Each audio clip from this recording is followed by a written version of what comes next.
Ladies and gentlemen, welcome to Soroti Stadium here in the eastern region of Uganda for the third round of the 2021 Guinness Sevens Series. In a short while, we will be kicking off with the first game of the day between the Buffaloes and the Rams. My name is Ernest Akorebirungi, and I welcome you on this day. It's a very warm day here in Soroti. Beautiful views. To the east, there is the magnificent Soroti Rock, and then to the west, the plains, the gentle plains of the eastern region. Rams will be kicking off this game today with Chiseka Raymond as center referee, and the Buffaloes will be playing, I believe, from left of east is south towards the north, and the Rams will be playing from the north towards the south. So a beautiful day of rugby coming up ahead of us, and we'll be having a single day's tournament here in Soroti, and we look forward to even more beautiful action than we had in Gulu. I'll be joined today by Ruben Kihumuro and Wright on commentary duty. And so please join us, take a seat, enjoy the beautiful gift of Ugandan rugby as the 2021 series makes a tour around the country. Rams kick off and retain possession after a very, very relaxed reception by the Buffaloes, and they carry the ball, the quick offload just outside the 22, and long pass there from Mandela off to the right wing, takes the loop. That is characteristic of how the Rams like to play, offload and passing the ball and switches. But they take the first phase, but the ball is turned over at the breakdown, and Buffaloes will get a chance to play the ball for the first time today. There goes Eddie Kaima onto a dodge. Secure ball. Ball appears that it's out. Yes, Chiseka says the ball was out, but then he makes the judgment that there was offside at that breakdown, and a quick restart by Eddie Kaima, but he's pulled back by the referee to take the mark. Ruben Chumro, good morning. How are you feeling right now, and how is Soroti? Yeah, good morning. And for those that are watching us as well, good morning. It's a very, very beautiful day. I think the grounds are just pretty awesome. That's, I think, the first thing that really caught my eyes. The grounds are really, really good, and I feel like there should be a lot more rugby in Soroti. The journey was good, the weather's been good, so pretty much everything is fine at the moment. I'm just praying for good weather so that we can have awesome rugby today. I'm looking forward to a lot of awesome rugby today. Just like this first game of the day, Buffaloes taking on the Rams, one of the very, very interesting contests, you should say, but today should be just a day all about beautiful rugby. Buffaloes slowly but steadily advancing their way up the field, and from possession just at the 22, they have now gone all the way to halfway. But I think this is the first case of the commentator's curse as they lose the ball just at halfway. Eddie Kaima knocking the ball forward as he tried to play a quick ball at the breakdown, and we shall have the first scrum of the day. Yeah, definitely. It's going to be interesting to see how the set pieces play out, especially the scrums and the line-outs. They were a bit scrappy, I should say, especially the line-out when it came to the Gulu Sevens last weekend. So how the teams were able to adjust and the coaches were able to address those areas is going to be very important. And we get to see that today. And from this is our first platform of the scrum, as you can see. It was actually a relatively good scrum, but Karim Aziz made a meal of it, and possession is back to the Buffaloes. And Buffaloes trying to get some very, very valuable meters and continuity, not allowing the Rams team to rest. Rams, kudos to them for regathering their defensive line, but now with advantage is being played to the Buffaloes. Very, very interesting contest at the breakdown there. But the penalty goes to the Buffaloes, who are now getting considerable ground inside the half of the Rams. Patiently moving the ball, that is Ivan Odiambo, and ball goes out. And try time to the Toyota Buffaloes. interesting sequence here of play there from the Buffaloes, playing more of basketball pop passes off the floor and on their feet to create that space on the outside and get a 2v1 situation for the speedster at the wing to run and score. I think this is going to be one of the interesting bits. As you've noticed, the observation today is that the pitch is very, very wide. I did pitch inspection, a quick pitch inspection today, as the other teams were also doing theirs and warming up. And the general observation, as Eddie Kaima sends his conversion just wide, the general observation is that this is going to be a wide pitch, so we're expecting more free-flowing rugby, the weather permitting, and more running and more spaces to open up, which will give the fans today and everybody who is here and watching online a good show of rugby, an entertaining piece of rugby today. And so Buffaloes, with a 5-0 lead, very, very patient advancement. This try has been built from their 22 when they first got possession of the ball. And that efficiency is what will make the difference today in some of these games that are between closely contested teams, closely ranked teams that are matched in strength. Yeah, that's definitely more notably to what you said. The pitch, yes, is relatively wide, and there's definitely going to be a lot of wide play. And with, of course, the weather allowing, we are going to be in for a spectacle of rugby. Buffaloes, yeah, they're trying to impose themselves yet again. And I think one of the things that Rams needs to work on, or maybe let's see if they were able to work on it from the last two circuits, is they build up to a certain point, but when they reach the final third in the what would call the red zone, where they should be ready to execute or score, they somehow lose the ball. And but a good defensive sequence there, so that can kickstart their attack. I think he has been saved by the referee. That was a very silly mistake for the Rams pivot player to make. Very, very silly, but luckily enough, the Buffalo's defense line wasn't 10 meters back. So Aziz Karim gets a chance to start again. And how he plays with Nelson Mandela. As you can see, Nelson Mandela with ball in hand, with the fend, and looking for the winger. Tackle, very good tackle there from the Buffaloes, and the assistant referee says yes. Player was in touch.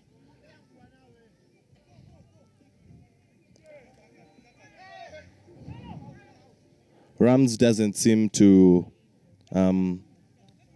find it comfortable retaining the ball for long spells, and that is something that has been their undoing in the last two circuits. We're wondering if maybe it will be a bit better here, as the Buffaloes have found a particular way of engineering inside the Rams half, getting considerable meters every time, and that's Eddie Kaima to Ivan Odiambo, and ball goes out. Speedster with a fend, and the Buffaloes are clearly not making this a contest at this point. And nothing hurts like a try under the post, center try, and that is 10-0 with the conversion to come. Eddie Kaima makes no mistake, adding the extras, taking it to 12, and the referee says halftime. Both teams, interestingly, need to have a couple of things to discuss. You'd think that the Buffaloes will be having a better discussion or a more positive discussion with the halftime, and then Richard Lumu will have maybe a few things to solve here and there. It's becoming a bit of a puzzle from his first two circuits, and also coming into the Soroti Sevens. There is always that element of breakdown when it comes to the Rams.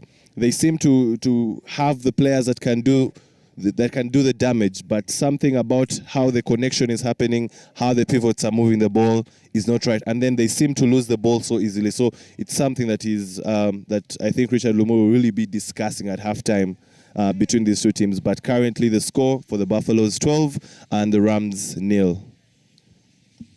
Hey, hello and good morning. We are in Eastern Uganda. Yeah, and you know what they say about Eastern Uganda? We'll discuss that later on. But yes, good morning. My name is MC Wright, together with Mama and Ruben, and we're here to give you the exclusive. We are your eyes. Are we their ears too? Yes. But yes, the visuals, courtesy of course, Kawowo Sports. We want to say very, very good morning to you. The sun is so beautiful. The day is so bright. I cannot explain this, but we are in a good mood. The ground is leveled. Everything is set for rugby today. Nothing but the beautiful game of rugby. So if you are seated home and you're watching Kawowo Sport, you are doing the best thing. I mean, you're better than everyone who just woke up on a Saturday morning not knowing what they have to do, really. But yes, we're coming in with the second half on pitch, like my colleague said earlier on. It is the Toyota Buffaloes taking on the Rams. Toyota Buffaloes in a lead with a 12, and Rams are here to find something to put on the scoreboard. But how are you? How are you doing? If you have a neighbor that you are watching this with, say hello to them as Buffaloes continue to touch down. Another try. They are not stopping. I think they are looking so bright today. We'll see how this unfolds, but they're looking really, really bright. Buffalo is in red and black, taking on the Rams. So today it's 12 teams, 1 champion. Already the Betway Cubs, I mean, from what they've done before and how they're keeping their run going, you can really give them today's win as well. It's just only fair enough. But I'll tell you what, the Heathens are looking so bright as well. I see Pirates. I don't think they'll just give it today easily in for the Betway Cubs, just like it's been the usual case. So yeah.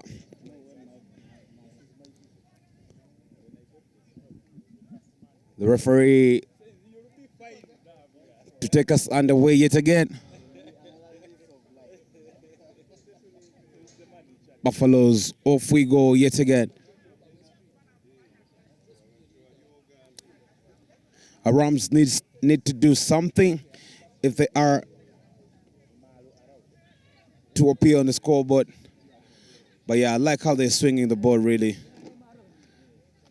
It's good to see Richard Lumu after a long, long while. One of the long-serving guys of the Rams. Richard Lumu there for you. I think he's just a Makerere guy. He's been everywhere in Makerere. I think his name is on the posters somewhere. You just have to look very, very carefully. Richard Lumu there for you. It's good to see him. Yeah, definitely. Richard Lumo, a man with a lot of experience, a legend in the game, featured for the Cubs back in the day, and also featured for the Rams, a team that he currently coaches, and he will have a lot to say and a lot of knowledge about Sevens rugby in particular. As the referee is not happy with something with the Buffaloes there, and the old head Jude Rakayanga sends the ball wide. Nelson Mandela. Let's see if he has pace. He's usually a creator. And this time he's now trying to look for some extra meters. The Rams will know that they need to respond immediately. They can't allow the Buffaloes to score first in the second half.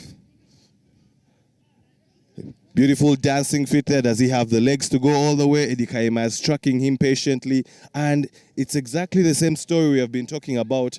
The Rams seem to build beautiful set plays and give themselves good platforms, and then they just lose the ball when it matters the most. And that is something that I'm sure the fans and Richard Lumu, the coach, won't be happy about. Somehow they are able to regain possession. Jude Rakayanga there with the ball, and yet again, ball is lost. Yes, I mean, they really have good ball work, good combinations there. The only thing that is still lacking is how do they break the Buffaloes line. That's the only thing that they really need to come together with. But other than that, they're really playing like a mature side. You see Nelson Mandela connecting with Aziz, the likes of Jude. They're really having a good time on pitch. However, scores tell a different story, as the Buffaloes still have 19 and the referee says there'll be some forward passing of the ball, and we'll have a scrum down. But yes, if you can make your way to Soroti Stadium, that's where we're camping today. I've been told the one week of relaxing has been pulled up, so next week we're having sevens actually. Yes, that's the confirmation I have. So no resting. So next week we'll be at Legends before we head to Kawowo. Then we'll wind it down with Kings Park. Yeah, interesting communication there. Under normal circumstances, after a couple of circuits, there's usually a break, but unfortunately not in this particular case. But anyway, at the end of the day, rugby still wins, and referee is not happy, says there was tripping in the case, and it is a yellow card there. Buffalo's down to 6, and a perfect opportunity for the Rams to attack.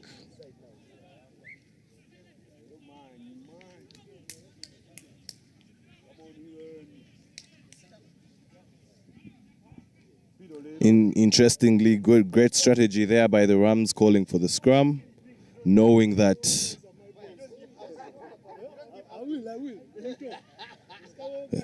I think you can hear a bit of banter outside there as Hema Cement Heathens pass on the sidelines, going to do their warm-up as they prepare to take battle. It's very crucial for them to assert themselves and not make it a one-horse race. Remember, 2 of the circuits have been won by the Betway Cobs, so they really need to have a response. But back on pitch, Aziz Karim and Nelson Mandela trying to cook up some space. Buffaloes have, I think this is a situation that they have been very familiar with. From the last 2 circuits, they have been in situations where they have gotten a yellow card, and they have gotten 2 yellow cards, so they are very comfortable defending with a man short. So numeric advantage isn't their challenge. And as you can see them, they are very good defense, and now they are able to get the ball back, and they are now in an attacking platform with a penalty. I mean, credit to the Chadondo side, the Toyota Buffaloes, clad in their usual red and black. And that is possibly a yellow card offense. The referee spares the defender. That was a very dangerous high tackle, but it's a penalty to the Buffaloes.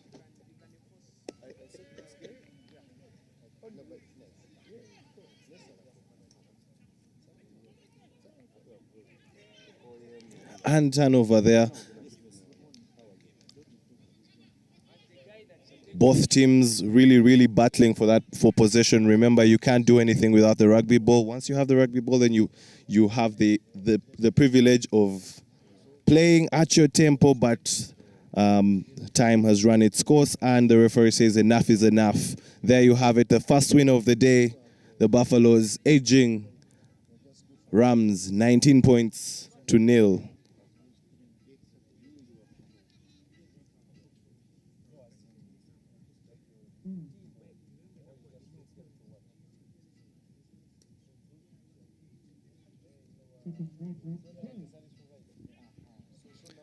Just to take you through the Soroti Sevens pools. Pool A has Cobs, Hippos, Mongers, Sailors.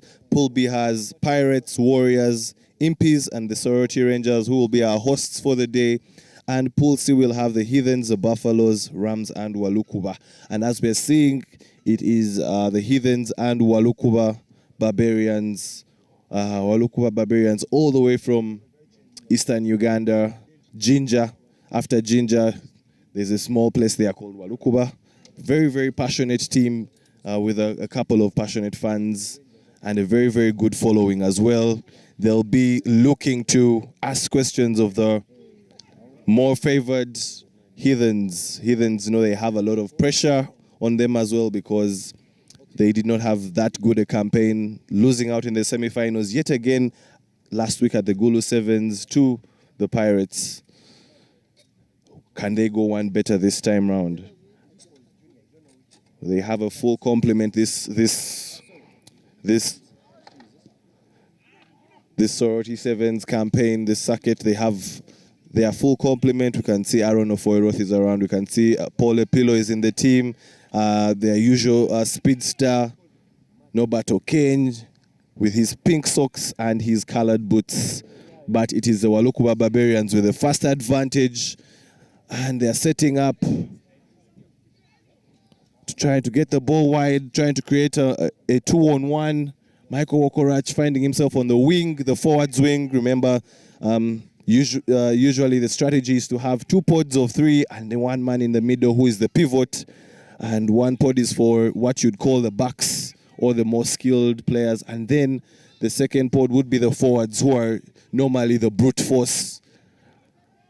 But when it comes to sevens, anyone can have skill, anyone can have the brute, so expect it from anyone. Walukuba managing to confidently move the ball, and referee says play on, although Aaron Ofoiroth there tried to attempt a turnover.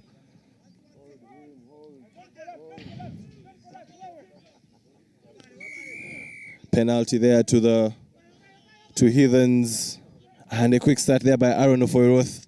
They clearly and sorely missed him last weekend. And the ball goes out. Nobato Kenyi forgets the ball. Should have been a knock-on in my opinion, but I am not the referee, unfortunately. But and there you have it. Very good defensive play from the Barbarians of Walukuba. Going for the turnover, and Takla was not releasing. They have an advantage to get out of their half, an advantage to maybe get an attack going. Can they be able to break this very experienced defense of the Green Army, the Heathens, clad in their usual black and green? Walukuba putting on their black with a shade of yellow. And Aaron Ofoiroth finds some space and he scores in the middle. 5-0 to Heathens with a conversion to come. Yes, I mean, see the way Walukuba Barbarians really started this game. Defensively, they were really doing good. But, I mean, yeah, it's no surprise that Heathens, at the end of the day, will always have an edge over a side like Walukuba. It's no surprise, really. Aaron Ofoiroth, of course, with the extras still, to put the Heathens in a lead of 7, as Walukuba need to really reinforce their defense if they are to do something to hurt the Heathens. They had actually the Barbarians had actually showed that they can do something, but unfortunately now they seem to be crumbling. The defense seems to be shambles. A very good last-minute defensive play there by the Barbarians stops Michael Wokorach, the old head of the team, from scoring. And the Barbarians have clearly not come to participate. They have come to compete and compete favorably.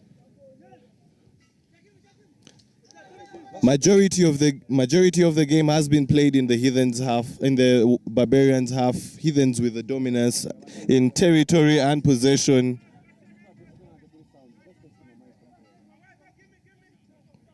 Line out, one of the first lineouts of this circuit. And it's again a bit scrappy. Lineouts were a very, very big problem last weekend. As we see Paul Epilo taking the ball out, Nobato Kane usually finds space where there's no space. But this time the Barbarians have been making their tackles, and credit to them. They just need to find a way maybe to turn over and as patient play there from the Heathens, and Michael was denied earlier on. This time round, he says, "You will not stop me." Try time. 5. That's 12 points. 10 points to the. Actually, 12 points. Sorry, 12 points to the Heathens with a conversion to come. Let's see if Aaron Ofoiroth traveled with his kicking boots.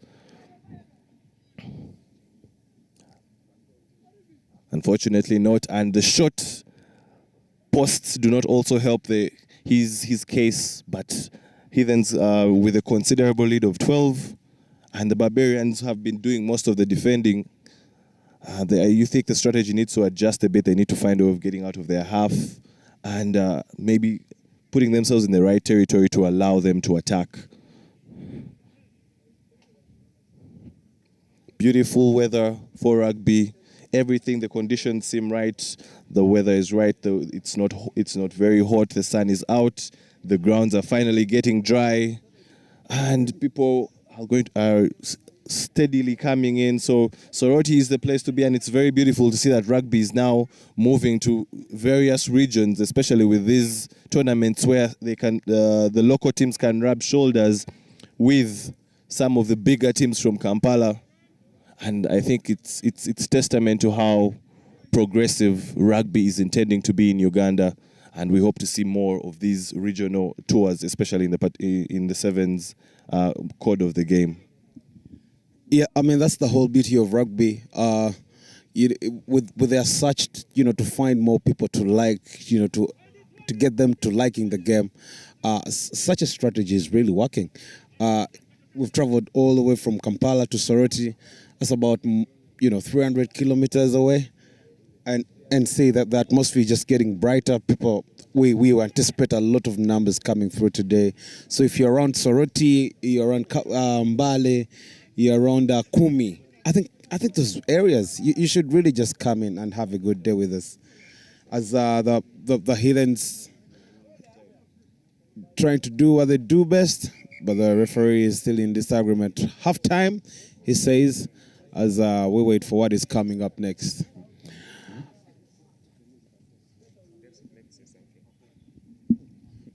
Halftime between the Heathens and the Walukwa Barbarians, but important to note is that the Walukwa Barbarians are the Eastern Region Sevens champions. So it is interesting to see them play, given that they will be taking part in the national qualification tournament to become a core side at the end of this season. So in my eyes, a good performance against the third-ranked team in the series, but they could do more with keeping the ball and advancing and making gains in territory. But overall, a good performance from the Eastern Region champions. They won the series, which there was 3 rounds held across the Eastern Region. So good to see them taking part in the Guinness Series as an invitational side, and hopefully we'll get to see more of what they've got. And ultimately, if they are the best of the rest, they can become a core side in the 2022 series. Yeah, very insightful take there from Ernest, Kawowo's rugby correspondent, rugby journalist, very, very knowledgeable. And just to maybe go through the overall rankings as they stand as we go into the Soroti Sevens. With 2 circuits so far completed, Cobbs is top with 44 points, Pirates second with 38, Heathens third with 34, Buffaloes follow in fourth with 30 points, Hippos in fifth with 26 points, Impis and Warriors with 22 points each, just Warriors being less than the other, but both teams are tied for a position there. Mongas follows them with 18 points, Rams with 15, and Sailors with 7 points. And that was a Walukwa Barbarians kick that did not cross the 10-meter line, which gives advantage to the Heathens. Not what you'd like to do if you wanted to assert yourself in the second half, where you'd like proceedings to change. First half was all Heathens, and Walukwa was on the defensive. The Eastern rugby champions, Eastern Uganda rugby champions in the sevens, are meeting one of Uganda's more traditional sides, I should say, ranked third in the National Sevens Series, but they're playing with a lot of patience there, a lot of experience in their team, and you can see Aaron Ofoiroth doing a lot and collecting a lot of men in the tackle. He's the one that's not afraid of the contact himself, and you say there's a case of slowing down play there by the Barbarians as Norbert O'Kane goes for the switch and Cloud Otema with the fend. Good defense there by the Barbarians, but it seems like it's a particular script that is happening now, and we are back to the Barbarians half, and it is the Heathens with an advantage that looked like a forward pass, and rightly so. The referee calls it.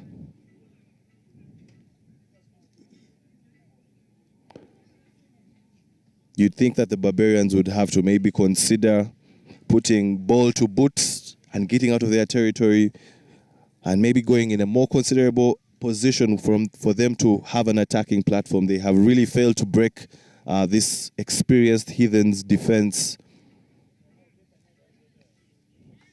Very, very good setup here at the Soroti Stadium.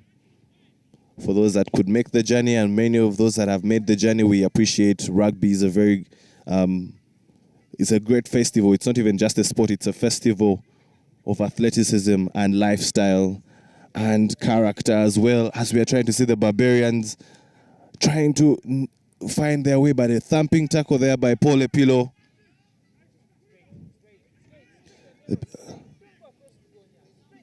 The Barbarians running a bit, they're not running straight, and I think that is compromising their attacking platforms, and there's a bit of frustration from Heathens.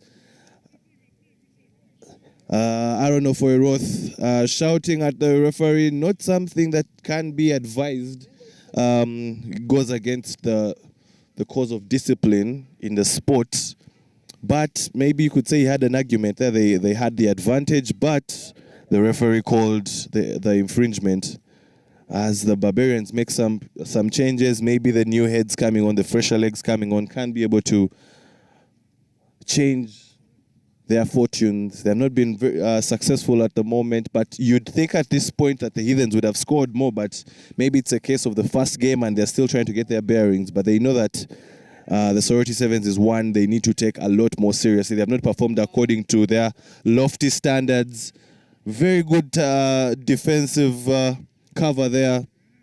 Norbert O'Kane usually able to find the space, but he has been marked very well.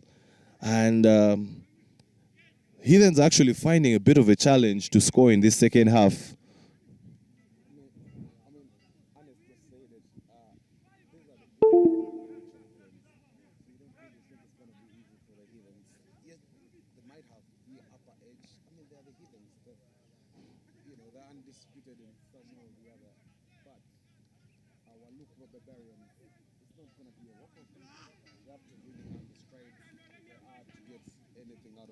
So far, it's working for them. We must appreciate that. But we're really giving them a run for their money. The set piece is still a headache, especially the line out. And Barbarians, after all that very good defensive work, lose the ball, and Heathens have another opportunity to attack. But the physical contest has been immense, and somehow there is a bit of an overlap there, and it's a pass. Paul Epilo, he says, I won't pass this one, I will go all the way, and scores in the corner. Try time, Heathens get their third try of the game. Yeah, I mean, Paul Epilo, after that controversy talk around social media and everywhere, who thought he was by now. But it's good to see him back in green and black jersey. Paul Epilo there for you. Touching down, another try for the Heathens. I mean, we should just stop counting until this game gets done, shouldn't we? Why should we stop counting? It's just 3 tries. And clearly, Aaron Oforoth hasn't moved with his kicking boots, so that takes it to 17 for the Heathens, and the Barbarians have nothing to show on the scoreboard yet. Yeah, zoom in on Aaron Oforoth's boots. Last weekend, they were really not red the way they are right now. Today, he chose, what color is that? I don't know. It looks like red. It looks like it's a mashup of red and orange. It's a mix. You have to have attended art class considerably, which I really didn't have that much interest in, unfortunately. Yeah, Aaron has been around the world, so someone else knows this guy. Can't see him. To see him have crazy boots, it's no offense. We like him that way. But yeah, Soroti 7C, we've been around Uganda, and guess what? We are now in the eastern part of Uganda, where the sun rises. Yeah, and it's great that we're moving with our Guinness wherever we go, with our 6-packs, with our crates. I'm interested to see which offers we're going to be having today from Guinness, but definitely enjoying Guinness. And for those that are home as well, I hope you're enjoying your 6-pack. If you're by yourself, if you've invited over the friends to watch rugby together, then maybe you could get a crate for yourself. But Guinness is the beer for Sevens Rugby, so enjoy Guinness and enjoy rugby, as it's brought to you by Kawowo Sports. Right, Kato Nicholas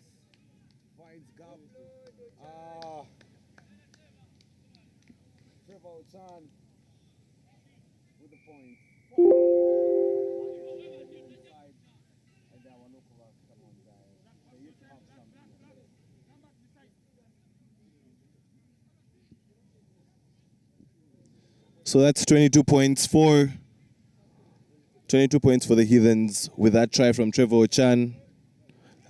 Conversion not successful. And the Heathens are very quick to get the kickoff, and they go for the short one. And a very good steal. Does he have the legs? He's being chased by Ojo. But yes, the Barbarians finally get something to show for all their effort, and that is great. I think it will be something of encouragement to their technical bench, to their coach, and to the players themselves. Can they be able to add the extras and at least go to 7? But at least they have really tried to defend very well, but they did not have any of the answers when it came to attack, and they also were giving out a lot of possession. But let's see if they can be able to convert their score. Patiently lining up the kick.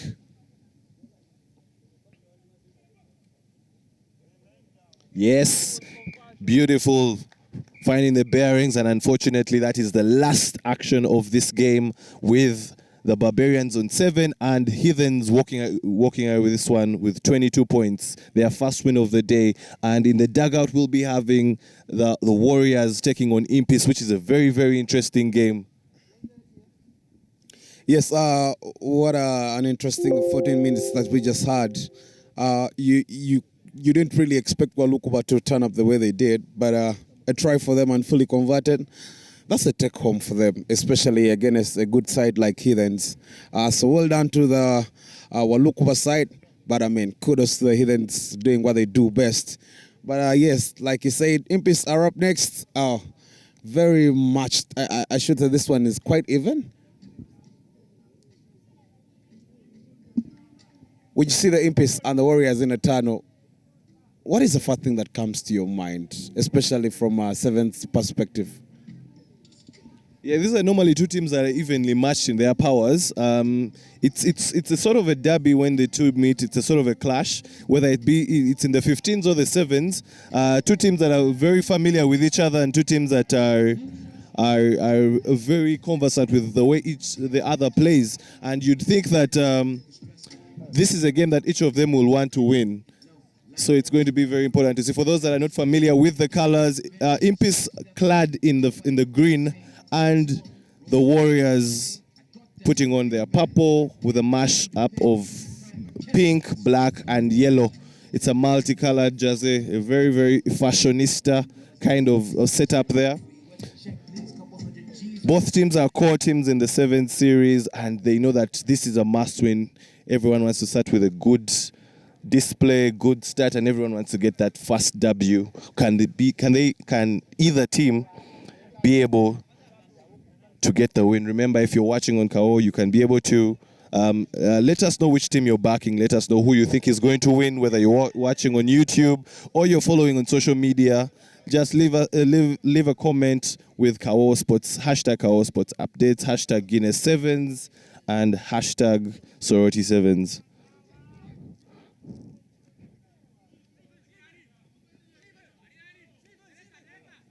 Big tackle there, but it's the Warriors with the first set of ascendancy. Referee says no hands. The Impis team doesn't listen, and unfortunately, the Warriors lose the ball, and it's going to be Impis with the first scrum of the game.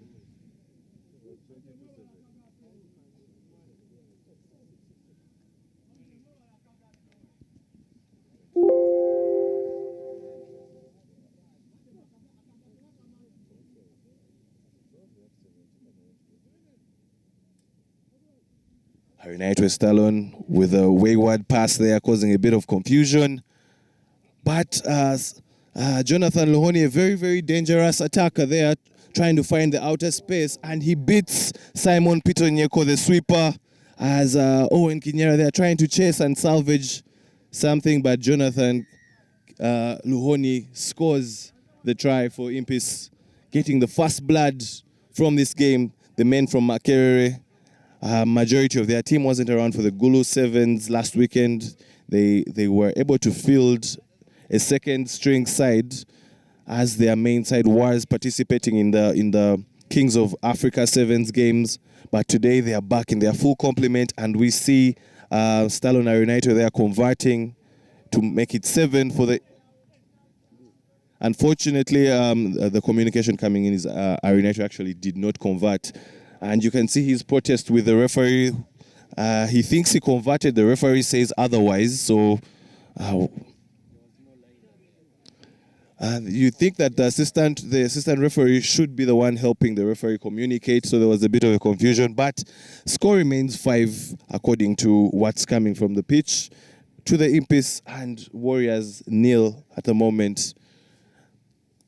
The kickoff there is skewed short.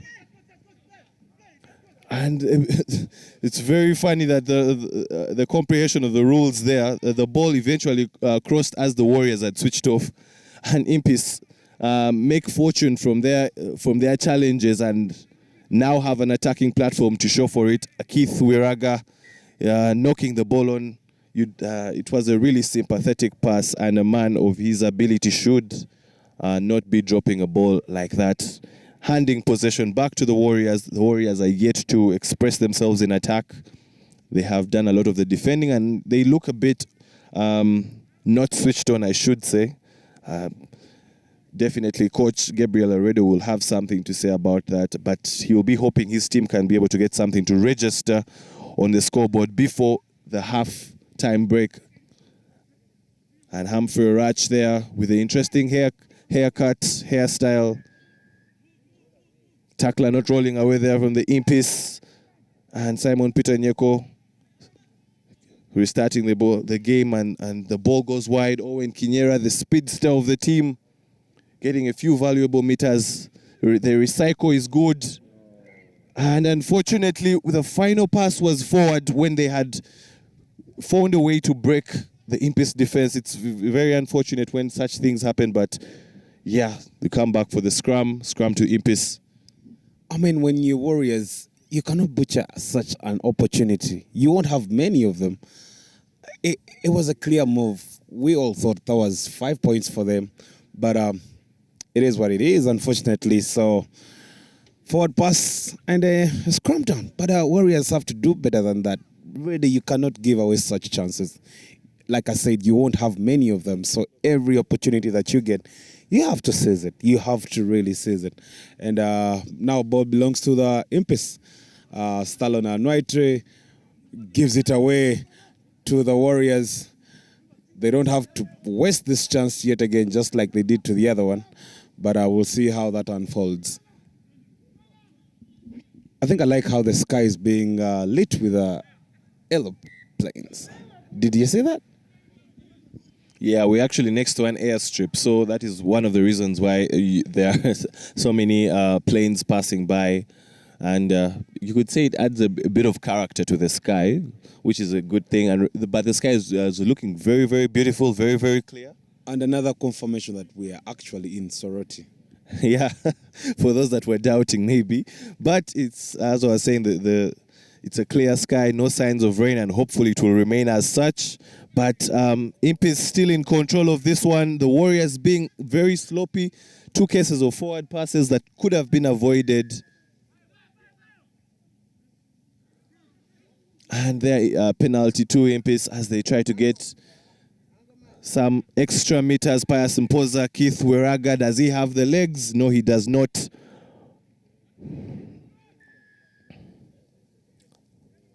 Referee not happy with something there, and Impis now having a lot more advantage, but you can see the kind of style they play when they have their full complement of players being very dominant in this one. Remember, these are both core teams of the National Sevens Series, and none of them wants to drop such valuable points. Both teams in Pool B for the Soroti Sevens. And Impis engineers another try, courtesy of the powerful flanker in the 15s, in the 7s. He's playing as a forward.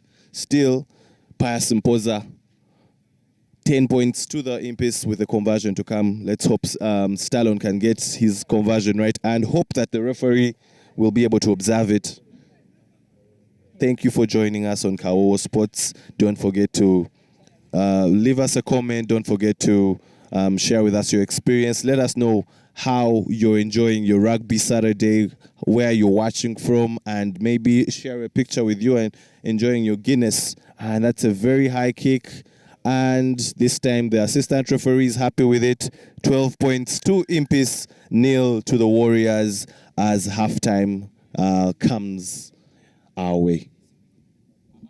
Yeah, but as we started this game, we said it clearly. These two teams really look matched, but it was to who wanted it more to go for it. And from the look of things, Impis with 2 tries against the Warriors. It's not really a surprise, but it's not something that you see usually. By now, under normal circumstances, you would think at least Warriors would be having a try by now, given their opponents with sizing and matching. It should have been a try for them somewhere, somehow. But that is what we have at stake right now, as the Impis have 12 points, 1 fully converted try, and another one. But the question is, where are you watching from? Kawowo Sports, YouTube, we're available. You can follow us on Twitter. We have Instagram, Facebook, everywhere. Kawowo Sports. Look for the badge. I mean, we are verified and certified everywhere we go. Yes, that's Kawowo Sports for you. We are in Soroti. These are Soroti Sevens. After Cobb successfully winning the Gulu Sevens, been told we will be back in Kampala before we head to Kabale. So this is going to be rugby action for what? Non-stop weekends? But let's keep enjoying. This is what we have at stake. Tiunia, Soroti, Kumi, Palisa, Mbale, Iganga is also not very far. You guys, you better come through. It's going to be a very good day. The sky is bright, the sun is out, shades are on, Ray-Bans, whatever you can call it. It's a beautiful Saturday. Let's go. Second half. Warriors with a long kickoff, and Robert Sentongo with ball in hand sends it wide. Jonathan Lohoni, he has already scored a try in this game and he's very dangerous. He has the legs, and the contest between Simon Peter Nyeko and Jonathan Lohoni has one winner. The second time it has happened. It's very, very comical at this point. And Impis adding extra points and scoring immediately after the second half with their first attack. Clearly not encouraging signs for any Warriors fans or any Warriors well-wishers. Score 17 with a conversion to come. Desiree Knight-Westalon have the bearings to put this one in. Remember, we noted that considerably the posts for the goals are not that long, so it makes it a bit tricky, especially if the kicker puts in a very high kick. Stallone with a very interesting ritual before he kicks, and it works. Beautiful, beautiful kick.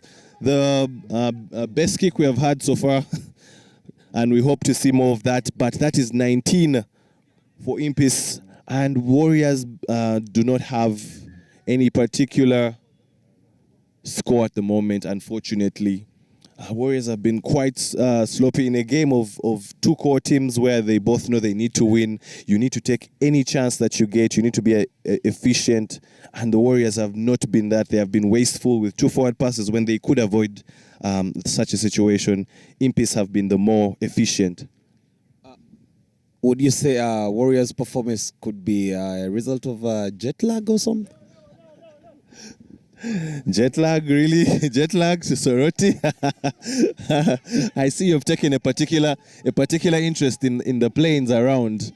You might want to visit the airstrip very soon, but yeah, but Simon Peter Nyeko, he'll want to figure out a way of doing something different, and that is Owen Kinyera with a very good carry to get some considerable meters. Ball comes out to Ivan Mujiria, and Latif Abdallah and Emmanuel Duku is escorted outside, and the stare down from the defender saying, "Do not come my way again."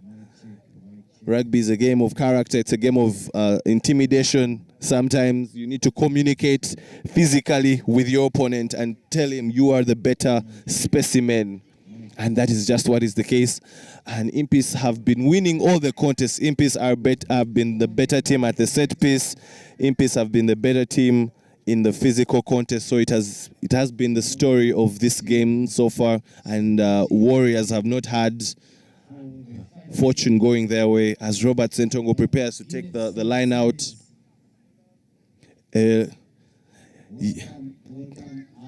The line-out wars of sevens rugby continuing amongst the Ugandan teams yet again, and the referee wasn't happy with that throw. So the Warriors are gifted advantage.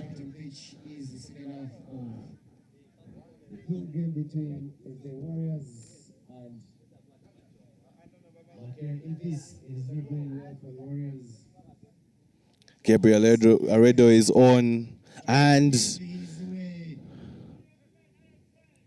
looking for the offload there, Gabriel Aredo with a very good run, showing his experience. Advantage given.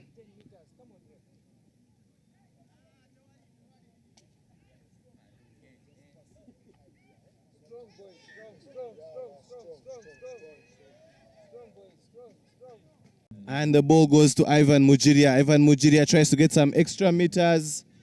And the referee is not happy with something with the breakdown there.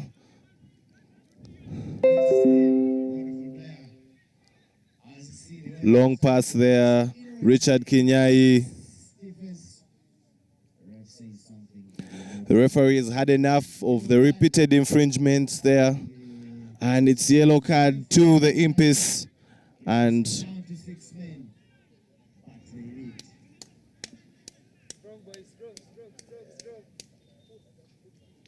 very, very big tackle there. And the tackle wins Impis possession.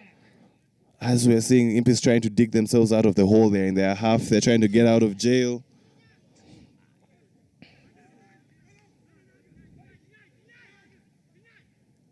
Arinite Stallone deciding to go for the kick. Very good kick, and the kick brags with some extra meters. And it's a very, very good kick there from Arinite Stallone.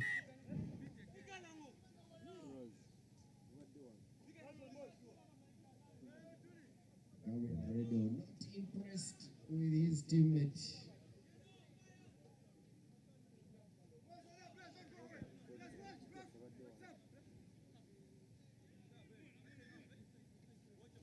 Both teams making a couple of changes. Emmanuel Duku coming on for the Warriors. As Alan Musoke completes his one lap around the pitch. And Emmanuel Sediabane for Impis. And Warriors have not had anything go their way in this game.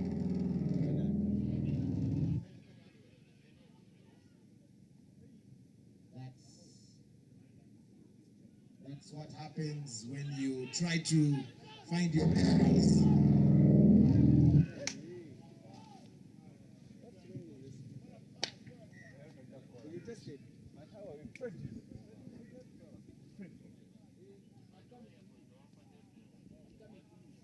So that's what happens when you do your lap of honor, try to ensure that the service points. We do recognize Guinness, our dear sponsor, for these 6 circuits.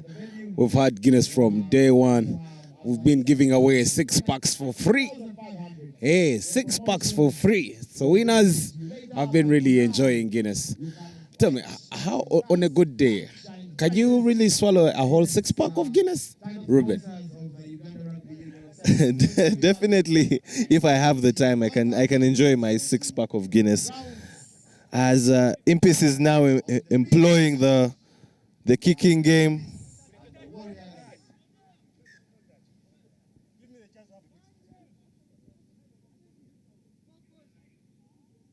Gabriel Aredo just trying to teach some of the spectators a few rules. But we know. If you know, you knew. Even visited the Baba. Yeah.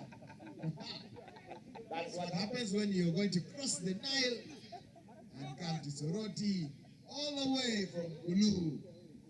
Line out to the Warriors. And a very successful line out there. Gabriel Laredo now standing at the fly half position, coming back to the blind side. And Ivan Mujiria running on the line, trying to get some extra meters. Marvin Agaba, Simon Peter Nyeko. The rush tackle has been coming in there by the Impis, but they have been offside constantly, and Gabriel Laredo decides that, okay, I want to go by myself. And for some reason, he slowed down his run, but the offload was good, and you should say Simon Peter Nyeko scores. You'd say it's a bit of a redemption, having been a big contributor to those defensive frailties against Jonathan Luhoni's 2 tries. Now he at least scores his own 5-pointer of the game with a conversion to come. It could be too little, too late for the Warriors, although as Richard Kinyai converts to make it 7 for the Warriors. But unfortunately, Impis doing enough to take this one, 19 points with the Warriors on 7. It's funny how we have Kasana in our back. I thought we were in the East. Shouldn't it? I don't know. Shouldn't we be chasing against it? Is your own, but let's hear from you about a take that you have about this particular game, probably. Yes, Ernest. Just a small segue. Okay. Just give me the mic. A small segue as we wait for the Black Pirates kickoff against the host team, the Soroti Rangers. Mr. Wright was asking how come the sun is in our back, and I'm saying this pitch is situated very, very strategically and smartly, that the pitch is north-south aligned for the goal lines. So the sun is from our back east going over and across the center line towards the west. But an interesting bit today is I've taken interest since the Soroti Flying School is about a kilometer away. I'm going to be counting all the planes that fly across the pitch on the west end. And I've just been informed by one of the people at the Soroti Flying School that they'll be flying until midday. And as it stands now, I've counted 9. Well, as the rugby goes on, I'll see if I can keep track of the number of planes that I've seen flying today. Yes, good luck to you, and I hope you that number comes to 20 or plus. Yep. And just a quick one about the rugby. You can see there's evidence of Imp's strength as compared to last weekend, given they had the Kings of Africa Rugby Sevens, where most of their key players were taking part, and they went to Gulu with a rather depleted squad. So they come back here in Soroti, first game of the day, and they are completely dominant against the Buffaloes, against the Warriors. So it will be interesting to see how much strength, how much boost they get from the guys that have returned, and if they can go all the way probably to the main cup semi-final. We'll see. All right, that is analyst for you, Mr. Analyst. He will always be coming in with a word or two. So look out for Ernest's view and perspective. However, on pitch right now, we have the Pirates taking on the Rangers. Soroti Rangers are hosts for the day. Yes. You'd think that they want to show their local fans a bit of style of what they're about. So it's something that they'll definitely be hoping to do, but they have their work cut out for them with the Pirates. Pirates who were in the final in the Guinness Sevens, agonizingly losing 3-0 to Cobs for a second circuit in a row. So you'd think that they really are coming into this one to prove a point. Very true. However, whenever Cobs are playing against the Pirates, they just make it so easy for them. So if our Pirates are to take this one, they have to press so hard that Cobs is not in their way. Because whenever they find the Cobs against them, it's just the other. The result just go the other way. The Guinness Sevens final was actually an easy one because the conditions were not good, and Pirates somehow found themselves in full control of the game. But unfortunately, Cops found a way of winning, and that is what champions usually do, as their reputation of defending champions and favorites of the Sevens was further cemented.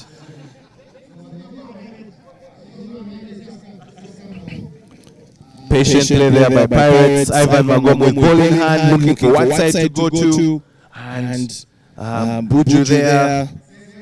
Stephen Alul, formerly with the Buffaloes, now plying his trade for the Impis. I mean for the Pirates.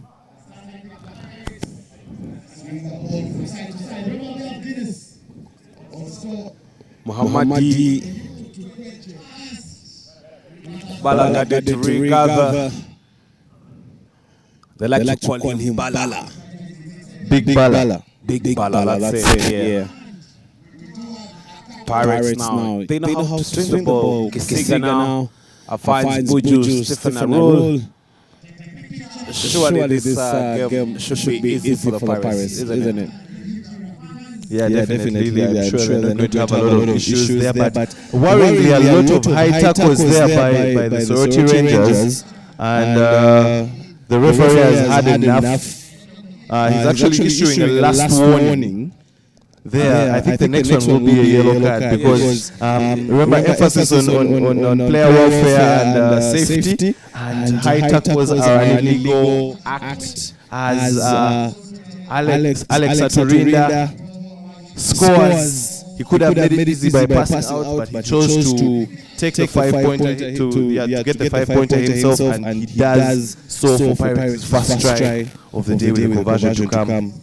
There is a bit of a change in kind of Rangers play. You see how high they go. Really, you don't risk like that in sevens. Referees just being lenient, really. That should have been a yellow card already. And when it's happening with the whole side, I mean, over 3-4 tackles really high. It's a bit of being unprepared or something like that. But we'll see how this unfolds. I don't want to really write them off in that direction.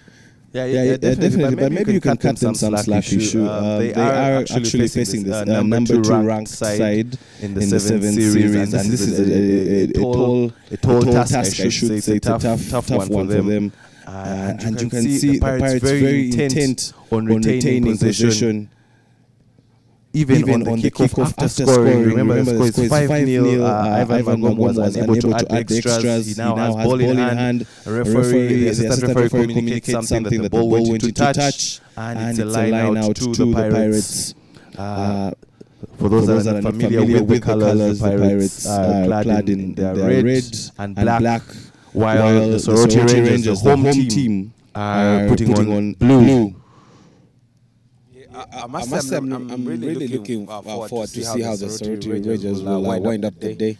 Them being the hosts, they have a very beautiful pitch to play on. We'll see if that can also reflect in the results. But I see how they're moving the ball. Pirates really very agile. And come on, should it be try time. No doubt about that. This is so good, very lethal.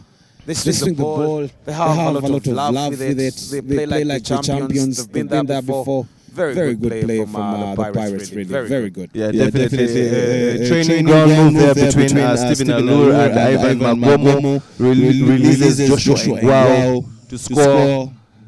Pirates' second try and his first of this game, taking it to 10 with a conversion to come. Can Ivan find his bearings? No, he does not. So that remains at 10 for the Pirates. Scoring the tries, not able to kick, however, and the Rangers are lost. See, I would say they are lost at sea, but unfortunately there is no sea around here, so you could say they are lost in the sky, since you guys have taken a particular interest in counting planes. Yeah, well, we don't want to write them off, really, but from the look of things and what they're up against, it's just fair to say that Pirates are really going to take this one, just to be fair. Pirates with a restart. You'd say, I think, with the Rangers, no, I don't think anyone expects them to get the win in this one in particular, but what their fans would really be asking for is for them to really show the fight of a home team. As we are seeing Timothy Kisiga there with the step and the chicken wing pass, and Joshua Ngwao with his second try, just there, and Pirates is third, 15. But you'd think that with those kind of steps from Timothy Kisiga, maybe he's also as good a dancer as he is a side stepper, because that footwork was impeccable. Oh yeah, I mean, look at it this way. Timothy Kisiga, he's been around the world. He's featured for the national sevens. Him against the Rangers. That's so unfair. Yeah, and Ivan Magomo this time finding the conversion to make it 17-0 to the Pirates at halftime. But it's a very beautiful one, and I think one of the things you spoke about in regards to the pitch, it reminds me of what I said when we had just arrived, that wow, this is a beautiful ground. We need to be coming here a lot more often, and it just speaks to how rugby needs to really grow so much. And I think with Guinness on board and many other partners coming on board, we can be able to expand the game and enjoy such grounds and enjoy different regions. What is your take on it, and what do you think these other teams need to do maybe to get more involved and get to rub shoulders a lot more with Kampala teams? Yes, I mean, it goes back to top management. How are they willing to spread this gospel of rugby to the whole country? But I like the efforts they're really putting in. You do realize we are now in Soroti. We've been to Gulu.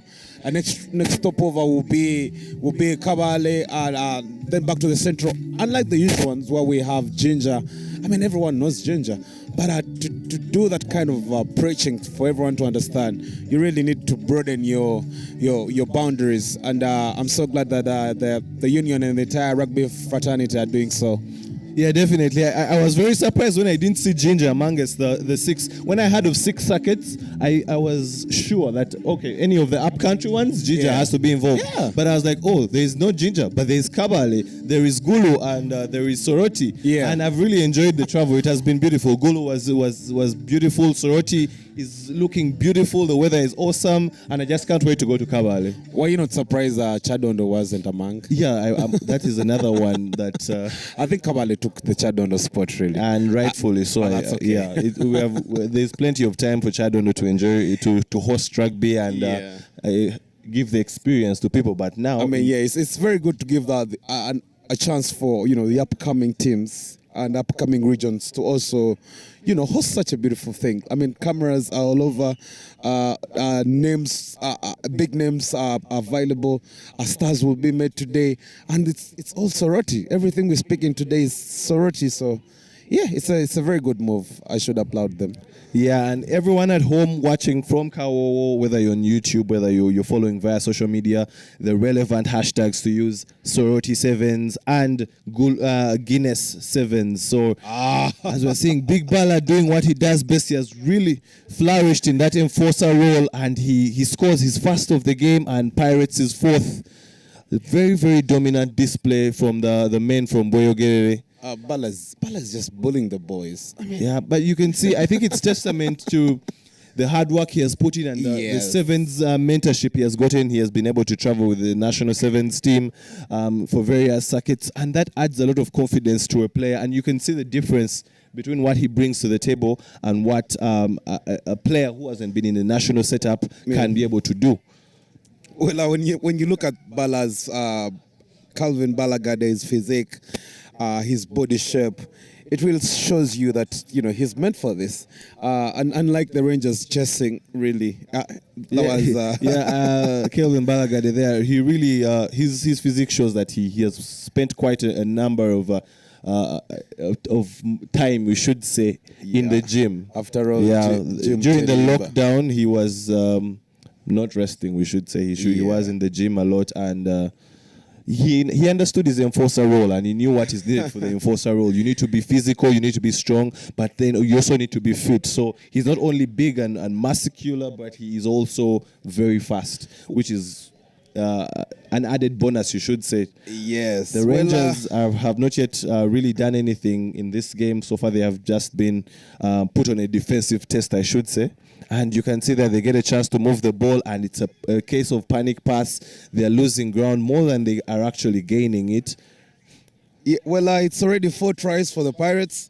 I don't know if we should stop counting, but get your calculator because, man, damn, the numbers will keep falling in, especially for such unmatched game, really. The Pirates and the Rangers, you really know the result before we even say it. But, however, we just have to watch how those tries will be falling in, shouldn't we? Yeah, and the Pirates, they are stealing the ball from the Rangers in their own half, and it's an opportunity for them to attack. Their patient play. The Rangers showing why they are called Rangers there, and after such a very good contest at the breakdown, that was a grabber kick that finds touch, but it's not that much touch. Quick start there by the Pirates. Timothy Kisiga with ball in hand, and a little bit of salsa, a little bit of tango, and a fend to go with it, and he scores. Easy work, easy work. Easy work indeed. These boys just love to put their hands to action. Really, really. Timothy Kisiga finding it so easy. It's like just having pizza with a pineapple. I see the agenda you're trying to push there. Do you ever have pizza with pineapple? I don't mind it. Do you think I wouldn't. It wouldn't be comfort? my first option of what to choose. But I wouldn't mind it if it was brought right now, especially as I'm enjoying my Guinness and something to eat. As William Nkore gets that conversion. All right, dead on. I think we take it to the fans. Do you like pizza with a pineapple, or you don't think pineapples don't match with pizza? Leave a comment in a comment section. I think we should get back to that. We should read a few once we get those. Yeah, definitely. If you're watching on YouTube, you can leave a comment. If you're following on social media, you can leave a comment. Just don't forget to use the hashtags Soroti Sevens and Guinness Sevens. And let's talk about rugby. Let's talk about life. Let's enjoy ourselves. We shall be bringing you a lot of this, a lot of action today, an action-packed day. So just get your Guinness and just be ready to enjoy Rugby Saturday. All right, Pirates there picking up the broken pieces. Timothy Kisiga to find Mohammadi. Oh, good catch. He dances his way through. Rangers trying to put a little bit of resistance, I should say. And now Kisiga, Muhammad with a fake move. Oh, that should have been practiced already, but should it be a try? No. Referee says, hold up. There's been a knock-on by the Pirates, and now the ball will be for the Rangers.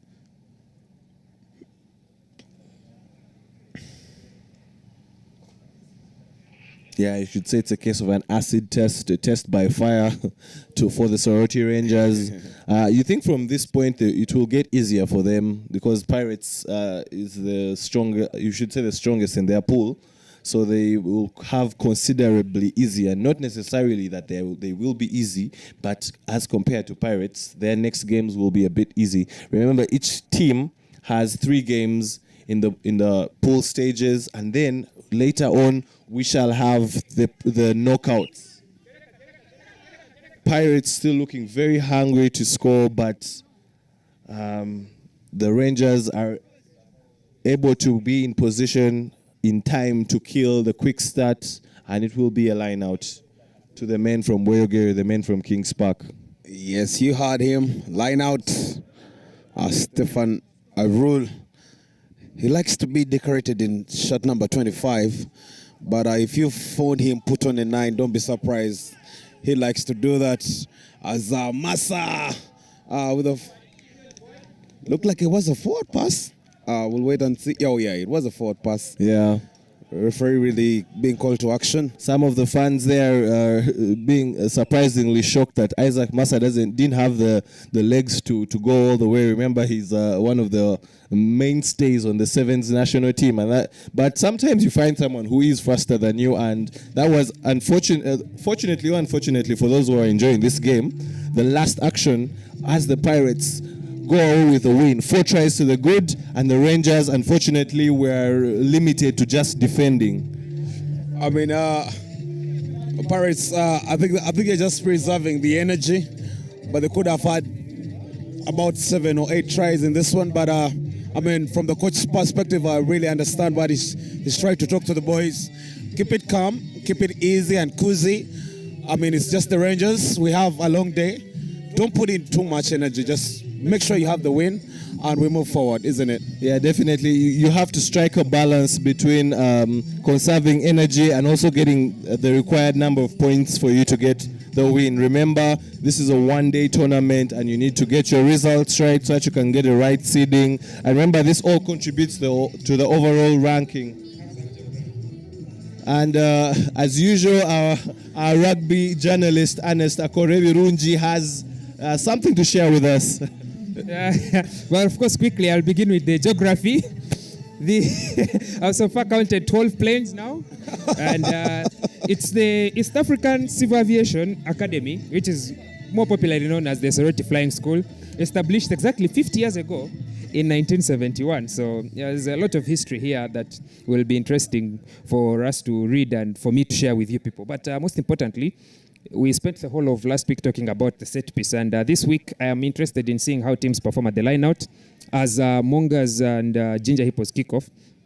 I'm interested in seeing how teams perform at the lineouts. And quickly, just the most recent lineout in that last play of the game with Pirates, you realize that the teams have figured out that if they cannot throw the ball, they will play the short ball to the number one prop. So they'll play a quick pass to the player at the 5, and so defenses will need to be awake to prevent the near try that was about to be scored by the Pirates. All right, there, Mr. Analyst. Ernest, thank you so much for those insights. And now, I think rugby has finally started as Ginger Hippos rise above the Mongas. Yeah, clearly showing their intent from the get-go there with a try by Jacobo Chen. The team they have fielded today is considerably their strongest team in the 3 circuits that they are featured in. I think only missing one man, Maxwell Ebonga, who went to Nairobi to get his surgery, and he had a successful surgery, and the doctors were like, he will be back very, very soon. So it's great to see that he was able to get that much needed surgery as he got an injury on his ACL, but we wish him a speedy recovery. But as we're back here, the rest of his teammates from Ginger, the Hippos, are showing that it's going to be business and business only. Yes. Listen, I know they miss him, but you don't show that on pitch. But clearly, they're not showing like they miss him at all. Yeah. Between me and you, Ruben, would you give it to the Ginger Hippos as the most improved 7 side? I don't think they're still at that point as a most improved side, because they had that at some point, but now everyone knows them as a sevens team in Uganda. When you think about them, their history, before they even got into the 15s, they started with the sevens, and they were used to go all the way from Ginger to Chigali to participate in the Chigali Sevens, and they're 2 times winners of the Chigali Sevens. So they're not new to the sevens game. So I don't think I would call them improved. But one thing I would say is that there's a lot of work going on in their camp, a lot of organization, a lot of business happening, trying to recruit players, trying to recruit coaches. So you can really see that the team is going forward, and it's great to see regional teams such as Ginger Hippos doing a lot for rugby. All right, well said. I mean, the Hippos have been around. They know what to do. They know they have the quality in their side. They know what it takes to be a 7 side. So, yes, well put. And thank you for that quick insight, Ruben. That was really insightful.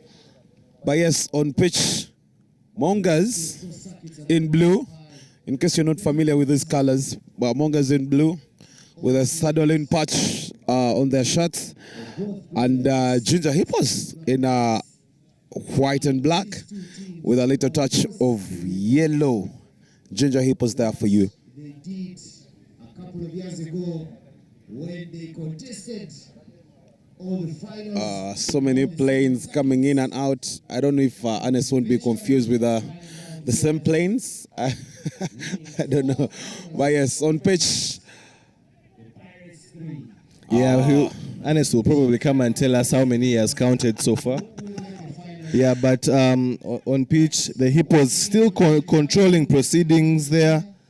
a bit of a high tackle. I don't think the Mongas have been themselves in the Sevens Series so far, and maybe this time round they can have a difference in fortunes as we see David Wako doing that enforcer role very well there in the middle to try and break a few tackles, and the ball goes out. Referee says something as the Hippos player is down on the ground. We're yet to find out who. Don't do that. Look at that. Jacob Ochen there letting his emotions show and slamming the ball on the ground, and the referee was not impressed, and he said, I mean, that's really being disrespectful to the referee. You cannot do that in front of him. Emphasis on discipline in rugby, and they have given him a few minutes to go and think about his actions. And that could cost his team. I mean, you need all the numbers, especially when you against a huge side like Mongas. You don't give away the ball easily like that. So I will not be shocked if Mongas really capitalize on this opportunity, because that's all they have to savor, really. A man down for them, advantage to the Mongas. And now look at them. Try to catch the lines. Yes, they go through, and it's a try. Now, Ruben, we've just talked about this, really. One man down for yellow card, that's useless, really. It's going to cost your team. Yeah, and you cannot start a day like this. Yeah, such you should say silly errors that could have been avoided can lead to your team really struggling in such ways, and you could see that the numerical advantage played in the hands of the Mongas, and they have finally found their way back, and even their conversion is good. They're now in the lead. Oh no, it's draw. Like 7-7. So right there with the Hippos a man shot, the game is 7-all. Ruben, you're the coach of Hippos. We're just imagining. What would you tell to Ochan, really? He's a young man, and sometimes these emotions get the best of you. So you just let him learn from the experience, and you tell him this is a lesson, and you see how it has cost your team. So you need to go back as a leader in the team so that you can be able to rectify your mistakes. He knows he has a lot to make up for when he gets back, and definitely I'm sure he will be able to do, because he's been one of those that has been very, very important for the Hippos. So definitely Jacob Ochen will have to do better. Yeah, but I'm pretty sure that the Hippos have done these drills. I mean, they've played less one man before. If they can only hold on to those few minutes until their colleague is back on pitch and try to get the best out of it. But he steps out of the line, a twirl, and line out. But then referee calls it half time. Yeah, half time, 7-all there.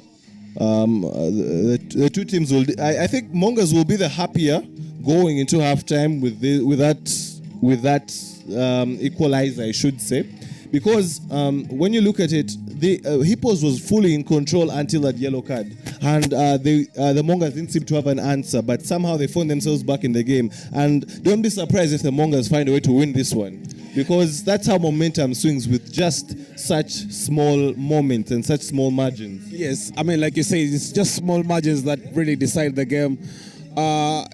You give it to them easily, they'll receive it with open arms. And I won't be surprised really if the Mongas take this one. However, it's just first half. Let's wait and see what our second half has for us. Yeah. Rehydration is very key for both teams, especially when the sun is coming out. Sevens is very attritional. Sevens is very, very... and remember, there are short times. And remember, if it's a one-day tournament, then you're going to have less resting time for the team. So any chance they get to freshen up again is an opportunity they need to take. As well for the referees, the officiating hasn't been bad so far. It's good to see we have a couple of old heads in the refereeing teams that are coming in to actually observe and assess, and we have a lot of young referees that are also coming through to learn. So appreciation to the Referees Association also for contributing to rugby and its continuity in Uganda. All right, the fraternity is still growing bigger and better. But as Kawowo Sports, we keep reminding you, we are so committed to giving you the best of local sports. If in a few, I don't know, years, months, who knows, we are broadening our boundaries. We are coming to your hometown next to you, Kawowo Sports. You don't have to move any inch. Just watch every local sport in the comfort of your living room, kitchen, kafunda, supermarket, anywhere you are. Kawowo Sport, we will deliver. That one I can tell. Yeah, definitely. All you have to do is just make sure you have your data set and you have your six-pack or your crate of Guinness, depending on who you're with or if you're alone. And just enjoy Rugby Saturday coming to you at your convenience from Kawowo Sports, Guinness Sevens, the third circuit, which is...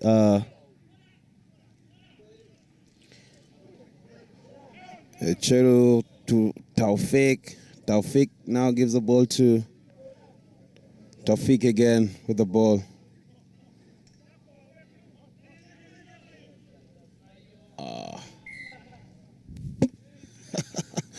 Man receiving a ball like it's a hot potato. Hot potato. That's how he's treating the ball. Knock on. Against the Hippos. Scrum down. Yeah, you can see Jacobo Chen's head is not, is still not yet in the game. Just back from his yellow card, and he makes a knock-on in a very dangerous spot.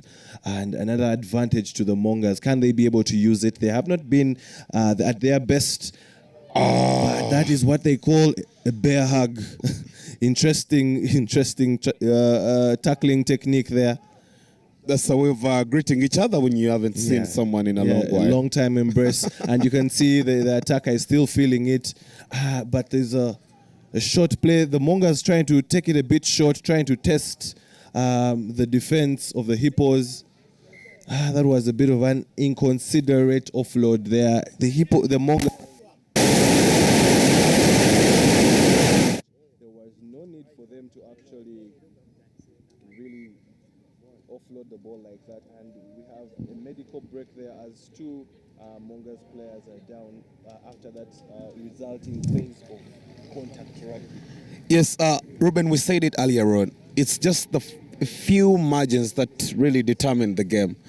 If you see how the Mongers are really displaying the ball, it's like they have it, but then they just lose it in just a flash.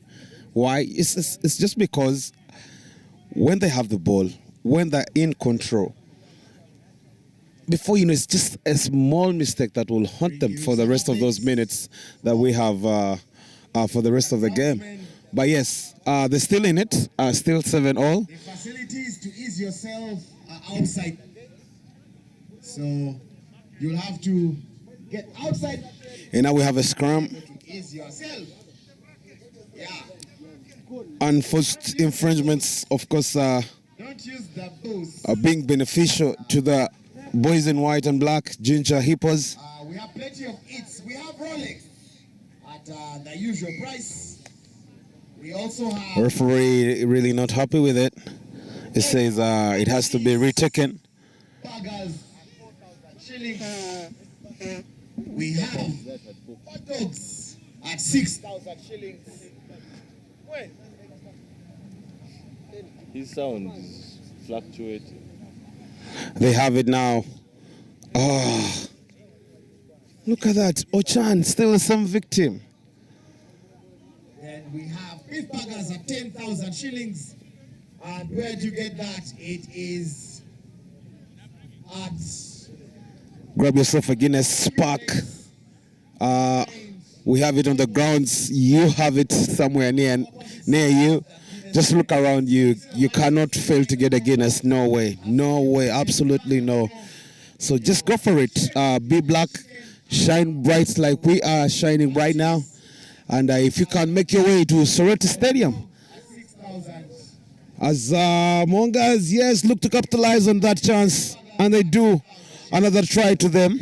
Yeah, and it's a perfect place to score in between the posts, which gives the kicker a very easy kick to make. And just like we said at halftime, that momentum could change and it has swung. And now it is the Mongers in the lead.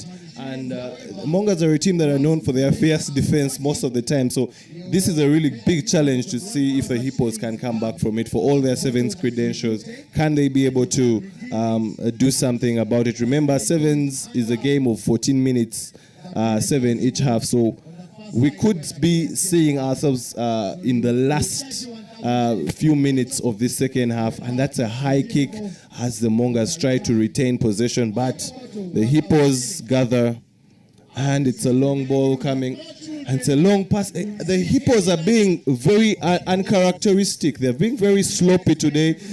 They looked like they were on song at the beginning, but ever since that yellow card, everything just seems to have changed. Yes, I mean, there's a lot of complacency in that side, really. We expect a lot of good rugby from the Hippos side. You cannot just play like this. I mean, you're the Hippos. We know you. You know what you're capable of. You know what you always give to us. Why are you playing like this early morning? It should be an issue that really has to be, monitored of a sort. Yeah, if they lose this one, they'll really be disappointed in themselves, because they know they're a team that really does the most, especially in sevens rugby. As the referee says, there was an interference there by a Mongas defender, and he gets a yellow card. So now again, we talked about silly mistakes, and this time it's the Mongas with a very avoidable error there. Yeah, I mean, you're playing seven, you know it very well. As soon as there's a breakdown, go back to your side, back foot, 10 meters away. That should be on you. Have a break. Does he have the legs? Does he have the legs? He is running with one eye, looking behind, and yes, and this game has just been, it has been about discipline.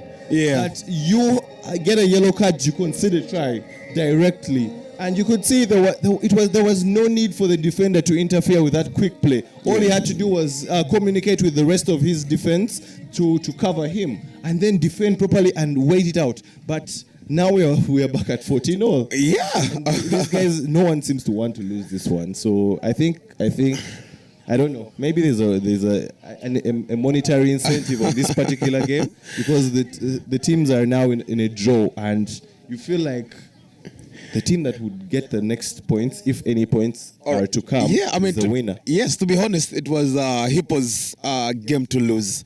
But they've really woken up at the time where they really need it most. Hopefully, there's a few minutes. A try from either side can really happen. We don't need the draw from this one. One guy has to take it, really. Yeah, draws are not usually fancied in rugby. Yeah, we don't like draws, do we? Either go big or go home. But as we're having a medical break there with another Mongas player down, and we hope that he is well. We appreciate the medical society that is covering the welfare and the safety of these players, and so far for the 3 circuits of this 7th series, they have been impeccable at their role. As Mongas look to find an answer, and a loose pass there, that is a case of passing the ball to no one, not looking where you pass the ball, and now it's advantage to the Hippos, and they get a chance to punish. Can they be able to punish the numerical disadvantage that the Mongas have? Jacob Ochen. What is wrong with Jacob today, really? Jacob Ochen, really? Okay. And there you have it. It's not my position to judge, but Jacob Ochen clearly he needs some time off today, really. I think he just needs like to 5 minutes. I think he needs to just take a breather to refocus. Yeah. He was really okay, but he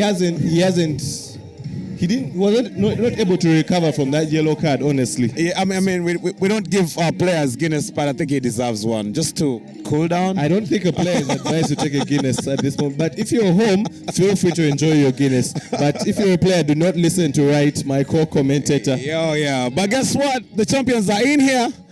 Betway Cobs and the Sailors. As my team takes to the pitch against the current series leaders, I would like us to do some mathematics and then some geography later on. Yes, but before we come in with our mathematics, really tell me, how many planes so far? I've so far seen 16, but I've just been informed that the people that have lived around these places, I've never seen so many planes in my entire life at the same time. I've been told that it could be the same plane that is rotating around this area. So I could have counted the same plane 16 times. Okay, come to us with the geography of the place. For the mathematics, Ginger Hippos have just drawn their third game in the third round of the 2021 Guinness Sevens Series. So 14-all draw against Mongers. Last weekend it was 19-19. So there must be something that is happening in Ginger that for every tournament they need to get a draw. And I think we will as plane number 17 just flies across the pitch, I think we'll need to look a little bit deeper into Ginger Hippos' performance in the early stages of the series. Something could tell a deeper story about how they managed to come up with these draws as Joseph Aredo kicks off for the Betway Cobs against my team, the Sailors. All right, you'll come back with a Ginger analysis. Could it be the travel? Could it be the fatigue? Could it be whatever reason they have? I mean, we have our analyst crew. They'll be coming in with those mechanics and mathematics. So, yeah. Interesting conversation there from Raitan and Ernest. But on pitch, we have the favorites, the defending champions, winners of the past two circuits, the Betway Cobs taking on Sailors. And that is Marco Moding. With all that weight, you could say he was tackled by his own momentum there, and before even tackling him, he was already falling down on the ground. That's a case of a player looking for what they call the stool and putting all his weight on wanting to hit the player instead of trying to go forward and gifting possession back to Cobs. And we know Cobs is not the kind of team you need to gift possession. Yeah, he finds Aredo really clever. He reads him. He's like, you're coming to me with all that energy, and he just puts a compressor just to cool it down. And just very clever. Gifted possession to the Cobs. There was a case of Sports Day there from the original Sports Day merchant. Adrian Casito with the first try for the Betway Cobs. Business as usual. You could say no more proceedings for them. And conversion is good by Joseph Aredo. 7-0 to the Betway Cobs. Yeah, for the time we've seen Betway Cobs play, they have a unique kind of play. They have the big guys who can really carry the ball. So what they do, the big guys suck in the opponents. And once the ball is out, it's game over. They just swing it, and they have the guys that really have the pace. Adrian Casito there for you, Alhaj Manano. All these guys can really, do damage to you once that ball is out. Yeah, definitely. And an interesting fact: the Betway Cobs have not lost a single game in the in the 7 series so far. Correct. They have not lost to anyone.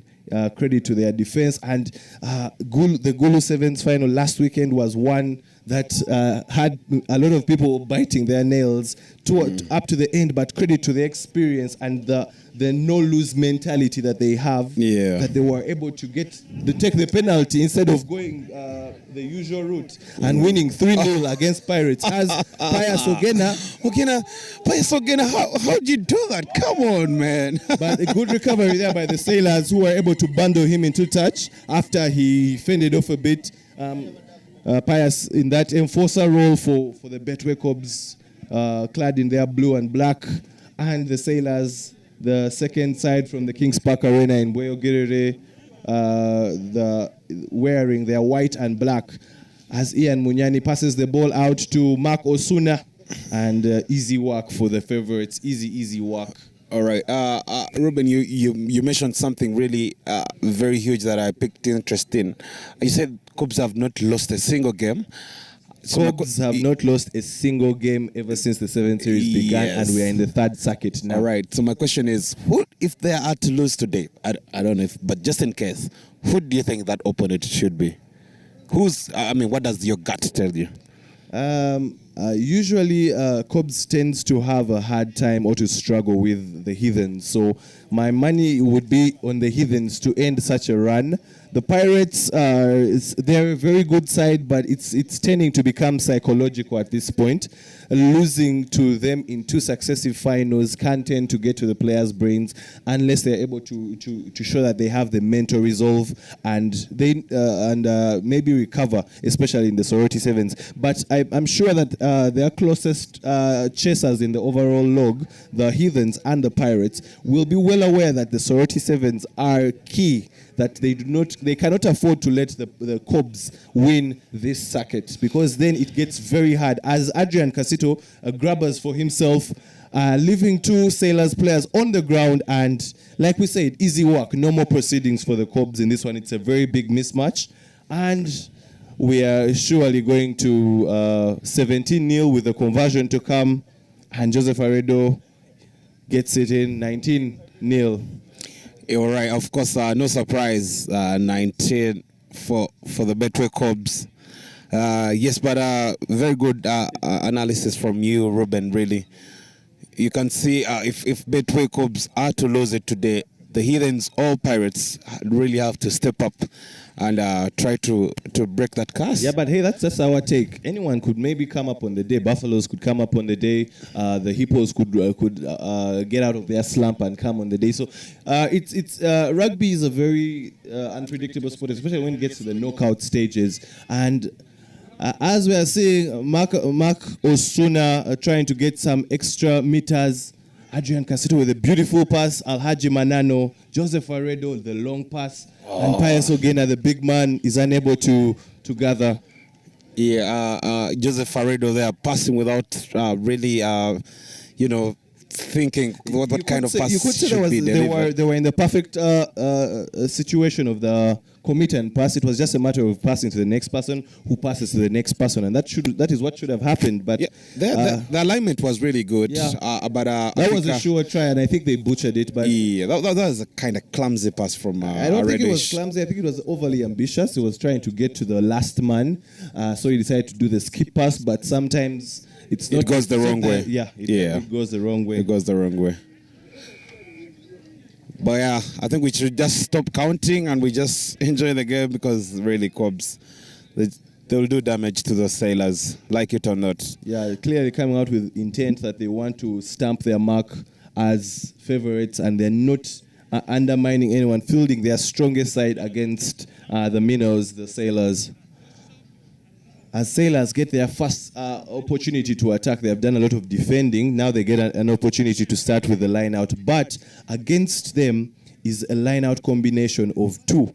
Interesting that the Cobs have chosen to have 2 people contest a 3-man line out on the other end. And again, the line-out wars in the Sevens in general continue, but that was a missed pass and an opportunity for Sailors to get some points on board. Can they be able to run? Good offloads there. But Adrian Casito, very dependable, comes back and makes the all-important tackle. That's Adrian Casito for you. He'll help you, rain or shine. He's very good with the ball. He's very good with defending the ball. Adrian Casito. Really showing his quality and the real reason why he's still on the national team. Yeah, and Alhaji Manano there adding insult to injury there with another try and grounding the ball with such arrogance and such confidence. Fire, baby!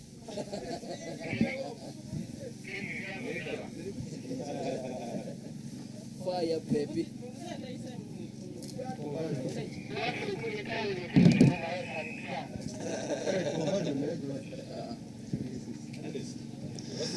Yes, yet again we are in Soroti. It's the Soroti Sevens, 26 for the Betway Cobs.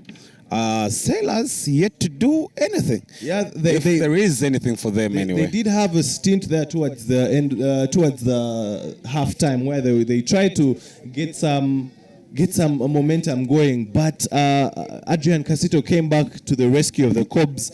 Cobs is a team that really doesn't like to concede in any situation, whether they are playing the strongest team or they are playing the weakest team. But Sailors, I think this is a tough ask for them. The Sailors, I don't expect them to get anything from this, but if they do get a try at least, then that will be good. But it's a good exposure they get starting the day, that it will set the momentum and the tone for them, and they know that they need to take their game seriously with the rest of their pool games.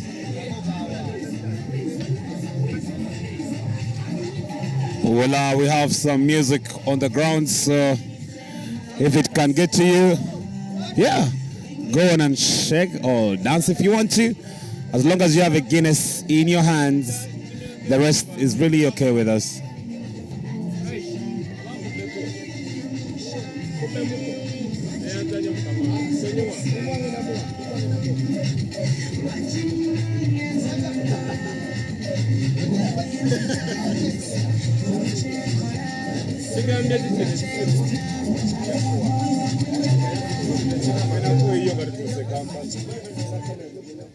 Yeah, as we come back for the second half there, remember scores 26 to the Betway Cobs and the Sailors with nothing yet to show for their efforts. Yeah, a little music in there from Radiant Weasel. Do you have any particular Radiant Weasel song you like, Ruben? There are a couple, but offhand I think one I can think of is Bread and Butter. Bread and Butter. All right, Bread and Butter that it is for Ruben, but we'll see Betway Cobs also try to smear butter on you could say they're penetrating the Sailors' defense like a hot knife through butter. So, yeah. Really, you make it look so easy for them. It has been so easy, honestly. This has been the easiest contest of all. I think the Sailors have a little bit of fear. There's a lot of respect and a little bit of fear for the Cobs that you should think. Yeah. And do you say that with reference from Walukuba Heathens? I think that was quite a. I feel like the Walukuba team at least brought a bit of contest on the defensive front, but in between Cobs and Sailors, really it's just chasing this game, and you can see their smiles on even the Cobs' faces because they're enjoying themselves. They know that this is easy work. You can see how they're greeting each other, they're high-fiving each other. It's a team that's not really being fazed by the opposition at the moment. Yeah, I mean, if you're the coach of the Cobs, you just tell the boys, let's just have fun. Go in, have fun. Don't use a lot of energy. Just keep it brief and quick and precise. We have a long day to go, don't we? Yeah, and we have seen that the Cobs have made considerable changes, and one of the most notable changes is Conrad Mukwaya, who makes his first contribution in the Sevens Series. It's great for that the Betway Cobs have a lot of depth and they can be able to choose, and a bit of complacency there from Pius Ogena, who drops a ball and gives the Sailors advantage. Tackler not showing daylight there, Joseph Aredo, and the Sailors trying to look for an opportunity that is wary, but as soon as they get the ball, they give it away. And Conrad Mukwaya, who has his first contribution, decides to cut back in because he's looking for center post. You could say the kicker is very grateful for that effort to give him such an easy kick. Boys are just having fun, really. It's really fun at this point. And this is our first game that enters the 30-point mark. That is 30-31, if I'm not 32. Yes. We're still trying to get our math right and make sure we are not giving you the wrong scores. As we are seeing legend Dennis Etuket was a very great sevens man, very great 15s man. He was a winger for Pirates, and we're seeing Conrad Wanyama. Good to see that he's fine as well. He got a very, very nasty cut off a tackle that took him off the pitch, and he had to be rushed to hospital. But great to see him as the Betway Cobs kick off. Yeah, of course, Conrad Wanyama, really a scary injury the other week, but it's good to see him, and he's looking bright. Yeah, it's great to see that the medical teams are really working so well, and they're attending to people so fast. And that's what you need, I think, from your medical teams, that they're able to react in time to avoid any challenges that may come from delay. All right, it's rugby tradition and culture. Safety first. That is what we consider. because life matters before anything else comes up. But yes, on pitch, another scrum down. It's a Sailors put in. I mean, I like how the Cobs are really making this look easy for them. They're doing it effortlessly because they know, I mean, they're so much bigger and better than the Sailor side. So whatever they can get out of this, they'll really, it's really predicted already. Here we go. Yeah, another notable addition to the team for this circuit for the Betway Cobs. We are saying Emmanuel Chodu wearing shirt number 4, and also Daudi Semwami wearing shirt number 20. It's interesting to see what they add to an already very strong Betway Cobs side. Yeah, I mean, Chodu recently, he switched from wing to center. So he's doing good. Yeah, and he's actually he's now a lock. Oh yeah, he's now a lock. Yeah, and there we were talking about Emmanuel Ochodo, and he was able to get that assist. And Faraji Odugo with yet another score for the Betway Cobs. But it's very, very dominant. That what the Betway Cobs are exhibiting right now, what they are really showing. And Joseph Aredo trying to get the extras. And yeah, I mean, scores with ease. Surely the referee should let this one rest at this point. We stop counting. I lost the count, but we are very confident that Kawowo is going to give us all these scores. Yeah. If you're not watching and you're just following, you have people that are following on social media. They can be able to also follow the updates. We shall be having particular insights. We can be having particular insights from rugby journalist Ernest Akore Birungi, who will be sharing with us what he thinks from a technical point of view, on top of counting how many planes are in Soroti. So it's also something that you can see as surely this game is coming to an end, and you can just see it from the body language of the Sailors. They are beaten in this contest. Referee, what more do you want from this game? Call it off already. Call it off.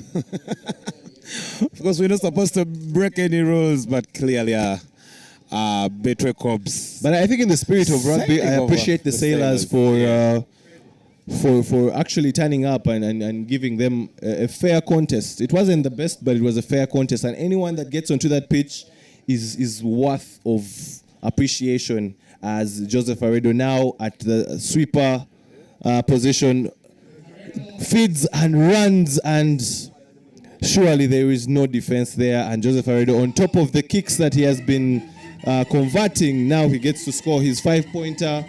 And try time, there you have it.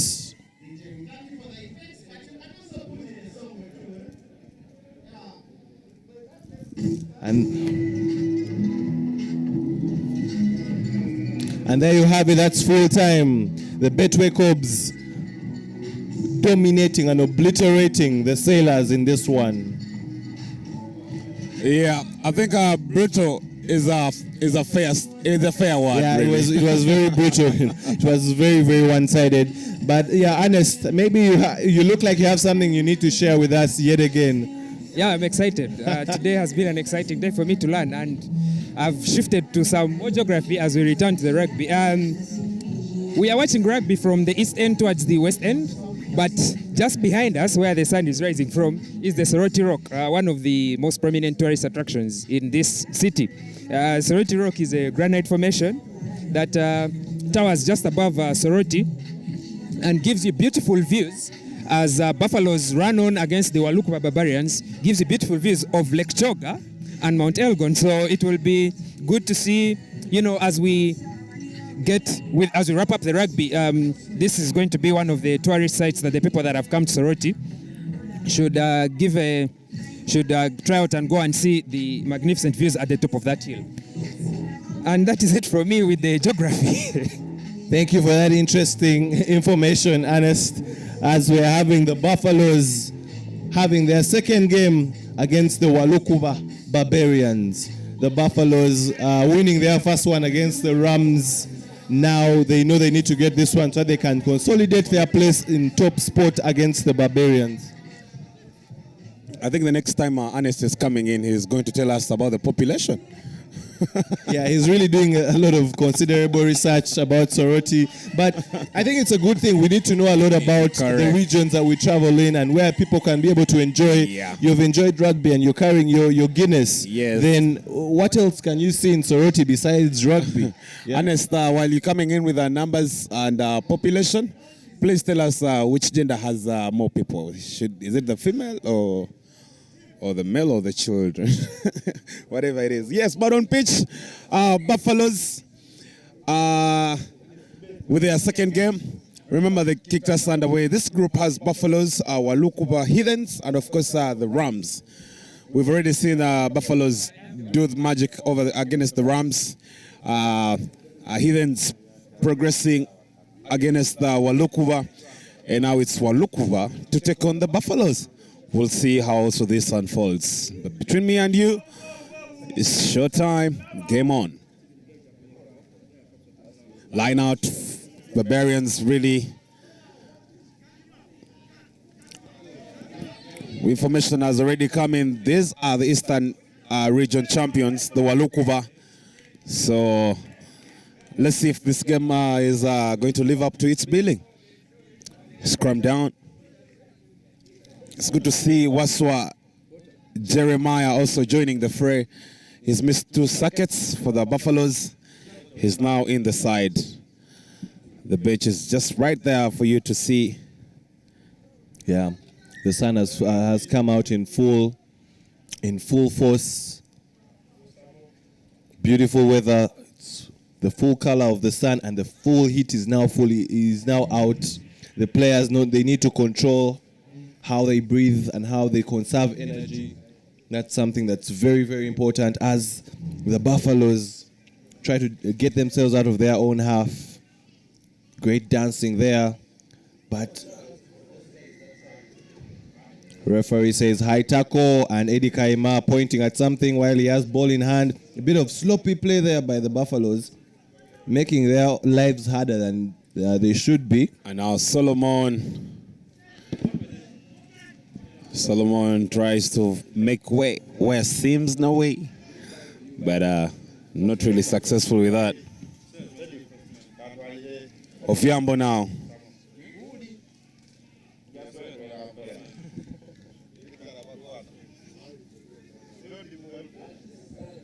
Infringement there by the Buffaloes, and possession is turned over.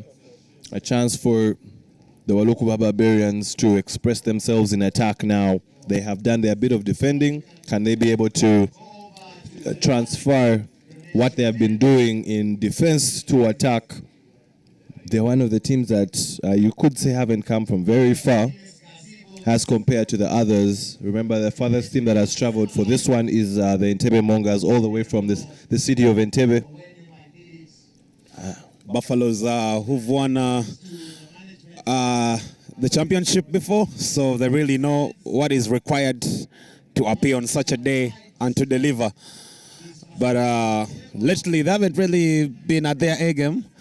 But we all know the contributors to that. Could be the COVID era, could be, the positioning, the numbers of players keeping changing here and there.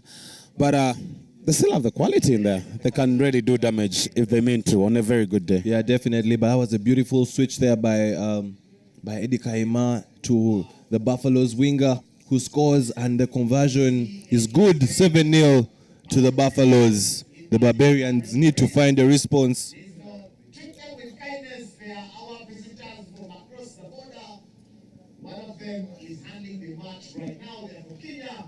So we'd like to thank the Kenya Rugby Union and Kenya Rugby Referees Association. Interesting to note is center referee for this one is from the Kenya Rugby Union. So that is a good partnership, I think, between the Uganda Rugby Union and the Kenya Rugby Union to have that cross, I should say, that sort of switching where you can have some of their referees come here and maybe teach us a few things and a few ways that they do things in Kenya, and maybe we can also have some of us go to Kenya to also show how officiating is done in Uganda. Did you want to say crossbreeding. No. But No. whatever it is, yeah, well, we're still grateful for that partnership. I mean, these are our immediate neighbors. We run to them in case of trouble. They run to us when they need us. This kind of bonding should never cease, really. A big thank you to Kenya Rugby Union for this kind of love and relationship. I think what I wanted to say was exchange program. Oh, But somehow not crossbreeding. you that's your agenda. All right, the action on pitch. Buffaloes 7. Barbarians Walukuva yet to find something on the scoreboard. But as time goes on, we'll see. I mean, we are here the whole day. You think we'll miss anything? No. No, not you even at home will you miss. Courtesy of Kawowo Sports.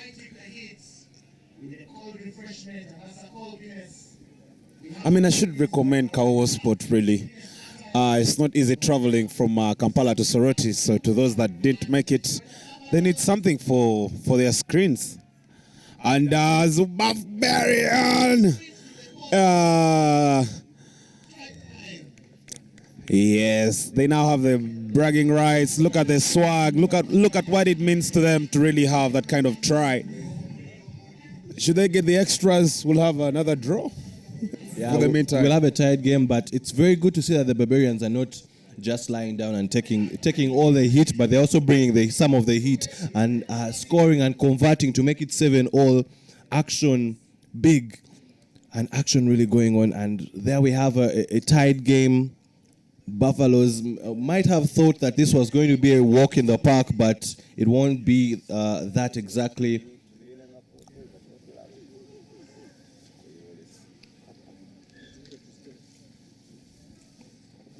The Barbarians making a couple of changes to add some impact, add some fresh legs.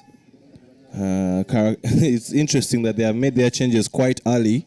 I don't know if it's tactical or it is in regards to freshening up the team, but those changes were quite early as the referee had stop time for a player to get their shoes tied properly. You don't want to trip for having loose shoelaces, bootlaces, I should say.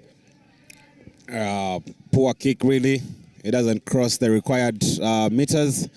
And now Oviambo will look to capitalize on that, but he finds resistance as a knock on really there. Unforced errors hunting down the Walukuva side. When you have a ball at your disposal, really, you have to treat it as something really precious. You don't lose it in a manner that is really not reconcilable. So Walukuva there losing the ball forward, and it's a knock-on. We have another scrum down. Yeah, but credit there to Ivan Odiambo after kicking the ball and chasing it. The pressure is what made the difference, making the Walukuva team to panic, and now they have an attacking platform as Waswa Jeremiah tries to go for the blind side, but the opposite sweeper wasn't buying it. And patient play there from, beautiful dummy, beautiful dummy, as the Barbarians were all cramming the draft, I should say. I mean the drift, sorry. They were cramming the drift and sniping through where the pillar wasn't, the pillar defense, giving the Buffaloes their second try of the game, taking it to 12 with a conversion to come.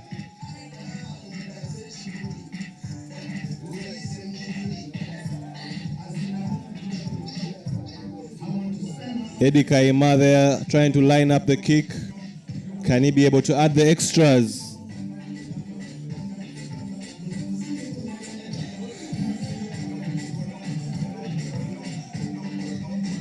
No, he doesn't, and the score remains 12 for the Buffaloes, 7 for the Walukuva Barbarians. Halftime in this Pool A. This is actually a Pool C encounter. Yeah.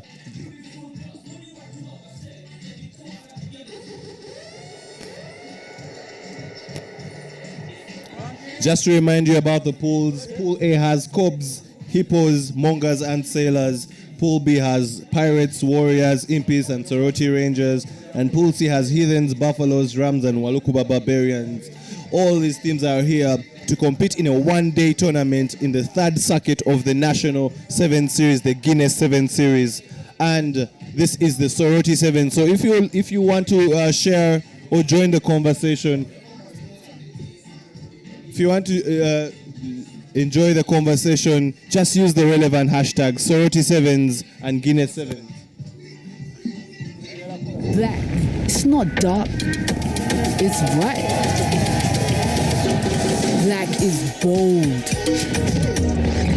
Black is every color all together.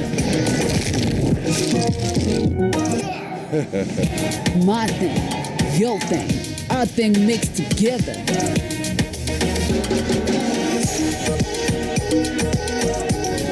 Black shines brightest.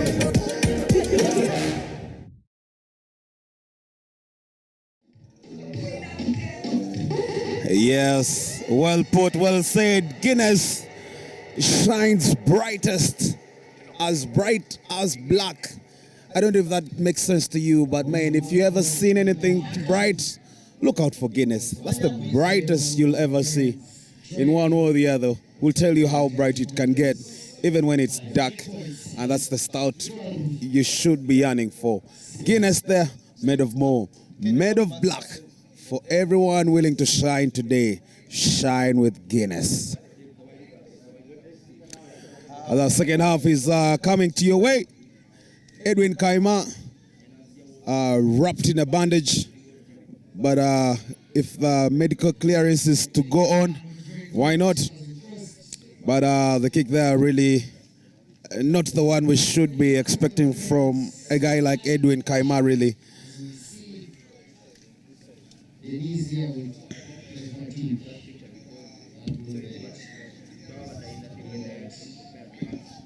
You could say the officiating from the Kenyan referee has been very on point, and she's good. Definitely worth the trip. She has given a fair platform for both teams to compete, and the Barbarians, after getting that opportunity from a short kick by Eddie Kaima, finally give away possession. And this is the difference between teams, I think, that win and teams that lose. The fact that they can be able to capitalize on the chances that you are given, and this also shows what the difference between the core teams and the non-core teams. I remember, being a core team, you have to be consistent in the way you win and in your ranking overall. So if Walukuba Barbarians is to target being a core side, then they need to really work on a lot of things. And such mistakes there by the Barbarians are some that are warranted, and a yellow card for such an error.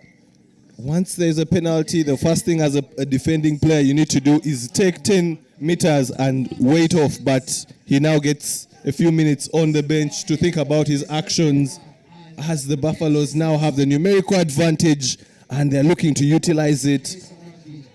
Coming back to the short side, and you could say there was a bit of there was no rack, so there was no offside. One of the Walukuba players is down, so they are now defending with 5 men.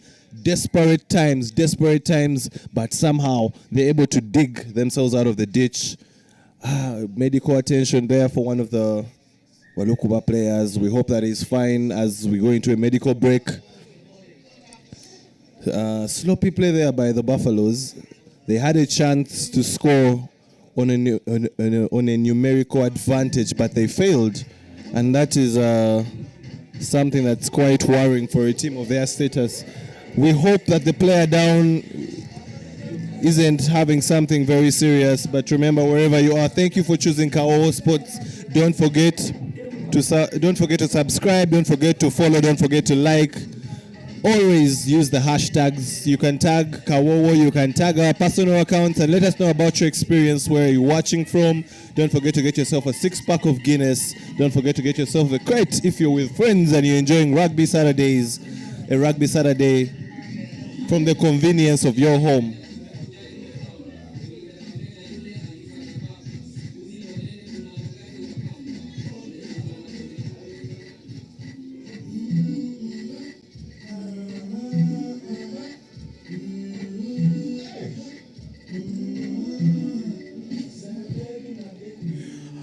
I think every time we have a break beat, medical beat, halftime, I like what the DJ is doing. The people are really having fun here. Yeah, as we're having fans come in from all the areas, Soroti and also nearby areas to come and enjoy rugby, come and see some of the teams you wouldn't usually see from Kampala, from Entebbe, from Jinja.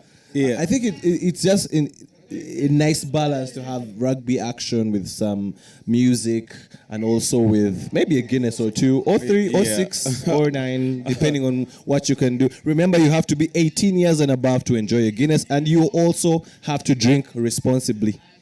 About the fans flocking in, does that explain why we have so many planes flying over? Maybe that's the way they are falling. We have a today. flying school in Soroti. That is why. What, fans are not allowed to come in planes? If they can afford.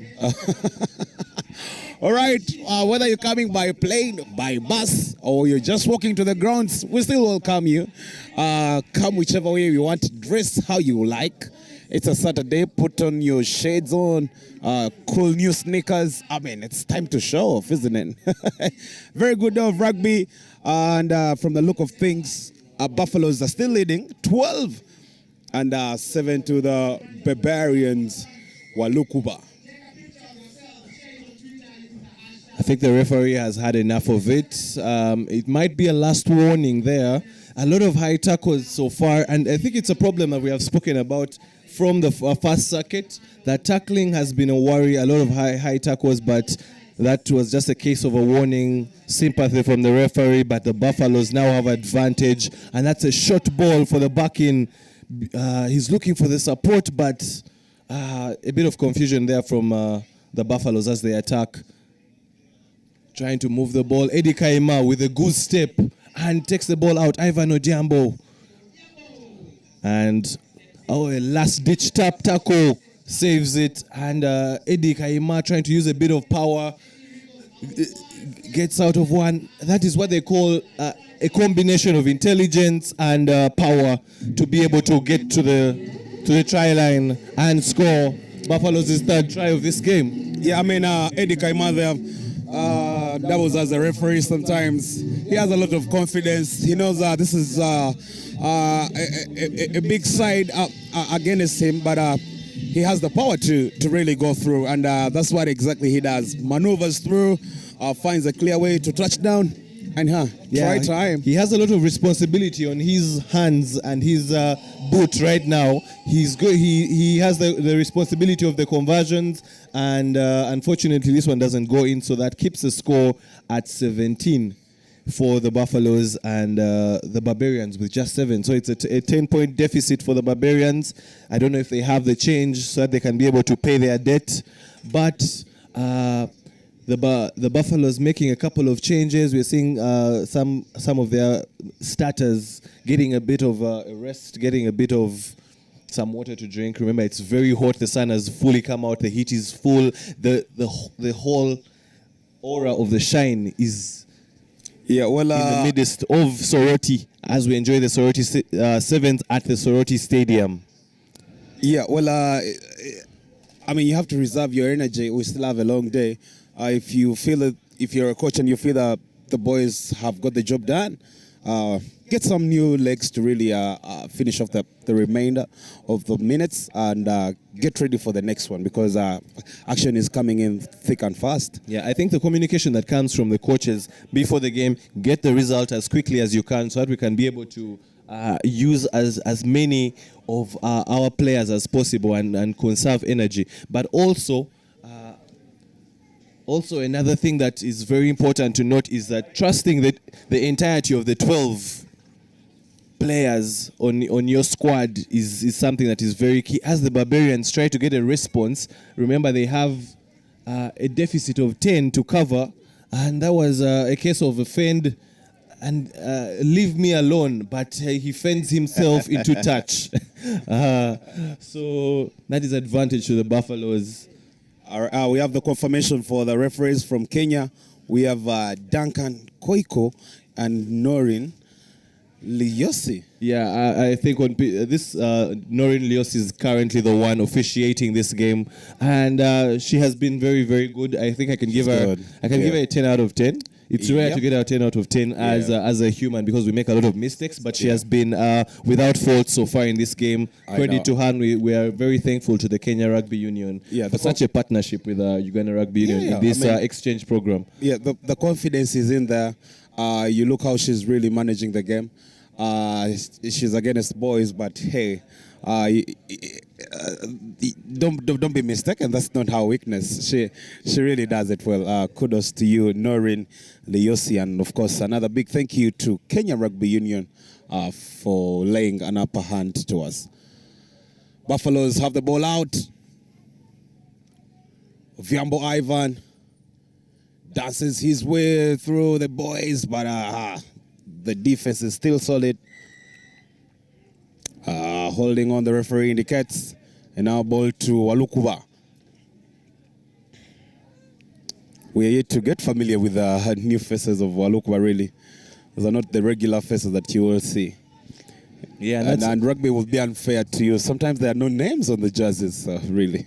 Yeah, no one owns a particular shirt number in rugby. Yeah. You put on jerseys according to the number that you are assigned by your team manager. Yes, and if it's in sevens, there are no particular positions. You can put on any shirt. Yeah. But in 15s, you're given a specific shirt number depending on what position you play. Correct. So that is the difference between rugby. For those that may be watching for the first time and wondering why there are no names on a jersey, or why particular players haven't put on the same jersey over 3 circuits, that is the reason why, because no one can own a shirt number. Yes, that's rugby. That's the difference between rugby and ice hockey. And while we're at that, the Buffaloes emerge winners of this one, 17 points. No doubt. To 7. Unfortunately, the Walukuba team getting its second loss of the day.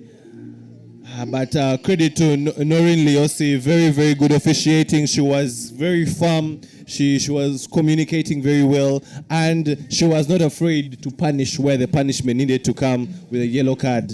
Yeah, and we're coming on 2 page right now. Is the Heathens taking on the Rams, another of the 2 teams from Pool C. Yeah, this is going to be fun. Yeah, Rams will come into this one knowing that they need to win. They lost their first game against the Buffaloes. How can they be able to change their fortunes? Heathens, they know that this circuit is a do or die. They need to keep track of the Betway Cup, so it all starts from such preliminary games. Can they be able to get their strides? Can they be able to get off on the right foot? I like Heathen's body language. You can really see they're really so focused today. But hey, don't take Rams for granted. They are also here to display really good rugby. They have good quality in their side, I should say. So this is going to be an interesting match, really, because Heathens, if they are to pull up what the Cubs have been doing for the previous 2 circuits, it should be more than magic. It should be discipline. It should be tries. It should be injury free. It should be a lot of work to do, really. But I think they have the power to do so. They have the quality in their side. But hey, don't just take my word. Why don't we watch this and enjoy? Yeah, this is going to be a very interesting one. And the center referee is another from the Kenya Rugby Union, Duncan Kiyoko. And clad in the yellow shirts that are not really characteristic of our Ugandan referee uniforms, and you can tell the difference. But we welcome them, and we hope that they're enjoying Uganda and they enjoy the spectacle of being at the center of the action of the Guinness National Sevens Series as Higgins move the ball. And it finds Michael Okorachi at the wing, the enforcer, the man they call Gonya, getting out of a tackle and being held up by the Rams players, and the maul is affected, but somehow they break it. They recycle the ball. Paul Epilo, Aaron Ofoiroth, putting on very colored boots. Long pass to Claude Otema. Goose step. The fend. The leave me alone. Fend. Man. That's the leave me alone. Get out of here. Kato to find Innocent Gokto. Cuts through. Kato again. Innocent Gokto moving with such grace. He doesn't look like he's making the step, but somehow he beats his defender. As Michael Okorachi, surely he should be able to score. And that was very I should say shocking. It is shocking, and it's happened for the second time. You saw him exactly the same position, the same area against Walukova. Something of a similar sort. Could really we say, I don't want to say it's a case of lack of confidence, because he's a man that has traveled the world, played rugby at all levels, so why would he not back himself to score there? But he ideally lets Rams off the hook. Yeah, I mean, we all know there's just that bad day in office. Probably for the first two games, for the first two chances he's had. That's fair to say. He's not really having a good day. But as the day goes on, he's a professional player. I mean, he can regather himself, pick up all the broken pieces, get back in order, and boom. That's the Michael Okarachi you've been looking for. He'll be there anytime now. He will be there. He always comes through, doesn't he? Yeah, as Rams make a very schoolboy error there inside their try area, and that is the easiest thing to do, the hardest thing to do actually. Why would you gift a team of Heathens' potential such a try? Like, they're already going to come at you with all the force that they have, but now you've gifted them something so easy like that. A 5-pointer next to the posts, which makes the kick even easier for for Roth, who converts. And that's 7-0 out of nothing. I mean, Nelson Mandela tried to carry off the scrum, but the passing, I'm sure Richard Lumu will not be happy with that kind of passing. The one thing about Sevens rugby, if you can't pass the ball, then the ball won't be able to move. So that was very unfortunate. But you could say, if you're a Heathens well-wisher, then that was a blessing in disguise. And I don't know, Roth, come on, man. He kicks it backwards. Yeah, that was a very comical kick. I think he has, I don't know. It's just better than that, really. I think it's a case of a lack of focus, showcased by both teams. Rams earlier on giving away a try. Now that kind of kick from a man who has played his rugby in sevens, who has played his rugby in Kenya, who has played his rugby in Uganda, and he plays for the national team sides, both the 15s and the 7s, so it's very shocking to see him kick like that. But anyway, the Rams now get their ascendance.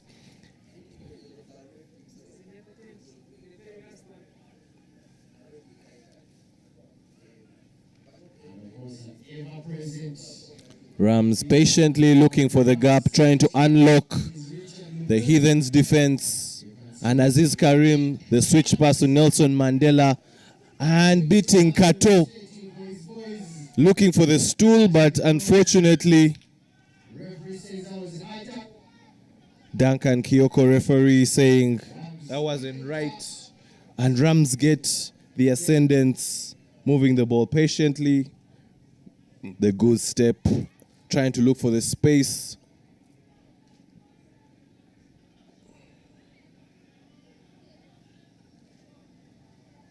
Patient play there from Rams. Yeah, I mean, don't give away the ball easily. If you cannot penetrate the line, be patient. Just try to play around with the ball. Somehow, somewhere, an opportunity could just rise up, but you just need to be ready with the ball in case that opportunity is to meet you halfway. Rams doing some good work so far. Yeah, I mean, we've been talking about referees and Kenya's upper hand to lay us some assistance. And there is Duncan Koiko, another referee from Kenya Rugby Union. Yeah. What a good day we're going to have. And he has just given out a card there. Had enough of the repeated infringement from of the Heathens. And he tells one of the players, you know what, go and just think about your actions. Now, advantages with the Rams. 7 against 6, can they be able to capitalize? Remember, the Heathens, who are in black and green, are the ones in the lead. And we're seeing Aziz Karim moves the ball, and they're looking for the space, trying to get the overlap. The 2-on-1, but a bit of sloppy play there, tackled by Paul Epilo. And I don't know, Foyroth trying to gather with one hand. Yeah. Beautiful gather.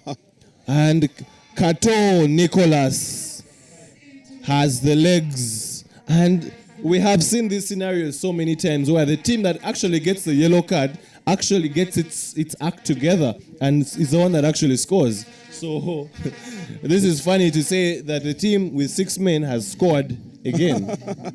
I mean, yeah, it's how you seize your opportunities. It's not really pure guarantee. Yeah, but great opportunities in there from Aaron Ofoiroth to kick and then to gather expertly with one hand. Then the offload, and Nicolas Cato with the support run gets a reward for his efforts to give Heathens their second try, which takes it to 12. The conversion is short.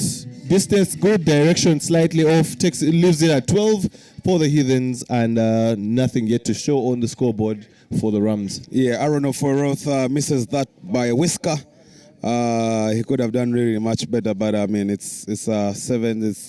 It's kicking with no tea. It's not kicking with no corn. So yeah, Norbert Okeny there thinking about his sins. He will definitely. He's one of the players on the national sevens team, and he'll be saying to himself, "I should be doing better than this." As the action on the pitches is really getting intense, really getting physical, and the referee stops time and he says, "Okay, I want to brief you guys. This is getting too much." Claudio Tema is rough-housed into touch, and the assistant referee says there is a case of a blood bin, need for the Rams player to get medical attention, and also Claudio Tema, on the other hand, is getting some attention there. But good to see that he's getting up on his feet, and with that stop in play, that actually takes us to halftime. Yeah, I mean, let's talk about Claudio Tema, really. He's very sharp at the sevens, but I liked his display of skills while we were at the 15s, the national side. He's very young, very promising. I should say Uganda has a bright future. What do you think about this young lad? Yeah, great player, and a testament to the Chadondo rugby development strategy. Claudio Tema going through the tag rugby process, going through the whole echelons of how players develop in Chadondo, from the junior shield sides to the Buffaloes, up to now the times when he represents the senior side, the Heathens, and I think it's a great honor for him, and he's a player that definitely has a lot more to show on the national side as well. But we're also seeing the referees having a conversation about the game, and I think it's also an important part of rugby that even at halftime, as the teams talk about what they need to do better, the referees also look at the game, they review, and they talk about what they can do better, what they can observe better, and how they can officiate better. Yes, there is Claudio Tema, very, very young lad, I should say, and the quality with what he's got is really shaking the ground, isn't it? Yeah, definitely. He's one of those guys that has been given responsibility at a very young age. You know, playing for this event side comes with a lot of pressure. It's the top team at Chadondo, and a lot of expectation comes with it. They have a big fan base. They're one of the traditional teams in Uganda, and he knows he needs to deliver every time he puts on that jersey, and he gets a chance to play. Wait, that's Claudio Tema for you. Very interesting lad. You should take some notes the next time you see him. He's on his strides, I should say. Yeah, very good kick there on the restart, this time from Aaron Ofoiroth, gathered by Michael Okorach, and now Aaron Ofoiroth yet again. And he's trying to look for some space. Heathens are back to their full complement of 7. Norbert Okeny is back, and they move the ball. Michael Okorach trying to look for some space. And he gets the stool, but then he loses the ball in contact, unfortunately. That is a case of a mismatch. Big ball carrier, but he loses the ball in contact as well. Rule number 1 of rugby, always keep the egg. Correct. That's the precious jewel we all have to keep in mind. But yeah, the advantages to them as Baskut finds Aaron Ofoiroth. Hands with Aziz. Leave me alone. I gotta go. A bit of social distancing there. Yes. It's very interesting. Maintain your SOP. Don't come to me like that. Aaron Ofoiroth touches down. He has the brightest boots. And you can see he's thanking the Lord, who has a very, very great play there. Arms distance, fend until the defender gave up, and he had the chance to jog his way the center posts, and the conversion was good, which gives the Heathens 19 points. And the Rams have nothing to show yet. The Rams have not had a very good start to the Soroti Sevens, losing their first game to the Buffaloes, and now losing, appearing to be in a deficit here against the Heathens. It doesn't really do their chances of qualifying for the main cup good. They'll definitely, if they are to qualify for the quarterfinals, they know they need to go into Math and win their last game against the Walukuwa Barbarians. All right, second half, Aaron's ball again failed to cross. But this time around, referee is okay with it. It gets the yards that are required. Aaron Oforoth coming down the play and sending a long pass to Michael Wokorach. The referee says that was a forward pass, and there's a bit of a healthy banter between the two, Aaron and the referee, and they're like, let's agree to disagree, but the referee's word is final, and it is going to be a forward pass and a scrum to the Rams. I mean, referee's powers are really undisputed, but Aaron, for some reason, he thought that was really unfair for him. But the man in the middle is the boss. What can you do? There's a scrum down. As Aziz Akram finds Nelson Mandela. Yep, I think it's a case of a technique that Ugandan players have been using, and now Kenyan referees are observing. Another case of a forward pass there by Nelson Mandela. Remember, it's not necessarily about how the hands move; it's also the trajectory of the ball. And the ball went out first in front, then it came back behind, so that is considered a forward. And Ernest must be counting planes wherever he is, because as we are seeing a lot of planes in the sky. Remember, we're in Soroti, where there's the air training school. I keep forgetting how it's called, the flight school. So there are a lot of planes happening around.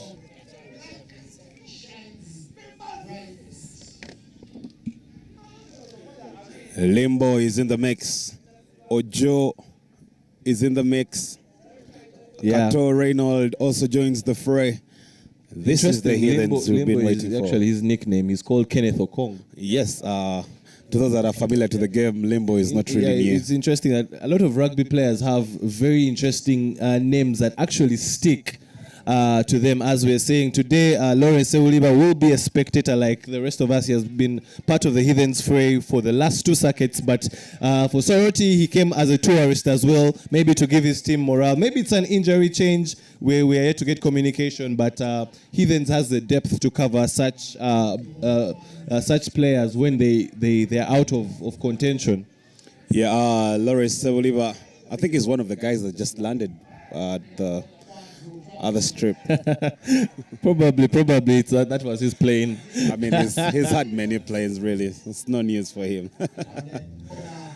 Let me ask you, do you need a passport to travel around Uganda?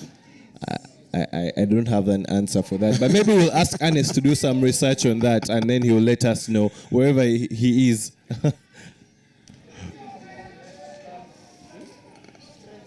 Another infringement there, referee not happy.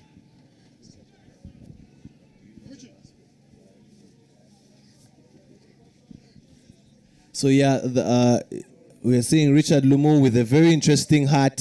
Their coach for the Rams. Yeah, I don't think the girlfriend will be happy after seeing this. I don't think he really cares about the girlfriend at this moment. It is about how his team is not performing to the standards that he wants. As Aziz Khan trying to pump his way to the try area, Paul Epilo digging for the ball. Long pass there. And it is Innocent Gokto to find Michael Wokorach. Kato Reynolds. Is it? Yes, it is. Yeah, but you see, Michael Wokorach has that thing about him where he's able to free his hands when he's in contact and make that very important offload. And luckily, Kato Reynolds ran the support line very well. And that further extends the score for the Heathens, and surely this must be a win in the bag for the men from Chadondo. Yeah. As Joseph Oyet tries to get the extras, but I think they moved the posts while he was kicking. So yeah, I mean you're talking about Michael Walker-Rice. That's what you need the big bodies for, because it's very huge. He'll need many guys to take him down. Yeah. And once you have that advantage, it's once the ball is out, it's a pure go and get it. Yeah, you can definitely see that every time he holds the ball, there are three defenders rushing at him, which creates a numerical disadvantage on the other end. So if he's able to free his hands, then that really makes work easy for the Heathens. It's such a gem for Heathens to have in their squad. Yeah, that is what the Betway Corps do with Pius Ogena and the likes of Ian Munyani. Big boys, very tall.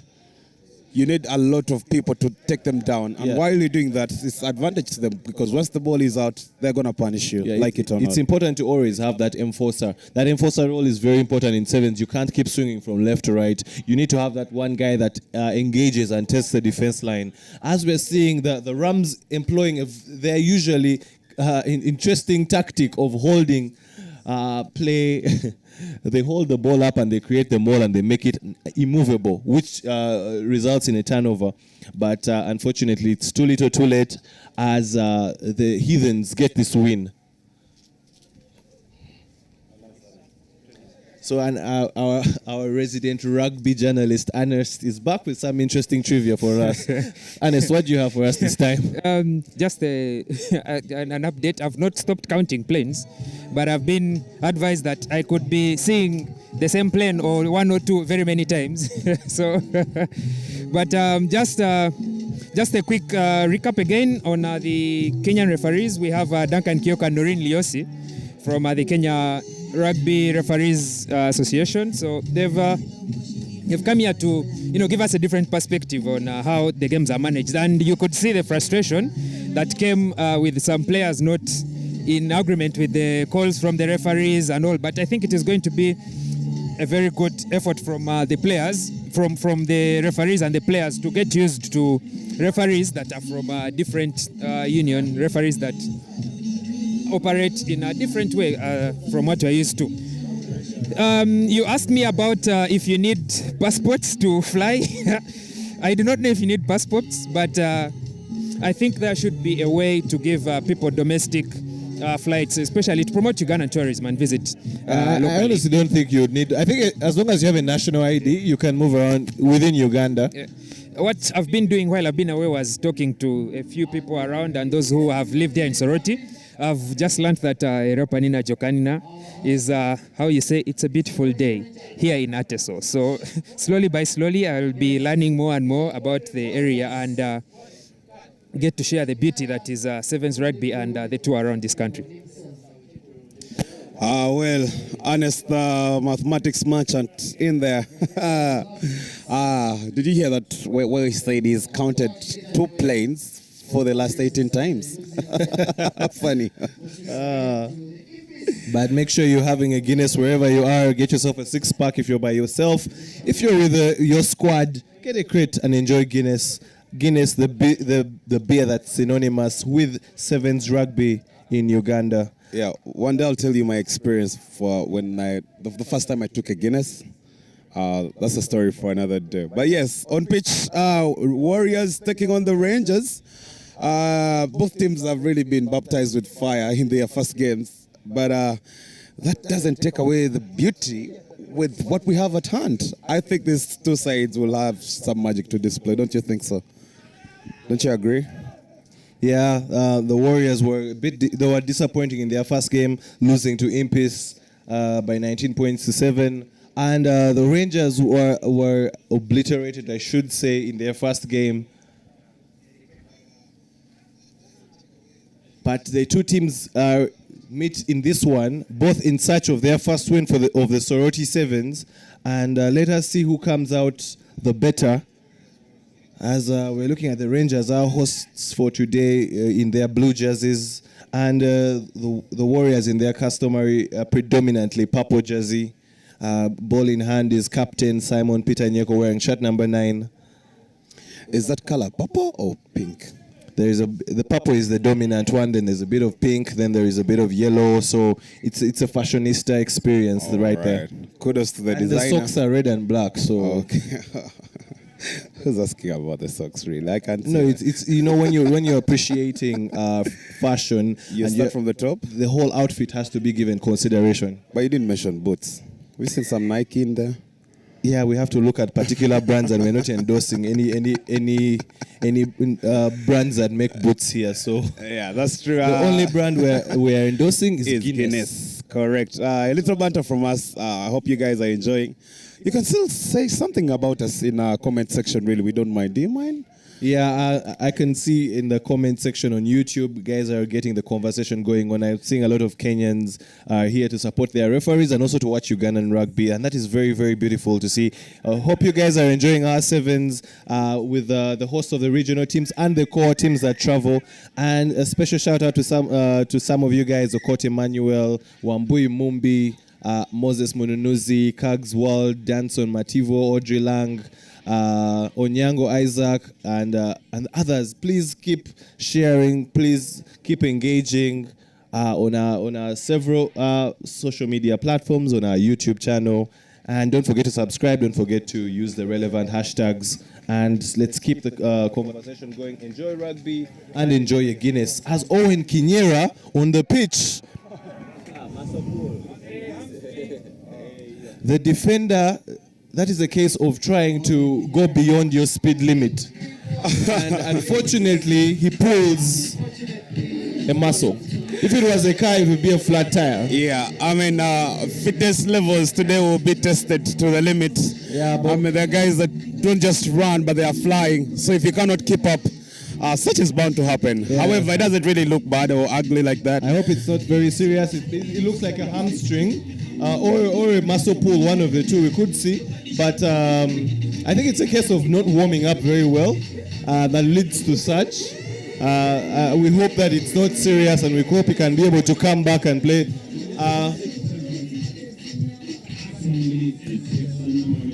The referee calls for a substitution. Unfortunately, the player won't be able to continue with this one. Yeah, but wish him a speedy recovery. yeah, it doesn't really look that ugly though. So Yeah, we but- hope it's not what we think. I So. think it's one of those very forgettable moments for a player. They don't want to remember such moments when they get injuries. But beautiful, and luckily enough, that's what substitutes are for.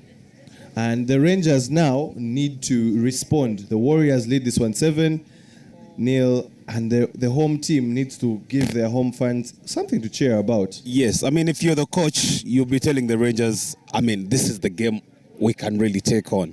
I know it's Warriors, I know it's a Kampala side, but I mean, if we are to stand any chance of proceeding to the next level, such games, Warriors, start with that, and as the others come through. But you have to win a Warriors game if you are a Rangers guy, really. You should just have to win this one.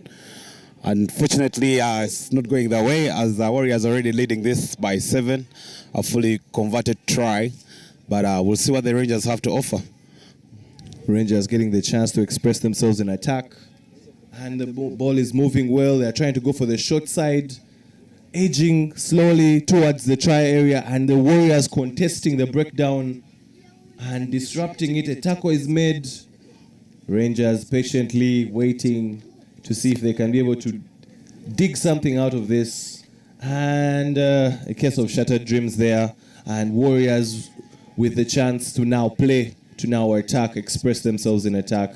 And it is Richard Kinyai with the interesting hairstyle there, moving the ball in stark contrast with Henry Musisi, who has no hairstyle. So, and Abdallah Latif beating one defender, moving to Musisi, moving to Nyeko, Simon Peter, and the Warriors. Beautiful step there by Richard Kinyai. He's a very, very flexible, very fit man. An advantage there to the Warriors as Simon Peter Nyeko breaks the defense line.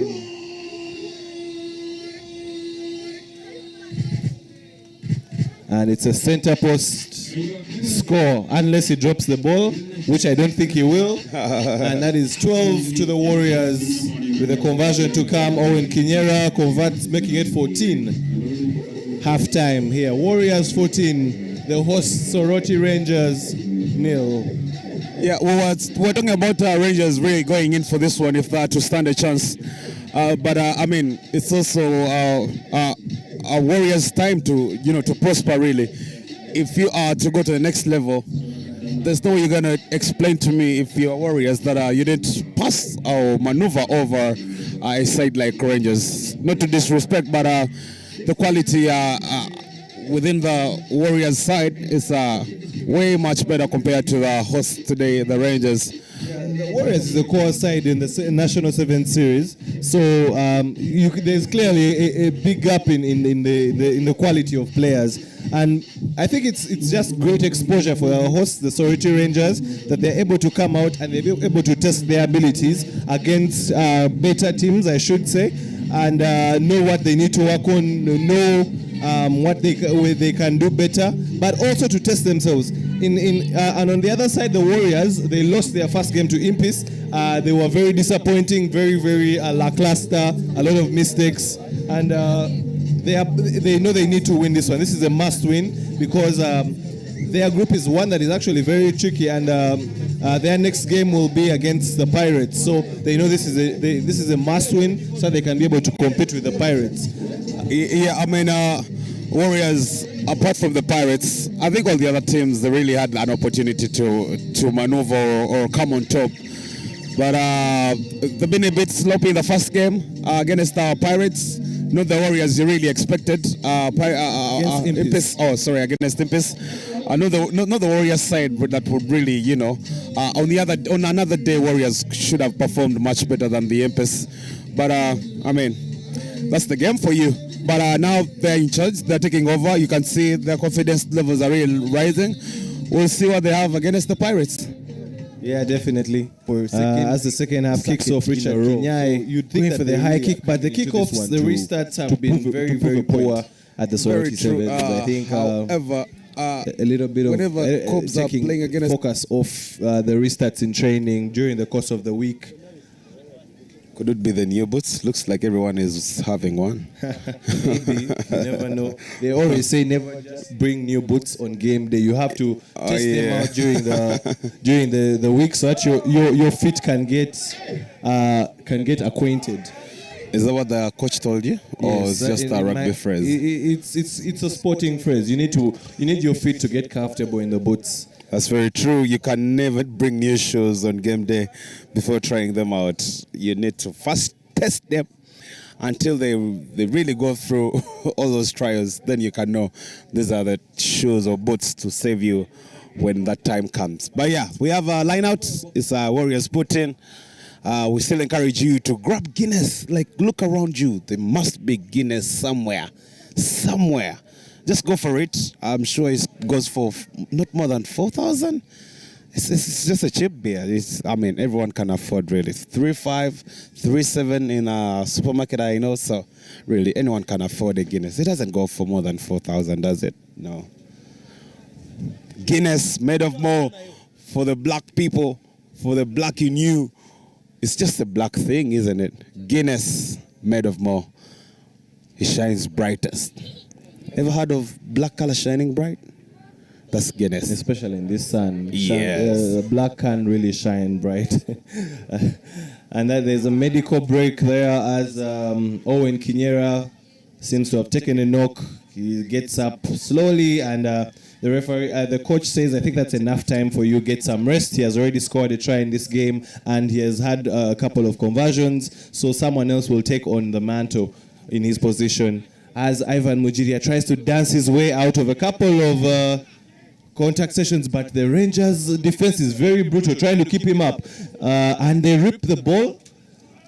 Very, very interesting defending strategy there from the Rangers. Playing with a lot more intent in this second half. That should be a case of a yellow card. And unfortunately, the referee lets the yellow card slide, but he gives the penalty.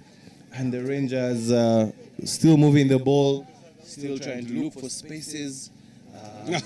Social distancing, keep your distance with the fend.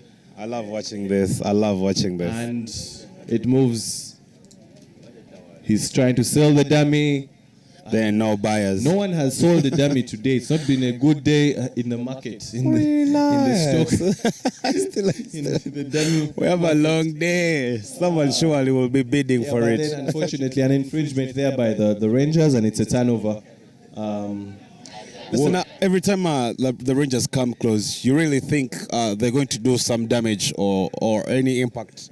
But for some reasons, when they reach to that level, they just lose the ball forward. Abdallah Latif hitting the tackle. One man down. And that is a penalty try. But that is so dangerous. I feel like there should be a card, and rightfully so. That was very dangerous. And in regards to safety, that's if we are actually playing top level professional rugby, that is cause for sanctioning and having a further punishment. And a ban, yeah. You can't play like that. That was really reckless. See, he has already reached the try area. If you're trying to really tackle the man, try and go low and try and go for the body. But why are you putting yourself in a position where you're going for someone's neck? You can really hurt someone. Yeah, I mean, the damage has already been made. You really see he's very close to the try line. And then you further impact more damage to yourself and the entire team. So really, that's not cool at all. Very reckless from a Rangers player there.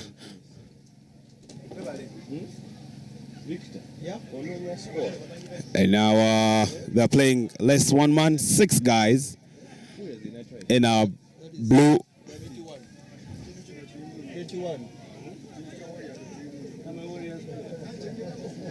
21.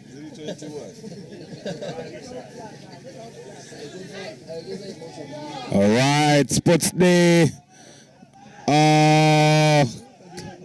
It's very swift, but eventually the Warriors get their tackle. Yeah, I was asking for a referee. Didn't you see the man fall on me? Okay, holding on. Referee indicates still against the Rangers. Warriors with a quick start, but referee says, hey, I need to first talk to this gentleman about his shoelaces. Oh, not the shoelaces. No, I think he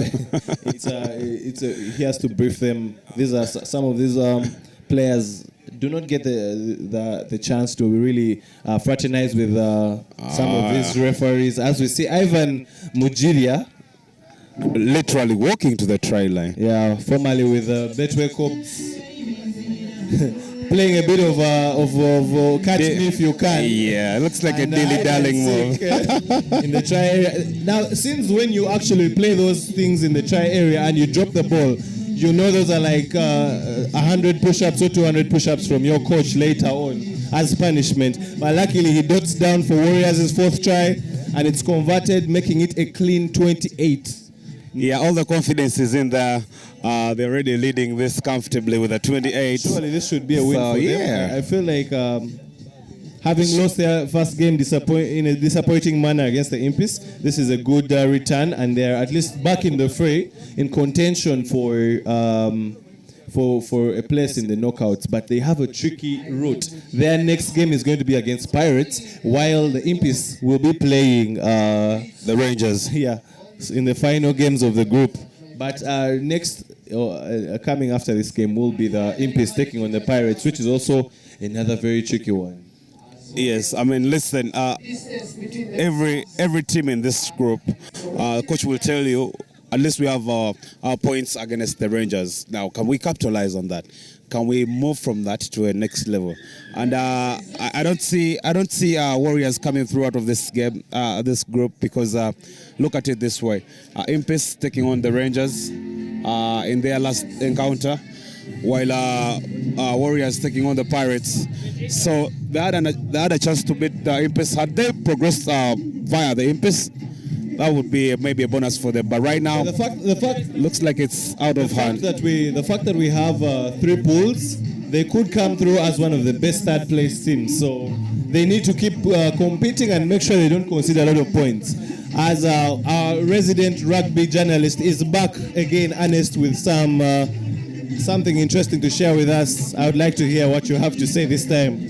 As Makerere Impis and Black Pirates take to the pitch, it is slowly and surely gaining closer to lunchtime. So I've been asking the people around Soroti, I've found a liking for the people around Soroti who live here in Soroti, what their favorite meal is, and I've been told that the top meal here, if you're in Soroti, you must try the atapa. Atapa is kalo for the people from the central and western region, or millet bread for the people who do not understand the local languages that we have here. And it is best served with smoked fish. So if you're in Soroti, please make sure to get yourself a good serving of atapa with some smoked fish or beef if you would like. For some reason, I thought he was about to talk about food, really. But it's the right time to talk about food, so that's fine. Yeah, that's how I feel. Like, I think he read my mind.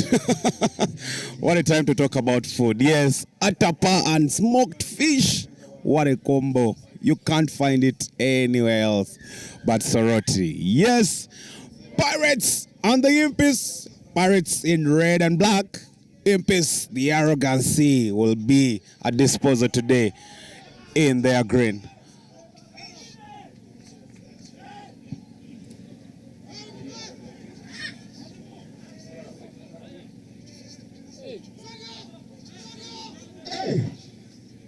Impis get the chance to attack first, and that is Robert Sentongo with the ball. Aaron Stallone Aldinaitre with a very good tackle there. That is Sediabane. Wait, guys, no. Go. Step away.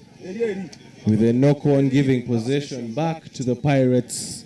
Pirates patient in their defense, and they get a chance now to get themselves out of their half.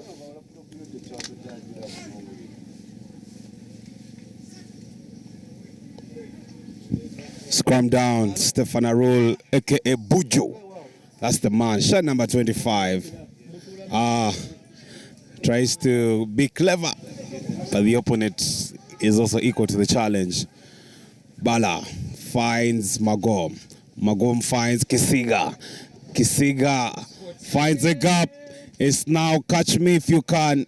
Look at how he's running. It's that bossy kind of run, like look back in front, look back and forth. Like is he gonna catch up? No, he's one of those players that doesn't really look like he can run, like he's fast, but you'll only feel it until you're trying to chase him. That he runs in a very graceful way, like as if it's a strut, it's a joke, but then he actually gets there. And he's one of those guys, very, very skilled, that we are seeing. Ivan Magomo looking to add the extras. He has been having a hot and cold day with his boot.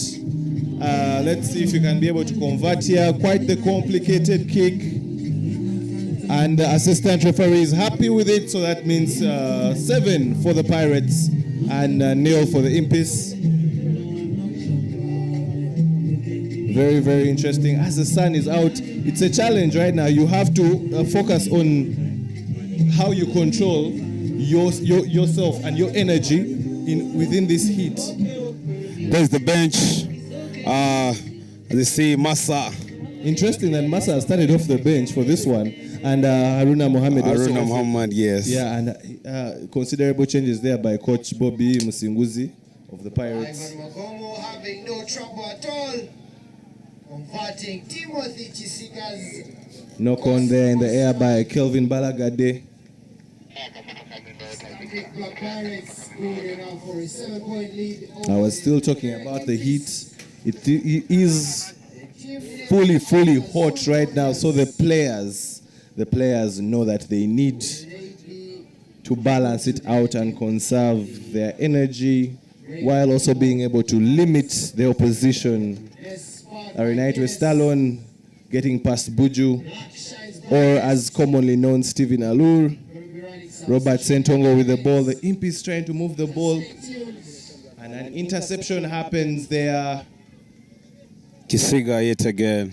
Yes. Unstoppable. Yeah, I think Robert Sentongo took a lot more time with the ball there, and his pass was easily read there by Timothy Kisiga to score his second try. Yes, I mean, if you linger around with the ball, someone who really wants to do purpose with it, they're going to just grab it and boom, there they go. Of course, Ivan Magom also finding it very easy to do their compliments. So, 14 for Pirates, and the boys, the one you're seeing right now in green, Impes, are yet to find something. It should be a harder one for them than the one they had in the first place. This is interesting to see. At least Impis has a lot of players on the bench. In Gulu, interesting, they reached a certain point where they didn't have any players on the bench because they had carried a very light team, and then they were also they got a couple of injuries. So they started playing their last games with just 7. Yeah, I mean, kudos to them. The other week, part of their players really being a university side, they had some job to do for the university, but now they're back to full strength in green. Impis, Bala, Infosa. In the southwest 4 leg of this series. First, of course, and the Impis have a tendency of really surprising the big teams. There you go, head of coaching staff and referees, representative from the rugby union, Robert Boali, showing Jonathan Luhoni where he can sit and think about his actions for a few, and also maybe catch a breath because he seems to be out of breath. And that gives the Pirates a chance to kick for touch. Pirates is one of those teams that has really employed the kicking tactic a lot. And one of the tactics they have really strategized was the punt. To get some extra meters, especially in this heat, you want to minimize as much energy as possible while getting as much territory. And they get a line out. And also that means that they really trust their line out. And that was a very biased one. Unfortunately, Stephen Alur will be disappointed with himself in that throw, and that gives possession back to Impis. There is a missing name among the Pirates team. I don't know if you've noticed. Desire Ayera. Yes, exactly. Where is he today? I think it's a case of injury or commitment. We are yet to get any communication, but our resident journalist will be doing his research on that. I miss Desire. I mean, his impact is really felt when he's on. He has that natural strength. On top of that, he also really works hard, and he has got a lot of mentorship through the Sevens program. And if you were in Gulu, you would see how much he was doing. I think it's just testament to the hard work he has put in. As Ivan Magom is trying to cook up something, Timothy Kisiga decides not to pass. He wants to dance a bit of salsa. They are setting up the play, picked by Joshua Ngwao, Kelvin Balagade. For all his power, he can also pass. And it's a commit and pass, and Alex Aturinda crosses the white line and has the liberty to go up to the center, posts and scores for Pirates' third try of the game.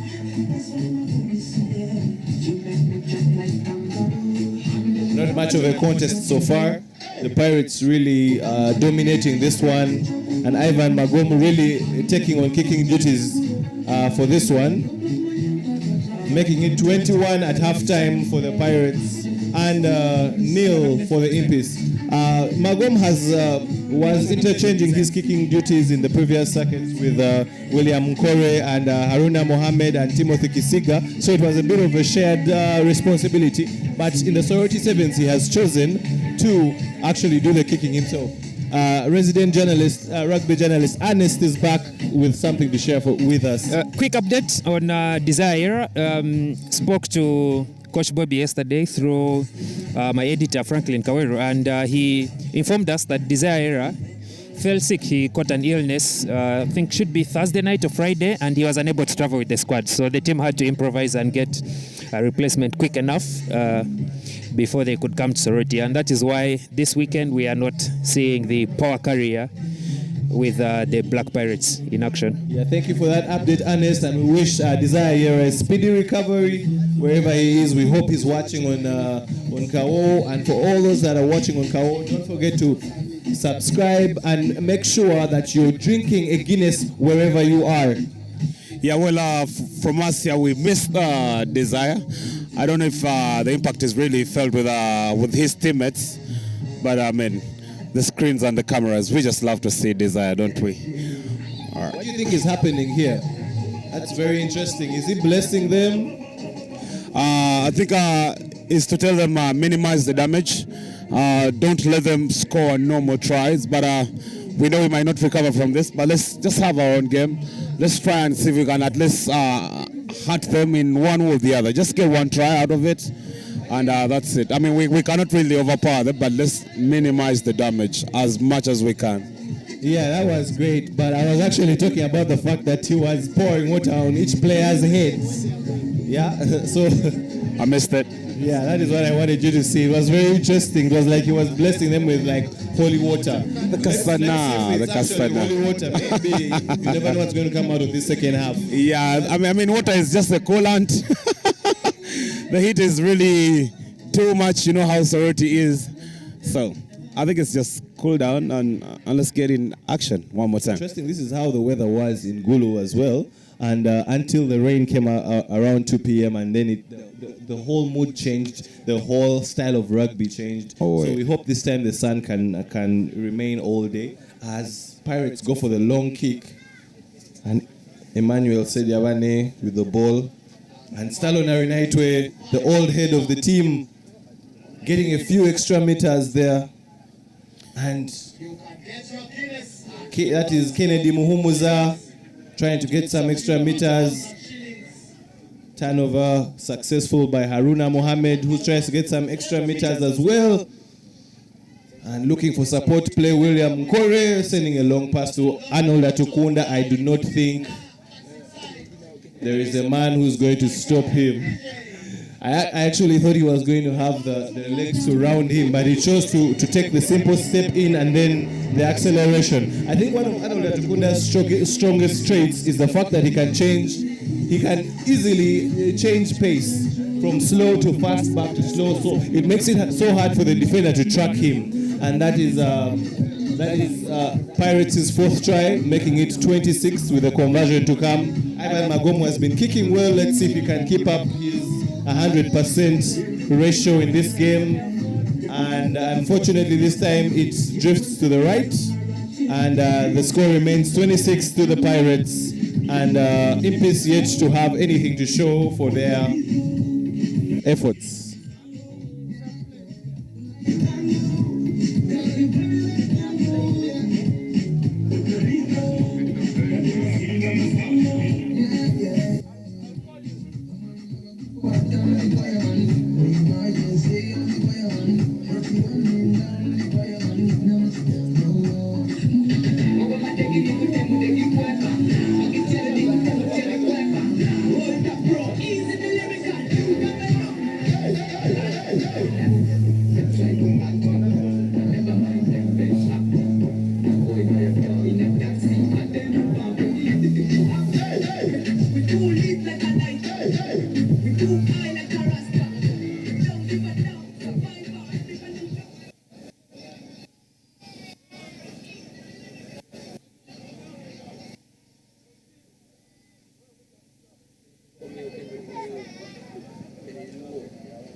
Pirates kick off and gather their own ball, getting an opportunity to attack again and again.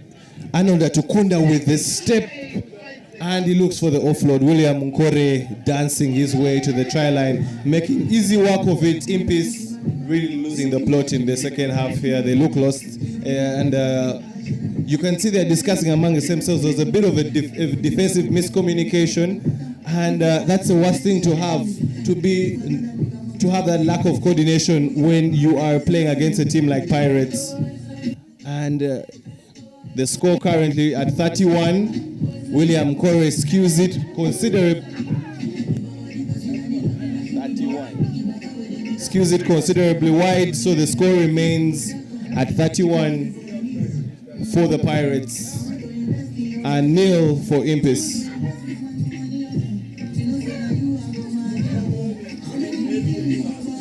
I think this one should also just end, really. Impes don't look like they really want anything from this game. Just waiting for the referee's watch and the whistle maybe to blow to end, but the damage is really getting out of hand.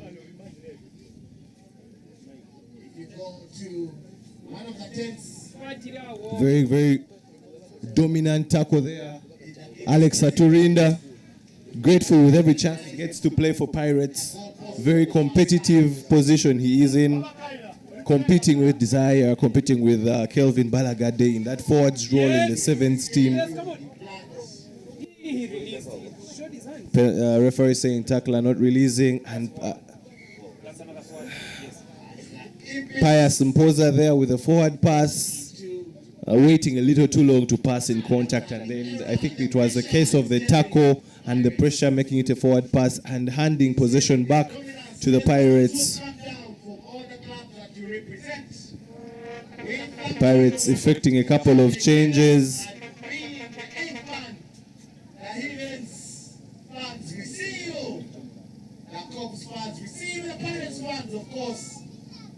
And yes, the home team. That is the Soroti Rangers, and the people coming through. Beautiful day here in Soroti. Very, very beautiful day. The sun is out. The fans are coming in, and we have fans driving, some of them all the way from Kampala, all the way from Entebbe. So we appreciate all the rugby fans that sacrifice their time and make the journey as Pirates looks for more space with the commit and pass to score yet another try. And Isaac Massa social distancing the defender all the way to the try line for yet another try, making it very, very considerable now. 36 with a conversion to come. William Corey with the responsibility of getting the extras.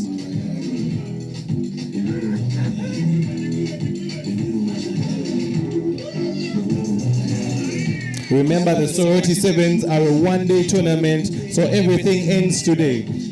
We are heading to the end of the pool stage games, and then later on, we shall have the knockout stages that lead ultimately to the big one, the final. And remember, in the knockouts, it's business. It's simply business. Win or go home. Yeah, we're up for business. And whoever wants it more goes for it. And from the look of things, there's no doubt that the Pirates are for business. We'll see how the day goes for them, because there are a lot of good teams who are also up for the same challenge. So good luck to you, Pirates. But this one is almost over. Pirates really can't reach, but they'll try to see if they can get big baller.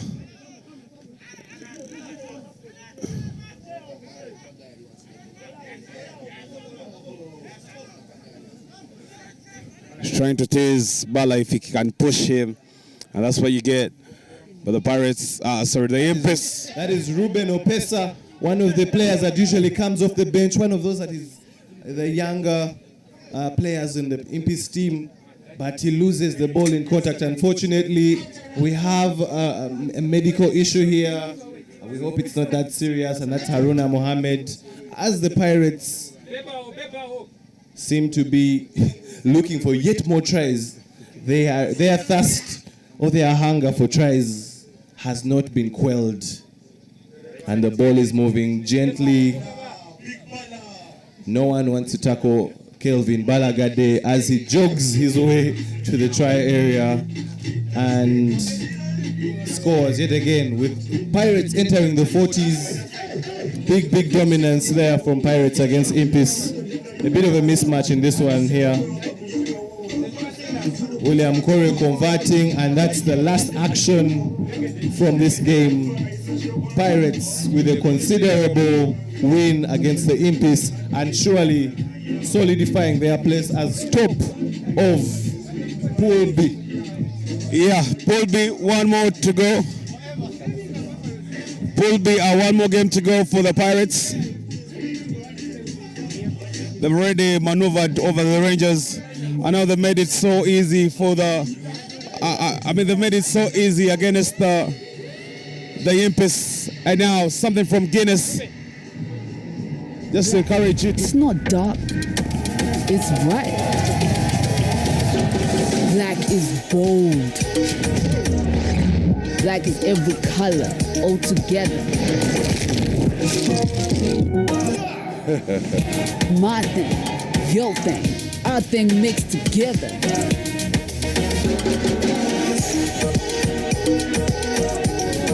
Black shines brightest.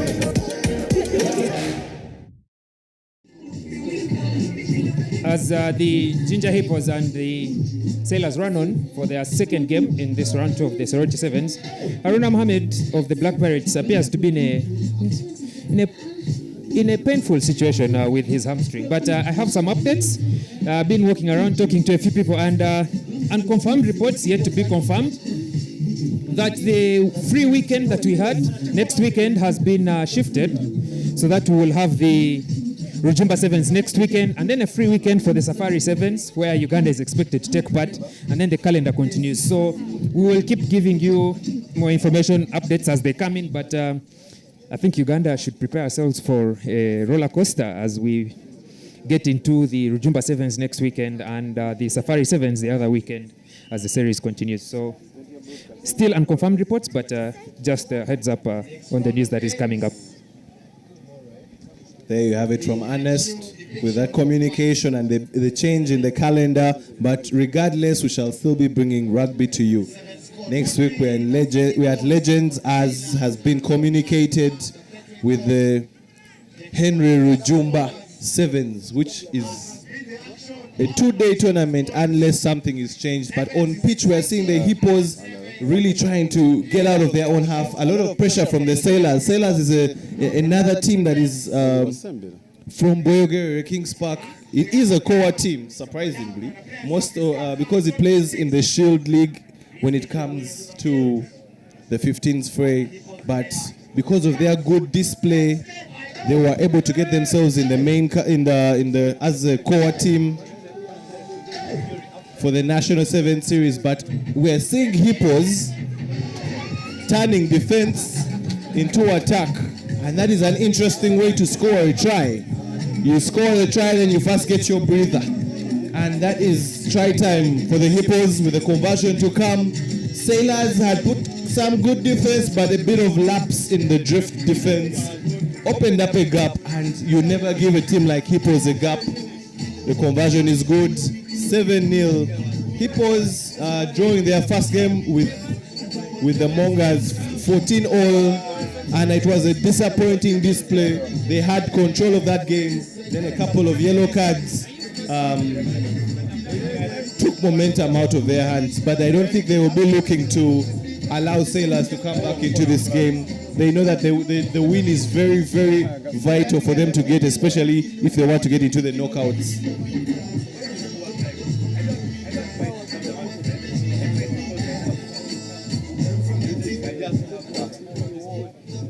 In the absence of Maxwell Obonga, who's still on recovery, Setwao is carrying a lot of the responsibility. Ball in hand as he prepares to have the kickoff.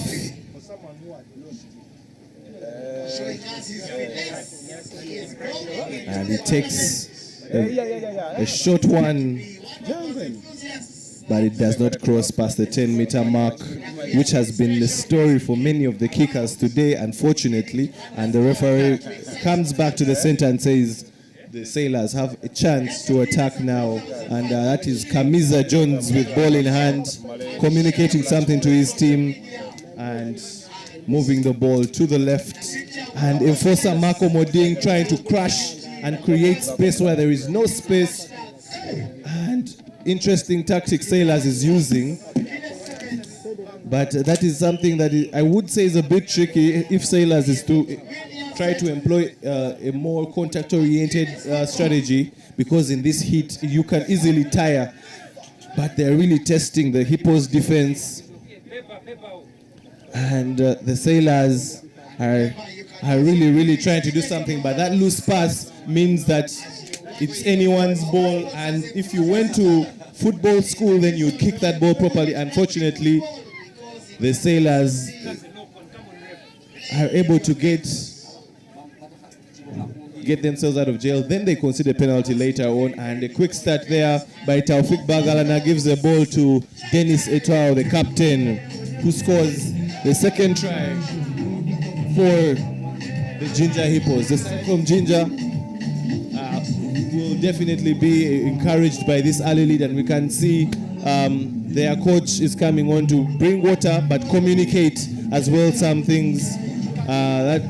Coached by Charles Onen and his assistant Kevin McMott, a wealth of rugby experience in between those two. You could say they are a human version of a rugby encyclopedia. The knowledge between them can really create a rugby museum.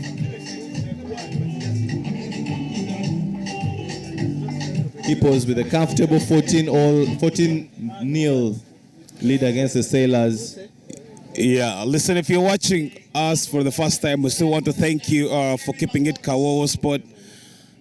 We are committed to giving you the best of the best as long as local content is concerned. Guess what? When it comes to the international borders, we are looking forward to that because Kawowo Sports, we are looking forward to widening our boundaries. We will come to you. We'll come to your nearest field, playground, whatever you call it, just to make sure the action is on that grounds is covered and broadcasted to you live from where you are. As a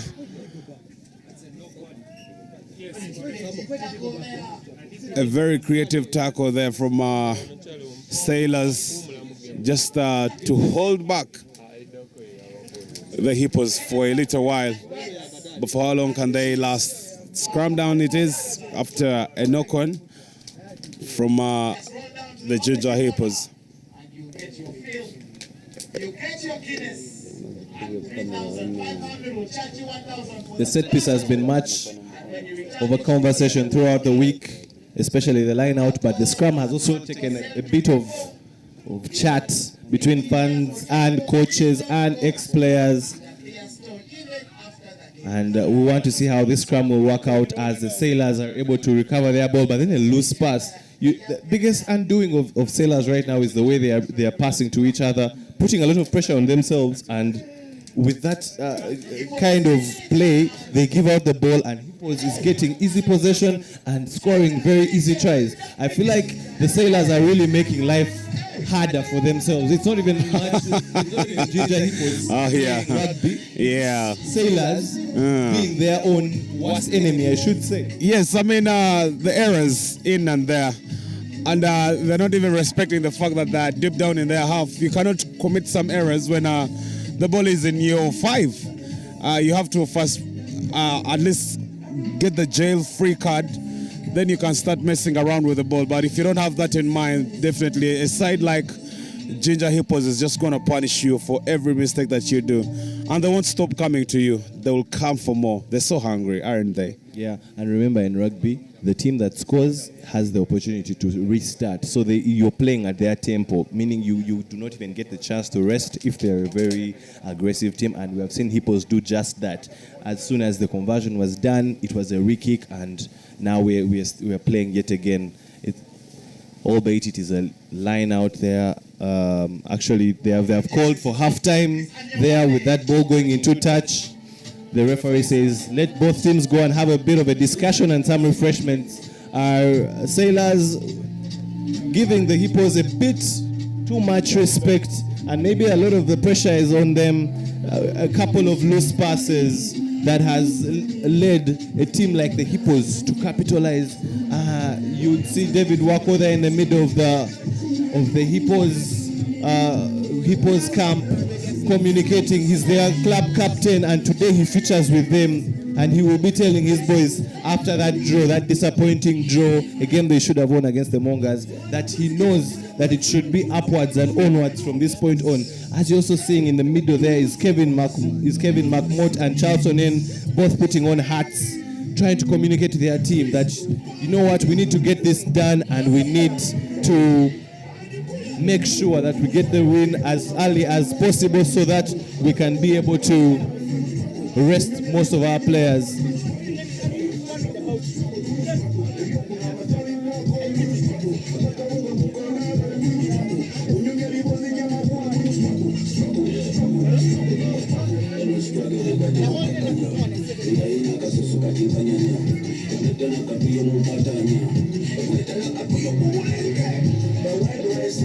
A special shout out to everyone that is watching us on YouTube.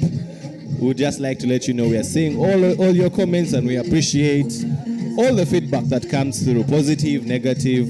It's all feedback and we do appreciate. One thing we do thank you for is watching, and we hope that you're enjoying a Guinness, especially a cold one.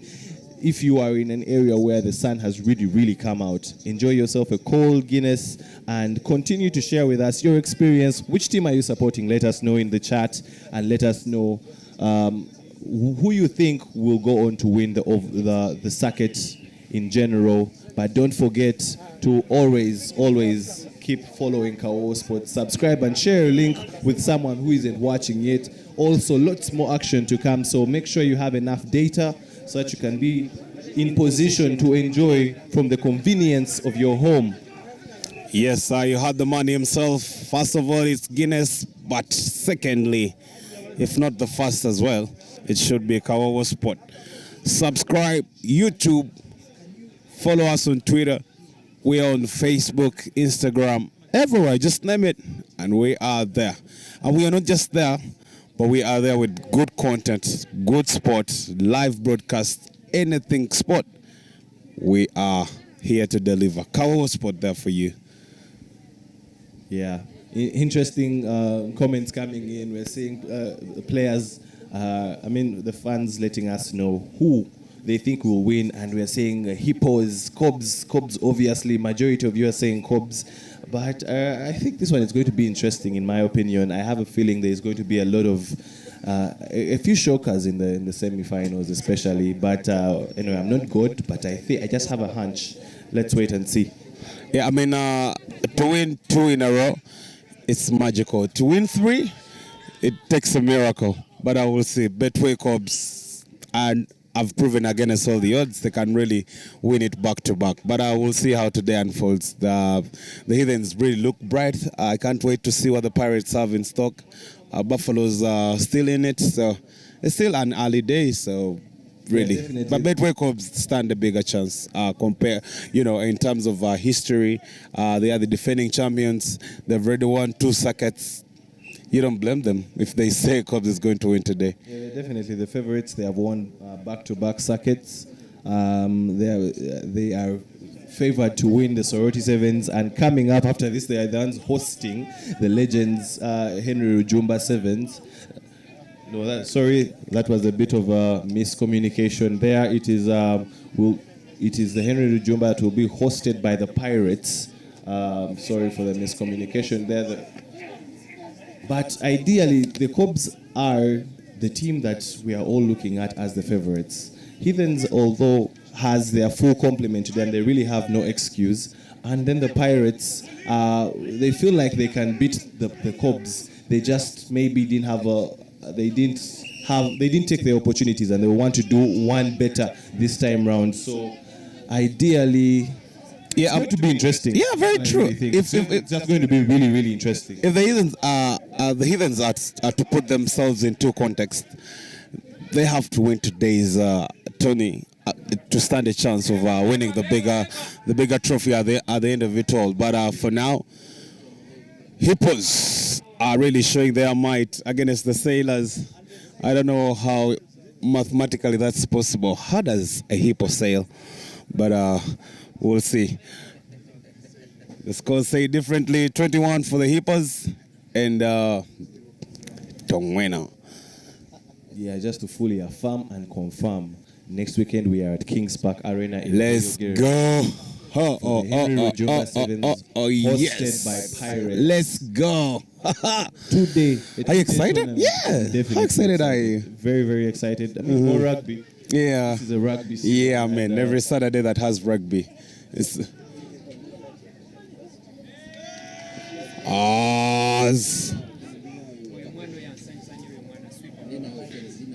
Uh-oh. Damage will be solved, that's for sure. He finds back up. Ochan. Yes. Ochan with a try. That will bring them to 26. And if fully converted, you know the score. That should be 28. Just in case it's converted. We'll see. We'll wait and see. But for now, score stand at 26.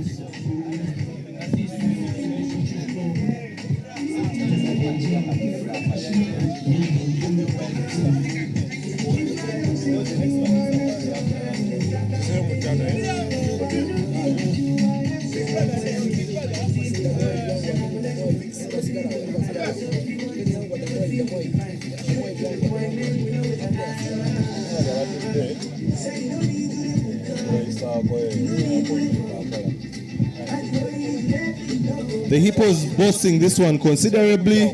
The Sailors not having much to say.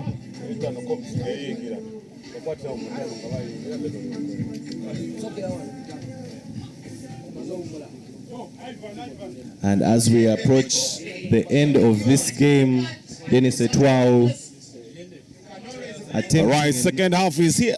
Attempting another kickoff.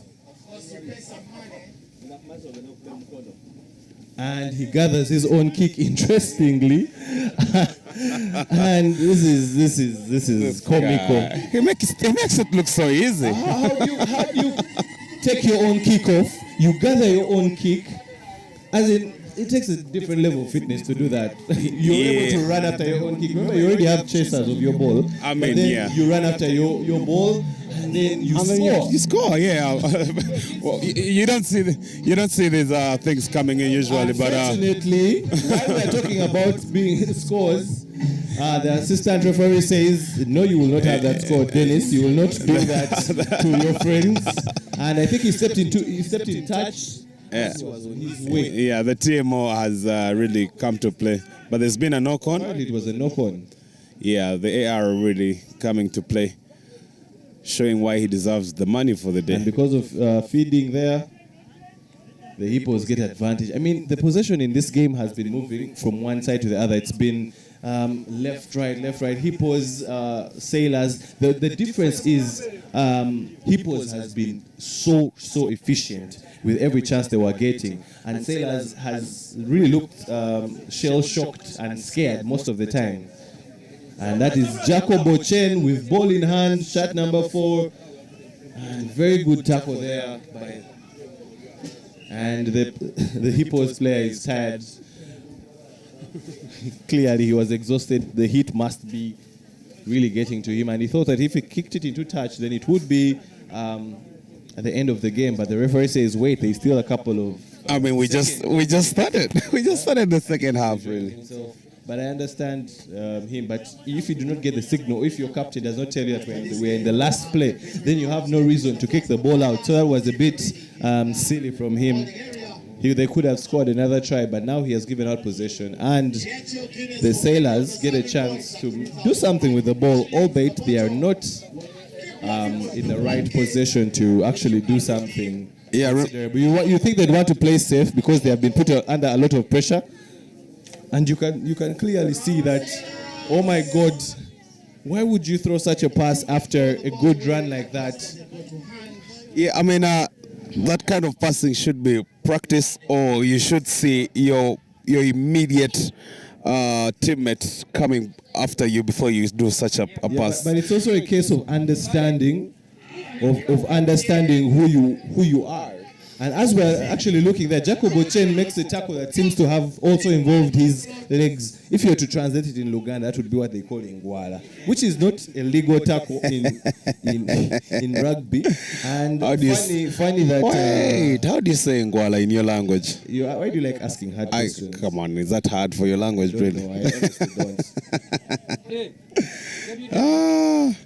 All right. I think it has become a contact fest at this point. Yeah, both and teams. yeah, I mean, if you want to bring on a contact game against Hippos and you're the Sailors, I think it should be bring it on, game on. Well, anyway, I wouldn't agree with that. I feel like the Sailors do not need to. They're in the wrong territory to be wanting to play that kind of rugby. Exactly. And I don't think the Hippos should also be dispensing a lot of energy like that. Try to get the tackle as much as possible, and then don't even compete at the breakdown. You already have the lead. Let them have the ball. Just be patient. Just use those extra seconds you get to take a breather. I think that's what they should be doing. But I'm not the one playing. Yeah, that is where the other big teams, come to play. They know how to reserve the energy. You know, you have a long day. You need to calculate every move because it's going to impact you in one way or the other. So the better with the resources you have at hand. That's the way to win. That's the way to win. Yeah, and remember, the increased number of contacts that you get yourself in increases your chances of maybe getting injured. And remember, you have to keep yourself fit for the knockout stages. So you need to really avoid as much unnecessary contact as possible.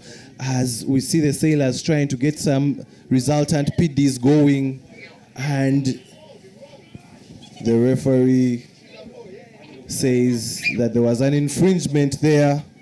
And it's still Sailors' ball. Sailors trying to move the ball steadily. Open ball there on the rack. As you can see, the Sailors are really playing short. They're not trying to play an expansive brand of rugby. Playing very, very short. Clearly, the Hippos infringing on the Sailors' waters. And they're now having the bragging rights. Scrum on the 5, yes. Scrum on the 5. Yes, because they're in the try area, man. Yes. Come on, ref. Yes. Benjamin Ochan. Bit of a confusion there, and communication and clarification from the assistant referee says there was an infringement, and with that, the game is over. Yeah. Yes. Full-time score. 26 for the Hippos.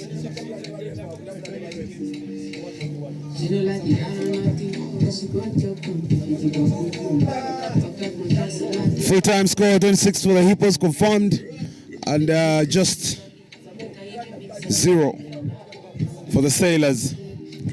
Coming up.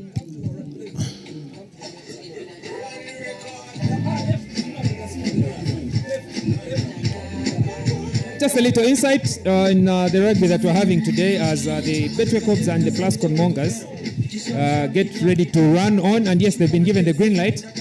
There's more blue. Here they come. Than we are used to. There's more ground than we're used to.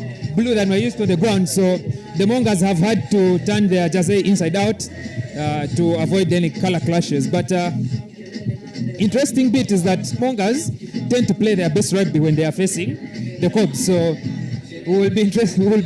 I'll be very keen to see how this one turns out, knowing that the Cobs want to continue their flawless streak. They do not want to concede any tries until the final, or probably not even concede in the final. But then what the Mongers bring to the table, we know that they are able to put up a very good challenge against Cobs, even on a day when they have been playing their worst rugby. So it will be just 14 minutes of us seeing what is coming up next in this game, and what it could probably shape up the standings in the knockout phase. Thank you for that update, Ernest. As usual, sharing some very, very interesting insights there. Although I think the Cobs will really take this one a lot more serious, because they know how stubborn Mongers can be, and Cobs is not the kind of team that wants to really play around with any opposition. Remember, they have a record that they want to keep. They have not lost ever since the Sevens Series started 2 weeks ago, and they don't intend to lose it to the Mongers. And that is a short kick that is gathered by Ian Munyani, 6'4" in height. And Faraji Odugo with the setup, Ian Munyani, last weekend's MVP to Marco Suna. And it is a case of pace, who has the more pace.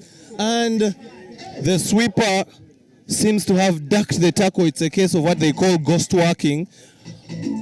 And with the first attack of the game, the Cobs score 5 with a conversion to come. Very, very contrasting turn of events from what I had expected from this game. Cobs are getting should I say easy try and an easy conversion by Joseph Aredo early in the game in their first in their first phase of play. Get the kick, regain possession on the restart, and immediately they are over and forward for their first try of the game. Yeah, with that conversion by Joseph Aredo, we are at 7, and he will be taking the kickoff as well, the leader in the team. And there he is with a very long kick. They're employing a very interesting strategy, and Ian Munyani, with his height advantage, gets to... Yeah, but he's judged for having knocked that ball forward. That was very questionable, though. I felt like his ball went backwards, so I don't know why it is a scrum to.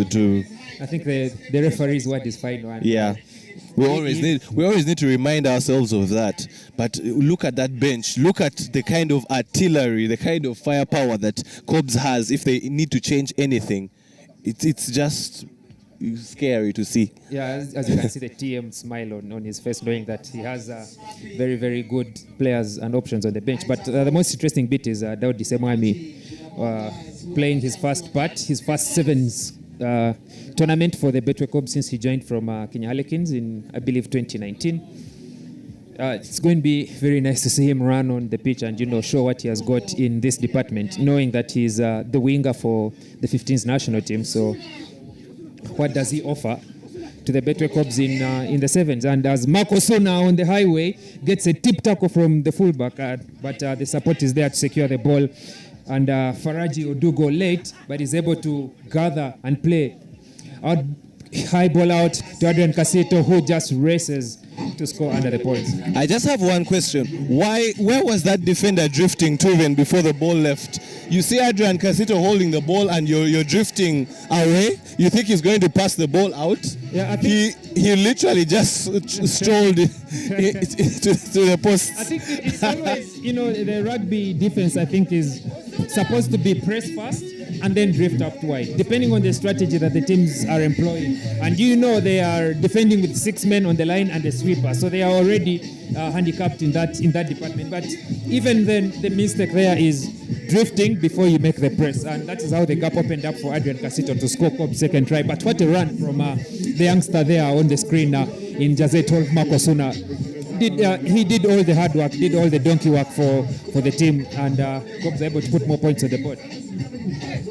Yeah, there we are seeing there was a few shots there of the hosts, the Soroti Rangers, resting as they wait for their next game, which will most likely be against the Impis. And Joseph Aredo has yet again explored and found some gaps and passed, making life and work easy for himself, passing to Pius Ogena to score their third try in just, I don't know how many minutes, but it's really little time for the Mongas to be conceding all these tries. Cobs couldn't have scored through Pius Ogena, couldn't have scored an easier try than that. And yet again, this has been the characteristic of almost all the matches that they have played.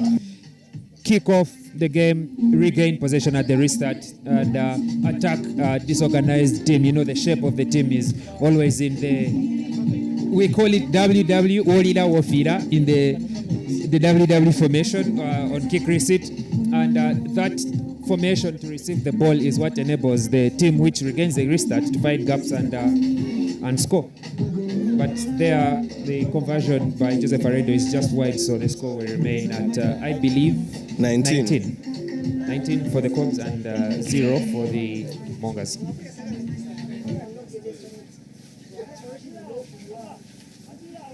Joseph Aredo looking to restart, and it's the same tactic, a very high ball, and Ian Munyani taking the ball back, and they have the shot advantage. Cobs really playing some champagne rugby there. And ball to the enforcer, Pius Ogena with a big fend, social distance, get out of my way. And he strolls to the try area for yet another try. Another easy try for the Betway Cobs, but you've got to applaud the quality of Ian Munyani. We know there's probably no one going to beat him in the air, off the feet without being lifted. But even then, he's still able to shift his weight, move his weight, and be in the right position. Of course, with a very good kick. Yeah, I was about to say that credit, because you also have to give credit to the kicker. The fact that he has put that kick in the same position 3 times is crazy. And the same man is there, to regain that possession and, give the guys out wide on the wing a chance to score easy tries. And that's a beautiful conversion from Joseph Aredo. Makes amends having missed the previous one. And the score now should be...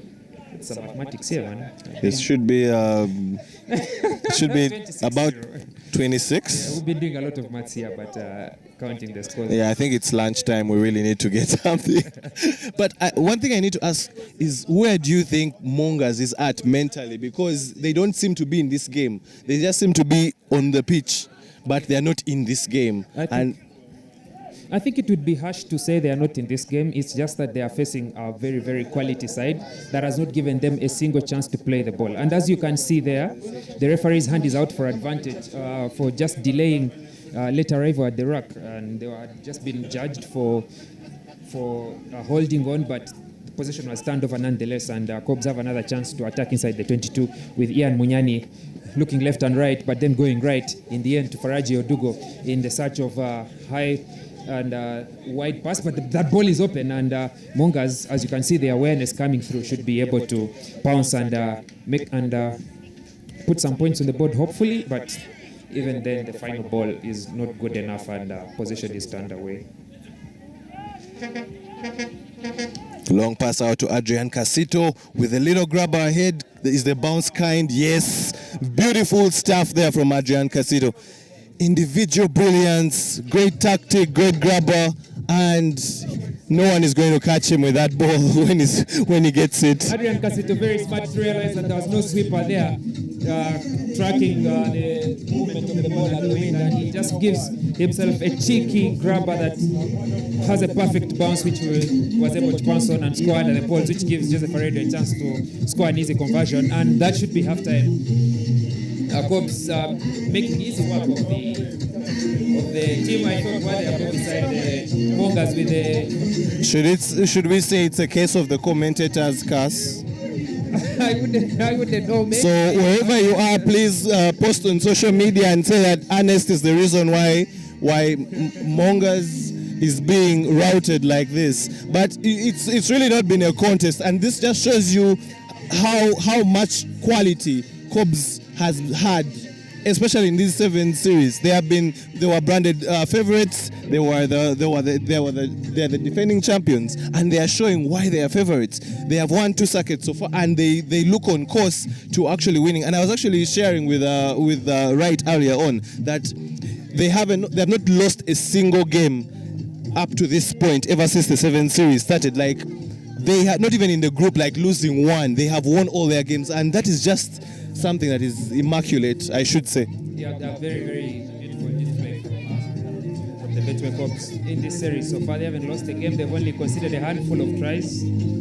Altogether, probably could not be more than 5. Going to Gulu and coming away from Gulu without conceding a single try was a very, very strong message to all their challengers. And I think, without making this a commentator's cast, they already have one hand on the trophy in this series. Can we put something to the test? Can we use the commentator's cast against Cobs? Is it possible? No, I would want the rugby to be played on the beach as opposed to here in the shade where life is much easier. If we can test the commentator's cast and it works against Mongas, why wouldn't it work against Cobs? Maybe Mongas can make a comeback in the second half and score 6 tries. We'll see how that goes. But just moments ago, you saw the assistant referee there moving across the pitch. And that is Duncan Kioko from Kenya, from the Kenya Rugby Referees Association. And I was chatting with Kolo, and then also a comment from Bogi that here in the Guinness Sevens Series, we're enjoying match officiation from a superior union, from a union that has better rugby and better quality. But I think this is a very good show of relationship and partnership between the 2 unions. You know, Ugandan referees taking charge of matches in Kenya, and Kenyan referees actually coming here and taking part in our own local games.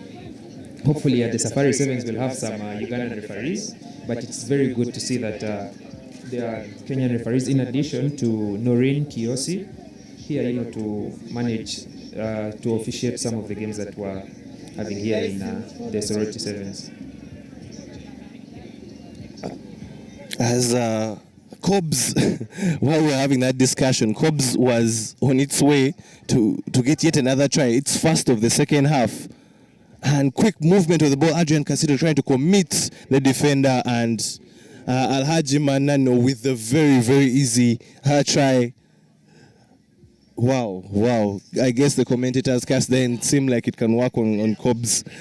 But I should say it's really even in regards to tactic and technique, even from the Mongas, it seems so wanting. They had the kickoff to give, and they still put the kickoff short. It didn't even cross the 10-meter mark, which gave possession. You cannot hand a team that dominant possession that easily. I mean, it's really baffling. Joseph Aredo's conversion is short, but you mentioned that Mongas have given away possession, but one of the characteristics of the Sevens this series has been that teams, and I was speaking about it with a few coaches and people who know more rugby than I do, that we've not seen more continuous rugby. Teams are scoring on the first phase, or possession is being turned over on the first phase, and just like you saw in the previous try, Cobs were able to score just after one phase. But I think this is where locally we may be dominant against weaker sides, but then internationally this is probably where Uganda struggles in not knowing what to do, or not being able to keep the ball after the first phase, after the second phase, and after the third phase. Yeah, play in such tough conditions of sevens.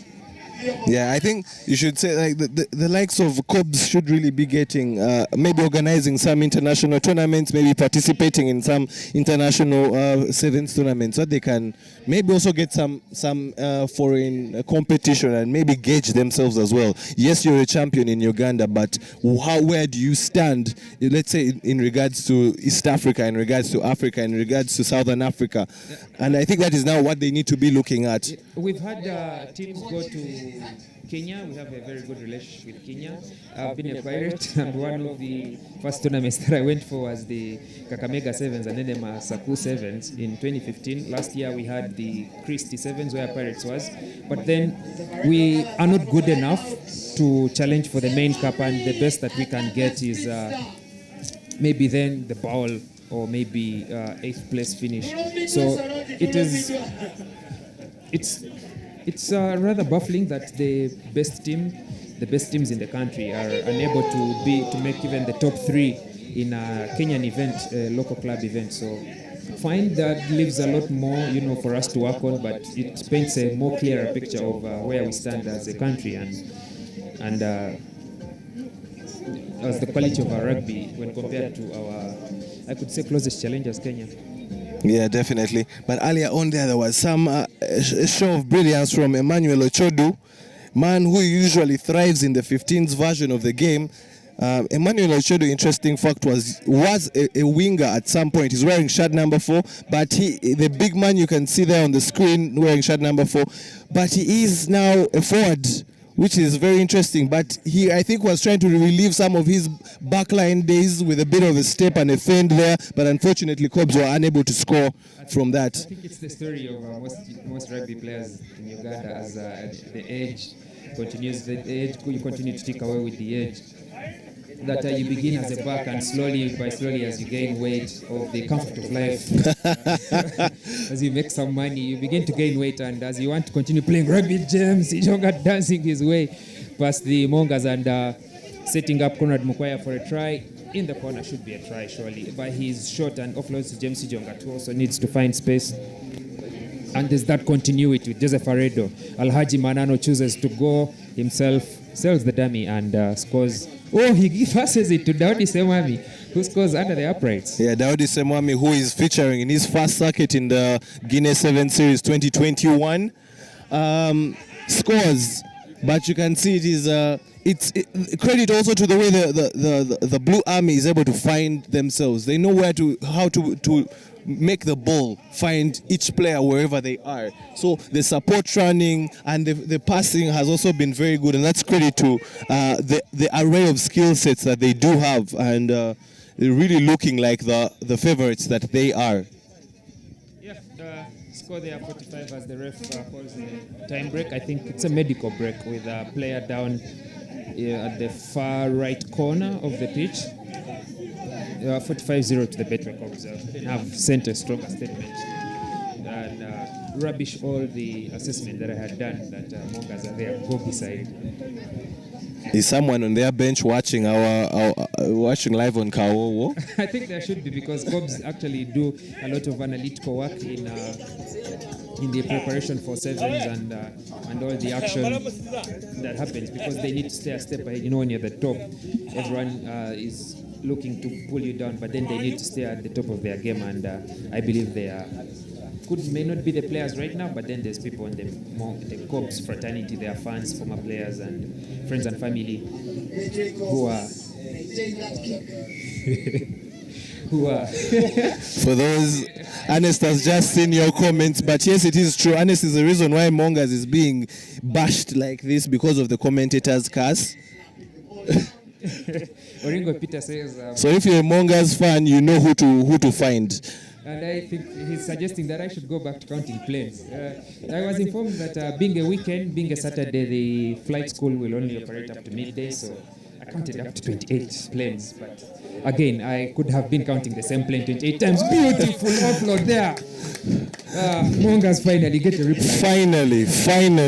It was becoming so monotonous. I'm so happy to see Mongas try, honestly. Yeah. I'm so elated. And I'm happy that it's in the center of the pitch. And the conversion is good as well. Yeah, so that's at least 7. I'm not going to talk about Cubs' points anymore. I'm just going to say Mongas has 7. And they set up beautifully, on the kick receipt, and they were able to advance and create that gap in the middle. Creating a gap against a team like Cubs in the middle shows that they've not just been sitting back and waiting to get the cramps. They've actually worked to get some points on the board. Beautiful stuff from them. But such a play shows you the brilliance that Mongas also has. But sometimes they fail to find the consistency. They tend to switch off a lot, and then they lose the plot. But they're a team that is good and a team that can compete and actually give the Cubs headache. But sometimes I think they forget that they're that good. Same way, like the Ngonian, he fumbles that kick restart, but he's able to regather and get some meters gain on that kick restart. But then he's caught alone in no man's land. However, the arrival of the Mongas players at that breakdown is judged to be illegal with hands in the rack, and thus the ball is turned over for a Cubs penalty. And so we will have a scrum. Yeah, that should be full time. Yes, that will be full time. I think the referee has had enough. 45-7. 45-7. Smiles from the. But while we're waiting for the next game, what the interesting thing that's coming, we're having a discussion earlier on talking about international tournaments for Cubs, and one of the fans was saying that Cubs can actually win a main cup in Kenya. She believes that it's possible. But then other people were saying you're the reason now you supported Cubs and then Cubs considered a try. That's I'm not saying that the reason why the Cubs have considered. I think if I continue at this rate, we may see new finalists in the main cup final. We may see new teams in the main cup final. So it would be nice for Uganda rugby to see a final that does not have Cubs and Pirates. So I believe this would be good for rugby. I still have a feeling that we are going to have some shockers in the Soroti Sevens knockouts. Let's hold on a bit, because I believe this is the third round of the full stage, and then we'll have that break, and then we can go into the knockout phase after the bigger mathematics has been done by a tournament director while they are across at the bench. Yeah, because small gazebo. Yeah, this is Pool C. Having Heathens, Buffaloes clad in red and black, and Heathens having black and green, and the rest of the other teams in that group are Rams and Walukuba. So remember, we have 3 pools, and after the preliminary rounds, the pool games, the top 2 shall be automatically qualifying for the knockouts, and then they will be picking 2 best third teams. So yes, Ugandan mathematics as usual, like which is the square root of your points, those things. We have Noreen Liosi as center referee there. We have Noreen Liosi as center ref there, calling the knock forward. I think that was Alvin Lotwama. Speaking of nicknames, that was Alvin Lotwama corners fumbling the ball there. And so Heathens get a chance to attack just outside the 22. As the ball goes out wide to Norbert Okeni, who cuts back inside, dances his way through the Buffaloes defense. And he will be able to carry, but then he's tackled by Vincent Otim. Eddie Kaima, actually. I don't know for Ruth there. Innocent Gokto spreads it out wide for Michael Korach with the fend. He's powerful enough to score a try in the corner there. But then, I think he was shot. Interestingly, Michael Korach has had an attacking opportunity in that particular corner, in that particular scenario, 3 times today, and he has failed to score on all 3 times despite his physical advantage. So I don't know what could be the challenge in that particular situation. We'll need to see what the call is there. I think he was bundled into touch. Yeah, he must have been bundled into touch. So we'll have first goal line dropout of the weekend. Interesting bit for the regulations there, as I don't know for Roth plays a cheeky move to get the ball away from Eddie Kaima, and Noreen Liosi is consulting Sama Emmanuel on the situation there. But then he was on the far end of the pitch, so let's hear for what the call is going to be. Penalty to the Heathens for the high tackle. That's interesting. Yeah, so Michael failed to score. They come back to the advantage was not gained. So we come back to the position of the penalty. And Innocent Gokto offloads. And Claudio Tema scores. Interesting bits there. Noreen Liosi making the very, very tough calls. Not adding the try, but going for 51st and awarding Heathens the penalty for a high tackle, which allows them to score in that same corner. I've been very impressed with the way Noreen Liosi has officiated from her first game, I think, which was had Rams as one of the teams. She shows the command. She shows that she knows, and she knows also when to consult. Yeah, she's very confident in the way she's officiating, and I think her interacting with a lot of our local referees, there's a lot that we can learn from each other. Credit to the Kenya Rugby Union partnering with Uganda Rugby Union. You mentioned that Michael Korach has got the opportunity to score in the corner, same scenario 3 times, but then he was unable to. I think could be 2 things. One, he is getting relaxed as he, reaches the final push, makes the final push, but then also that the defending teams have learned, oh my God, the defending teams have learned how to defend against him, knowing his strength is going to go for the fence. So they have found a way to, stop him from scoring the try. And then Alvin Lotwama yet again fumbles another kickoff, and Innocent Gokto rushes and grabs the ball and goes and scores. Scores Heathen's second try. 10-0 to the Heathens. This is actually a Chadondo derby, but you might not think it's a derby by the way things are going. But it's just 10-0, so anything can happen. But I think that ball didn't look like it is straight there. Yeah, earlier on we're really complaining about the poles. I think that is just one of those areas we need to work on, that the posts are not straight. So, but again, it gives you the opportunity to work around the situation. If you can find a bender that manipulates the post, then maybe. Let's see how the Buffaloes will treat this restart. Ball goes to the same man. No, this time it's Ivan Odiambo, but he's still unable to gather, and he's tackled just shy of the touchline. And Eddie Kaima goes for a clearance kick, but Aaron Ofoiroth is covering there. I think it's a good territory kick there. They had played a lot in their half, and they had failed to break the Heathens, so they needed to change something. And you can see now possession is back with them. Odiambo versus Aaron Ofoiroth, getting some good pump there. He's banded into touch there, but I thought there was no clear release as the player was on his knees already. And yes, indeed. Oh, this is a yellow card for Kaiwa, should be. for slowing down, kicking the ball away to stop a quick restart by the Heathens, and the Buffaloes have just been dropped from David's flamping for the Chadondo Pork into the fire.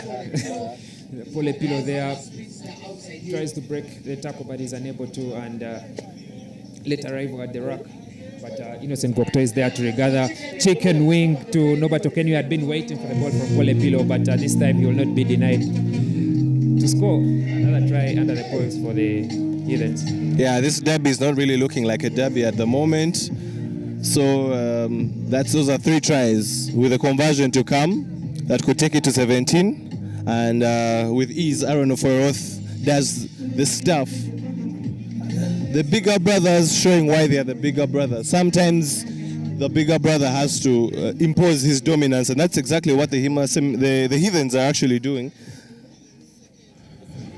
From where I'm watching the game, I've just seen Michael signal for the short kick, so don't be surprised to see a very short kick that Michael will be chasing to recover. And there it is. How the Buffaloes respond to this quick restart. And oh my God, beautiful. Diambo, who bounces like a thief in the night and runs straight, but will he be able to beat Aaron Ofoiro? Sells the dummy, but he is carried. Oh, that looks like an illegal tackle for sure. But the ball is judged to have been knocked forward there, but I think the referee, Noreen, will have something to say to Aaron Ofoiro and Django. I think rugby nicknames, Mr. Tumwesije, the assistant referee, will surely inform Liosi about that very dangerous tackle by Aaron Ofoiro. Unfortunate that Ivan Odiambo couldn't have the legs to finish it. That's a challenge that comes with that short kick. If your chaser misses the ball, it's likely for the other team to grab and run without any opposition to covering them in any way. But that was a very, very good cross covering from, I think it was Aaron Oforoth. Yeah, he was able to have the legs to actually chase Odiambo, yet he did not have, yet Odiambo actually had the head start. So it was good cross covering, and then it was really, really good tackling there. I don't think the tackle was really, I think the tackle wasn't really considered because it did not go above the horizontal. I think we should be taking safety first there. Aaron Ofoiro will be a lucky man to survive being sent to the bin there as they get a penalty for illegal scrummaging, but his wide pass to Norbert Okenyu is knocked forward, and that should be half time. But I think we need to put safety first in the way we're playing, both as players and also as match officiating. Full time, not half time. It's full time. That's halftime. That's halftime. Yes, the stadium commentator getting one over me. But I was saying that safety first. It looked to me, and we'll go over this footage again. It looked to me like Aaron Ofoiro had flipped Ivan Odiambo beyond the horizontal with his legs higher than his waist and planted him in the ground. But then both the referee and her assistant felt that what had transpired at that phase was legal, so they awarded a scrum down to Heathens for a knock-on that was conceded in the subsequent play.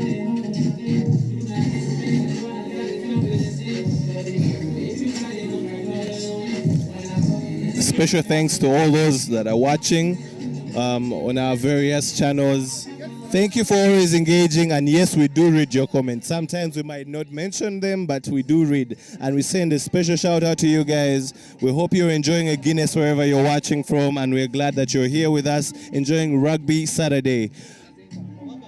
As we come back for the second half of this Chadondo derby today, that's in Soroti, as the heat is out in full swing, and that is we have the Heathens leading 17, and the Buffaloes who have tried to threaten here and there but have not had any score yet.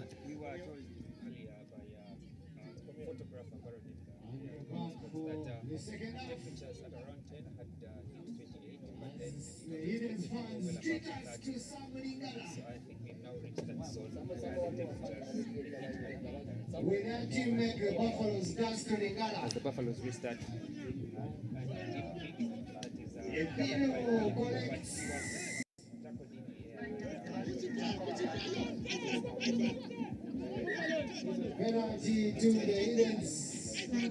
that was dangerous play there.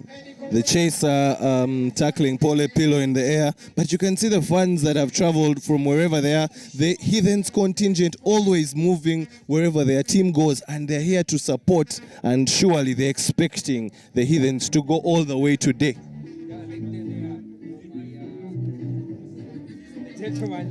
I have questions about the lady. I don't know if it's just a big shot but anyway.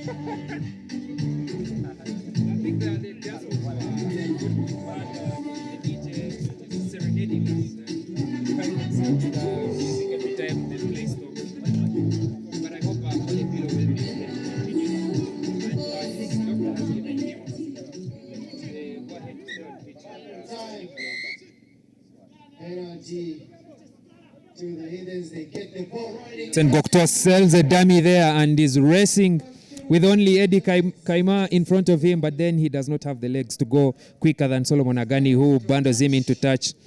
Quick restart there, denied by the Heathens defender. I think the first player to arrive at that breakdown was Kato, or should have been Innocent Gokto himself, and so we shall have a line out, a set piece where most teams have struggled all through the series, from Mileke up to Soroti here. Yeah, but just looking at Innocent Gokto, I think testament to the work that he has put in. I had a chance to play with him when he was a lot younger. He featured a bit for Warriors. But when I look at him now, he's a more confident player. He's faster, he's fitter. He has also put on some size and some muscle. So he has clearly not been sleeping. He has been really working hard, and you can really see it in the way he plays and why he is actually a starter on this team, a very traditional team in Ugandan rugby. So credit to him and all the work that he has put in. A ball not straight there at the line out, and Heathens get the chance to feed in the scrum down, which gives them a very, very good platform to put more points on the board, as the ball is sent back to Aaron Ofoiroth, who sends a long pass to Pole Pillow, who finds Nobato Kenny, dances inside, outside, and runs around his opposite man. There will be no stopping him there. Nobato Kenny, try time for the Heathens. It's just a game of margins, small margins. He's looking at you. He has this, it's now you see me, now you don't. So once you slip, once you blink and you don't cover the space properly, it takes one change of acceleration from him and he's gone. That is the power. This is Paul Okello. And Paul Okello trying to convert. And he misses this, unfortunately, but the Heathens score their fourth try. A youngster there with the conversion. He's coming through the ranks. Played against him, since we're talking about players that we've played against, played against him in Stallions. And he's a force to reckon with as a back, and number 9, sometimes outside center. So it's very good to see that there's a development channel at Shadondo and at many other different clubs in the country. And he's now a full Heathens player. Yeah, he's actually called Malcolm Daniels Okello. And interesting to note, he is the younger brother to former Uganda 7s and 15s player Boskut Ochen. Yeah, Boskut Ochen, last I checked, was the assistant coach at the Rhinos who were relegated from this 7th series and are now an invitational side. They took part in the first event at Mileke Sevens, and they won the Challenge Trophy. So it's a very good performance from the Rhinos, and hopefully we will get to see the influence of Boskut in Sevens department, knowing that he spent a good number of years in Kenya with Kabras and playing very, very good rugby with them, especially in the Sevens department, as Heathens are judged for illegal tackling in the mall there, and they are pushed even further for not being 10 meters as Solomon Agani prepares himself to start a new phase of play. So let's see how the Buffaloes will make use of this ball. Eddie Kaima sells a dummy, goes just outright, but then he's held by Joseph Oyet, but he powers his way, continues to run, gains a few meters. Ivan Odiambo sniffs a gap, but then Aaron Ofoiroth, smart as he is, and even smarter with what appeared to have been a very, very nice pass to Innocent Gokto, but it is judged to have been forward. Very beautiful rugby there from both sides. Evan Odiambo looking for the offload. Aaron Ofoyoroth smart enough to know that the ball is coming there, gathers it, but then his pass is forward. Yeah, it's just one of the things I've noted in stark contrast to the previous two circuits. There have been very few dummies sold in the Soroti Sevens. I don't know, teams I think are a bit more aware, and they're getting their drift defense very, I think, right, or at least better than they were getting it before. There were a lot of dummies that were sold in the previous two circuits, but for this one, the defenses are really, really alert, I should say. Yeah, that's for sure. Even more. The commentator's cast comes to strike again. That should be a very, and the very player painful is down in situation. agony. Oh my God! I hope it's not that serious, but he looks to be in a lot of pain. Yeah, that's a hamstring, I believe. He must have pulled his hamstring as Aaron Ofoyoroth lifted him from ground into space. We talked about the lack of dummies, and Aaron said challenge accepted. Challenge accepted, and he delivers just one there. But then one of the interesting bits that we had missed there was Solomon Agani. Solomon Agani in the 15th squad of the game is a flanker. Guess what he did? A cross kick. He wasn't gathered, but it was nice to see Solomon Agani put the ball to the boot and, try to play heathens on the outside, and that is what led us to the situation where we are. Yeah, that looks like a really painful left knee injury. He looks to be in a lot of agony. I just really hope that... I'm trying to look as close as I can to identify who it could be. I'm thinking, could it be Musomesa? I'm not sure, but as the referee there calls for the ambulance, for sure he will not be able to continue. He looks to be in very, very much pain there. Stretcher is needed on the pitch.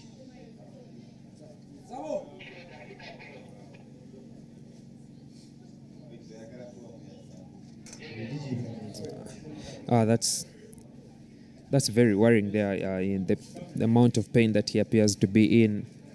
Hopefully he's not done a lot of damage to that knee. Could be, initially thought it was the hamstring, but it appears it was probably like a tear in the knee. As bad as they come, you wouldn't want to hurt your ACL or one of those tendons or ligaments in the knee because it's a painful place to be. But even then, the recovery process, once there's need for surgery, takes a long time, and you could be out for close to the whole year. Yeah, we hope it's not that serious. But then again, credit to the medical society for their quick response and their carefulness in the way they handle everything that they do.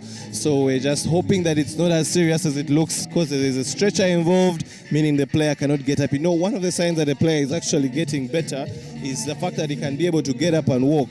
But the fact that he needs a stretcher could be serious, and we hope that all will get better. We're failing to identify the player from where we are, but we shall be bringing you more news and more updates on how he is.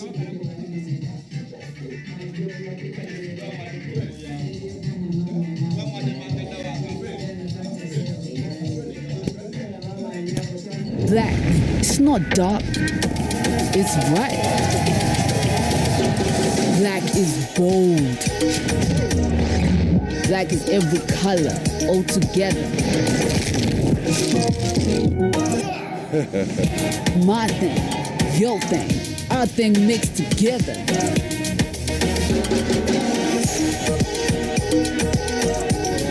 Black shines brightest.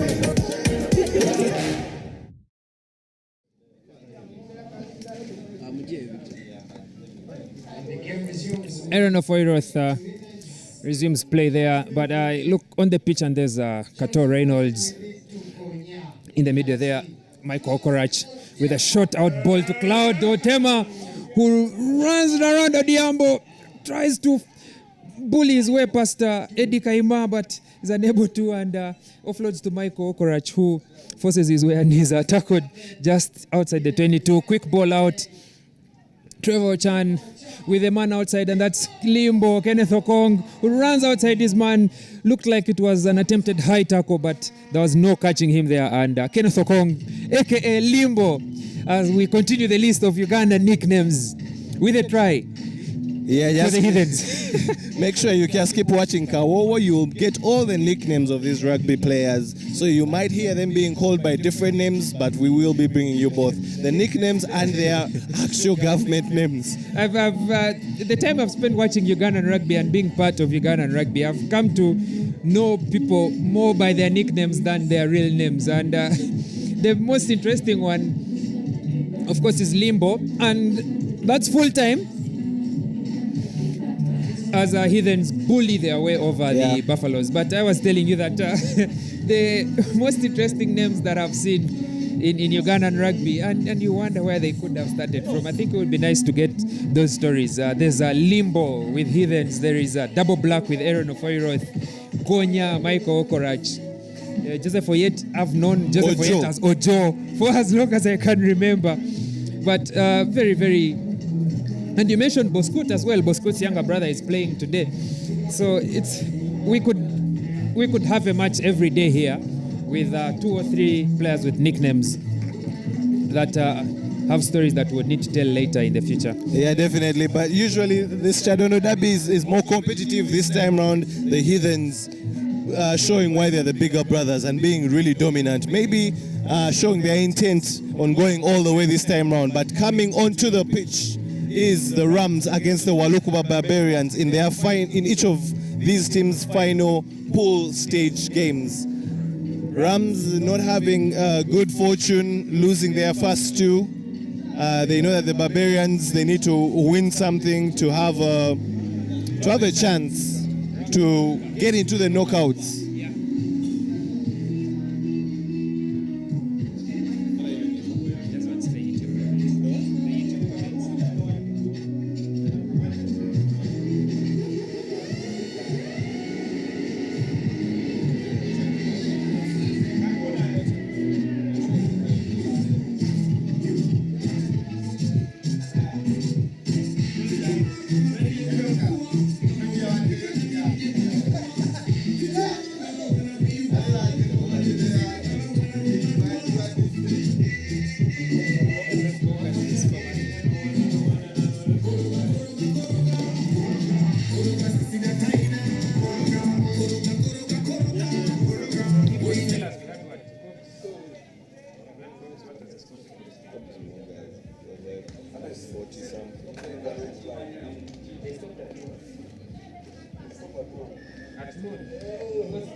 As the Rams prepare to kick off, Aziz Karim with ball in hand, and he goes for the high but short kick, which is always gathered by the guys who have the height advantage. We can say 90% of the time at least, and they get an immediate penalty.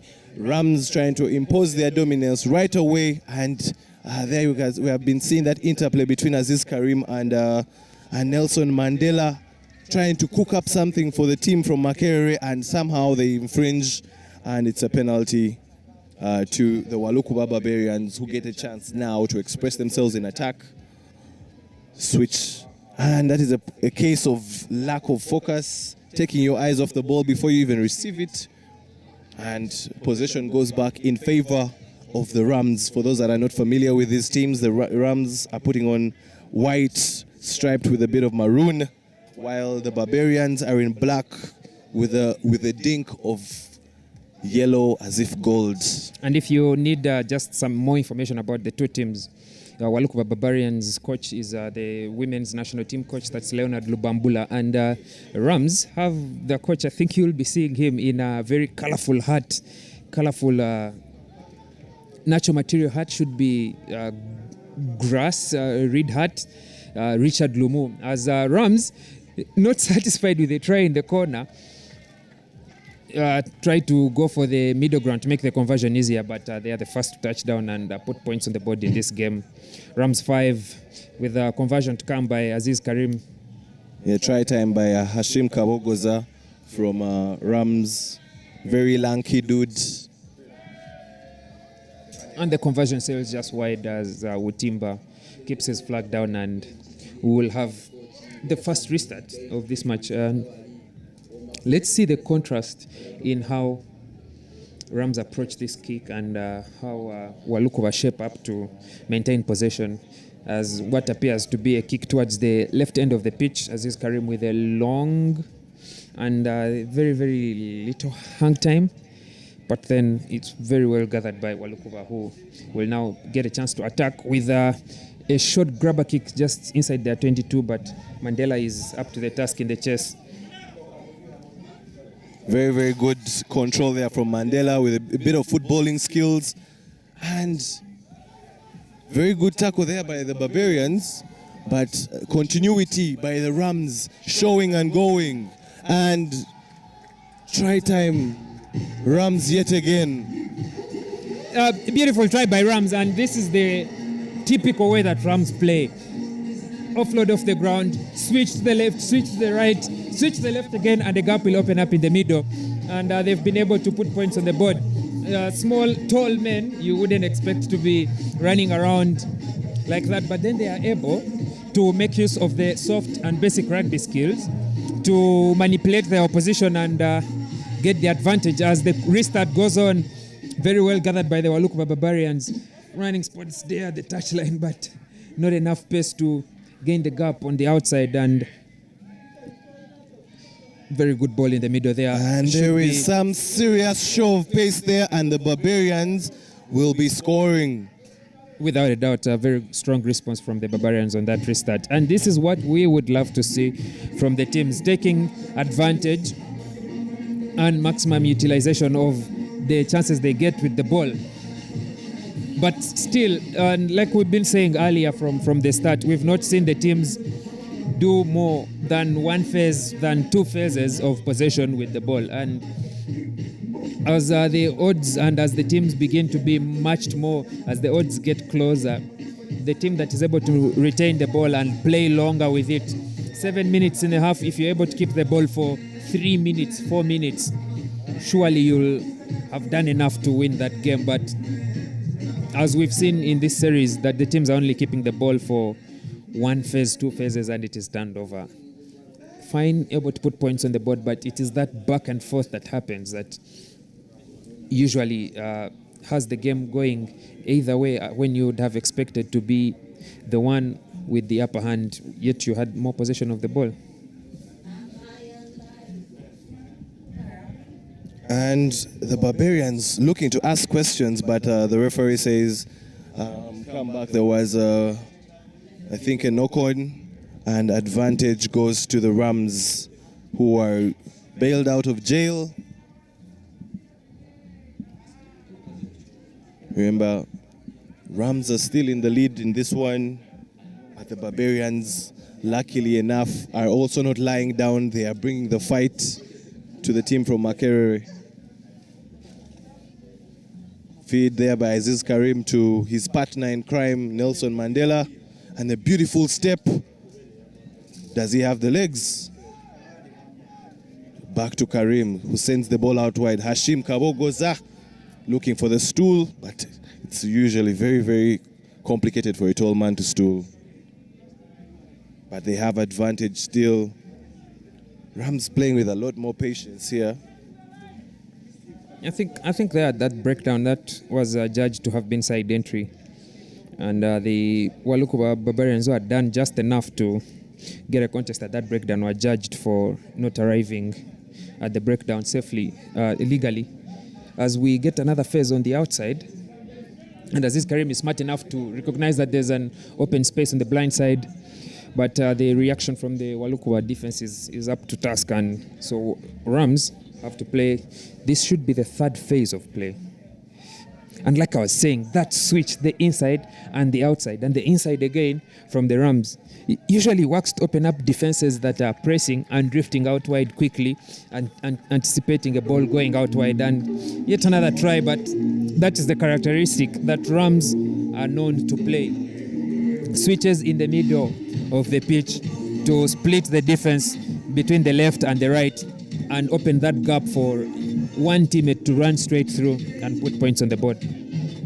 Yeah, but what was most impressive about that is the fact that they were now able to, and I think it was their undoing from the first two games, the fact that they were trying to keep the ball, but they would reach a point and they lose possession. But they kept possession, they went through the phases, more than one phase, more than two phases, and somehow the gaps opened.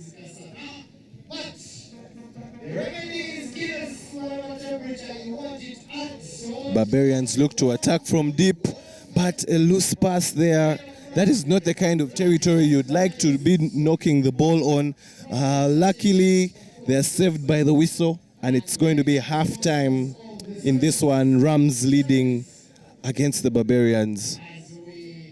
So, Ruben, we've been sitting here since morning. I've had the chance to walk around and experience the beauty that is the Soroti Stadium. On our right, on our left, we have the Lions Club of Soroti, and on our right, we have the Soroti Sports Club, which I found it hilarious that the sports club had over 6 football pitches, and just one court. I thought a sports club would have a football pitch, a rugby pitch, for example, and a basketball court, a volleyball court, but there was only space for a small arena, and then very many football pitches that didn't look like they were doing any sports, but rather being used as grazing yards. Goes to tell the story of Ugandan sports and why we are where we are right now, that the facilities are there, but the maintenance or development and use of those facilities is still lacking, and ultimately it bleeds over into the quality of sport that we showcase as a country. Yeah, definitely. I feel like I totally agree with you on that.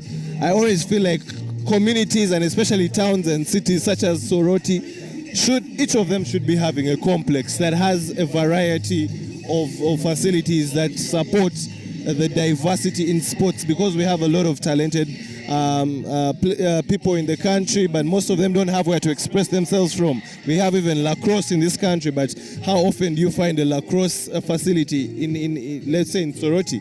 Yeah, so that is the issue that we are having, that we need to probably have maybe authorities come in and find a way of constructing these facilities, because these facilities translate into talent, and then talent translates into people that are going to represent this country. But while we're saying that, second half is underway, and Waluku Barbarians with a very good restart, which is knocked forward by the Rams. So they get a chance to attack on that first phase of play, and there goes another Rams tactic, the chokehold, trying to hold up the attacking player and keeping them on side. But then the offload on the following sequence of plays good enough to open up some space for Walukuba to score a try just right after regaining the one restart in the second half.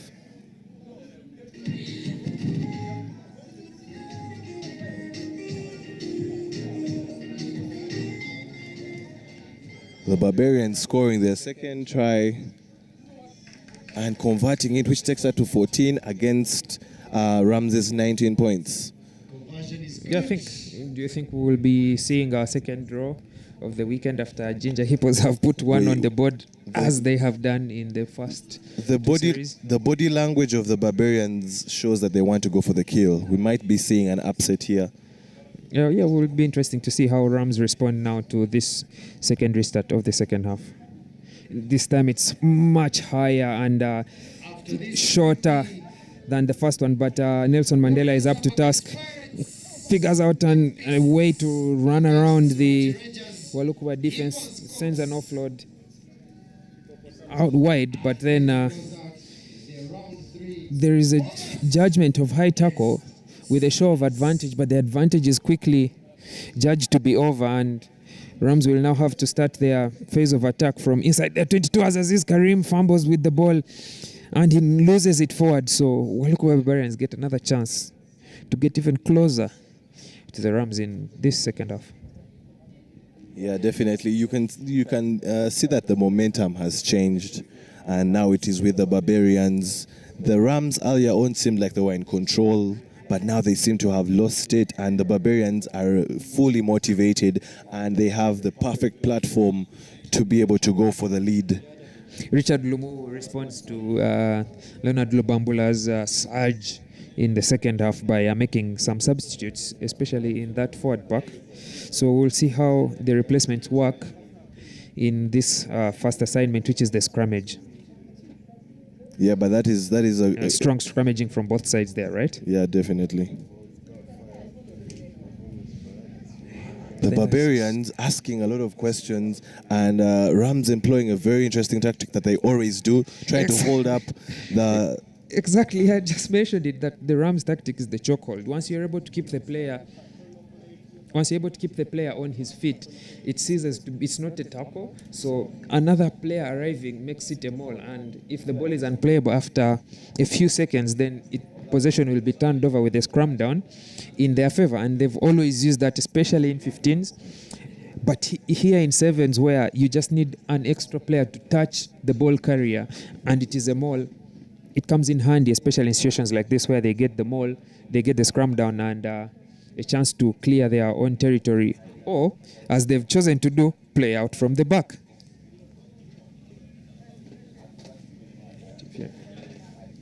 Yeah, the brutal contest at the breakdown there, as Rams still trying to force the issue and want to pass their way out of their own area. They're inside their 22, and they get some very good ground. Can they be able to secure their ball? Yeah, yes, they do. He'll be judged for not rolling away there.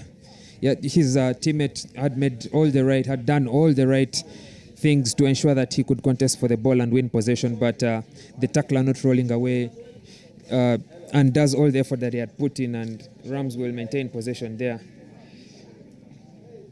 And yet another penalty. I think center referee Gonzalo May there will be touching his pockets to send someone to the sin bin for a repeated infringement in the event that there's another infringement that occurs in the next phase of play. Let's just wait and see how the Walukuba will try to manage how they perform at the breakdown and not give away many penalties. As yet again another Rams switch and then another switch. Rams is currently trying to manage the game and see off the time. You know, your opposition can't score if they don't have the ball, and that is what Rams is trying to do. Keep the ball as much as possible, starve the opposition of the ball, and maybe if the gap opens, then they will take it. But for now, they're really trying to keep their ball, as Walukuba is fiercely trying to contest at the breakdown to get the ball back. But the problem is their tacklers are not rolling away. Yeah, and cheeky offload there. Very, very nice play from the Rams, and I believe that should be legal now. Very, very good contest and turnover of the ball, just as Rams had made headway into the Walukuba Barbarians half. So let's see what they will do with man advantage, seeing that there's a Rams player on the floor. Tackle there, an attempted chokehold is unsuccessful, and the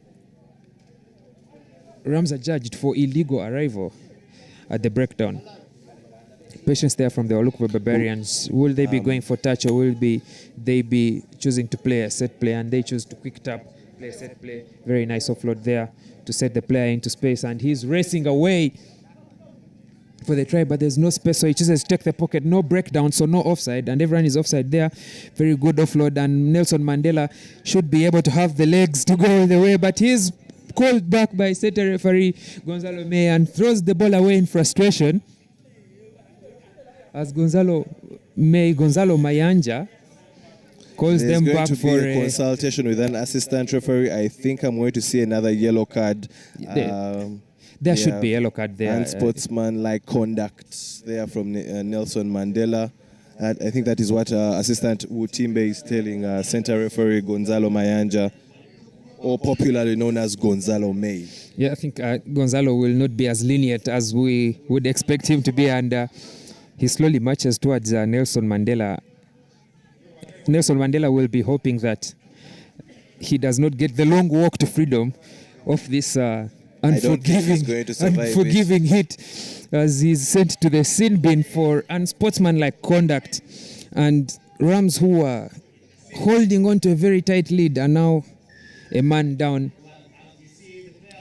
We could be in the last moments of this game, so Walukuba should be very careful with the way they keep the ball. And the ball is lost forward. Rams on the counter-attack. Ball to boot, but the kick is short. It's not enough. Yeah. So what's the ref's judgment? Oh, that's a late tackle, tackling a man without ball, and so the penalty will be awarded at the place where the ball first bounced, as the doctors rush on to attend to the injured player. So, Ruben, this to me has looked like probably the slowest game that we have watched from the start of the morning. Given that we are in the third round and the players are beginning to feel the fatigue and the hard conditions of this heat in Soroti. But could it be a team strategy, to slow down the game, given that both teams were 14-19?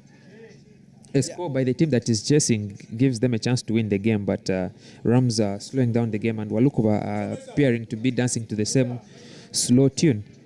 Yeah, definitely. I think it's a case of both. The sun has really come out. The heat is intense. Yeah, definitely it's taking a toll, and players are trying as much as possible to conserve energy whenever they can. But also, Rams knows that they need to slow down the tempo of the game. The Barbarians were really bringing the game to them, so they need to starve them of the ball and try to kill any form of momentum that they get. Somebody is going to go to the bin there for a cynical foul, contesting the ball, a tackler, but then he's not able to go and arrive at that breakdown through the gate. You have to use the gate, and so Gonzalo Mayanja is not happy with the repeated infringement and sends the player to the bin as the ball is lost forward, and Rams will be giving themselves a sigh of relief that it came that close, but then they were able to come away with the win, having lost the ball forward in the last play of this match. Rams emerging winners of this one, 19-14. I think the coming one, the one between the Black Pirates and the Warriors, should be much quicker and much faster. Should be a much quicker and much faster game for sure than what we've just had with Rams and Barbarians. Well, knowing that the Warriors play a very quick game, very quick backs and very quick halfback there in Henry Musisi and Simon Nyeko on sweep. But then we know that the Black Pirates are a strong team. They have very, very quick players and even more better skilled players than most of the teams that we have here this weekend. So I think it's going to be a faster game, much faster than what we've just experienced between the Rams and the Barbarians. Yeah, the previous one was a bit of a slugfest. I think intentionally so, because the Rams are trying to really kill the momentum and try to manage the game, which they did, and they got the victory. But this one is going to be a lot more electrifying. Two teams from Pool B. Warriors will be looking to get that one of those best third place slots. They actually didn't perform so well. But Pirates, on the other hand, will want to further consolidate their place on the top of Pool B and get a proper knockout berth.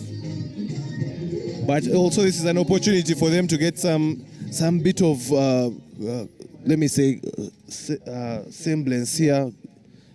Get a bit of their team going. How can they be able to connect? How can they be able to get their set pieces in play?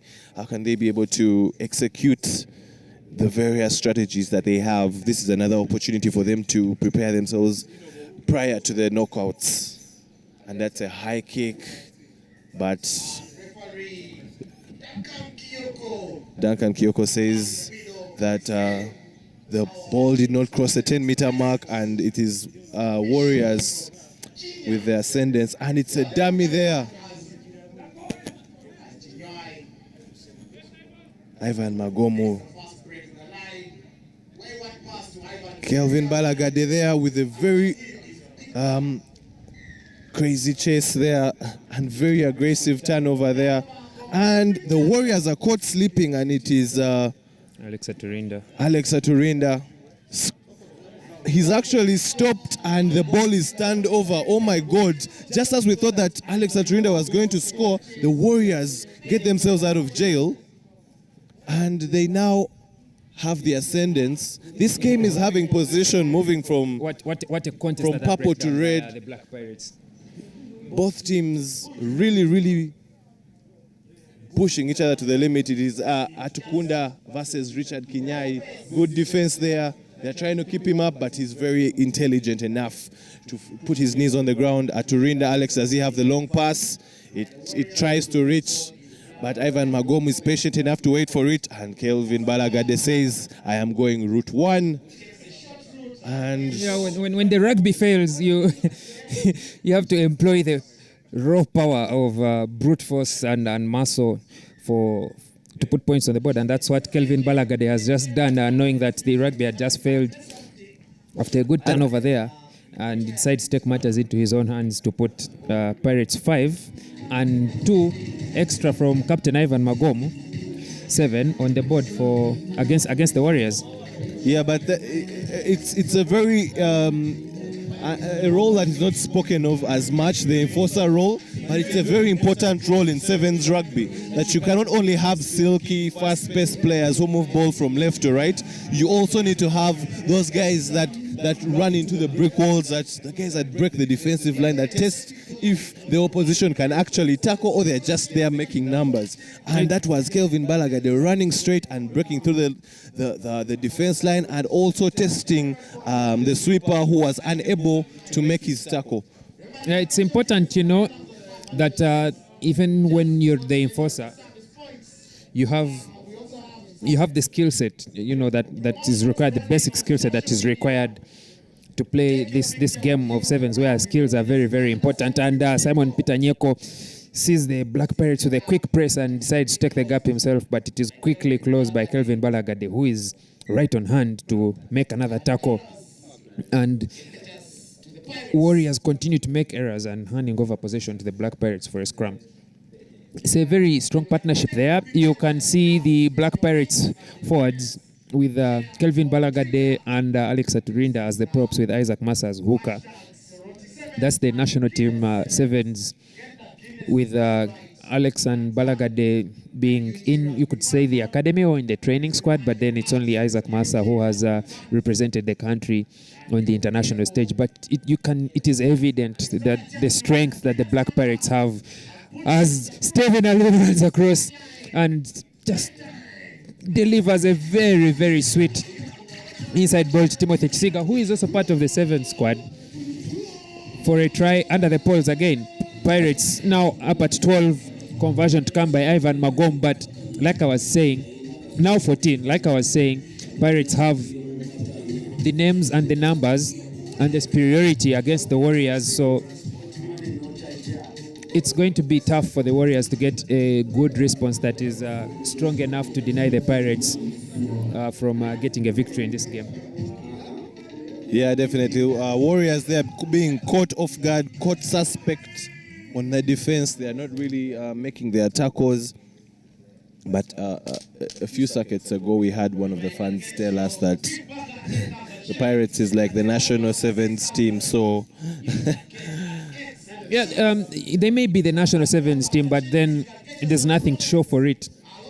They've lost in the series, in the main cup finals twice against Cobs. They've come close last weekend against Cobs, losing 3-0, but then that has not been enough for the win. So I think the name of them being the national seven squad needs to show for itself in not just the lineup, but then also in the results and getting the win against the team which can equally be described, that is the Cobs, a team that can equally be described as the national sevens team. So I think the Black Pirates will need to earn their name there, as Duncan Kyoko awards the advantage for offside at the breakdown, and a quick offload by Stephen Alul to Alex Atulinda, who will power his way over for a try.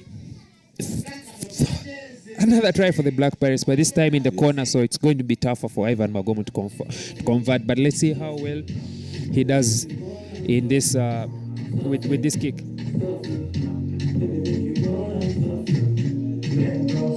Warriors seemingly having no answer for the men from Boyogere, the Sea Robbers, the Pirates. Pirates will definitely be looking to right their wrongs from last weekend. And it's a beautiful one. Converts that kick in what looks like a near impossible effort. That takes it to 21 for the Pirates and 0 for the Warriors. Wow, wow, wow. Better kicking there from Ivan Magom, showing why he's one of the top talents in the country. Substitution there for the Black Pirates as William Onkore now comes on, and he'll be taking the kicking duties off from Stephen Alol. Delivers a long kick to Ivan Mugira, who receives it very well. Very, very nice pass through the balls by Richard Beautiful Kinyai skill there. to Ojambo, and Owen Kinyera skips past Arnold Atkunda, but he tries to contest the ball at that breakdown, and he's strong enough to just hold on to Richard Kinyai's shot and deny him a chance to run on the outside. Ivan Magom there with the tackle, but there's no chance for his teammate to contest the ball, and Warriors retain possession. Pass to Ivan Mugira a bit forward, but he's able to gather, and Simon Peter Nyeko continues the forward movement to the right touchline, and there's going to be another phase for the Warriors, and this is what I would love to see, teams, keeping the ball between the first really and the moving second the ball phase. well. Let's hope that they can be able to get something for all their efforts. Injecting a bit of pace and attacking the gain line, Owen Kinyera. And we're seeing that is Abdallah Latif to Ivan Mujiria to Marvin Agaba. They have really gained a lot of ground from that series of phases. Ball comes back. Richard Kinyai, quick ball out, and it is Humphrey Orach to Owen Kinyera. Beautiful. I think that is one of the longest set of phases we have seen today. And that was beautiful from the Warriors. I think that's the best try I've seen today. Best team try. They came all the way from their own 22. Patient, passing the ball, going to the left and going to the right, spreading the Black Pirates defense. And when the money ball came, Humphrey Orach, who is known as Vimbos on the other list of rugby nicknames in Uganda, was able to give Owen Kinyera at the touchline a very good pass as Richard Kinyai slots another conversion in to make it 21-7 in favor of the Pirates. But what a beautiful try and beautiful sequence of play. Like I was saying, that I would love to see teams keeping the ball more and making gain both in territory and then points on the board as we move into halftime here at the Soroti Stadium. That just shows you what the Warriors are able to do when they are able to keep the ball, when they're able to get their passes right, when they're not panicking, when they are communicating well. They're a very dangerous team. This is a team that has once reached a circuit final, and they were unfortunately in that particular circuit, the national team was an invitational team as well. So they lost to the national team in that final. But they're a group of young, talented players. But again, you can see also Pirates doing just the basic things right to get themselves in the right positions. That run by Kisiga on the switch and just waltzing straight up to the center post. The individual quality in Pirates was really just showing. But both teams have a lot that they bring to this game. But this is back to what we said, that this is going to be a very different game from the one we saw previously. Yeah, that's for sure. And we'll like to see what came out of the notes that Gabriel Aredo there and Robert Musingo's there now will bring for us in the second half. We know the two coaches are probably some of the coaches that take the most notes in Uganda, but will there be a continuation of this dominance, maybe even better from the Black Pirates, or will the Warriors be able to put up a challenge according to what notes that Gabriel Aredo has been able to read to them?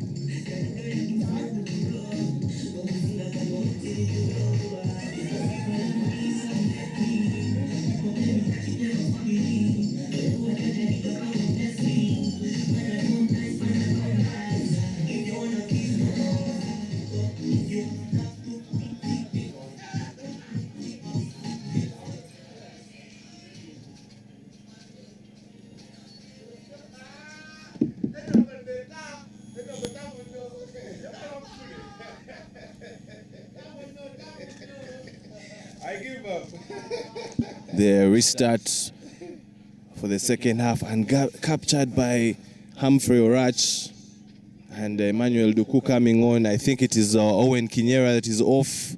Maybe got a bit of a knock. And Henry Musisi is also on, so that's interesting to see how the Warriors will line up. Ivan Mujirial trying to run on the outside here and damming the switch. Marvin Agaba. Very interesting play there. Long pass, Emmanuel Duku. Does he have pace? Emmanuel Duku. But Joshua Ngwao is able to recover. And Emmanuel Duku has the power to get past Joshua Ngwao on the front, but then he's not able to outpace the youngster at the wing, and he's able to, and he's tackled just there as Stephen Arul arrives at the rack and forces a turnover, which culminates in Haruna Mohammed selling dummies left, right, and center, and sprints away past Richard Kinyai there, and from their own 22 to a center post try by Haruna Mohammed, who, for all credits worth, spread the butter on the bread and was able to, put it on a plate for, surprisingly, Isaac Massa, a forward, and I know backliner in the 15s league to convert this try. So interesting why Isaac Massa has been given that responsibility. But nonetheless, Pirates now at 28, while the Warriors at 7.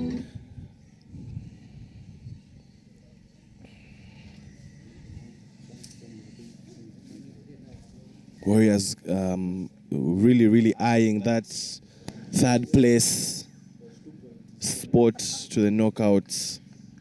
But that third place spot means that you get a much more difficult matchup most of the times. But due to their lofty standards, they expect themselves to get to the knockouts whenever they play. The Pirates as well will be having a lot of wrongs to right in the Soroti Sevens, agonizingly losing to the Betway Cobs 3-0 in Gulu in what was a damp affair. The rain had expressed itself, and you thought on the day that Pirates actually had the better tactical nuance, but for some reason Cobs showed why they were favorites, and they found the win out of the lack of pressure, I should say, the lack of know-how on the day, but somehow they found the win. And Pirates will be wanting to say something about that in this circuit. Heathens as well will be wanting to say something. But as we are seeing now, Joshua Ngwao versus Emmanuel Duku, part 2. And Emmanuel Duku pulling Joshua into touch. Yeah, talking about the Black Pirates getting one over the Betway Cobs, but they'll have to first clear the business that leads them to that destination, and that is the Warriors right now. Joshua Ngwao gets a chance to run around Emmanuel Duku, but the touchline, as is well known, is the 8th defender for a team in sevens, and he's unable to run past that, but the line out is retained. But then the clearance kick does not go very far as Hamza regains the kick, sells a dummy and offloads to William Nkore, who will be touching down for Pirates other try in the second half to put this well out of reach of the Warriors. And Pirates appear to be enjoying themselves, and they are sharing conversions there, as after Isaac Massa taking one, it is now Haruna Mohammed. Is this what they call taking the second kick. I could say they're just out there enjoying themselves, because these are easy conversions, and those gentlemen are both backliners in the 15s game. They have the skill set off the boat to make those conversions, but I don't think they will be this relaxed in the knockout phase, or probably in the final if they ever get there today. Yeah, the game seemed to have been a bit of a contest at some point, but the game is really stretching away from the Warriors, and up next we shall be having the second of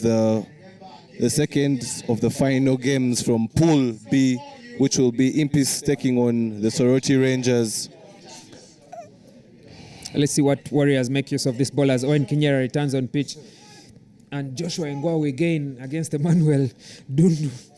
And he's forced back a bit, but the ball is retained for that phase of play. Quick pass out to Humphrey Orach. Should be him, right? That is a player that has just come on. He's called Arajan Kakaire. Arajab Kakaire forcing his way, leaving a number of men for dead as he earns a penalty for a quick restart by...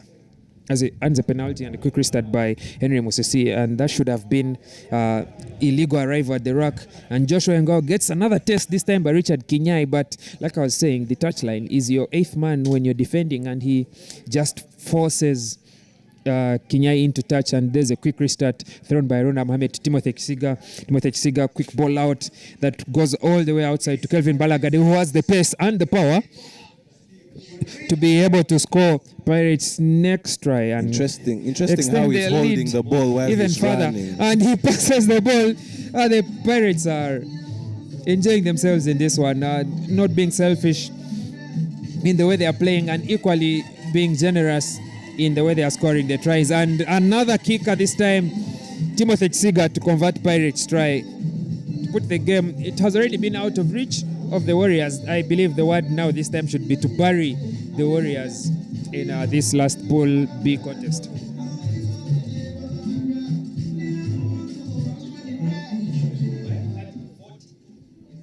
Score 42-7. There's no way how the Warriors will be coming back from this one. They will be hoping that they can keep the damage as low as they can so that they get a very good placement for the knockout phase, knowing that the teams that do not top their pools, it now goes down to the mathematics and judging who gets which position where and which opponent where. As William Nkore's kick is long and wide and goes into touch directly, so the Warriors will get a chance to restart just at the halfway line. Free opportunity for territory and free opportunity for possession. As Henry Musisi, one of the most loyal club players in Uganda, just carries the ball himself into contact.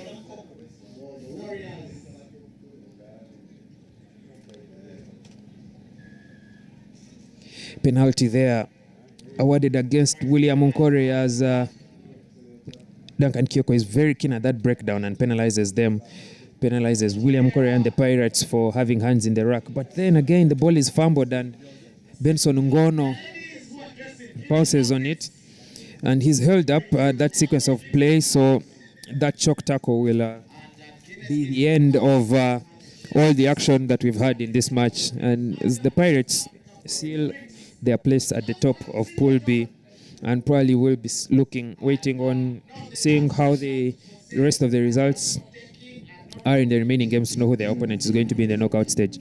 Yeah, definitely, and you could see the expression there. They did not even contest for the player that was being held up because they knew the time had elapsed, that nothing was going to change. But it's very interesting to see the comments that you guys are sharing with us on the YouTube. Especially Musa Muonge, who is saying that consistency is going to be the issue with the Pirates at the Soroti Sevens and maybe overall as well. Can they be able to remain consistent in what they do and be able to usurp the Betway Corps? And also all of you who are sharing comments about your favorite teams. We appreciate Samuel Odinga, one of the players of the Warriors, who's not here as well, talking about that beautiful phase play from the Warriors. Thank you for continuously sharing with us your thoughts. Let's keep bantering. Let's keep sharing insight on our favorite rugby teams. Let us know what you guys are thinking. Let us know what you guys are doing. Don't forget to subscribe to the YouTube channel. Don't forget to share the link with anyone that you think is not watching. Get yourself a Guinness in the meantime, and also make sure that in everything that you do, that your data is set, because we are going into the knockouts just after the lunch break. But on pitch currently, we have the final game from Pool B, which is Impis taking on our hosts, the Soroti Rangers. Impis having a win in their corner. They beat the Warriors in the first game of Pool B. in a game that was very disappointing for the Warriors, and you should say very efficient for the Impies.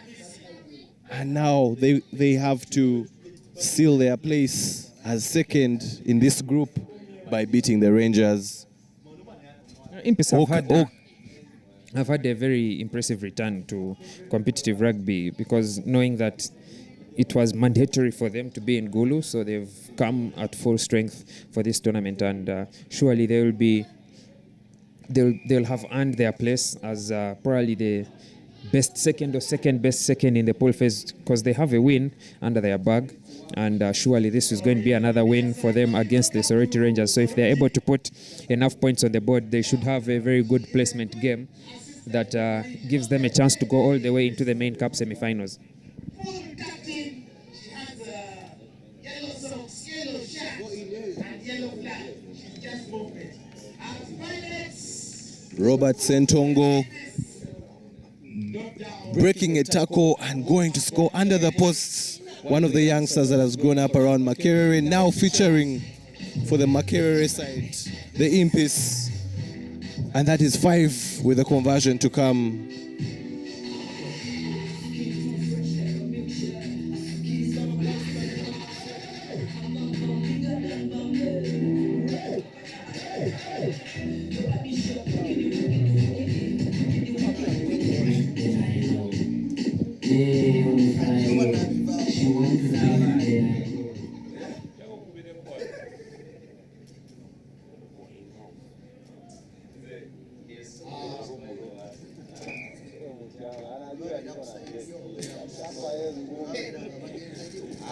If you send us that kind for a quick watch, we just want to hear you talking something, just a quick interview for a minute. So if you can, just come to the... Another restart for the Makerere Impies. This time Keith Weraga on the boat. What option does he go for? Does he go for the short kick that will be contested? Yes, it is. But then referee Sama Emmanuel says that the play should continue. And there's a phase there just at the far end of the pitch, but then he finds a gap through the middle and he leaves Keith Weraga. Keith Weraga does not have the intent to continue. But that's a try for the home team. You can just hear the fans celebrate their home team. Oh my God. We'll have to... manipulating the space and having the legs. I think he even shocked the defenders. They didn't think he could run that fast. We'll have to go and look for the names of these players. We're unable to get the team lists, but then we'll have to look for the names of these players and get to sing them their praises they have had, because that was a beautiful try. Yeah. Sits on a safe border and sprints away past the arrogant Makerere Impies for a try, which was very well converted as well. Yeah. And I think we have a game on our hands here. That shows that the hosts have just not come to participate, they have come to compete as well. And this is the spectacle that we like to see, when the local team is actually doing something that makes the fans cheer. But we appreciate all the feedback that you give us. Please know that sometimes we'll have challenges where some of the squads are not submitted to the media, and we feel like this is a responsibility that teams should also be having, so that they can be able to have their players mentioned, so that we can also be able to get more acquainted with some of these players. But we appreciate all the feedback that you're giving us, and we promise to do our homework and get them as soon as possible. Yeah, I think we could have done a better job at being able to get the players, the team lists, but the apology in there, no excuses for that. We should be able to do better. But would like the teams maybe to work with us or something. We'll need to do a better job as the team that is providing this service as we get the restart. And it's very good. It's going to be very interesting to see how the Soroti Rangers attack with the upper hand now, the momentum in their favor. And that's a very good cover tackle. That's a very good sweeping tackle on the breakdown. But I think he was offside there at the breakdown, too eager to contest the ball, and referee Sama's hand is out as Sentongo gets the ball out wide. Stalon Arinaitwe chooses to get through the middle there, but then the offload is not good enough. But I felt that Sam Emmanuel was playing a very, very long advantage there. And that's uncharacteristically long for sevens, that advantage. Which gives the Impis a get-out-of-jail-free card. As another try, because there was another player speeding away, as another try had just come beckoning, putting them on the back foot. But Impis always suffer against invitational sides. I remember in the first circuit, yes, beautiful turnover there. I was saying Impis suffer there when they are in the pool stages against teams that are invitational sides. I remember in the first circuit at the Mileke Sevens, they had to force their way. They ended up doing PDs against the Jaguars, who are from Entebbe. And it appears that we may be headed towards the same route in this match against the Soroti Rangers, the hosts this time, who have the backing of their home fans. So I just hope that we'll see a more balanced contest. But then, Impis being a core side, they should be doing better than they are right now. I think it's a case of maybe they thought it's going to be an easier challenge, and they've just actually found that their work is cut out for them, so they need to really do something. That's Robert Sentongo with a long pass to Jonathan Luhoni, Mr. Dependable, and as his name is, he's the guy they can rely on, and he scores, finds the gap, takes the gap, and scores under the posts for Impis' second try. Speaking of nicknames, Jonathan Luhoni is known as the Fijian. Why, do you have any idea why that's so? I think he's called the Fijian probably because of the way he runs with the ball at the wing or something. I do not know. This is one of those stories that we'll need to work on. As Tony Knight converts that try to make the score, make the full complement of points, making it 14-7 in favor of Impis. But we have added another name to our long list of nicknames today. Yeah. Yeah, it's great to find out these players' nicknames. And soon, hopefully, we shall have some interesting trivia about what the origin of these names was. But we have just been informed that the try scorer for the Soroti Rangers is called Timothy. We are yet to find his second name, but shout out to the young lad who has wheels on him. Has 2 knock-ons happened from 2 opposing players. So first offense. But the referee says, yeah, that's enough for the first half. Yeah, a beautiful half there of beautiful 7 minutes of sevens rugby between Impis and the Soroti Rangers. I think the result, the score as it stands right now, does just enough justice to the performance from both sides. I think Soroti Rangers could have been a bit more patient and a bit more relaxed with ball in hand and also on defense, to put up a better contest against Impis. But then Impis looked to have been undermining the strength that the Soroti Rangers bring to this tournament as a very good competitor in the Eastern region, but then also as the hosts, knowing that at all times they will be playing against 8 men, plus the 2 touchlines, they will be playing against 9 men. So it's... Yeah, but one of the things I have to really appreciate is they have a really good ground. Their home ground is beautiful. I feel like there should be a lot more rugby happening here.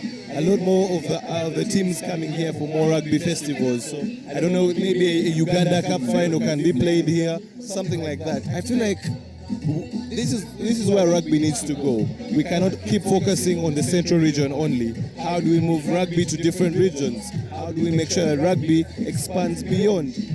Of course, we have a platform like the Guinness Sevens Series where we can be able to move across the country. But now let us make this a thing. Let us have maybe more circuits if the resources allow, so that we can be able to expand and visit different cultures and witness different things and have you share with us different facts about different cities. But bringing rugby to those people and letting their teams have a taste of the big Kampala sites. Yeah?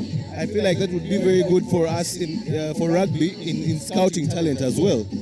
Yeah, just like what's done in the women's game.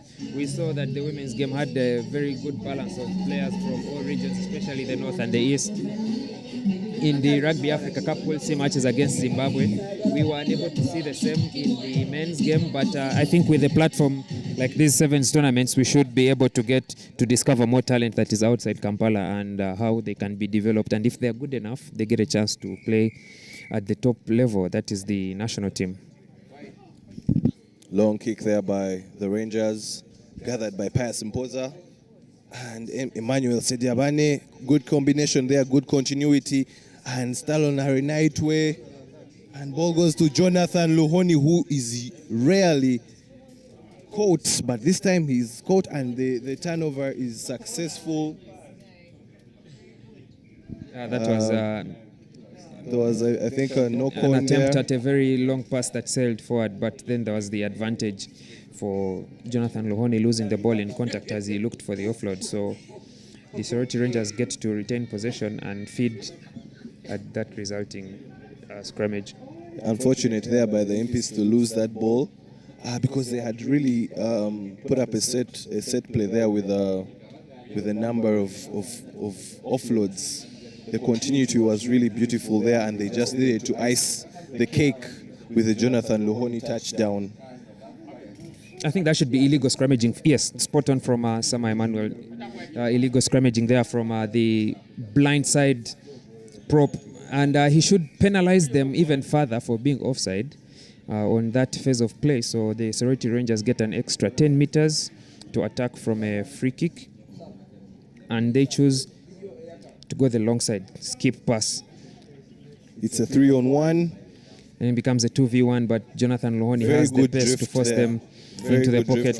Long pass, but then a quick press by Simpoza. He is quick on his feet. Some acrobatics to kick the ball back onto his side. But I think there should be a knock-on there. And someone's certainly going to the bin for an intentional knock-on. But Sama Emmanuel is lenient, and he allows for play to continue. Pius Mpoza offloads. And I think that will be Emmanuel Sediabane at the end of that pass, and he is tackled high illegally. And yes, as I had mentioned there, Sama Emmanuel has had enough of the infringements, and he sends a player to the bin with Impis just about, should be about 5 meters away from the try line. Dummy sold by Kennedy Muhomuza. He dives over and he scores the try. He doesn't score the try. Sama Emmanuel judges him for having given that extra movement with the ball on the floor. In rugby, both the 15s and 7s code of the game, you're only allowed one movement with the ball on the floor. And Kennedy Muhomuza crept forward not just once, but twice. And he was thus judged to have made an illegal play. But the kick for territory there, looking for the line out, was not able to find touch. And Impis are back knocking at the Soroti Rangers' door for another try in this game. Manuel Sediabane decides to force his way over. Did he reach this time? And oh yes, he did, with Sama Emmanuel pointing at the whitewash and saying that he was able I think the ball to grazed, make enough ground the ball grazed the line there. So that was enough to, once the ball touches the chalk, I should say, of the try line, it is good enough to be considered a try. And there, Impis extending their lead in what a game that has interestingly been an arm wrestle. So it hasn't been what I thought it would be. I thought the Impis would really wash, with all due respect, the Soroti Rangers, but credit to the Rangers for the fight. Yes, Talon Arinaito there with a very good and clean conversion, as he has played enough part in this match, and he's substituted for the remainder of this game. So Impis have surely cemented their place in the main cup quarterfinals, but then the question will be, who will they face? I think they are the best second placed team, so they should be getting a very good place in the main cup, probably the fourth quarterfinal. But then on that restart, the Impis players are judged to have been ahead of the kicker, so it's a free kick in favor of the Soroti Rangers, who have a very good phase of play that is contested there. Good contest at the rack there. But not just enough. The ball is good step. Does he have the raw material to go over his opposite number? Yes, he does. The play is retained. And that's the second phase of play there for the Soroti Rangers. Good ball retention, quick recycling. They should be able to find spaces on the outside as Aniku Nguji wa Thiongo comes in to make the intercept pass, but he's in a fit of pain, having landed badly on his knee, and I think he could have pulled the hamstring, or maybe that's just the knee. It's something to do with the knee or the ankle. I saw the way the tackle came in, it put a lot of pressure on one of the joints.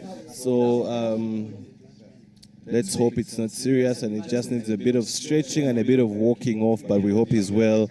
As we see at the far end, Coach Emmanuel Katuntu in a bucket hat, observing his boys.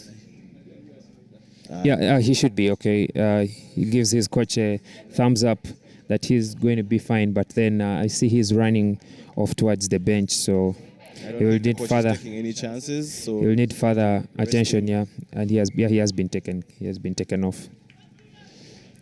As we have a restart at this scrum down in what appeared to have been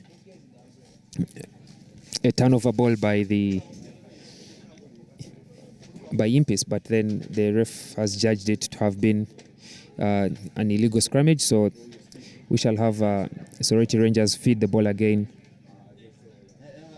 And just like was done the very first time, they've been able to regain position at that scrummage, which shows the strength that they have at which shows the strength they have at that set piece. But yet again, the player arriving at the breakdown does enough to win possession, but it is the player that has made the tackle that is not rolling away to make it a fair contest for both sides, and Impis get to retain possession as Sentongo attempts to dance his way past the Soroti Rangers defense. And Sama Emmanuel signals that that's an open ball, but then possession is retained there. Kennedy Muhumuza fumbles and looks for the offload, and the ball goes begging again, bounces back, and the ref says that was not a forward. Pius Mpoza tried to use the mechanics as opposed to the simple work of letting the ball do the talking, and Keith Weraga is just at the right place at the right time to score Impis's next try and make this no contest by all means whatsoever against the Soroti Rangers. Yeah, definitely, but I think I have to appreciate Pius Mpoza. I've been observing his work throughout the circuit so far, but particularly in this game, he's seemingly getting his hands dirty in everything. He's trying to make the tackles, he's carrying the ball, he's disrupting play and trying to get turnovers for his team. He is a flanker in the 15th version of the game, and it's clearly showing in the sevens as well that his industry has really been an integral part of how Impis is playing, and credit to him. And I think it's only right that the try comes as a reward.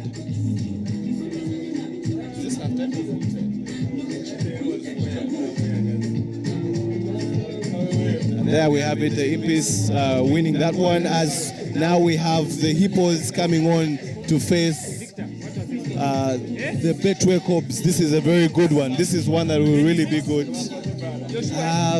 James Jongat leading out the Betway Corps, and David Wako leading out the Ginger Hippos. Two very knowledgeable teams, two very good sides. If there is a team that can maybe dent the Betway Corps armor, Hippos could be one of those teams, and maybe we can see if they can do that. For those that are not aware of their jerseys, the Betway Corps are clad in their blue and black, in their huddle. Their huddle trying to say a few last words, while the Hippos on the other side, clad in their white and gold, already stretched out and positioning themselves, waiting to receive the kick.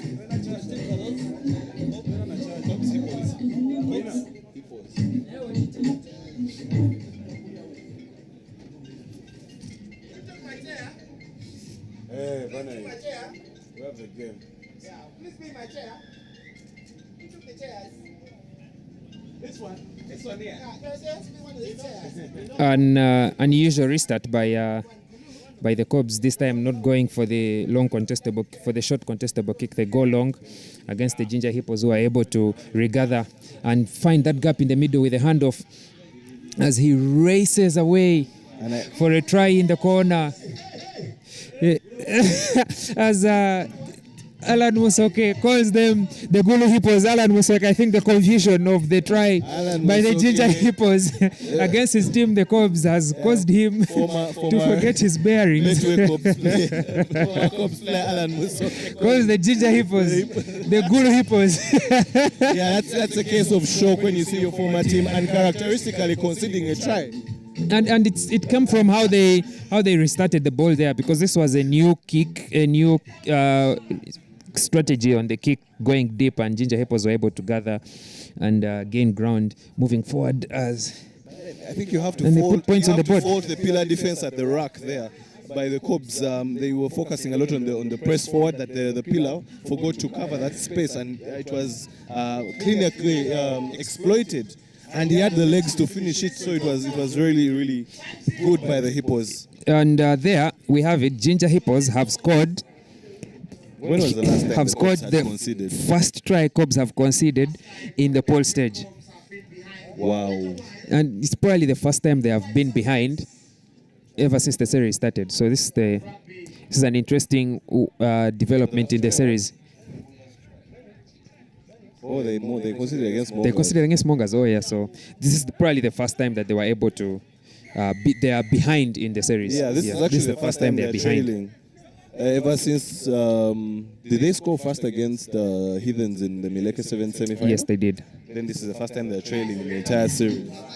But with Pius Ogena on the outside, up against David Wako, he should be able to gain some ground there and set up a phase for the Cobs to sing the ball out wide with Ian Munyani. Adrian Casito running the dummy run, sends it out wide to Marco Suna, but Marco Suna is unable to gather, and the Ginger Hippos will have an option of the line out or the scrum down, and they go for the scrum down. I think there's Scrum down. Hippos ball. Jacobo Chen. Let's wait for the decision that he takes, and he goes for a line out and scrum down. He goes for a scrum down. I would have been shocked if he had gone for a line out, which is much easier to contest than the scrum down.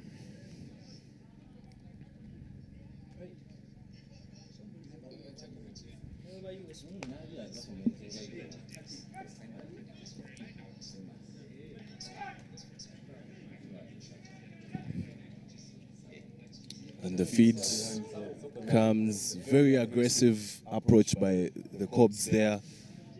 And the rush press there by Ian Munyani. And it's going to be a scrum at the 5. And you can see the hunger and the intent by the Cobs, having gone down a try. Now they want to ask the questions. They want to put the pressure. This is it's a position they don't want to be in, and you can see they really want to change the narrative. Yep, that pressure results in a scrum feed just 5 meters away. The ball having been driven back into their own in goal by the Hippos. So Adrian Casito gets a chance to feed the ball, and we'll see what strategy he goes for. Does he go for the quick ball, or does he just go all the way himself, which he does, and he will be able to score just to the right of the poles to level matters here against the Ginger Hippos. With conversion to come, Betway Cobs will not be trailing much longer. Yeah, the mark of champions, immediate response after conceding. Not playing around with anything. And Joseph Aredo will want to put the extras.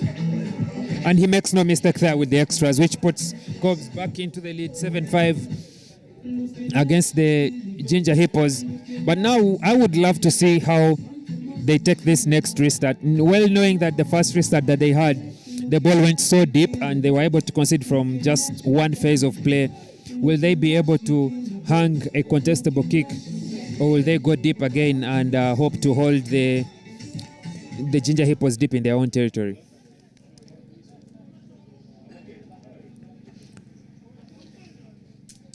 Joseph Aredo kicks are more characteristic kick of the Cobs, and Ian Munyani is right on the money to contest for the ball, and it is well gathered there by Adrian Casito, who sends the ball out wide to Marco Suna, and David Wako is at the breakdown to contest, and the ball is turned over by the Ginger Hippos. Runs out wide to Jacob Ochen, who wants to force his way past Ian Munyani. He's able to retain possession of the ball, but the turnover off a loose ball is gathered by Joseph Aredo, which puts the Cobs in a very, very opportune position to add points on the board. But like we're seeing there, Ian Munyani's pass searching for Pius Ogena is short, but the power forward is able to force his way after gathering that loose ball pass. 1 tackle, 2 tackles, 3rd tackle, and score under the poles. Cobs are back in the driving seat in this one, aren't they? Yeah, definitely. The pressure, and then they get back the ball, and you can see that is what a player like Pius Ogena brings to your team. His power, and the fact that he not only has power, but he also has the step, and he has the vision to see where the gap is, and he breaks a couple of tackles, and yes, he scores. And Joseph Aredo with the extras to put it to 14 now, from what was a 5-0 deficit. Now they lead 14-5.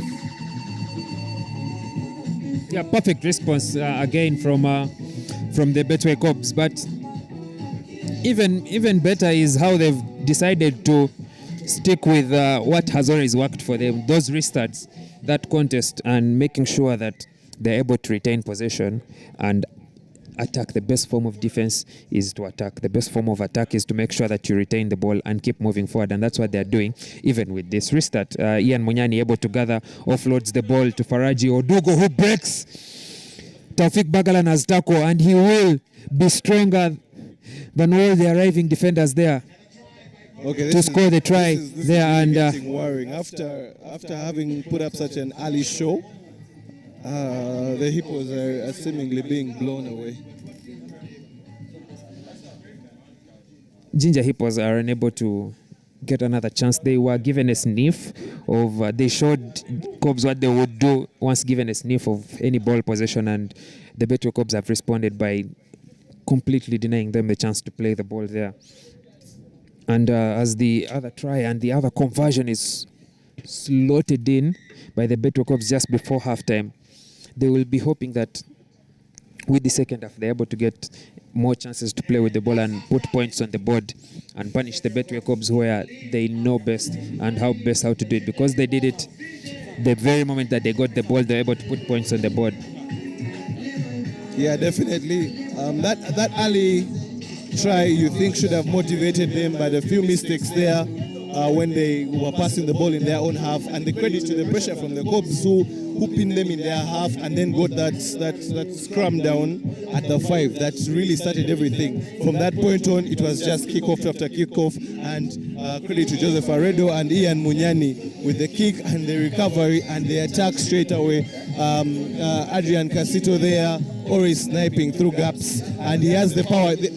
One of the things that people never appreciate about Adrian Casito is the fact that he's actually a strong player. He's small, he's swift, but he's very strong as well, and he's able to break through tackles and score. Pius Ogena, what else can we say about Pius Ogena? Pius Ogena is just strong, brilliant, and he's really fitting well in this Cobs team in that enforcer role. And Faraji Odugo, another one from that they got from Chadondo, that has really contributed a lot to this Cobs team. They have really built a team that can do the job, and erasing that early mistake. But as we are seeing, for those guys that are watching with us on YouTube, some of your comments, David Spencer, a very staunch Hippos fan, saying terrible tackling, and I agree with him totally. The defense by the Hippos seems to have gone amiss. If you're playing the kind of team that Cobs is, you need to be on song with your defending. You cannot only think you're going to attack, because they're not going to give you the ball easy. So you have to put in your defense so that you can be able to get. Speaking of comments from exciting news from Guinness as we kick off.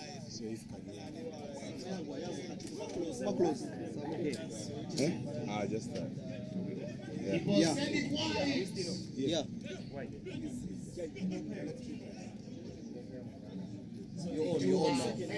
Speaking of comments, like you are talking about, I think the Cubs fans are back on the live stream, and they're saying I am the reason the Cubs. I'm reason the Cubs are conceding points at this stage, and I should go back to talk to the villagers. I think that's a much more enjoyable thing to do for me. Yeah, just heading towards the lunch break. We'll have 2 extra games, and the lunch break will begin, and I think that will be enough time to make peace with the Cubs fans who think I'm responsible for them conceding points today here in Soroti. Some Guinnesses, maybe they'll forgive you. But yeah, as the Cubs trying to get the ascendancy, and Ian Munyani looking for, I think that was Marco Suna, if I'm not mistaken, no, it was Alhaji Manano. And the Hippos get a turnover, and Joseph Aredo, the sweeper, the last man with a vital tackle, but he doesn't hold on, meaning the player can continue going forward. That should be an illegal entry at that breakdown by Adrian Casito, and Dennis Eto'o is quick on the quick restart, and I believe someone should be going to the bin there. That looks like it is going to be Ian Munyani being sent to the bin. So the Cubs are down to 6 men, and this would be the perfect opportunity for the Hippos to maybe consolidate and get something out of this.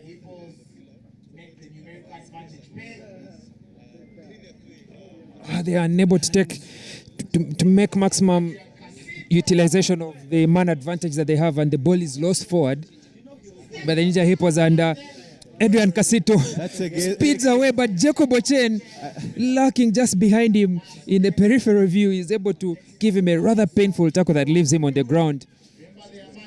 As our Cubs continue to attack with ball in hand there with Faraji Odugo, but the judgment is that the contest is okay, but there's a player on the floor.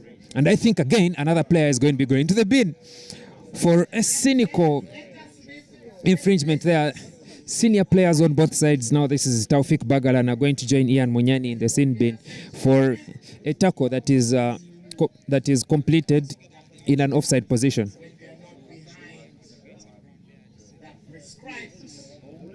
Faraji Odugo with the restart there finds Pius Ogena onto Joseph Aredo with a standing pass. So Marco Suna should be giving them meters. He doesn't, goes to Adrian Casito, but referee Wutimba judges that was a forward pass.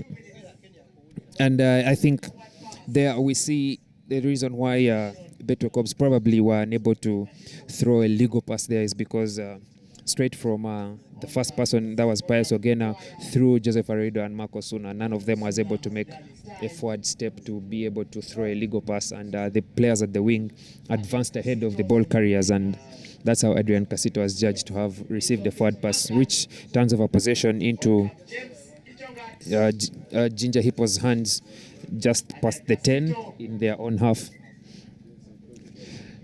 So Adrian Casito will be going back to the bench to get some rest as James Jongat comes on. So the roles change with Joseph Aredo at scrum half and James Jongat at fly half. But that looked like an unstable scrummage, bordered so close to an infringement by the Ginger Hippos there, but referee Wutimba orders for a reset.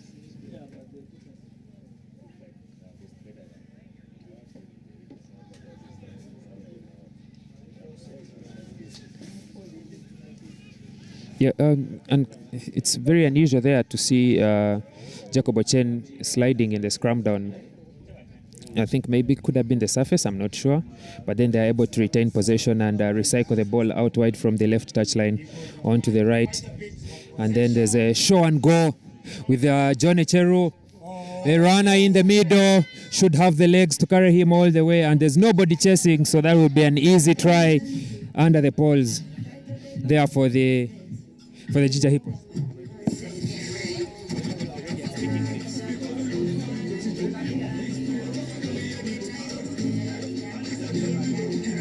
And the Hippos with a response, finally having something to say after that onslaught they faced. Very, very.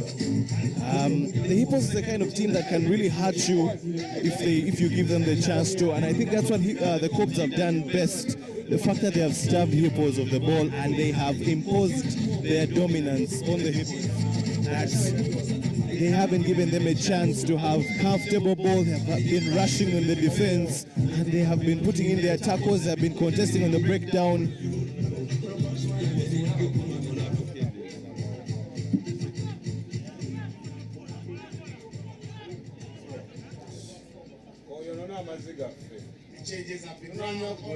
And Guinness Sevens with a high start.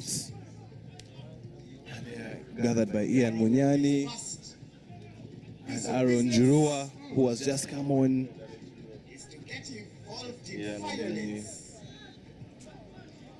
Joseph Oredo looking for the spaces, looking to cook up something there. And Utimba, the referee, says offside. Joseph Oredo remains down. He's getting up a bit slowly. I feel like Joseph Oredo has played really a lot of minutes. The coach should be really thinking about load managing him, especially in such games. And Conrad Mokwaya looking to break away. And a beautiful offload there. But there is something called there, and it's going to be a penalty to the Hippos for a particular infringement that I think missed my eye as well, but the Cobs not really contesting it, going back to their defensive line. And rightfully so, Joseph Oredo has been given a rest. It was really, really a lot of work he was doing. And now we have James Jongat in that sweeper role. Cobs back to full complement as the Hippos try to do something.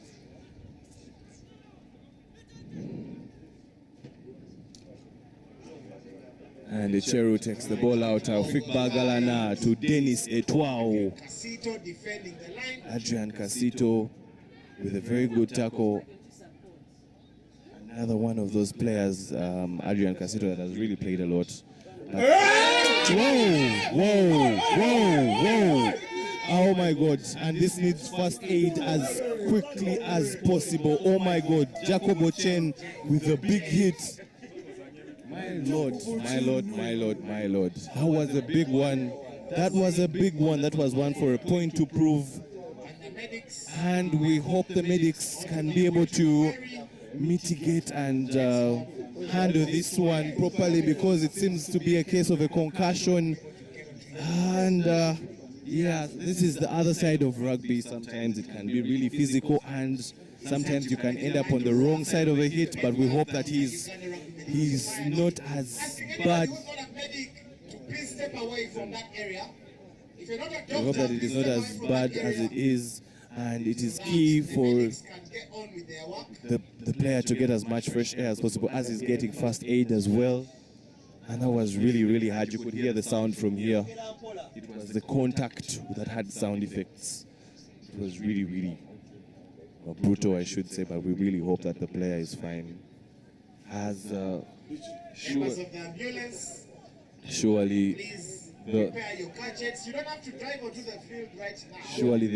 the stretcher should be on the pitch already. I don't know why it isn't, as they're signaling that they're actually going to drive the ambulance onto the pitch. This is really serious. We really hope it is.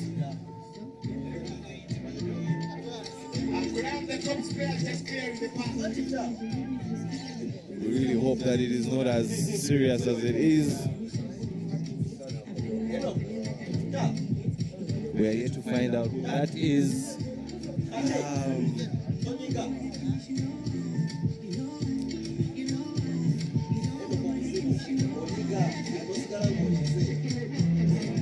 Credit to the medical society for prompt response. I'm still asking myself why everyone is choosing to go where the player is. He doesn't need all those people around him except the medical staff.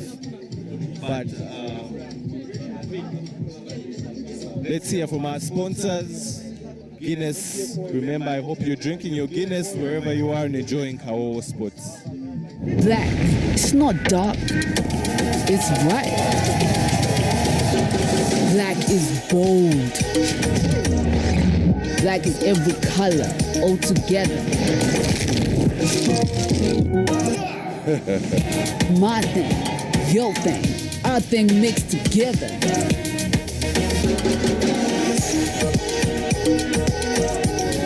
Black shines brightest.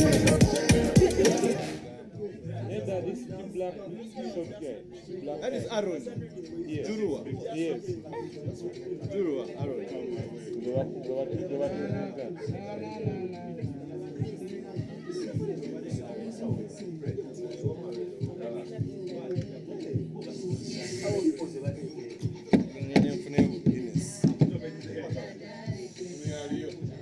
Just look that ad. Look that ad.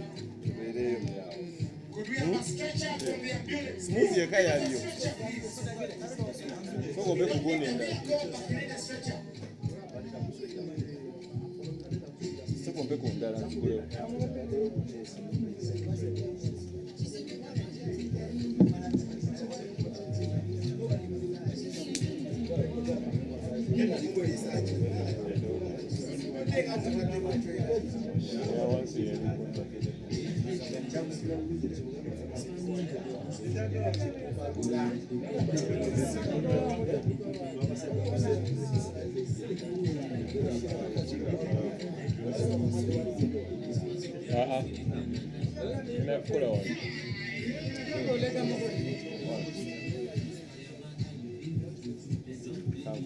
Chupa. Ebadde gude na ati nene ebadde yeso. Ebadde kulawo.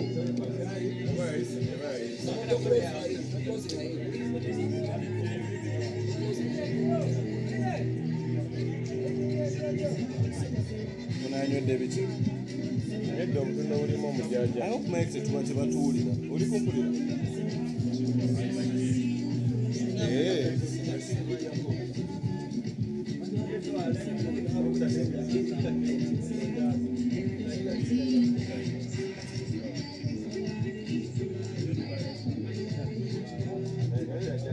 Akubye munne.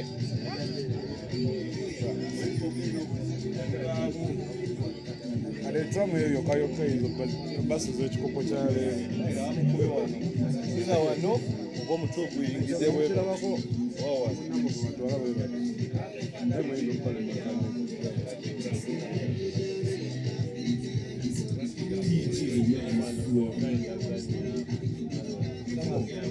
Oli kubonaabona nkulaba. Awo nagende ku bbiiri.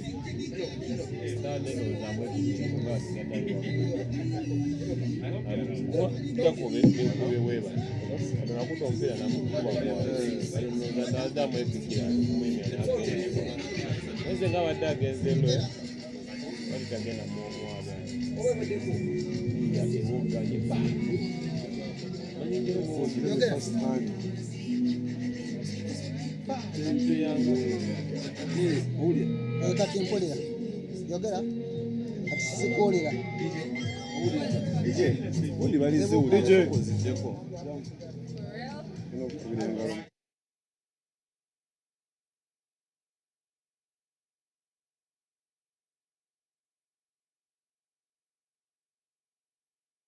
And we are wishing Aaron speedy recovery.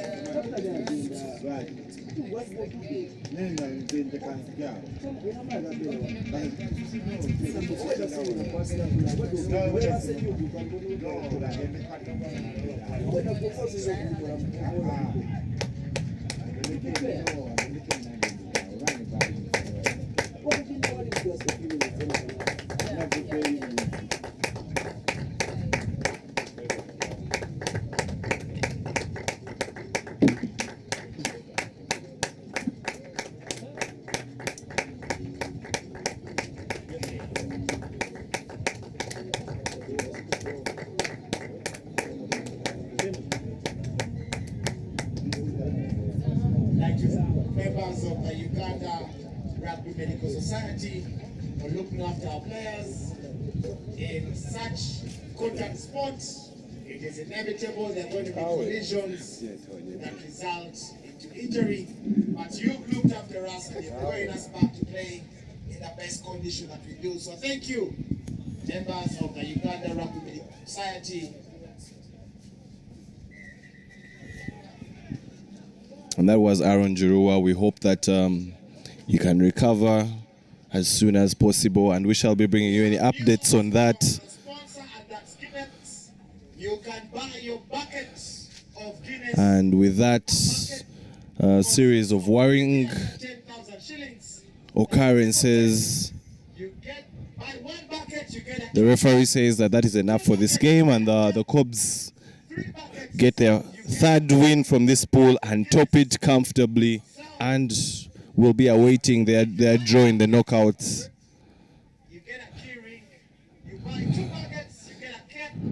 The Hippos will be second in this pool and will qualify as well for the knockouts. As we wait for the final game from this pool, which will be the Mongas taking on the Sailors. Remember, this is Pool A, and we shall be having a small break after the pool games. Then later on, we shall be having the business end of the tournament, of the circuit, as the Mongas come out first and the Sailors follow as well.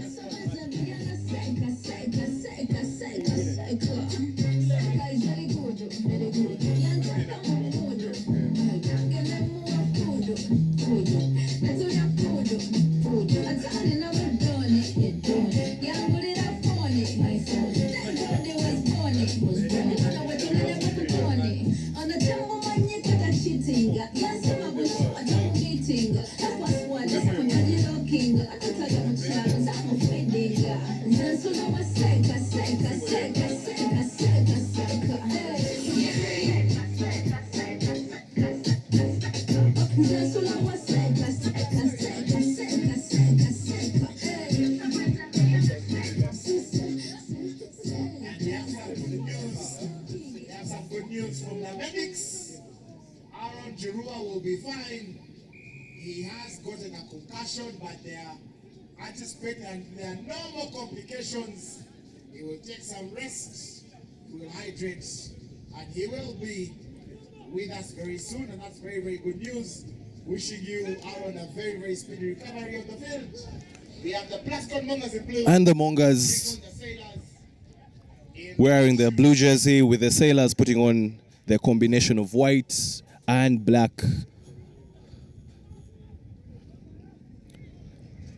And there we see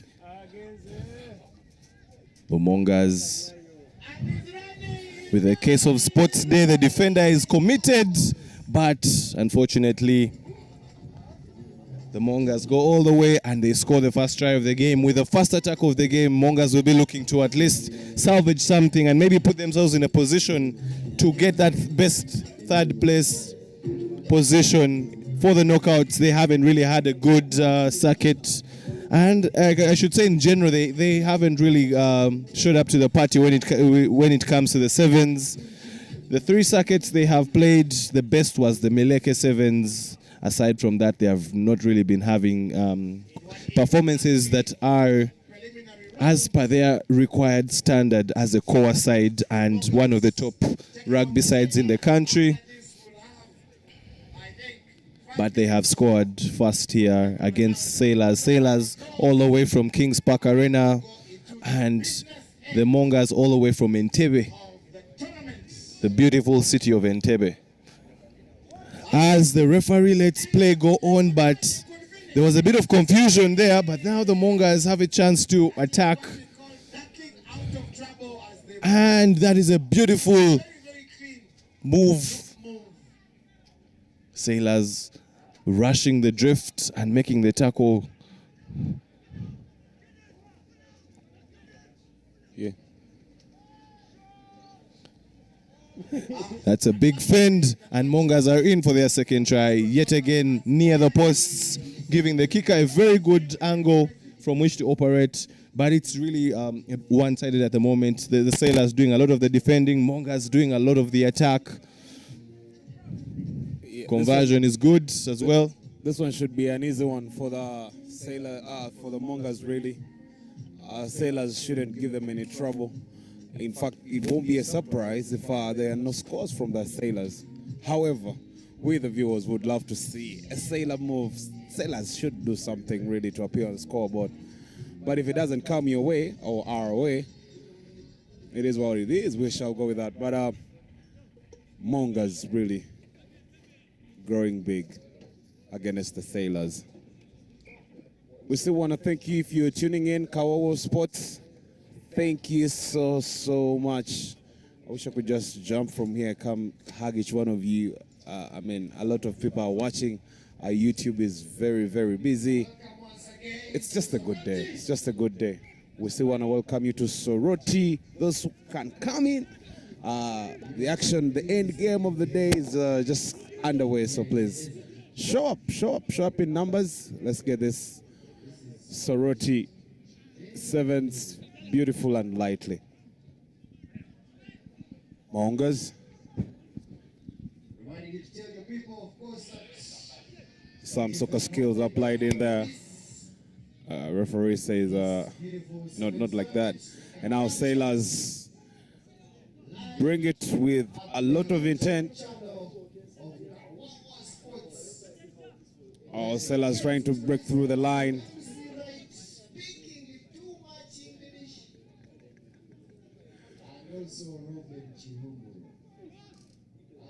Here they come, Sailors. Sailors swinging the ball.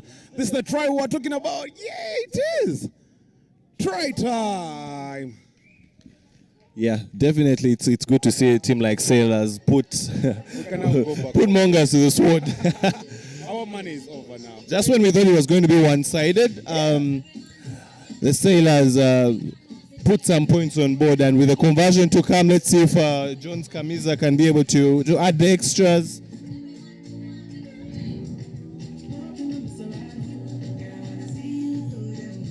Unfortunately, it drifts wide, and that remains 5 for the Stallions and the Mongas with 14. But it feels good to see at least every team that traveled to have a try. I mean, you just cannot go back with nothing.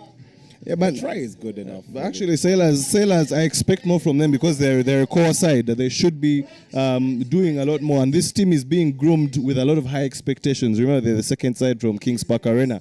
But the reason that they are competing even in this regional tournament is because they are considered the top 8 side, top 10 side actually, in the Sevens Series. So they have a lot of expectations on them because of the performances that they previously put on. So they need to rise up to the standards that they did create for themselves. So it's really upon them. It's a bed they made for themselves. It is.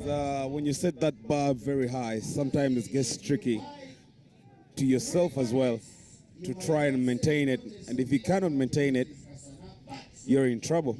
But that's the Sailors for you. A try. They did not convert it really, but a try to their name. That's a bonus. That's a plus. That's a take home for them. Reminding you, next weekend we are at Kings Park. Yeah, but according to some of the news coming in, that it's still pending confirmation because of a number of things. But yeah, we shall be confirming very soon where we will be next week, or if there will even be rugby next weekend. So that is one of the things. But most likely, the Henry Rujumba Sevens will be happening next weekend, as Mongas are waltzing, but then lose the ball, and that was Bale Brian for the Sailors with a fend and Kamisa Jones.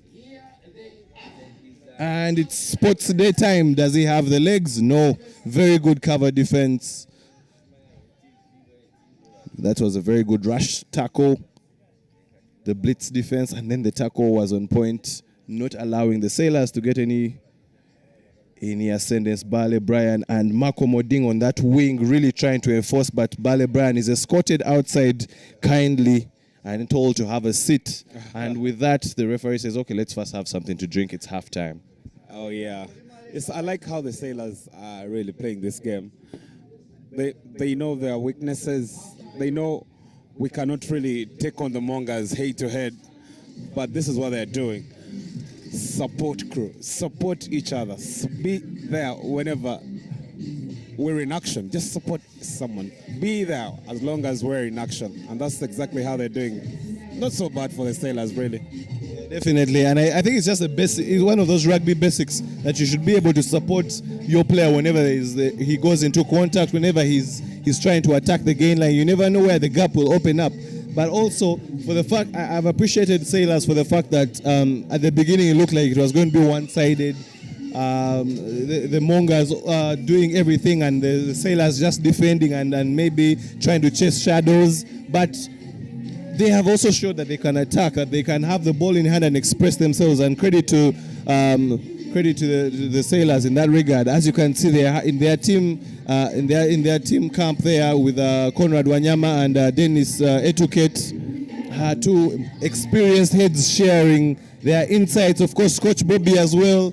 Today he's on a double job, and for most of the circuits he has been on a double job, coaching the Pirates and coaching the Sailors. So he has to observe how each of the teams is playing. He's one of those very, very intelligent rugby minds.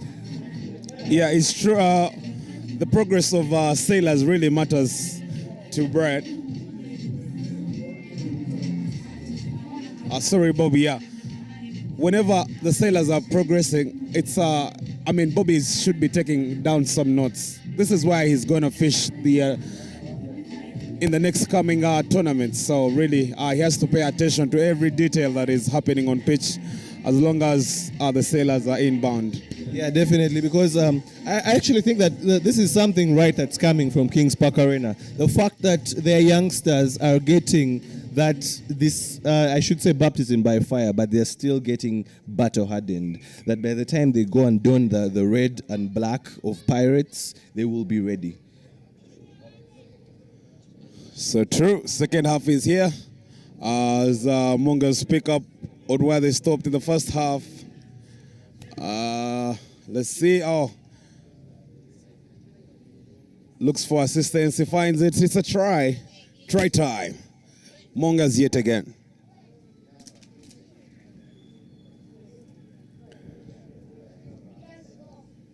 It should really be easier for the Mongas, given their quality in the side.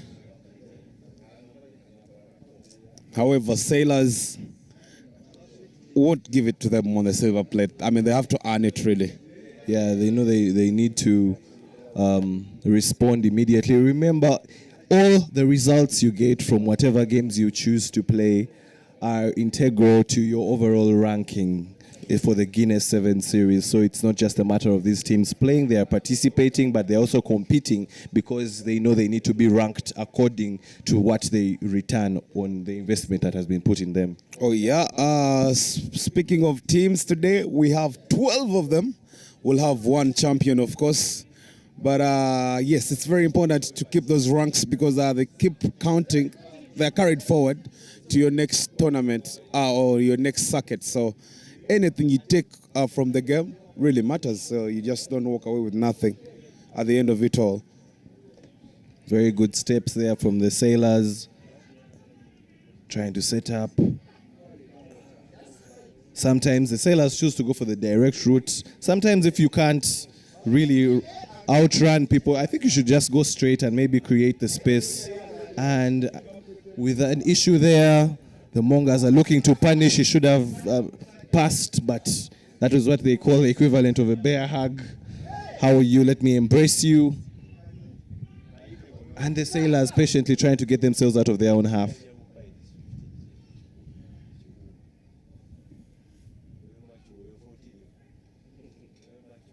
A bit of poor handling there, and the referee says offside, no back foot. Yeah, to be honest, the Mongas really know the Sailors' waters, giving them absolutely no respect. With the quality they have in the blue side, really, it's no surprise. But there's a gap here. And they take it. Mark Omoding, does he have the legs? Sports Day. Mark Omoding looking for the corner, and yes, he does find it. And that just like that, the Sailors are not backing down. The Sailors are not giving up in this one and scoring another 5-pointer to take them to 10. Yes, this should be their waters, really. They also have a claim on the fish that is really fished in their waters. I can see this is an interesting water body concept. It is, yeah. Will it be the Mongas really ruling the waters, or will it be the Sailors sailing smooth?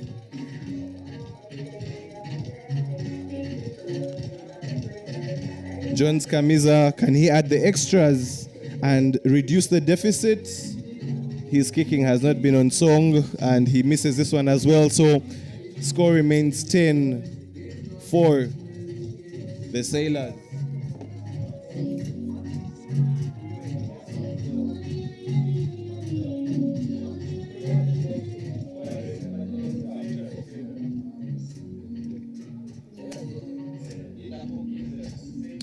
$24 to the Mongas and 10 to the Sailors.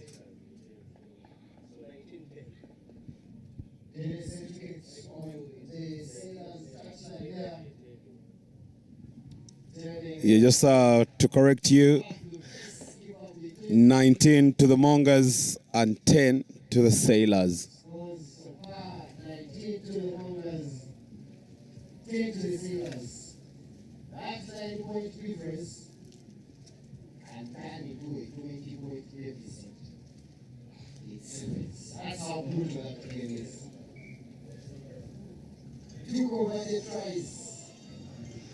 The Sailors go again. Possession given away. Mongas now bringing the ball. Offload is nice. Dodgers won. Looking for support. The ball goes backwards. But the Mongas still with possession. That looked like a forward pass. I'm not the only one who saw it. Referee and I, probably even you watching back home. Forward it was, and scrum down it is. We're seeing the younger Luirika brother coming on. We wonder where the older one is and whether when he was planning to feature for the Mongas again. But the younger one just here close in the scrum, you can see him there in the crouch. This is the last game, and after this we'll head straight to the quarterfinals. I think we'll take a break of about 10 to 15 minutes before we head to the real action. Quarterfinals. How excited are you, Ruben? Yeah, definitely. I mean, I always look out for the knockouts, because that's when everyone brings out their full force. Yeah, after, of course, they'll have a small break, and we shall be bringing to you what the matchups will be for the knockouts. And remember, in between the knockouts as well, there'll be some placement games as well, because overall rankings are key, as the Sailors are trying to look for every gap they get.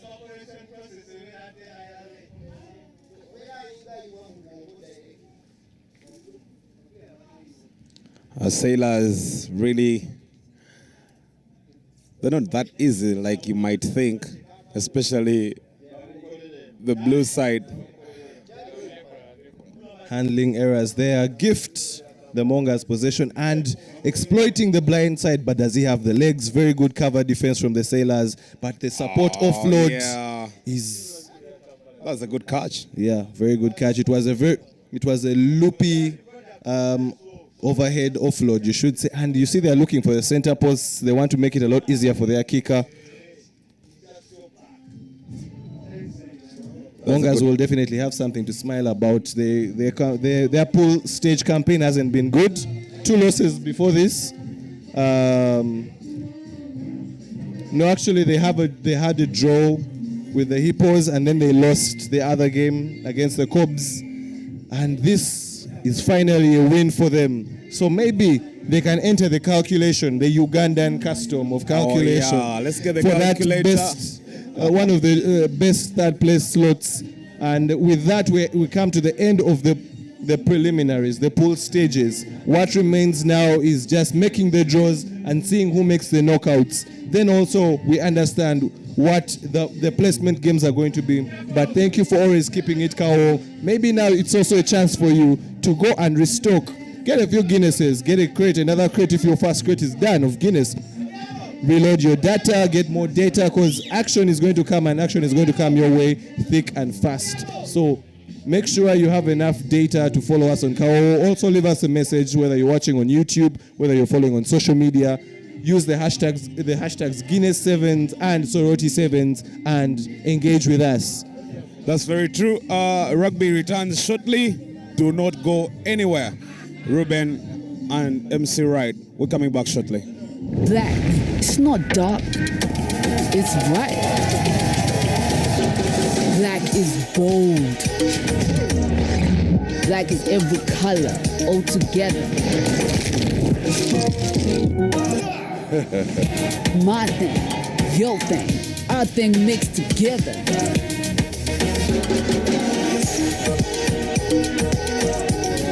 Black shines brightest.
Black, it's not dark, it's bright. Black is bold. Black is every color, all together. My thing, your thing, our thing mixed together.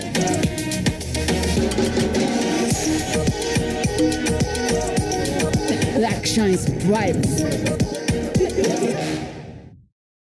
If you can hear me. It is a very, very hot day here in Soroti, but perfect conditions for Sevens rugby at the Soroti Stadium for the third round of the 2021 Guinness Sevens Series. I am joined by Mr. Achurai, the chairperson of the Soroti Rangers, who are the hosts of this tournament, and he's joined by his little daughter, who chose to be by his side in this segment that we're going to be speaking with you. Mr. Achurai, thanks for having us here in Soroti. Oh, you're welcome, and thank you for giving us this opportunity to host this. Yeah, it's probably the first time that rugby has come to Soroti town. How much does this mean to the Soroti community? This is very great. It gives us mileage in development of rugby in Soroti, and then also for changing of perception of parents, because the perception have always been that it's a very rough game. It involves playing with only big people. But today, with the parents and the people who are here, they should be in position to show that, to see that not only big people are playing, we have even small-bodied people, and it's going to change that perception, and most likely, it's going to develop rugby in the region. Yeah, absolutely. Rugby is a game for all sizes, all ages, all genders. Specifically here in Soroti, we have the Soroti Rangers, but the people out there watching on Kawowo Sports may not know who the Soroti Rangers are and the history of the team that has hosted us in a beautiful tournament today. Could you please tell us more about who the Soroti Rangers are? I think Soroti Rangers is actually a brainchild of me with other two guys, having founded Rams Rugby Club back when I was in Kampala studying. After my studies and getting employment in Teso, I decided to come up with something because of the passion that I had for rugby. I began rugby in Soroti, and I named it actually Soroti Rangers. That is in 2008. So I've been moving through hills and valleys, but I think this has been an icing on the cake, because we've been seen, we've been recognized, we've been seen that we're existing, and I think it's going to be very good for my passion to grow and for the passion of other people to grow more and more. Yeah, we've had very good performers from some of the team members on the Soroti Rangers. What has gone into the preparation specifically for this tournament? Sorry? What has gone into the preparations for this tournament, given that your team has had good performance against some of the top sides in the country? I think it's been still, I would say that when the boys go to know that they're going to be playing amongst the best of the best, so they began preparing adequately to see to it that they try to, impress the people that they look up to. I particularly have a boy called Ken in the team, who has been looking forward to making Wokrach. They being an up-country team, you just hear people, they're your idols, they're your mentors, but you've never met them. So preparing and giving an impressive performance today is basically to give that impression to your mentor that have been, and a short while ago, some of them have been meeting them and, she's telling them that it's playing rugby because of you, and which is really so good. Yeah, that's very good to hear. And you've mentioned Ken. Timothy scored a very beautiful try under the poles there against, I believe that was Impis, that had the whole place roaring in celebration of that try. Are there any other players who have caught your eye in today's tournament? Yeah, actually, it's about teamwork, because even Timothy wouldn't have gone. It wasn't a personal initiative, but it was been a team, and I think every member that we have had in the team is someone who has been dedicated. These are people who play for a team, Rangers, and are always looking forward to making an impact in the Rangers. So I don't really want to name names, but I want to look at it as a team effort. Yeah, that's a very good way to describe it, that Soroti Rangers are playing as a team and not as individuals. And as the quarterfinal fixtures are announced, the knockout phases are announced, we'll be happy to see the Soroti Rangers back in action. And you'll be taking on the Walukuba Barbarians in the knockout phase. Sorry? You'll be taking on, as has just been announced, you'll be taking on the Walukuba Barbarians in the knockout phase. Actually, those are our brothers. We've played them. We played the Eastern League, so we've versed each other for quite a long time. And meeting them again right now would be very good for us to showcase what we have against them. They're already champions in the Eastern League, but it would not be bad for us to to play against them and share. Because it's about growing rugby in Eastern Uganda. All right. Thank you very much, sir, for taking this time off to speak to us. And as we release you to prepare your team for the next game, we will be joined quickly by the Walukwa Barbarians coach to share with us the story of the Walukwa Barbarians. Sure. Right. Thank you. Thank you.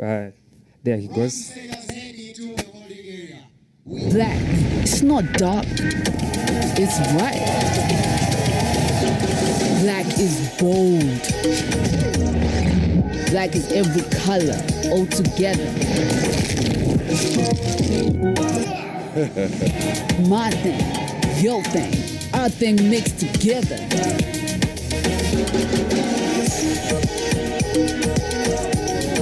Black shines bright.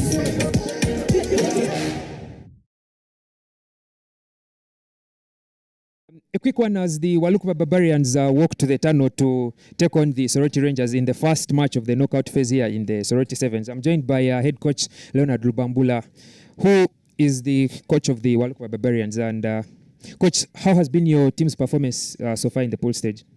Definitely. Thank you so much, Ernest. We hoped to at least achieve 1 or 2 games and go straight to the quarters, but it's unfortunate that playing against top core 10 teams has been quite tough for the boys, losing 1 try or 2 tries, just off simple mistakes, non-committing, players avoiding a contact and all that has been quite tough on our side.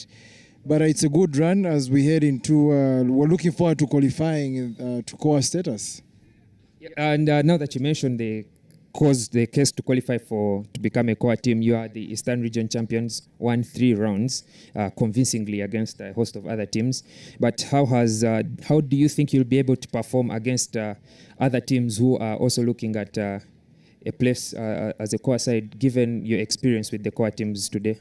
Looking at winning the Eastern region has been a good boost on our side, and then today's run in the National Sevens is also a good run for our side. Players are getting more exposure. Average age of Walukwa Barbarians right now is 19, 18 years. They needed more exposure, and then going into the qualification into core status, I think will be definitely a good run on our side. I'm very confident from the boys. Yeah, with just a few minutes to kick off, would like to wish you all the best in the remaining games in this knockout phase, and hopefully we'll be seeing you at the national qualification event and maybe as a core side. Yeah, sure, definitely. Year. Thank you so much, Ernest. Cheers. Thank you very much, and have a good afternoon. Thank you. Black, it's not dark, it's bright. Black is bold. Black is every color all together. My thing, your thing, our thing mixed together.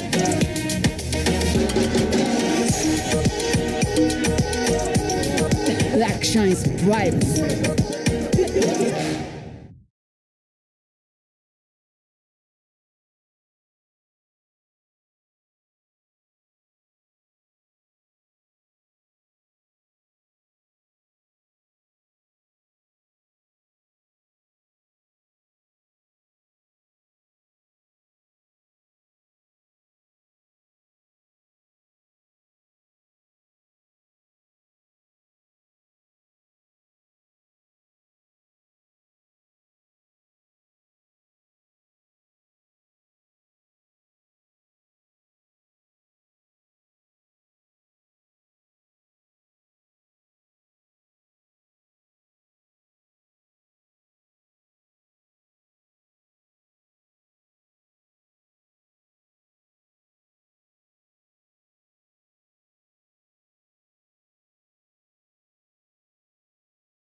And moments just before we get into the knockout phase here in the Soroti Sevens, I'm joined by right. We've been behind the cameras, I believe. Yeah, we've been behind the cameras. We are now in front of them. We are now in front of the cameras.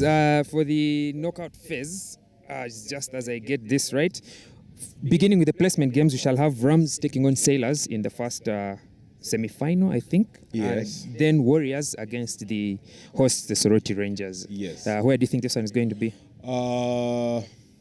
Rams. I think Rams. I don't know. Rams just didn't show up with these three circuits that we've really had.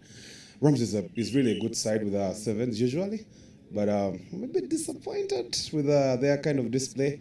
But I think they can pull it up. Yeah, and we see the referee call the Rams and the Sailors on pitch, so we'll just run through the quarterfinal fixtures. The first quarterfinal in the main cup will be Cobbs Warriors, and then the Pirates will be taking on the Mongers.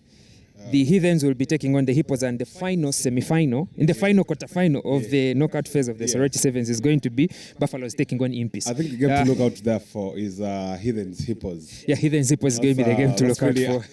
That's the quarterfinals for me, really. Yeah, me too. And it's going to be entertaining. Yeah, for sure. As we just want one guy, I mean one team out of those ones, and everything is good to go. I think Heathens have to do some magic today. Yeah, for sure. We'll certainly be getting more magic as the games continue. We'll see. As the games continue with the Sailors and the Rams, where I believe the Sailors are going to be kicking off against the Rams from south to north. So, right, and I will be with you through this quarterfinal phase, and as the games run on, we'll be giving you some more bits of information as we get underway with a kickoff that has characterized the performance of most teams today. Short and demanding, needing more in efficiency and accuracy. But Rams therefore get the chance to kick off and to start in an attack with ball in hand just from the halfway line.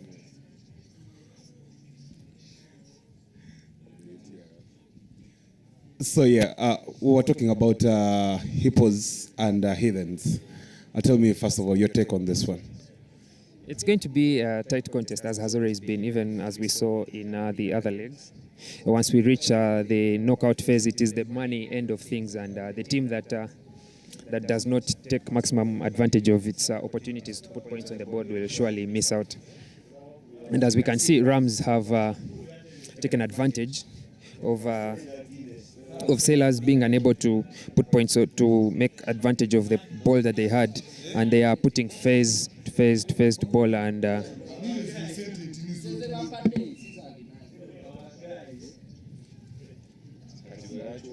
as the ball sails into touch, and the Sailors will be getting a chance. That was actually a forward pass sailed into touch, and the Sailors have opted for a scrum down as opposed to a line out, which is much easier to contest, as for the first time in over 6 hours, the sun is a bit gentler on us in the shade, and but for how long? But for how long? Easier, gentler on the players.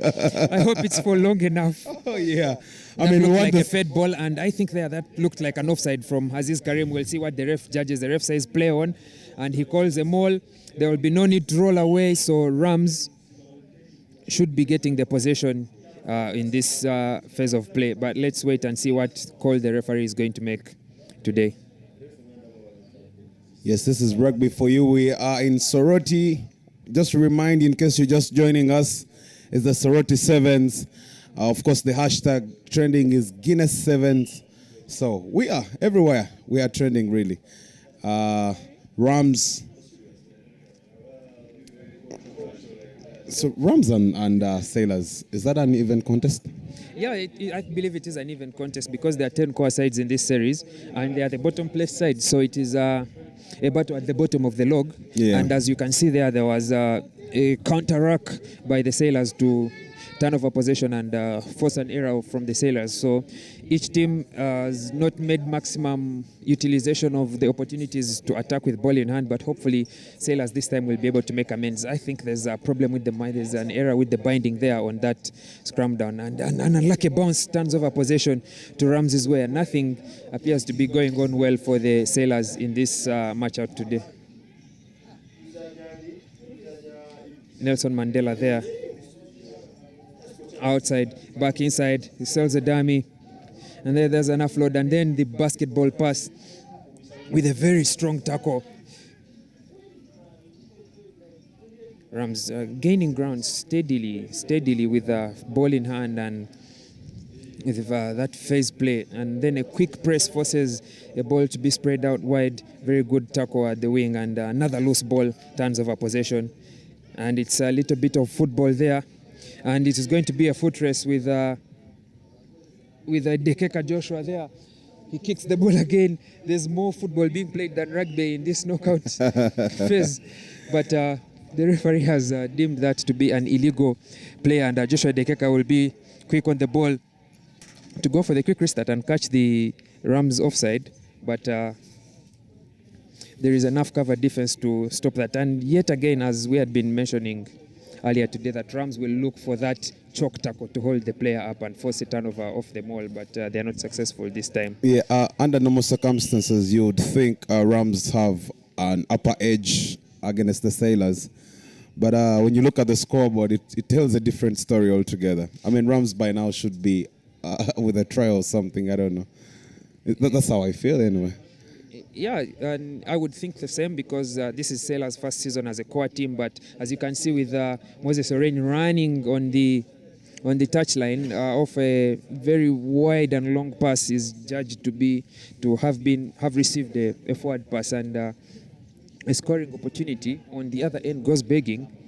And the Sailors, who are a much junior side compared to the Rams, are unable to take advantage of to take maximum utilization of the points on board, as we see Jesse call for a substitution there, and Brian Bale comes running on, and he is asking the coach to the referee to give him an opportunity to put on the strip, and there's a beautiful dummy as Bale still labors to put on his jersey, and it's going to be a foot race.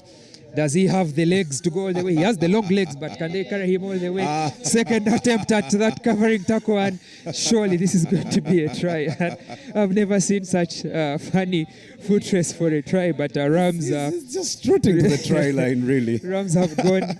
He's not even looking where he's going. He's not even focused where he's going, but to the opponent. And he just lingers around, dances his way out. That's where you go. Very, very good try there from the Rams. And an attempt to convert by Aziz Karim is not good enough in the eyes of Raymond Chiseka, who keeps his flag down. And there we have it. It's halftime. 5-0 in favor of the Rams.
Yes, we're going through briefly the quarterfinals, and quarterfinal number one will be Betway Corps taking on the Warriors. I mean, we've already surrendered this one to the Corps. No doubt, Pirates taking on the Mongers. Do you think Mongas could surprise us? Given how Mongas performed against the Sailors, who are Pirates junior squad in that final game, I felt, were they reserving energy for the quarterfinals, or were they just not strong enough to go all the way in the game? I do not know how the contest is going to be, but I think Pirates should have this one, given how easily they have sailed through their pool games in a pool whereby they had Impis and putting up a strong fight today. So I think it's probably going to be an easy road as usual for the top 2 teams, top 3 teams through the quarterfinals, and then the business will properly begin in the semi-finals. Yeah, and Toyota Buffaloes taking on the Impis. What's your take on this? I think Impis, they are back to full strength this weekend, so they should be able to. We should have a good one, really. Yeah, Buffaloes, have a good Impis. one against the Buffaloes, but we know that Buffaloes have the character to fight and play a strong match against any opponent that is in front of them. So it will be another match. All right, you've heard it. Buffaloes, Impis, that's also very good, a good one to look out for. What I'm interested in, though, is, how many times are we going to say this? The Impis taking on the Hippos. The Heathens taking on the Hippos. When you look at both sides, those are core 7 sides. And to have them on quarterfinals, it's actually unfair sometimes. You would wish this could be the final game or semi-final, something like that. It's the main cup semi-final, so every team has one shot and one shot only. So if you cannot take advantage, if you cannot beat your closest competitors, then you do not deserve to be the champion. So do you think if Heathens maneuver over the Hippos, is that a sign to show they're really running away with this one today? That's one less opponent you're facing up against, so you get closer to the challenge. But given how things have gone in the recent past, I would not be one to count my chicks before they hatch. So taking one game at a time, quarterfinal, semi-final, and hopefully you can make it to the final and be a champion. All right, hopefully you can make it to the finals and be a champion. On pitch right now, it is the Rams taking on the Sailors. That game is 5-0. And it's now, I think the Rams have added another try. Rams have just added another try right now. Yes. Next will be Walukuba taking on the Rangers. These are placement games. We're looking for number 12 and number 11, I guess. Yes. And after that, we go for the real action. Yeah, this is some action.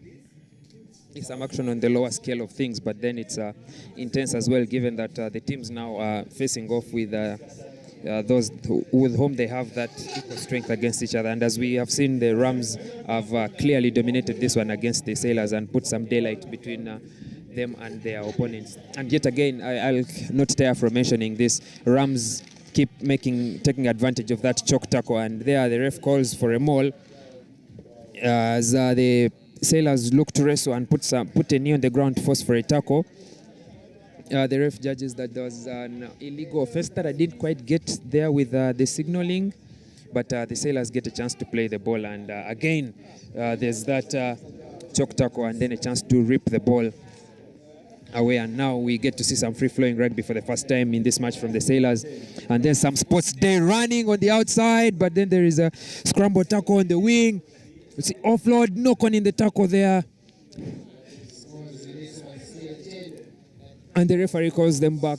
Didn't look like it was intentional, so it's going to be just a knock-on, but then there was a player running just offside, so another judgment for it to be called as a non-intentional knock-on. So the Sailors gain about 40 meters, 50 meters into Rams territory, and hopefully they should be able to put points on the board. And there's a consultation from assistant referee Sam Emmanuel there with some little bit of information for the referee that he could have missed out on. So we'll see if this will have any influence on the final call. Yeah, with what the Sailors just put up against the Mongas, really something good should happen to this side, especially against a weak outside like Rams, I should say, just to be fair. But it's not happening yet. Maybe when they find their size mates, it gets wilder.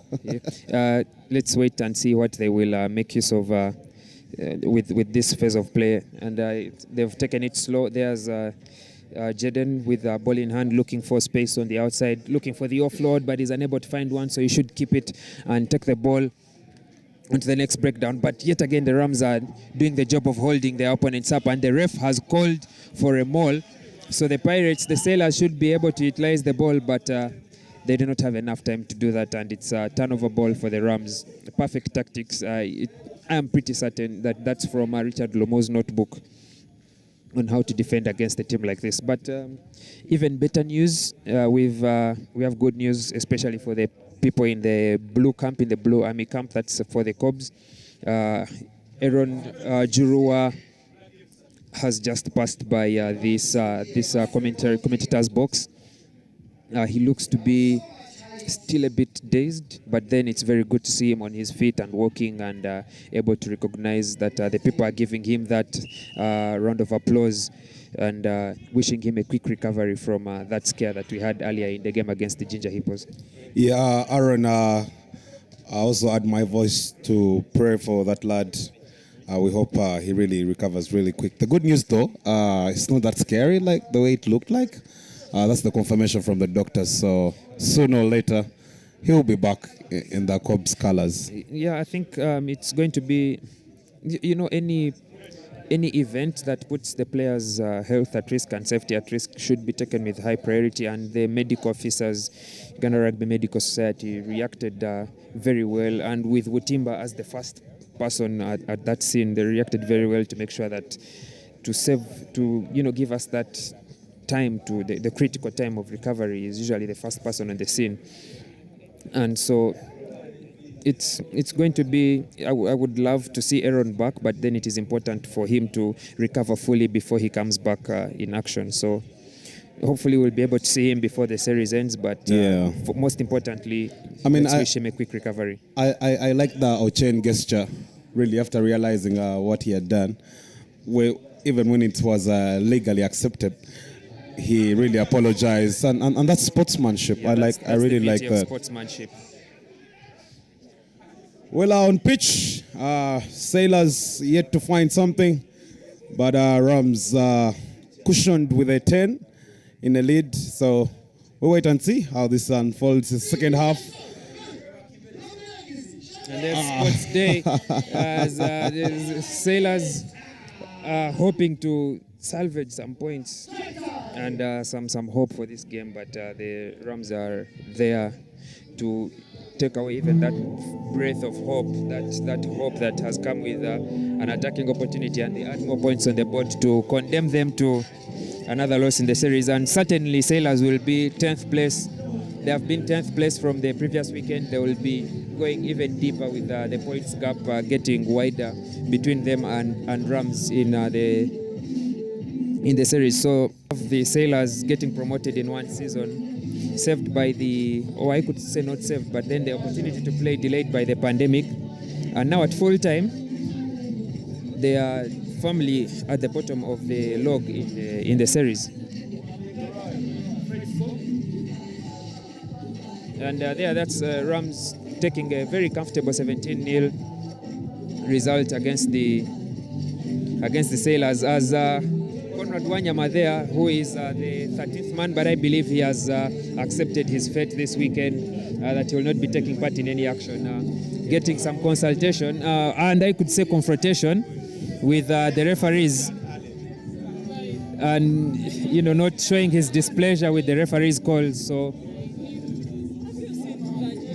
it's Conrad Wanyama, as the Walukwa Barbarians and the Soroti Rangers run on, has been told to take his place and remain, follow the protocol that is with the way how the instructions are passed on, or communications are passed on through the channels. But this is an interesting matchup between the Walukwa Barbarians and the Soroti Rangers, met in the Eastern region. They've faced each other, as we heard from the two gentlemen that I spoke to during the break. We heard that this is a championship.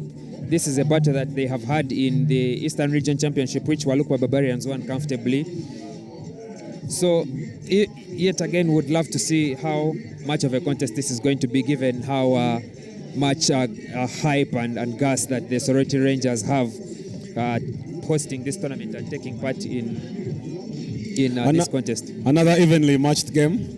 Walukuba and the Rangers. Should we do a prediction? Do you mind? Yeah, I think I'll give this to the Walukuba Barbarians. They've won the Eastern Region Championship. Yeah. And they are facing fellow Eastern Region teams, so they should be able to replicate their performance that they've had in the Eastern Region Championship. Yeah, I mean, I saw Walukuba's game against the Heathens. Really, a bit of scare. It's not exactly what I anticipated from the Walukuba side. A little trouble for the Heathens. We all knew the Heathens were going to win anyway. But just the trouble alone shows you how far this team could be, or this team could be going. Yeah, as the conversation we have been having earlier on, the Walukuba Barbarians are the Eastern Region Sevens champions. So surely they also came into this circuit with a lot of pride. And they didn't just come to play around. So they came with a champions mentality. So champions meeting other big teams, it was bound to be a clash. As the Soroti Rangers dot down for the first try of the game. Yes, they draw the first blood. Rangers in blue. Who knew this would be happening? Rangers, yes, it's a try.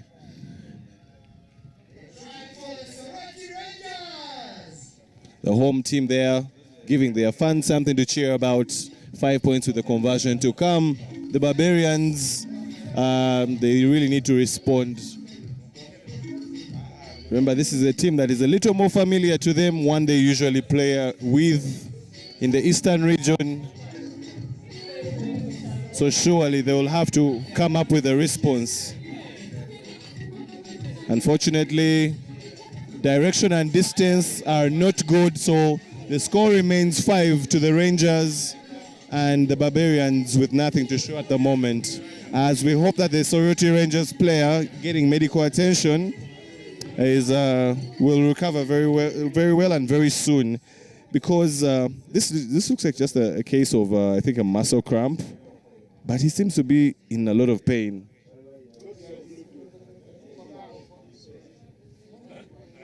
But we wish him a speedy recovery regardless.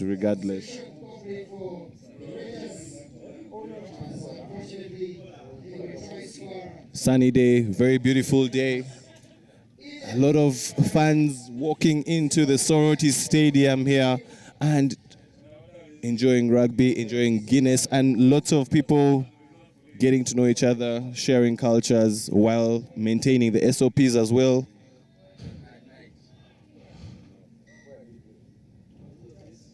For those that are actually here, they're enjoying a couple of gifts for every bucket of Guinness that you get. So if you're around the area and you can make your way here, just come as fast as possible. The knockouts are about to start. For those that are watching on Kawowo, thank you very much. And we hope that you have stocked up all your alcohol, in particular your Guinness.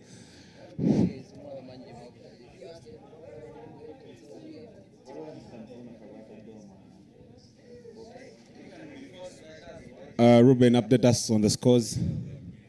Yeah, the Rangers are leading this one 5-0, the home team. For those that are not familiar with the colors, Rangers in blue and Barbarians in black. I think the Rangers are leading the game for the first time. Yeah, this is their first lead. I think this is a team that they are more familiar with. They played with the Barbarians in the sevens before. Yes, so it could be their last time anyway to lead. So if I was them, I'll take a screenshot. Well, I think it's a case of the commentator's curse. Oh! A high tackle in there. That was a high tackle. Yes, a yellow card, well deserved. I mean, it was very clear. Dangerous play there, very, very dangerous play. But just to go back to you, that was a commentator's curse. You say that they were not going to continue leading, and there they have doubled their lead with the conversion to come. I didn't say they were not going to score any other try. I was saying they're in the lead. This could be probably their last time to lead a game.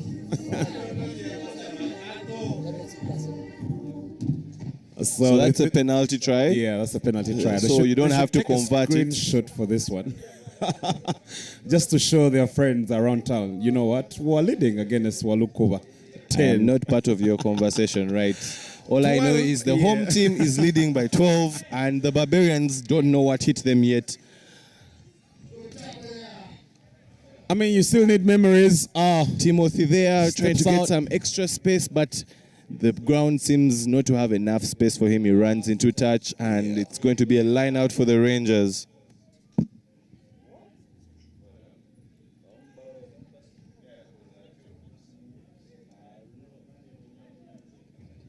As a line out.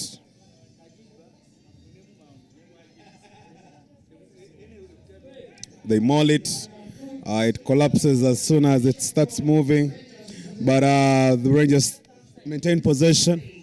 They recircle, and now it's a chasing day. Catch me if you can. Yeah, Rangers attacker, they're looking for some space, but he's swarmed by the Barbarians defenders. But Barbarians have been sucked in so much that one pass out wide is going to really cause harm. But can they be able to recycle well? Let us wait and see. And unfortunately, there was an infringement there. Diving into the rock. Yes, not supporting your body weight on that rock, and it is going to be the Barbarians' ball now. You think that the Barbarians should be looking for shot number 3, Timothy, and there he has the ball, he has the pace, he's a very pacey young lad. He has been their danger man, and these teams, like we said, they seem to be very familiar with each other, and with that, the referee says, let's go to halftime.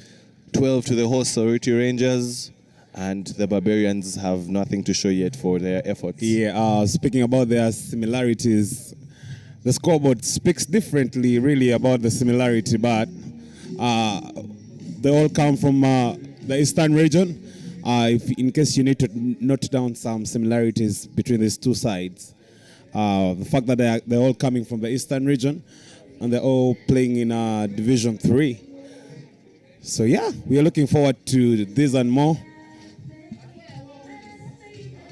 To join the bigger teams, the superior ones. But you know it's a gradual process. You take it each day as it comes in. One step at a time, baby steps, but they will mature eventually. So we wait and see. Coming up will be the first quarter final. Between Cobs taking on the Warriors. Yeah, at the far end of the pitch we are seeing the Warriors warming up.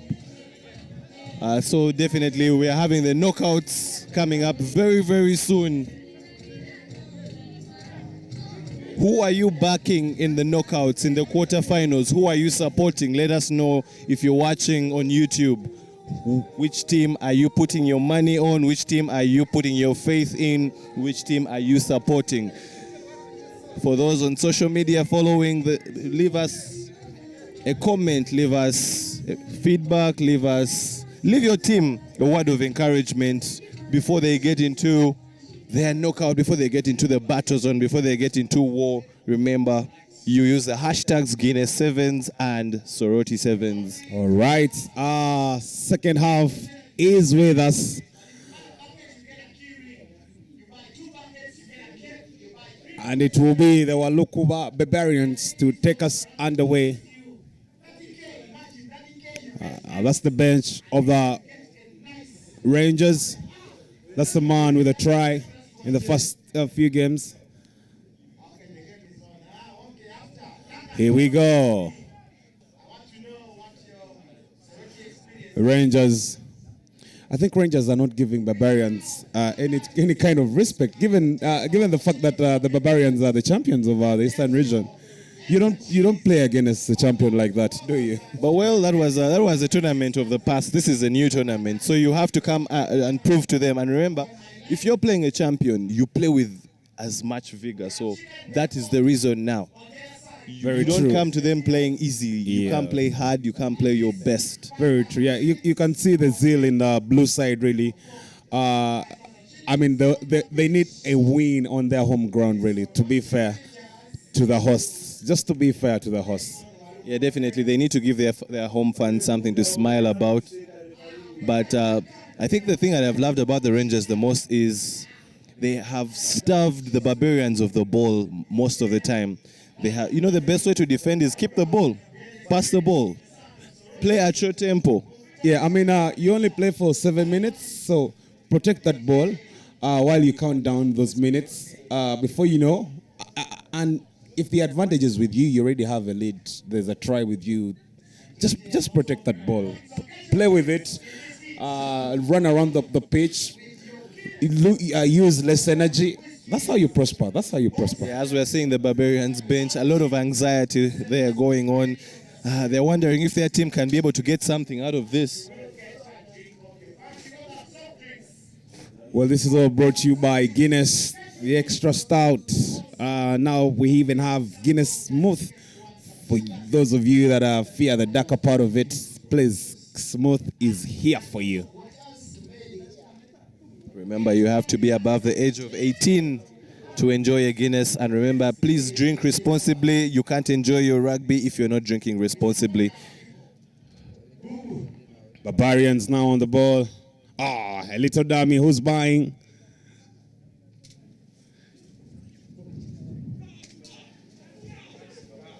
Barbarians need something at the start of the second half if they are to go all the way to win this one. They're 2 tries down.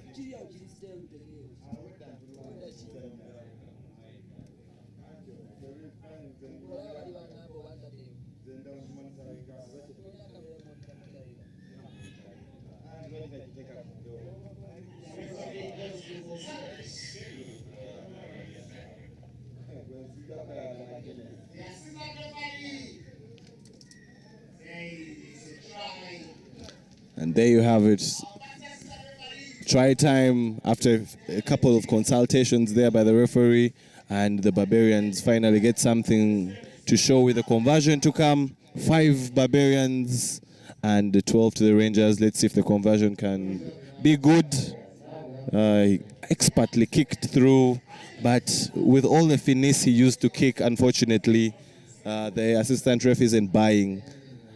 And that remains 5 for the Barbarians of Walukuva, and the Soroti Rangers continue to lead this one 12. Yeah, it's good to see the pictures coming through from my referee's camp. The likes of Kisembo in there, Rosenberg, Kanyunyuzi. Our referees from Nairobi, Kenya. It looks good. The referee camp really looks good. Definitely. I think the best thing about today is the fact that we have referees coming here from the Kenya Rugby Union, able to share some ideas, able to share some ways in which they go about the game. Duncan Kioko and Madame Noreen, they have really showed their class in the way they have been officiating. We appreciate. As the Rangers are trying to find a way out of their half. So what the Rangers have to do right now is just to protect their lead. Yeah, definitely. They have to protect their lead, but one of the first things I think they need to do is get out of their half. They are playing a risky brand of sevens rugby, and they are playing it in their half. First thing they would maybe probably do is play a bit of territory, long, deep territory, and try to pin and frustrate the Barbarians in their own half. Yeah, the Rangers will be praying so hard for the time to run. They need this win so bad. It's all they got. Without this, we won't see Rangers no more. They really need a win out of this. Center referee Gonzalo May not happy with the... I think there was a case of back chat there. Yellow card for the Barbarians. You don't need that kind of indiscipline once you're looking for a try. Once you're the one in the kubanjaring, as the layman would say. And like that, the Rangers decide to play the expert game. Remember, once you kick the ball into touch, after the time has elapsed, then your team can win it and the game can end. And that is the final score. The Soroti Rangers, the hosts for today, getting their first win of the day, 12, and the Walukuba Barbarians, 5.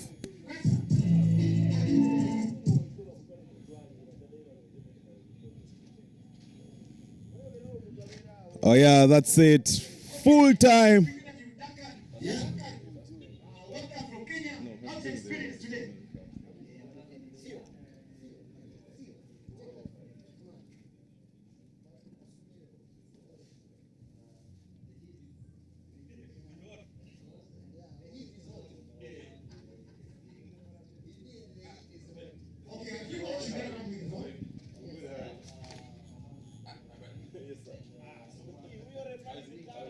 And just a quick reminder of the knockouts. We shall be having Cobs taking on the Warriors. We shall be having Pirates taking on the Mongas. We shall be having Heathens taking on the Hippos. That's a big one.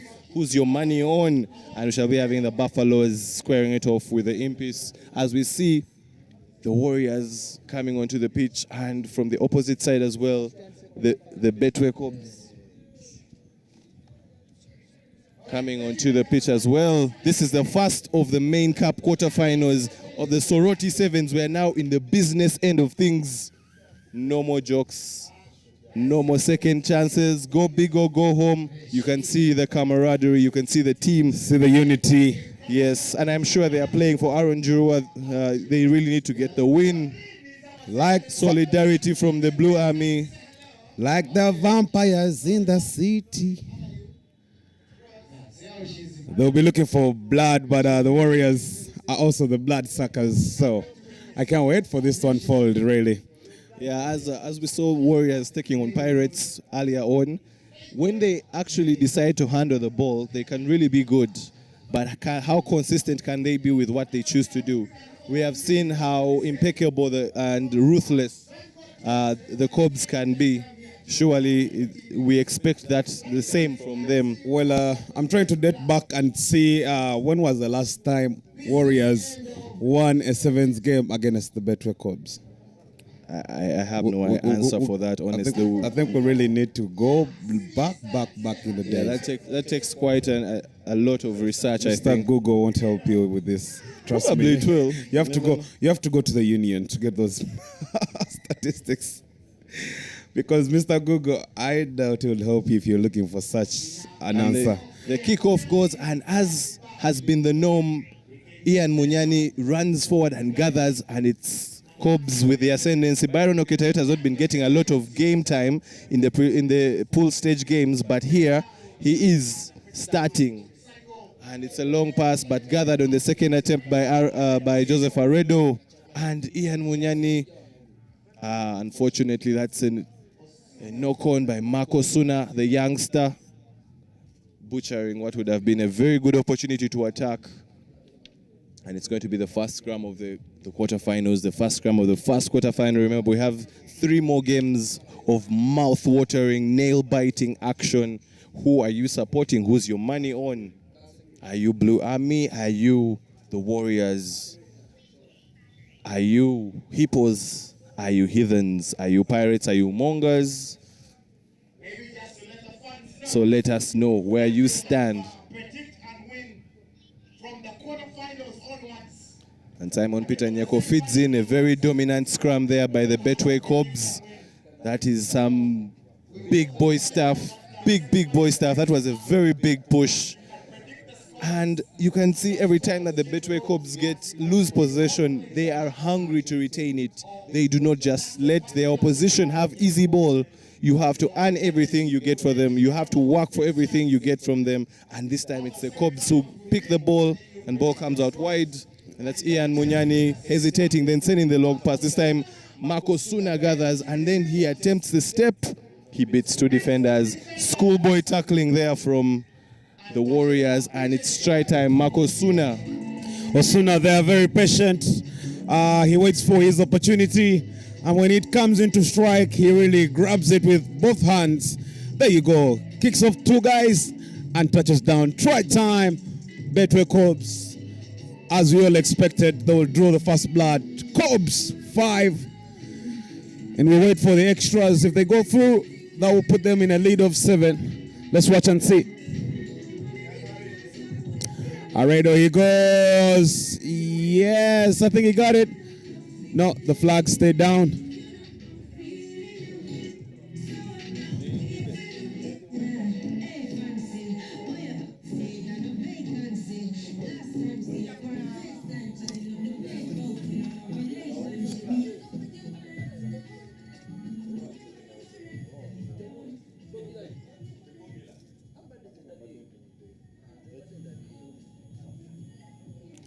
And there you have it, the Betway Cobs leading 7-0. Richard Kinyai getting an opportunity to attack. Does he have the legs? Does he have the intelligence? But unfortunately, a miscommunication situation right there between him and winger Owen Kinyera. Yeah, I mean, when you look at Owen Kinyera, he really has the potential to run, sidestep, everything that you want from a player who plays sevens. Owen Kinyera has all those qualities. However, the feeders, the guys to give him the balls, the guy to create, chances for him, that's the lacking bit. That's the only missing bit for Owen Kinyera to really outshine in this sevens. But given his individual qualities, he's such a great player, don't you think? Yeah, definitely. And as we're seeing, Cobs trying to express themselves even more. Offload there by Marco Suna. Does Ian Munyani have the legs? We have seen him do a lot of things, but can he run? Does he have the pace? Joseph Aredo trying to dance, and he stretches. The referee agrees. Try time. Betway Cobs back-to-back tries, making it 12 with a conversion to come. Betway Cobs really dominating this one.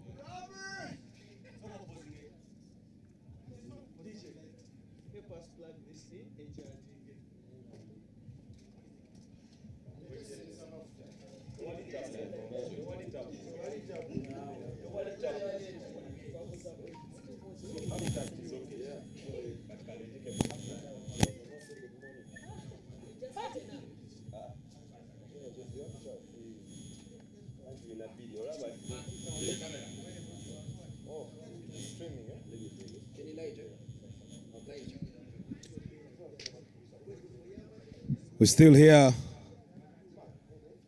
Betway Cobs yet again doing what they do best. If you want tries from anyone, look out to the boys in blue. They'll always have tries in their side. Always. I mean, they've made it a tradition. And it's the same kick, spot on. Does Ian Munyani gather? Yes, he gathers yet again. That level of accuracy is very, very impressive. Well, it's well constructed. They know Ian Munyani has the height. So when you kick it forward to start, he will always help you to draw the ball back to your side. And while we're at that, Adrian Casito wastes no time dotting down for the third of Cobs' tries. Clearly not looking like this is a one-sided affair. The Warriors not seeming to have an answer. They look like they're lost at sea. And Joseph Aredo looking to add the extras, but like you've said, and something I've noticed with the big teams that they really, I think, have taken time in their training sessions. As Joseph Aredo there hits the crossbar, and that he didn't get any points for that, so the score remains 17 for the Cobs and 0 to the Warriors. As I was saying, the big teams are actually taking a lot of time to practice their restarts with the kick and the chase, and it is on the money 90% of the time. And yet again, they're going to attempt it. Joseph Aredo with a short kick, and Ian Munyani to chase. It's a bit far this time round, gathered by Marvin Agaba. And Richard Kinyai trying to dance himself out of trouble. The referee not happy with something. Noreen Liosi, center referee for this one, all the way from the Kenya Rugby Union. And Simon Peter Nyeko, who's in the pivot role for the Warriors, trying to move the ball, but a lack of concentration there by the Warriors has really, really been their biggest undoing. For all the hard work they have, they always get a bit of lapses in concentration, and it always affects them. A loose pass here, a miss switch there, a knock-on. And this is not a territory that you can give the Cobs. Ian Munyani looking for the long pass. Again, it's Owen Kinyera versus Marco Suna. And the offload. The men in blue are looking for every offload they can get. And there you see a long pass. Alhaji Manano, Pius Ogena looking for the gap. He doesn't need to pass out wide for the easy fourth try. The Cobs making cakewalk of this contest. Is it even still a contest? We are asking ourselves that question as well. But we are really stretching it out wide, and it's now 22 with a conversion to come. Big ascendance there by the men in blue, making easy work of this and making sure that their eyes, surely right now, they're looking at the semi-final and wondering who they are going to come up against, because this is almost done and dusted, you could say. Bwebante bayinako ekisambi ebisambi byombi babifunye. And that, the conversion was good, taking it to 24 for the Cobs, and Warriors with nothing to show yet for their efforts. And halftime, as you're seeing at the far end of the pitch, the Pirates are also warming up in what is a combination of a dynamic warm-up that is leading to as if dance strokes. Yes, flexibility is very key when you're in seven. So the Pirates, you can see they are having a really dynamic set of warm-ups. You know, after that lunch break, you need to be able to get your muscles ready. They have had quite the considerable resting time, but will they be able to take on the Mongas, and will they be able to pass that challenge? It's another battle of the sea between them and the Mongas. But coming back here at halftime, very hard conversations that are going to be in the Warriors camp. What do you think Gabriel Aredo is telling the Warriors? Yeah, I mean, we said it earlier on. All you have to do is just minimize the damage. What has been done is already been done. You cannot scrap it off. However, you can reduce on the humiliation. You lose honorably. You need all the honor that you can reserve. Now is the time to put it to use.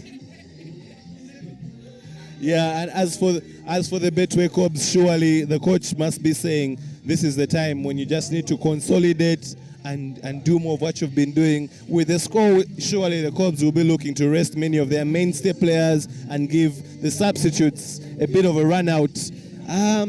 Gabriel Aredo with some changes as well. We are seeing Humphrey Orach coming into the fray. We are seeing Latif Abdallah also coming into the fray, clearly making some changes and hoping that they will be able to result into something. Can the Warriors make a comeback, or will the Cobs further stamp their mark on this first quarterfinal of the main cup, Soroti Sevens? As Adrian Casito looking to spot stay his way to the try line. Loose tackling there, very, very weak tackling there. And the first attack of the second half leads to a try. Yet again, 29 to the Cobs with a conversion to come. I mean, I don't know, but I think I'm safe to say that the Betway Cobs are already in the semi-finals. They'll be looking for their opponent, the winner against Mongas and the Pirates. I think that will be a very good semi-finals for the Betway Cobs. We can't wait to see this. Joseph Aredo patiently taking his time and trying to assess his bearings. The distance is okay. The direction is not okay. So the score remains 29 to the Cobs, and the Warriors keep at 0. Cobs' defense is really impenetrable for the Warriors. They really try to cut through, but boy, oh boy, these boys just won't let you penetrate through their lines just like that. Very good defense from the Betway Cobs, really. They've really put up a champions kind of display of rugby. But from the restart, same result for the Cobs, the mark of a favorite, the mark of a champion. That is what happens when you take time and train and you have mastered your craft. Joseph Aredo and Ian Munyani beautifully recovering that ball, and now they get an attack, a chance to attack, the offload, and again it's Adrian Casito, and honestly, in that situation, there has only been one winner thus far. I think he's trying to catch up with the top try scorers of the circuit and of the series, so he's a man on a mission.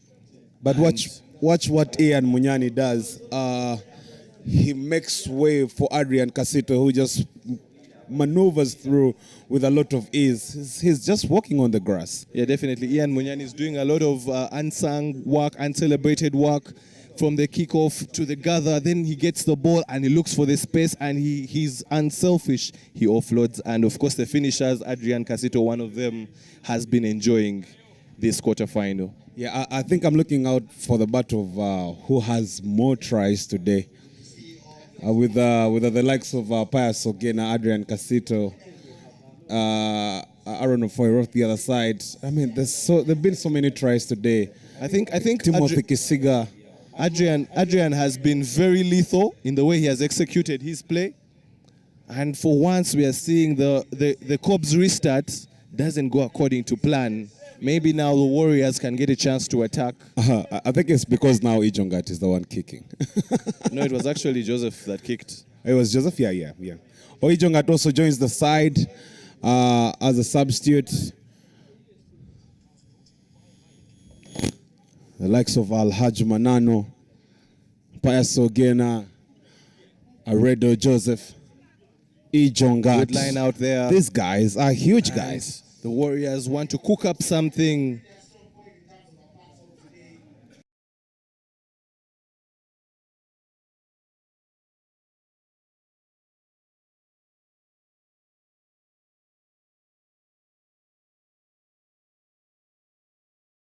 Black, it's not dark, it's bright.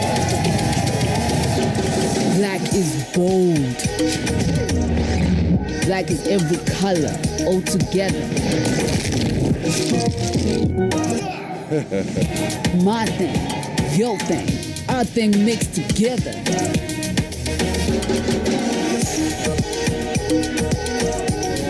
Black shines brightest.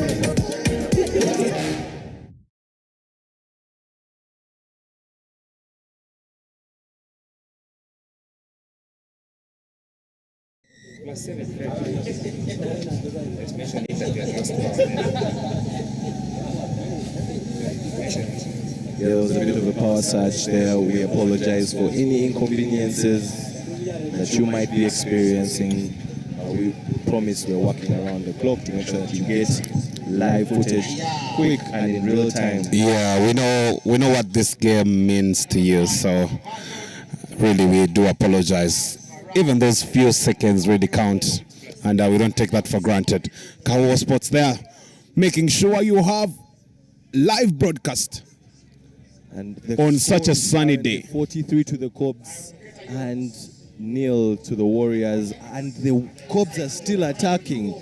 They are still looking for intent to punish, as we're saying. Dawood Semwami, Demasa. Don't be fooled and think a big man doesn't have pace when you see Dawood Semwami. It's actually good to see Dawood Semwami also join the blue side, really. Yeah, but it's testament to the kind of depth they have, that they can rest the likes of Karim Arinaitwe and bring people like Dawood Semwami to cover. While we are saying that, Pius Ogena breaks the line, then passes the ball to Alhaji Manano, who has done a lot of work, and surely a try is reward enough for all his efforts. It's just the vampires in the city. That is 48 conversion good, which takes it to 50. We have hit for the first time. Quarter. Yes. Surely Warriors not competing in this one. Cobs making this a one-sided affair. A 50 mark really against Warriors. Such a shame, really. But we do understand that Cobs have that quality to really drive you crazy if you are a Warrior. But 50 is, I should say, it's too much for them. The best way that a Warriors fan can be able to console themselves is just get themselves a 6-pack of Guinness and enjoy themselves. That's true. You have to be above the age of 18 to be able to enjoy your Guinness. And drink responsibly. As always, as you enjoy Rugby Saturdays, Soroti Sevens, Guinness Sevens. Remember, you can engage with us on all social media platforms. Tag Kawowo, use the relevant hashtags. As we come to the close of the first quarter-final, Cobs 50 and Warriors 0. Resident rugby journalist Ernest, what do you have to tell us about this particular encounter that has just ended?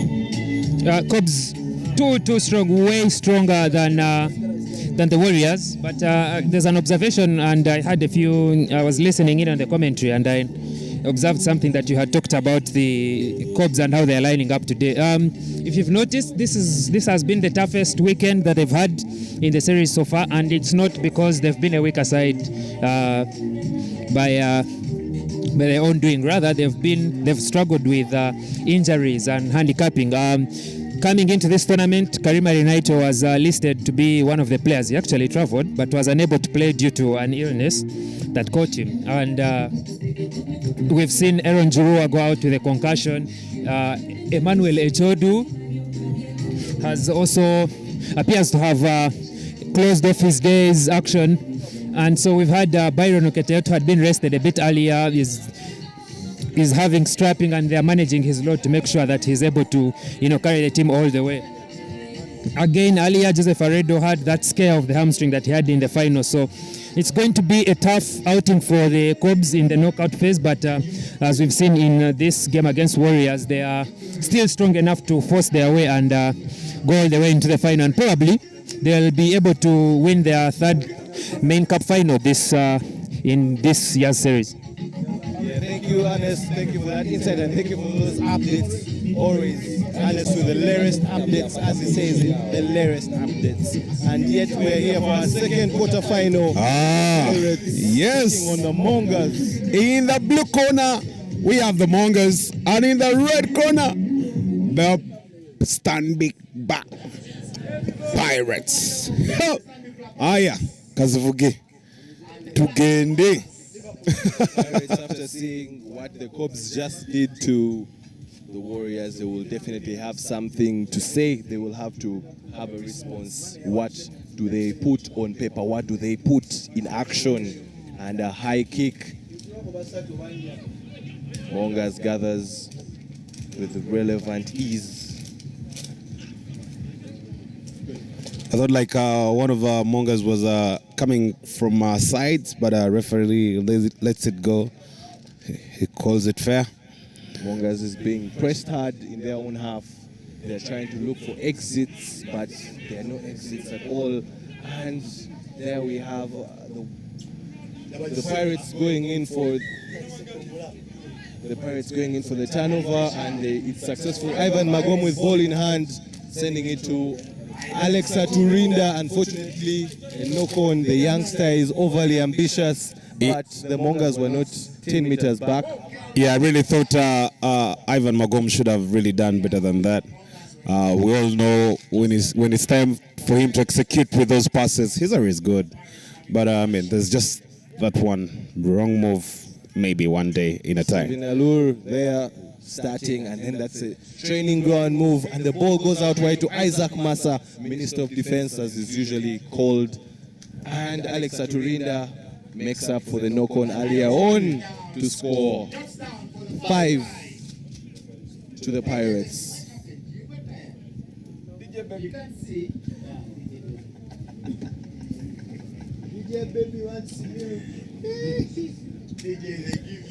Yes, a try for the Pirates. We'll see if Ivan Magom will add the extras.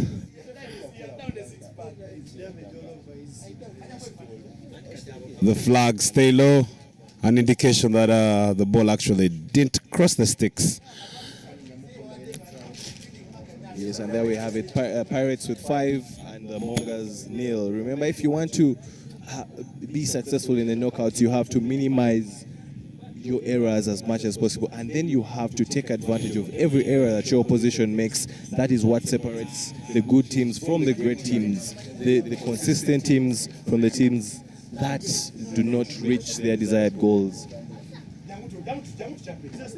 And the Pirates get ready to restart. Stephen Allure taking on the restart duties. Usually it would have been Conrad Wanyama, but because he got an incident from the Gulu Sevens, he's rested for this weekend, but good to see him moving around. He's actually healthy. But while we're talking about that, Pirates still very hungry for points, and Stephen Allure looking for the dummy, trying to sell it. Timothy Kisiga is usually very graceful. He looks like he's not running, but you can't seem to get him. There is something about Timothy Kisiga And does he make it? Yes, he does with the extra stretch. And that is 10 points to the Pirates. The Mongas are yet to respond. If Timothy Kisiga, if he gets 1 foot ahead of you, you're in trouble. And if he has 2 feet ahead of you, what do they call that? you're in serious trouble.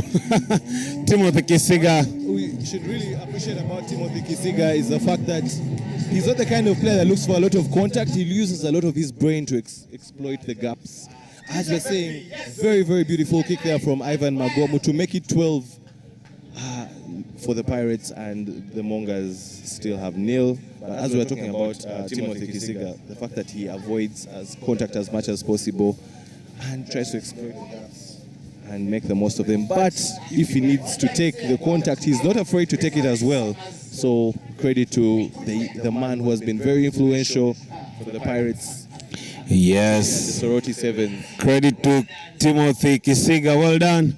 And now Stefan Arol Buju with a restart. Mongas this time they have it.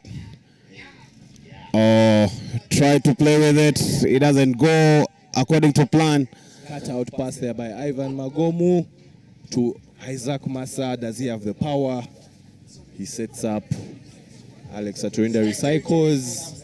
And William Corey, who has just come on. Ivan Magomu looking for the pass, but he doesn't find Arnold Atukunda. A bit of a disorganization there from the Pirates, but they're able to reorganize themselves, and it's a chip. And I don't know if the referee saw that, but there was a bit of an obstruction, and it was a high obstruction. To try, and there is a yellow card to follow it up. But Stephen Alur is still down. I hope he's okay. But he has to feel his throat after that high tackle, really. Penalty try awarded. You don't play with a man who's going to make a try. And the yellow card, of course, now the Mongas just get from bad to worse. Yeah, that was a moment we don't want to see again. Remember, our emphasis as well as we're enjoying rugby is safety for the people that are actually putting their bodies on the line to play the game. And we are glad to see that Stephen Alur is fine. And that is 19 points for the Pirates. Mongas yet to have a response. The Mongas haven't crossed Pirates. Actually, they haven't crossed the half line, is what I wanted to say, which is very, very interesting. So far, we have seen 2 one-sided quarterfinals, which shows a gap between the big teams and the other teams that follow suit. What can be done to make sure that there is equitable Mongas, as they allow the ball to bounce, it's still in their favor. Man loses his foot as he tries to round them. It gets back up. Low pass, but the collector is quite equal to the challenge. Referee high tackle against the Pirates. Mongas now. Ball lost, but they still have the advantage anyway. Big Bala.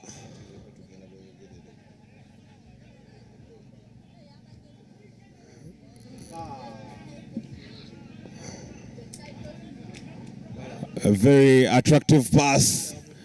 He gets it really. I think the best way to go against such big teams is what you mentioned earlier on, Ruben. Just maintain the possession, keep the ball with you, and pray hopefully a loop will come in or a gap. And once you in it, there you go.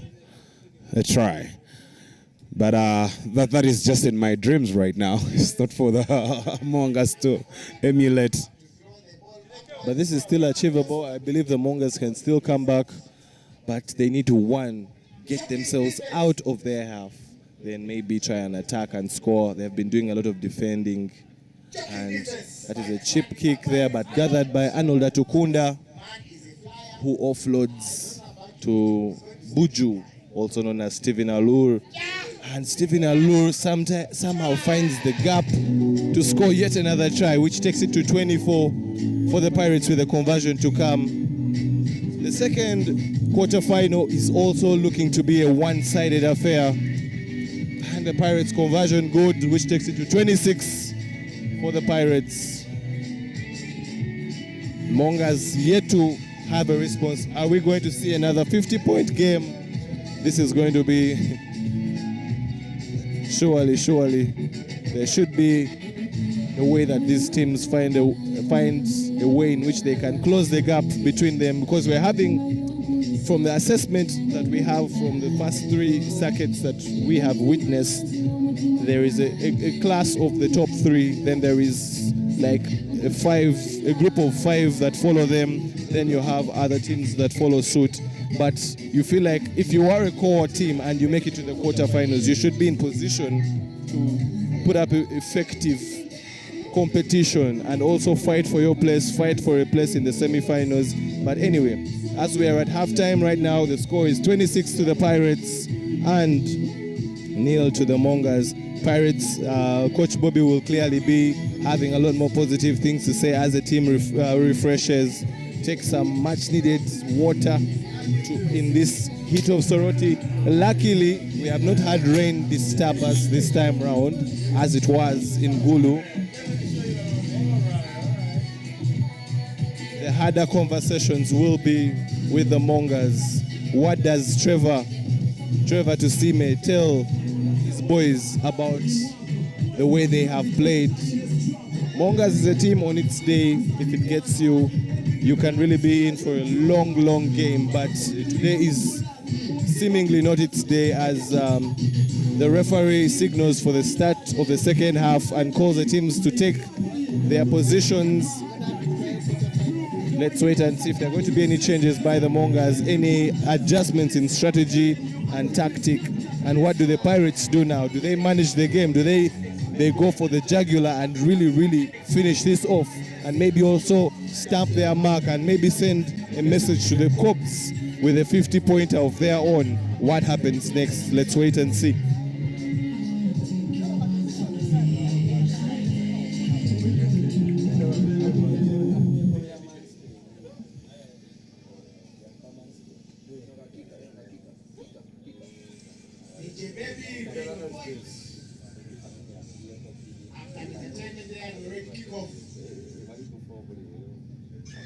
Second half of this quarterfinals starting from Paris in command. A lot changes in sevens and it changes very quickly. And that is not the way that the Mongas would have wanted to start their second half.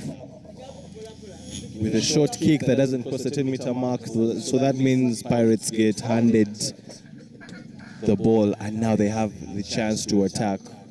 William Corey scratching and then going to his left.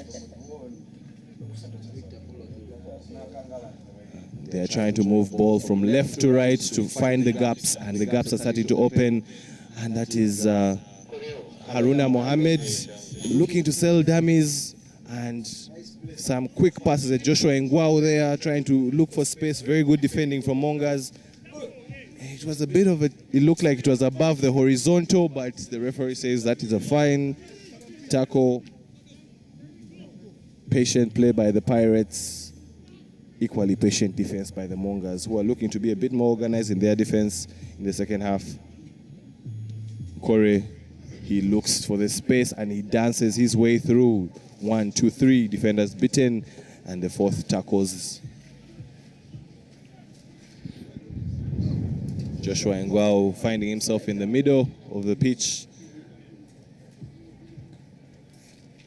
And Haruna Mohammed, we usually see him in the midfield, but this time he finds himself on the wing, not having the legs, but he's able to keep the ball and recycle. Alex Aturinda trying to look for the space, and he finds it towards the corner, and the first try of the second half goes to the Pirates. 31 with a conversion to come.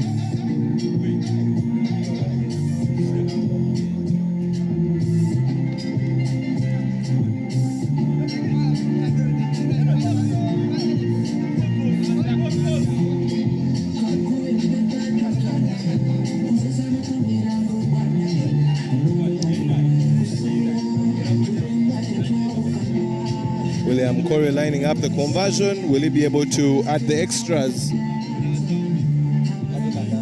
He kicks very straight. You might think that he thought the poles were directly ahead of him. So the score remains at 31 for the Pirates. Mongas with nothing to show yet. Pirates look like they're on course for their own 50-pointer.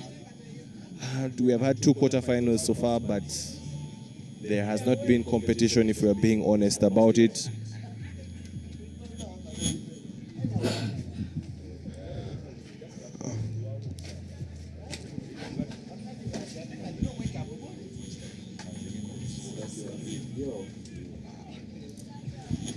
Uh, 31 to the Pirates and 0-0 to the Mongas. The boys in blue traveled all the way from Entebbe to Soroti.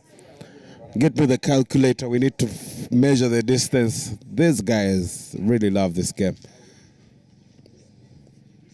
But traveling aside, the result that really matters, or the statistic that matters, is that they are trailing down 31.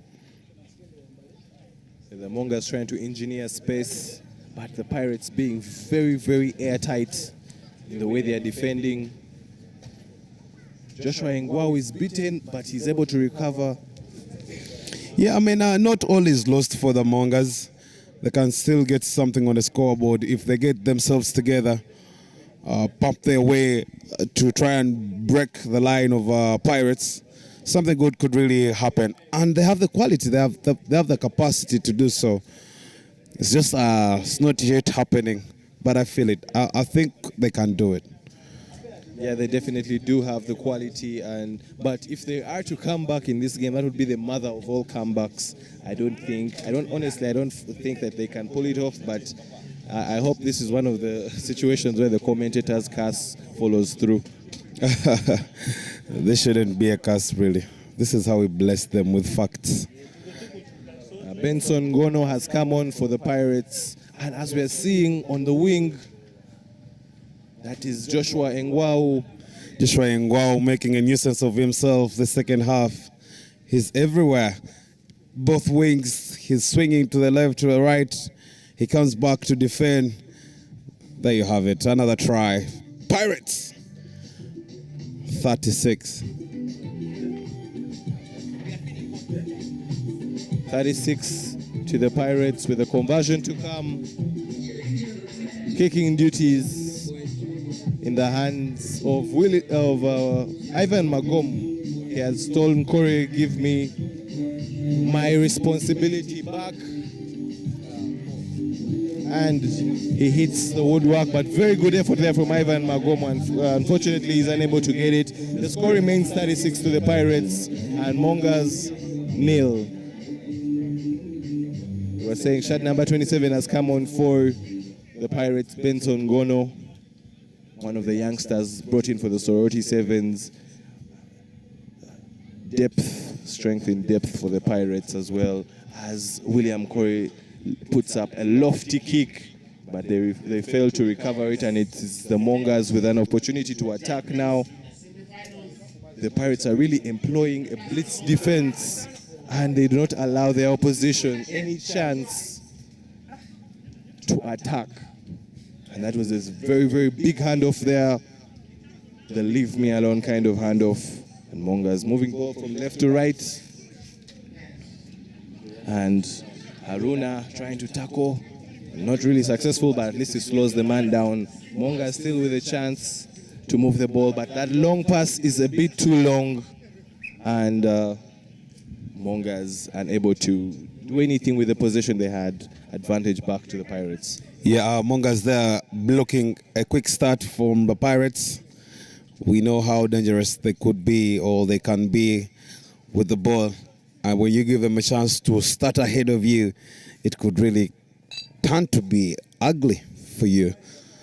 But now the line out, Pirates put in.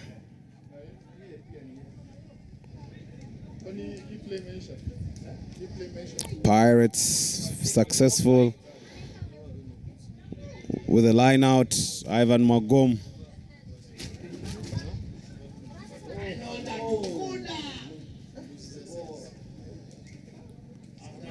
contest there between two players. They collide as they're trying to get the ball. And the referee says enough is enough. Pirates taking this one 36. Yeah. With nil. Of course, coming up next is the one we've been waiting for. The only quarterfinals game. The others were games, I agree with you. However, this one, we have interest in it, and we can't wait to see how it unfolds. Hippos taking on. Watch them run on pitch. Aaron Ofoyroth, captain. Heathens in green and black.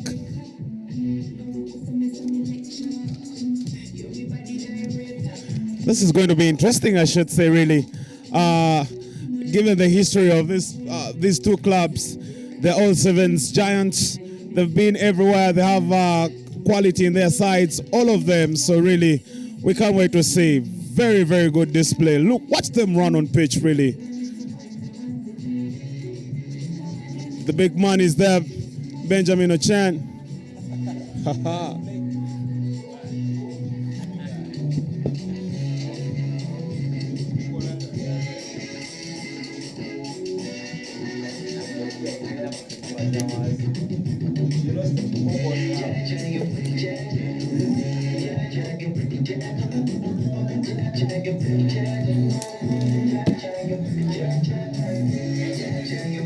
Yeah, this is going to be a blockbuster.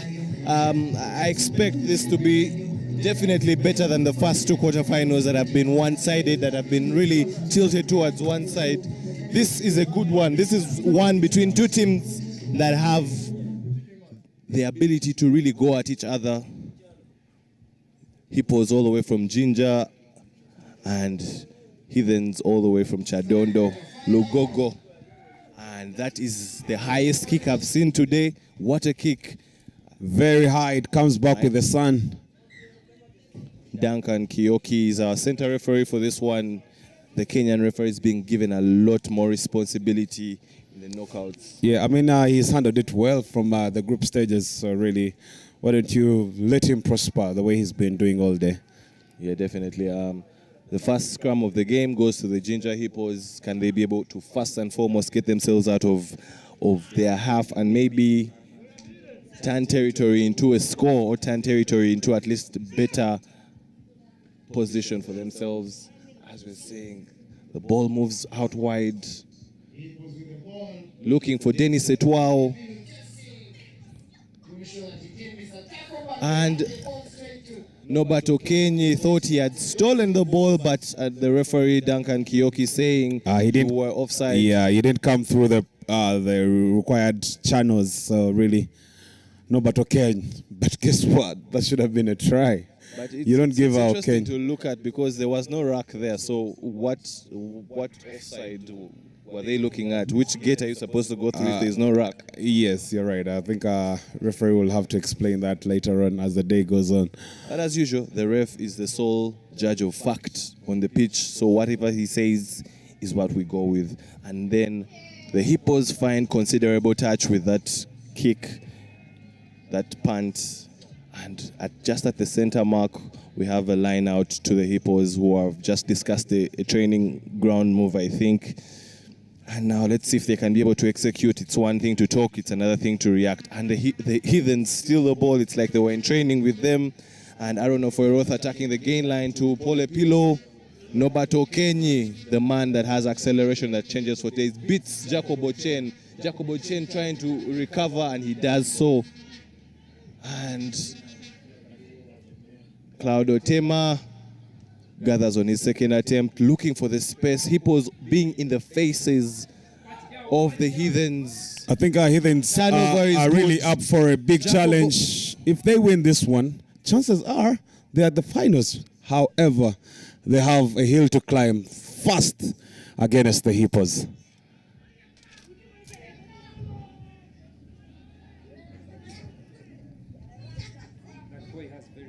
I told you this game is going to be living to its billing. Wow. Wow, Dennis.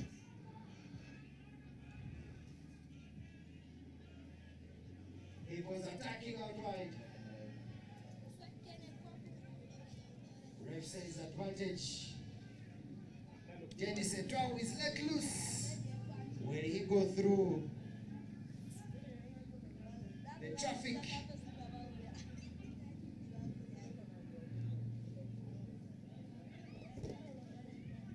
Taufik Bagalana taking some contact there, and the Hippos are really trying to cook up something, but the Heathens' defense is very patient and observing every move they make.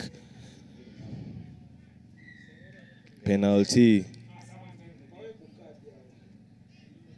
And Duncan Kiyoki has something to say to the Heathens that he is not amused by, talking to Aaron Ofoyroth.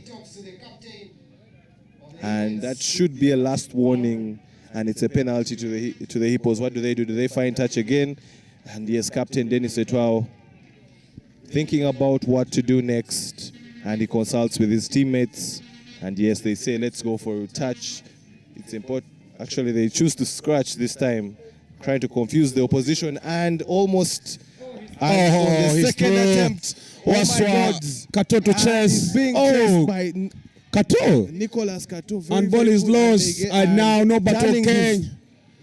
Nobato Kane. Nobato Kane. Clearly you can't find him after that. Touches down. Try time. Heathens in the lead. That was a butchered opportunity with Hippos. And you cannot give it away to the Heathens like that. They'll come back to you.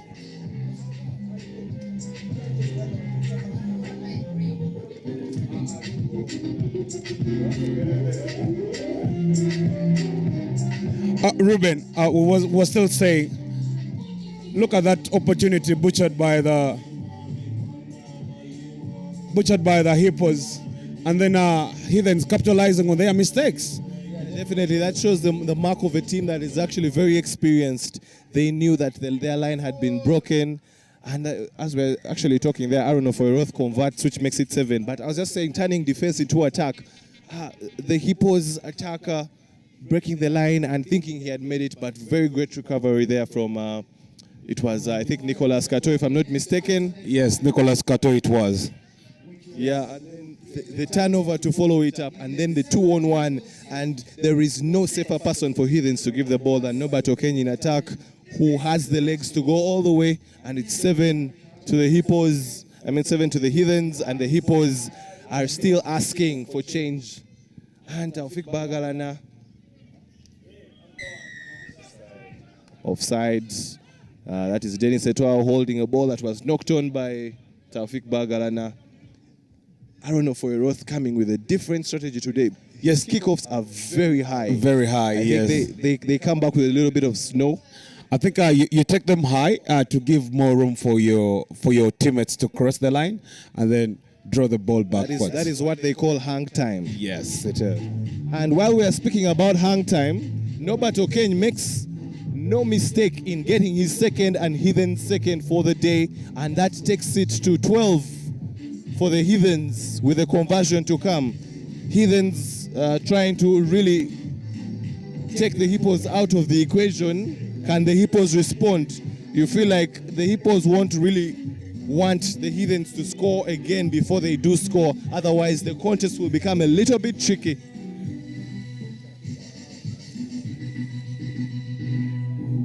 And Aaron Ofoyroth attempting the conversion, and he gets it good, which makes it 14 to the Heathens. Hippos, nothing to show for their efforts at the moment. Oh, we said it earlier on, Ruben. This is a very tough test for Heathens. If they are to go any further, if they want to be champions today, first of all, show us that you can overcome the Hippos. Then we can wait for you in the finals, if need be. We still know, of course, we still know there are semi-finals to come, but prove to us that you're ready for the semi-finals as well. Do away with the Hippos first, then come in clean. Heathens looking very focused, and that was a different strategy in kicking from Aaron Ofoyroth, going for a deeper kick, looking for territory and trying to pin the Hippos in their own half as they try to dig themselves out of their half.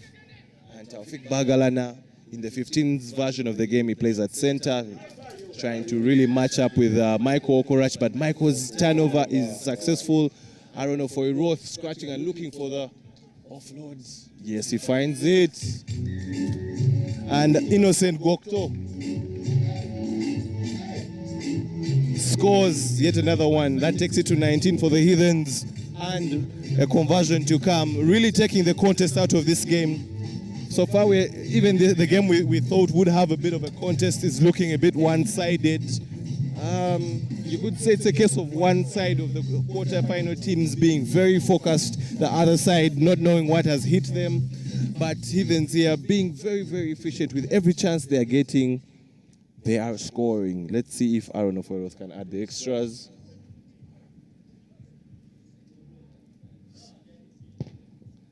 This time he doesn't have his bearings right, and with that the referee says let's get a break. It's halftime with Heathens at 19 and the Hippos nil.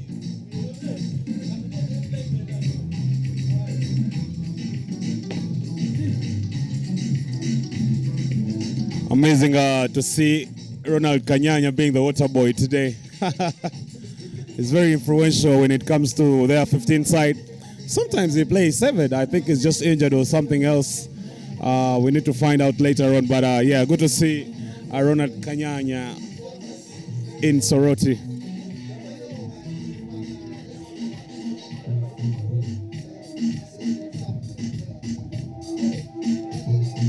Well, it's up to you to predict who's going to win today's circuit. We're waiting for your feedback. Hit the comment section. Put anything that you feel like. Predict who will make it to the finals, and then predict who's going to be the overall champion. Some of you are already saying Betway Cubs is taking it back. I've seen some comments saying Heathens might actually run away with it. To those of you who still give it to Hippos, I think after this, you better, change your mind or rethink again. But yes, we have the game with us, and Hippos to take us underway. But good play from Aaron Oforos. I like how he's really dictating the tempo of the game. He chooses to go high when he wants to, passes the ball when he feels like, he's just in control. What a very good number 9. Ideally, that's the role of the pivot in sevens, and Dennis Etwao equaling Aaron Oforos with the style of kicking, with a very high kick of his own, good hang time, and Taufik Bagalan getting some ground, and that is David Wako. Normally, very an enforcer in the 15s, but this time he has said he wants to play some sevens. The captain, and the ball was, advantage there. He then slowing down the ball. Dennis Etwao, can he be able to make the score? Yes, he gets the try. And Hippos score the first try of the second half.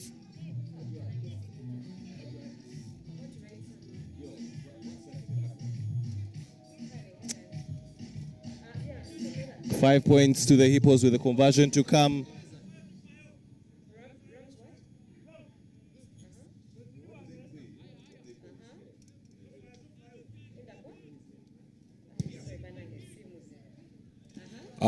Conversion poor, but yes, they have now a 5. They finally arrive. 5 points to the Hippos, who are behind the Heathens by a margin of 14 points. But points and tries are still reigning in this game. That one I can guarantee you. Just keep it Kawowo. We will be updating you with everything that comes in and as it comes in.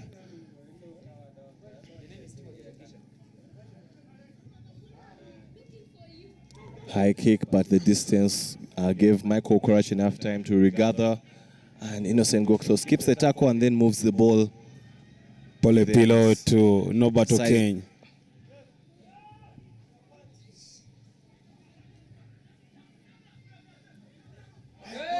Michael Okorach dropping the ball and gifting.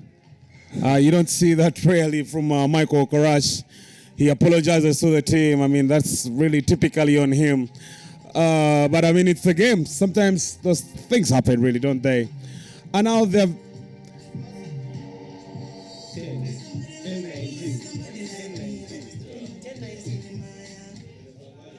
And now, ladies and gentlemen, it's now 12-19. Just like that, the Hippos are back in this game. Game on, game One on. try can cause a lot of problems here. Very, very good contest.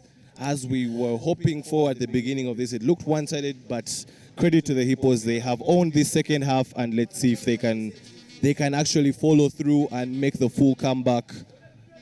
Or will it be a case of shattered dreams? Yeah. Let's wait and see. I mean, earlier on, you look at it as 19, 5, and you're like, wow, our Heathens are miles away. But just one try, see the difference it makes.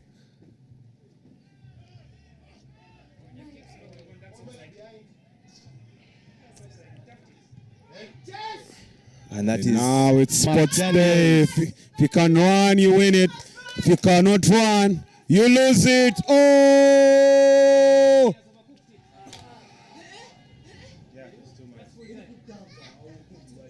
Another opportunity butchered. You see the reaction from the player himself. Really, you don't miss such opportunities, do you? That's a case of a player who did not go to KKL when he was younger.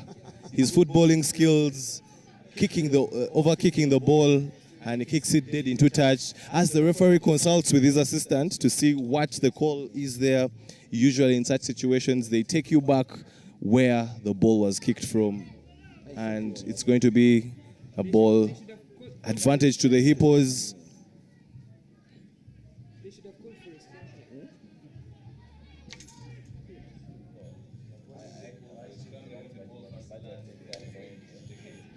And now, sports day. Nobato Ken chasing. Aaron Ofoyroth defending. Yeah, a very good tackle, Aaron Ofoyroth there.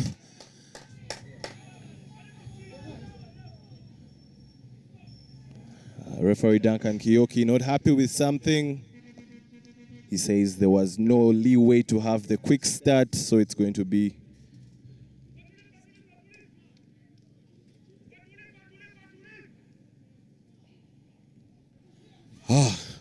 Do you feel the atmosphere where we are right now? It's all quiet. What's going on? Malaria time? I think there's a bit of tension. Earlier on, the Heathens fans were in a jubilation mood, but right now, after realizing things could actually turn the other way around, and now Nobato Kane to chase. Nobato Kane with a very good, and that should surely close this contest. Very good kick from Paul Epilo, and Nobato Kane, the very reliable Nobato Kane, chases and gathers.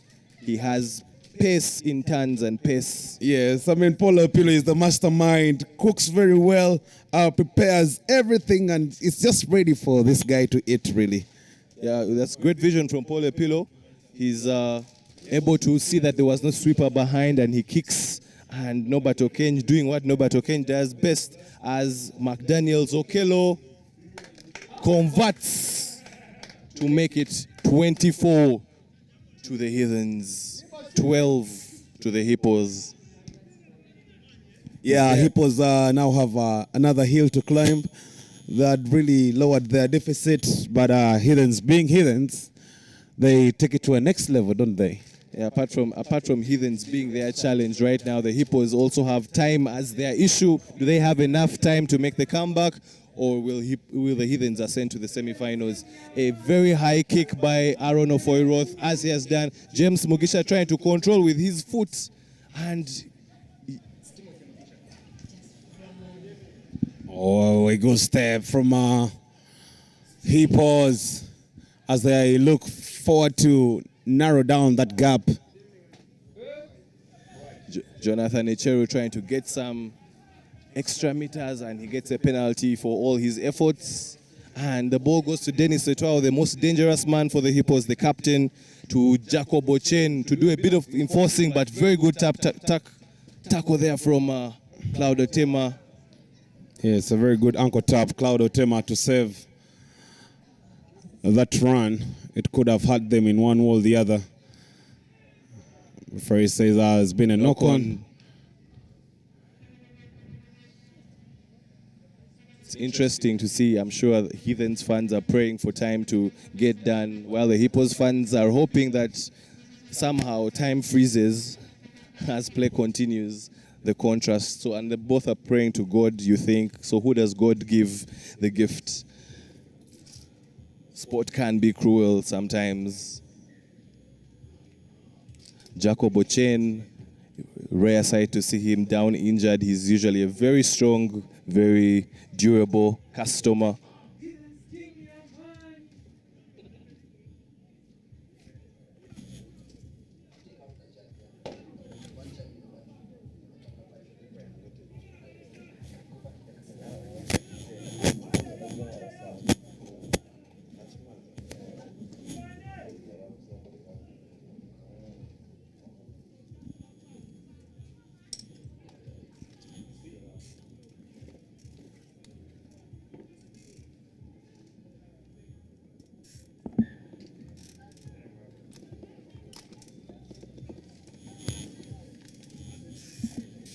Surely this must be the last play of this one.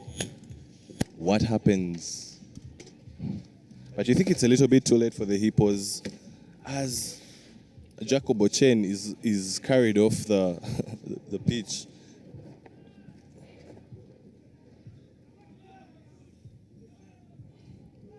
It's not a sight that any Hippos faithful would like to see. I hope it's just something small, not something really, really complicated, as Dennis Etwao tries to salvage something, and very big tackle there from Limbo, and a quick start there, but the referee calls play back. Dennis Etwao taking his time to get off the ground. I think that tackle was a bit hard on him, but that is Limbo. Yeah, Limbo. Kenneth Okong really putting in a huge shift. I mean, he's a big body in his own ways, really. Line out good. Referee flags it up, says play on, and that's it. Full-time score. Heathens 24, and of course, what a good game we had. Ginger Hippos managed to get a 12 out of this. Not a bad score, really, but it couldn't do the job. The job couldn't be done with just a 12, while Heathens have 24. Well done to the Heathens, and Hippos now will have to play for placement games.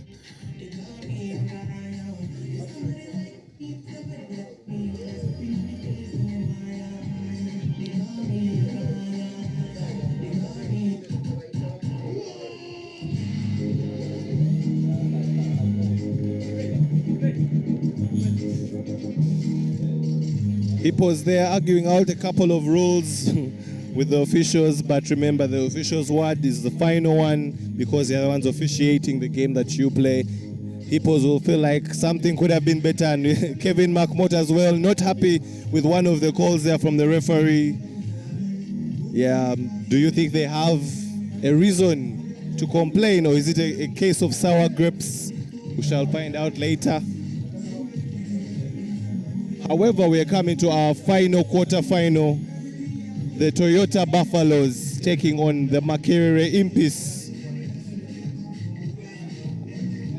The Buffaloes jog onto the pitch, and the Impis take their sweet time with a near walk motion. This is another interesting one.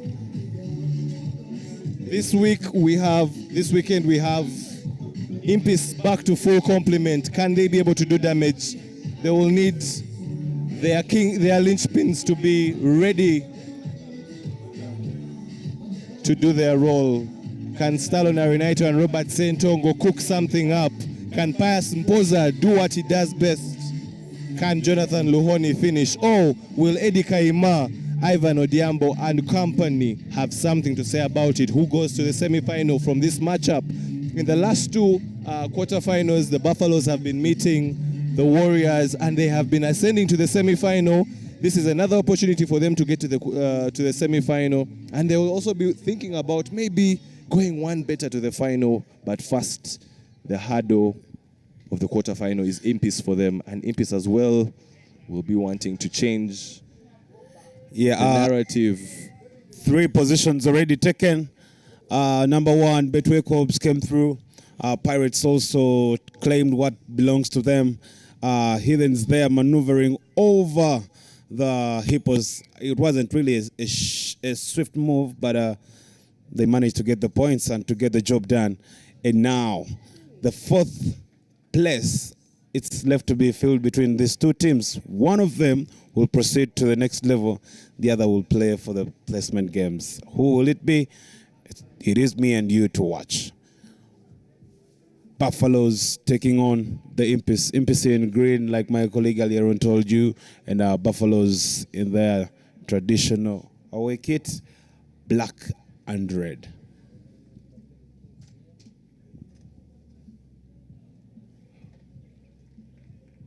Yeah, Ivan Odiambo, they are getting a bit of medical assessment.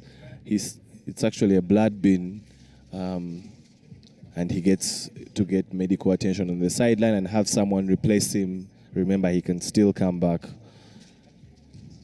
Buffaloes would have wanted to start this quarterfinal. Ivan Odiambo has been pivotal in the way they play, creating. He's not afraid of the contact, or he's taking the big hits, making the big tackles, but they have to make do without him. And it is Jeremiah Waswa with ball in hand,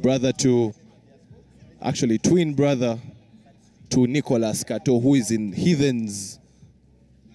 And they go for the kick, trying to get a few extra meters, maybe, and a good chase would make it even more, but the on and off is very good. Could it be the 50-22 rule? Let's wait and see. If they're past it's outside the 22, so it won't be the 50-22 mark rule taking shape. It's going to be a line out to Impis, an opportunity for them to actually get out of their half. The last quarterfinal, the winner of this game earns their rights to play the Betway Cup in the semi-finals. The ones that have already been nailed, the Heathens take on the Stanley Black Pirates in the second semi-final. So the winner here earns themselves a place. Line out to the Impis. We are running our prediction. Line out goes the other way, but a referee brings it back. I think we're going to have a scrum down. He wasn't really satisfied with the way that throw came in. So ball will go to the opponents now. Buffaloes.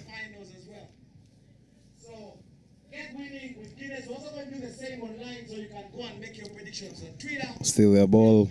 Impis to put in. Using the hashtag Guinness Sevens.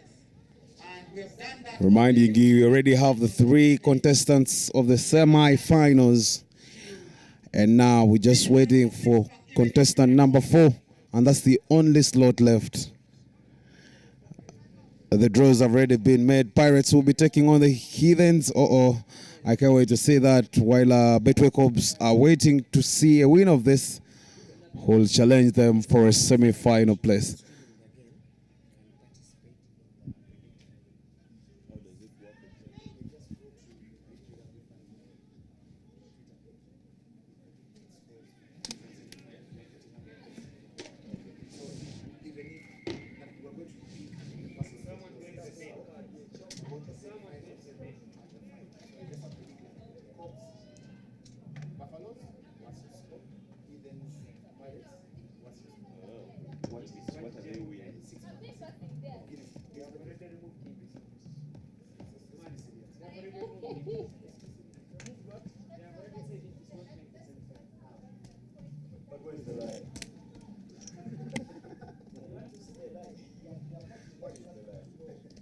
Yeah, one eye for us is definitely on the semi-finals. We already have Pirates making a date with the Heathens, just like they were in the Guinness Sevens.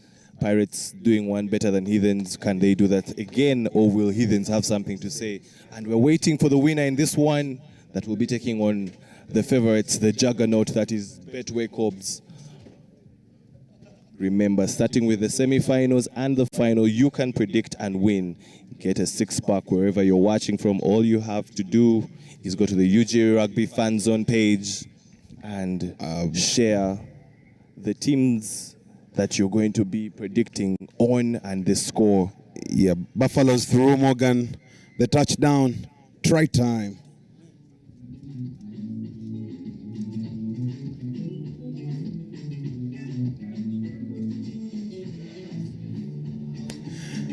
Try for the Buffaloes. Lamar Morgan touching down. Of course, the extra twos also come through. 7 points for the Buffaloes. As my friend Ruben telling you how to win. Ruben, give them the mechanics, how to win a 6-pack of Guinness. I feel I should take this myself. Tell me. Yeah, definitely. If you feel like you have the ability to predict, simply go to UG Rugby Fan Zone on Twitter and state the semi-final or the final score with the teams that you think will be there, and use the hashtag Guinness Sevens, and you will be winning a 6-pack.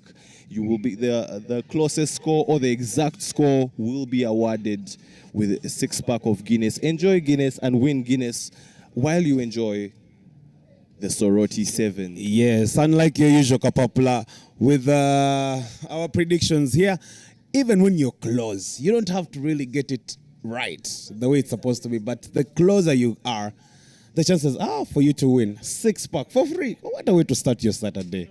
Guinness there for you, made of black, made of more. It shines brightest.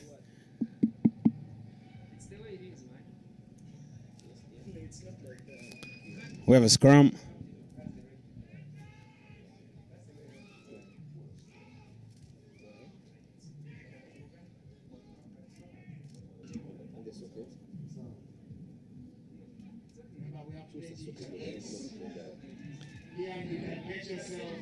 Keith Weraga complaining about something for the Impis, but the referee has none of it, and Buffaloes have the ascendancy, but the winger is bundled into touch, so it's going to be advantage to the Impis.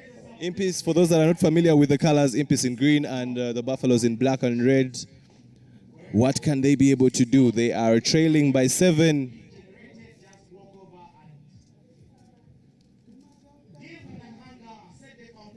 You'd think that at this point, the Impis would want to attempt a simple formula, get the ball to Jonathan Lohoni, the Fijian, as his nickname says, and that is a good way to start. They have won their line out. Pius Imposa trying to get some extra contact in. He's a man that is synonymous with the brute force of the game. Perega trying to recycle, going to the blind side, but you may think he's Pius Imposa also trying to check if the pillars are awake. He gets a couple of meters. He's a very, very strong man. Stout and short, but very strong. Keith Weraga moving. Robert Sentongo. And Aniku there. David Aniku. Robert Sentongo with a beautiful strip. And that is Jonathan Luhoni. What does he do? Very good tackle there. Yeah. Yes, tackler not rolling away, and Robert Sentongo. I think Wasso Jeremiah really being clumsy there. You know it very well, you're supposed to be back foot, 10 meters, and he already tackling a player with the ball. Referee just being lenient, really. That should have been a yellow card on another day. Very good ball play. Left, right, switching. Impis has really got themselves from their half, and now they're in a very good area to attack, and that is Kennedy Muhumuza. Has he reached? No. The referee says... No. It's been a knock-on, and half-time. It's a case of shattered dreams there. And 7-0 yes, to the Buffaloes. Yes, Buffaloes really get away with that. That's on another day. That should have been a try to the Impis. Unfortunately, we don't have TMO. We should have showed you what really happened. But that's what I was actually going to say. Unfortunately, we do not have TMO. But and you can see Kennedy's actually even still seated there, and he's wondering because he feels like he had downward pressure, he had downward motion on the ball. And you don't necessarily have to always be holding it. As long as you still have a bit of control of the ball, and you have downward pressure, it is a try. I mean, but that is what we saw from here. Yes. The referee saw something else, and the referee is a soldier. He even had the yards. I mean, he could have scored the try in the corner, but he wanted, to draw closer to the sticks. As you know, it's always advantageous when you try near the sticks for a man coming up to do the conversion. But man, that should have been a try in the corner had he not chose to, try to go or come closer to the poles or the sticks. Unfortunately in there, but we'll wait and see. Second half is coming your way. Grab a Guinness, take a breather. Let's come back shortly.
Restart is here. Referee blows the whistle to take us underway. Rosenberg, Kanyunyuzi. A few female referees really committed to this game. You give it to her, Rosenberg there. And now an opportunity for Buffaloes. Keith Wiraga kicking the ball into touch to at least get his team some breathing space. Buffaloes had come all guns blazing there. Teko Joseph looking for the try, but unfortunately they lost the ball in contact there. Let's see what the referee is going to give. Most likely it's going to be a scrum to the Buffaloes. Let's wait and see. Or will it be first offense before the ball was kicked out? So it's going to be an opportunity for Impis to get out of their half. Arinaitwe Stallon is on in the place of Robert Sentongo. Robert Sentongo off with a bit of a limp.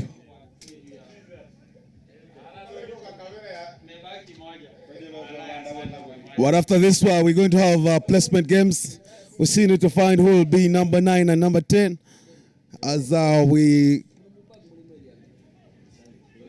wait for the semi-finals to also come to your television. Stallon Arinaitwe. Does he have the legs? No. And the Impis are gaining considerable meters, but the support play is very late. Yeah, turnover there by the Buffaloes. Now, Ivan Odiambo, does he have the sports day covered very well by Arinaitwe Stallon, and he's bundled into touch. It's going to be advantage to Impis. Impis gets itself in very good positions, but has failed to turn its possession into points. Yeah, well, if Buffaloes come like this against to go to the semi-finals, they need to change really their tactics. They need to play a better game. You cannot bring such a game against the Betway Cubs. I mean, I could just clearly say that the Betway Cubs are already on the finals if Buffaloes are really finding it hard to penetrate through the Impis. But who am I to say so? They already have the advantage. They have 7 points to their name. Forward pass there. The referee says Alvin Lutwama thought he was on his way to score a try. The referee says no, no, no. So it's going to be a scrum to Impis. The score still remains 7 to the Buffaloes, and Impis with no score at the moment. Can Keith Wiraga inspire his team to a score and to ultimately a semi-final berth against the Betway Cubs? But they first have to get some points on board.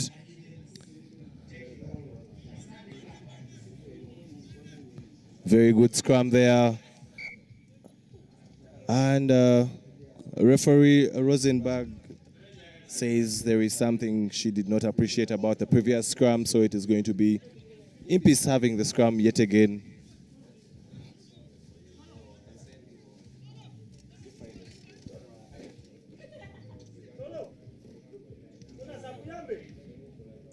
Keith Wiraga with the feed and a very, very powerful. But there was a bit of an infringement there by the Buffaloes, so it's going to be a penalty to Impis. Keith Wiraga, a switch, that is Emmanuel Sediabane. And a dummy there, and it is Arinaitwe Stallone. Does he have the legs? He looks for the switch, and he forgets the ball behind, unfortunately.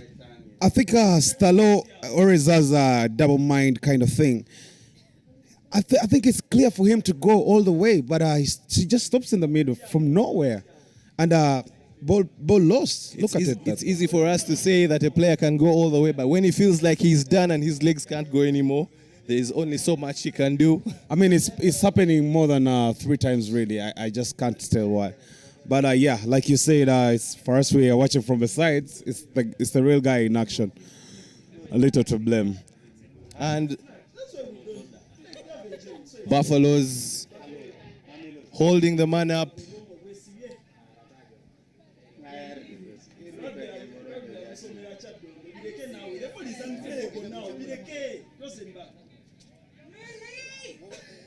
This is, and for some reason, Keith Wiraga decides to join.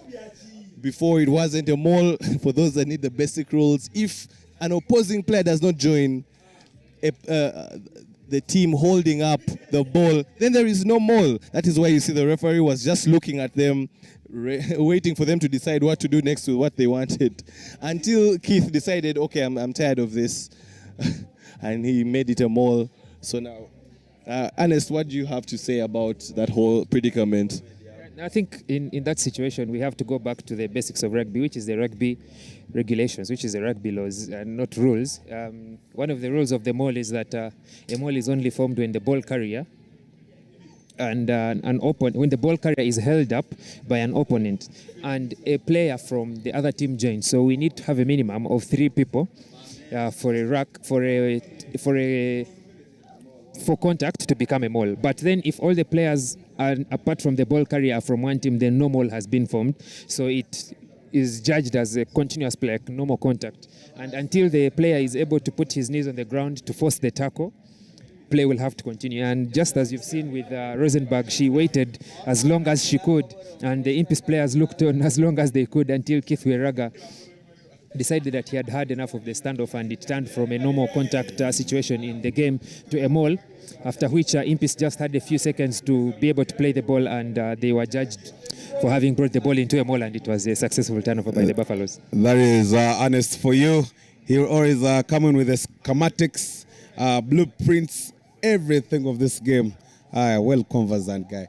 All right, back to pitch. I think the referee really got it right. Let them just hang in there because it's still continuous play until really Keith Wiraga came through to save the day. All right, now Buffaloes are still leading 7.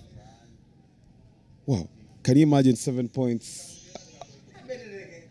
Is what is at stake right now. This has been the closest of the quarterfinals, with the Buffaloes still leading by 7.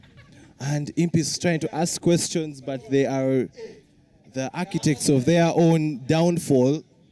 They reach in the final third and they have no strategy, no means of execution. They are letting the Buffaloes off the hook. And you'd feel at this point time is not their ally. They need to find something to do about it, or they'll be facing elimination and maybe a placement playoff. As Alvin Lutuama, the referee says that wasn't a legal way of having a line out. It's going to be a free kick to Impis. One of the few and last opportunities they will have, started by Pius Imposa. The referee says, come back to the mark. And that is Kennedy Muhumuza. And the offload was very good. Emmanuel Sediabane And the ball, Keith Weraga trying to dance, and there was an intentional tap. It should have been a penalty. Yes, they are playing advantage, and Impis has, and Rosenberg, the referee, has had enough, and Buffaloes down to 6 men. Impis asking questions, Talonari Nightway saying the players are not back 10, but remember it's for the ref to decide, and a case of pick and drives there. And Emmanuel Sidabani's tackle. Impis looking for the score. And that seemed to be a high tackle. Did the referee see? Yes, advantage. And that is Kennedy Muhumuza. 2. David. And they come back for the advantage as the ball had been turned over.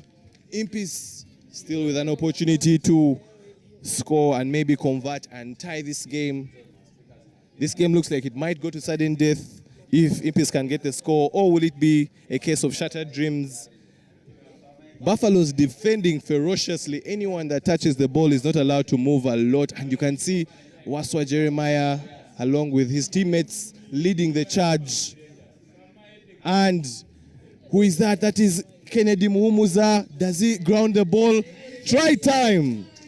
Impis with 5. Kennedy Muhumuza leading from the front, and you can see there's a bit of handbags there. Players' emotions getting the best of them and trying to size each other up.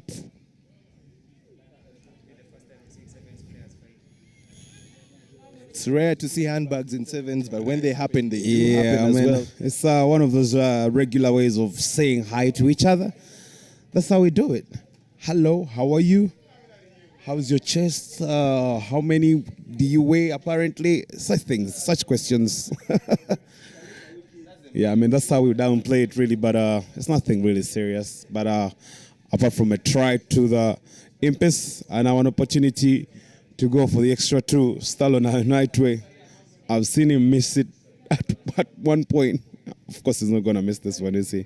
7-0.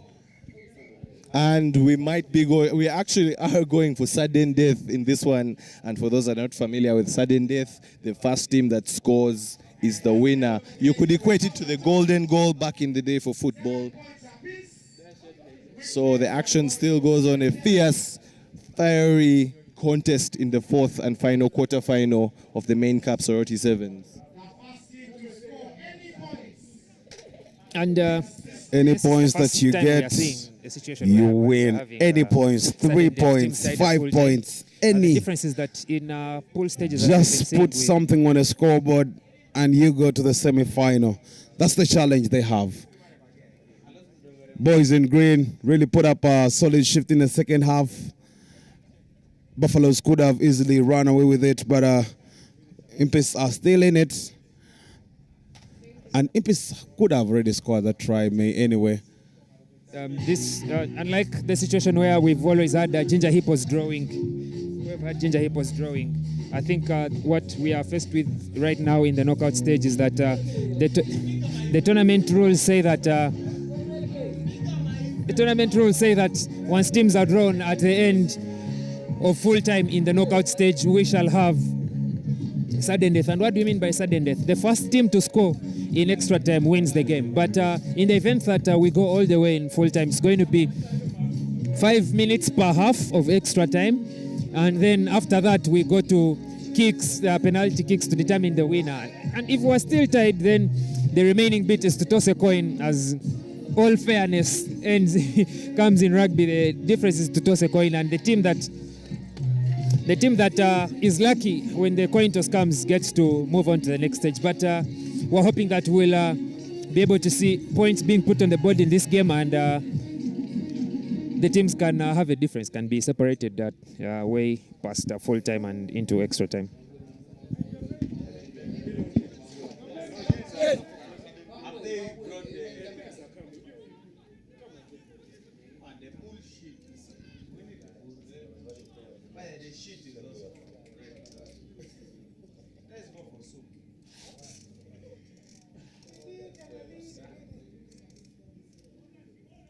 Sudden death is what we're going for. The first point to be scored is the winner. So we wait, boys in green, All-Nighter Stallone to take us underway yet again. Put 3 points, you go with Very it. good Put hang 5 time. points, you take it away. Let's see. Very good hang time on that kick, and the Impies are able to regather. Now can they attack and break Buffalo's hearts? Knock on there by Impies, and it's going to be advantage now to the Buffaloes. Impies had the chance to express themselves. Now it's time for Buffaloes to show their stuff. You'd feel that the person in this particular quarterfinal is really going to pay for it in the semifinals, playing these extra minutes brings fatigue. Remember, you have Betway Cobbs, a well-rested Betway Cobbs waiting for you. So after playing 14 minutes of action, then you have to play sudden death. We don't know how long this sudden death is going to take. It could take 1 minute. It could take all the 10. So yeah, but we're saying that the team coming from this quarterfinal is really going to struggle in the semifinal due to fatigue. Without a doubt. And remember, they are playing the first semifinal, so that's really tricky. Yeah, there's going to be the cost, the cost of going all the way into the semi-final. You will need, you will get more points, but then it comes at the cost of facing the best team in the series when you are very, very, very tired and having got little to no rest heading into that other game. But we'll see how this turns out. Pius Mpoza doing very well there to get a turnover for Impies. Can they be able to set up an attack? Breakdowns are very, very fiercely contested. No team wants to give away possession. This is not the time for you to be sloppy. And Impies, and that was David kicking straight out, so it goes back. But unfortunately, they were playing advantage. Does Impies have advantage? Let's wait and see. There's a consultation there between center referee Rosenberg and Noreen Liosi. Let's see what the call is going to be. And I think they are. Aniko had kicked the ball straight out, so there was going to be no gain in territory. But there had been high tackle, so the Buffaloes have been reduced to 6 men, and this should give Impies an opportunity to take the lead here and seal it. But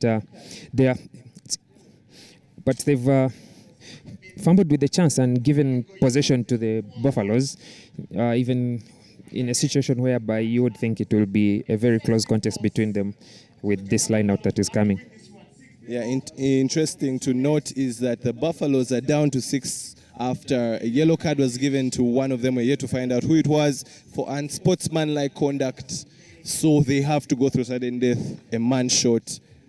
But if there's one team that has actually been quite good in playing a man shot, it has been the Buffaloes. So that looked like a biased ball. Yes, indeed. Yes, it was called as a biased ball. Impies get possession again, and they will get to feed in the scrum down just at the 15-meter mark, I believe.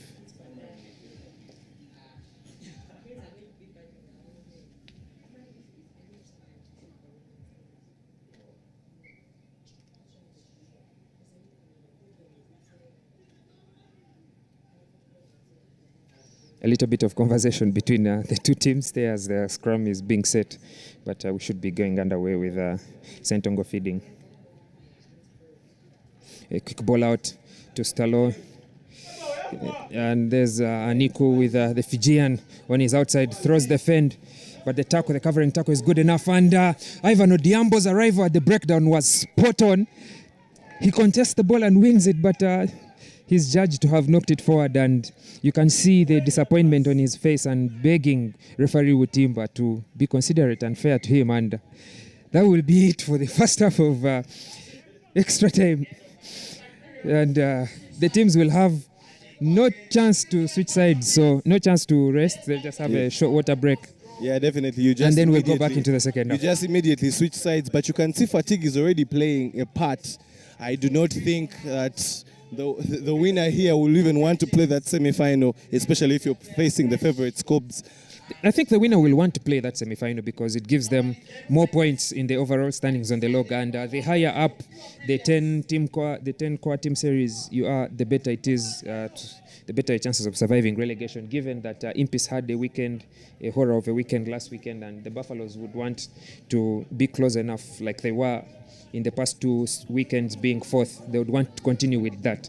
So it's regardless of the outcome in the semi-final, they both would want to be in that match and collect those, should be 15 points or 16 points from the weekend. Yeah, definitely. When you look at it that way, it does make sense. Or you have to think about the overall rankings. Make it to the semi-final at least and get your points.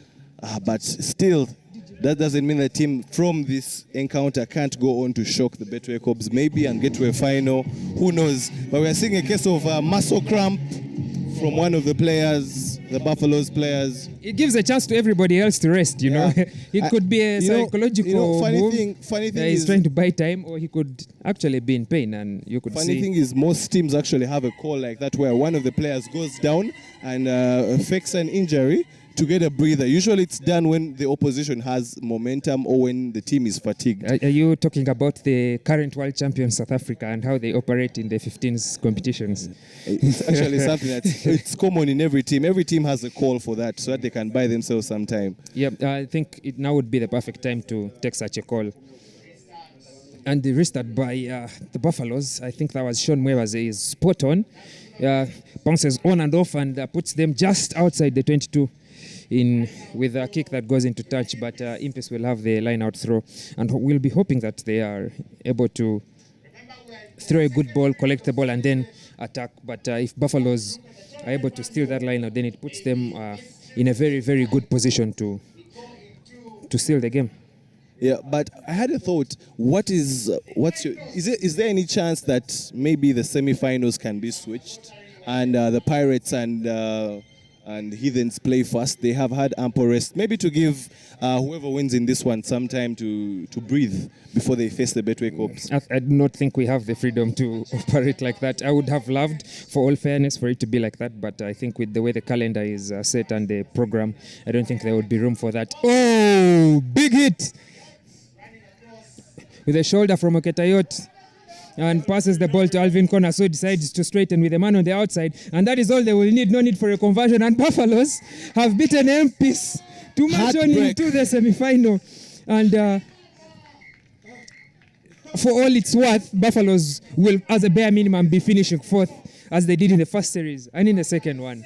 So heartbreak for Impis. You could see the disappointment. You can see Amza Kimbo there with Pius Mpoza and Kennedy Muhumza, Manuel Sediabane on his toes. Yeah, you definitely Stallone on his knees. This is the disappointment really that has come. Losing in sudden death hurts. You'd rather lose in no more time. Losing a game in sudden death. But there's celebrations from the Buffaloes fans, and led by Coach Lemiriga, remains as calm as he possibly can because he needs his players to rest and get enough rest as much as they can ahead of the semi-final. But there goes Ivan Odiambo, being taken care of by his team doctor. Yes. And it's going to be a tough game for the Buffaloes in the semi-finals, but what a fight and what a match that they've played. They won't really care about that. They're in the semi-finals and you can see they're overly joyed, high fives everywhere, and they're really happy. It has been a long fight. You can see the smiles on their faces for sure. Yeah.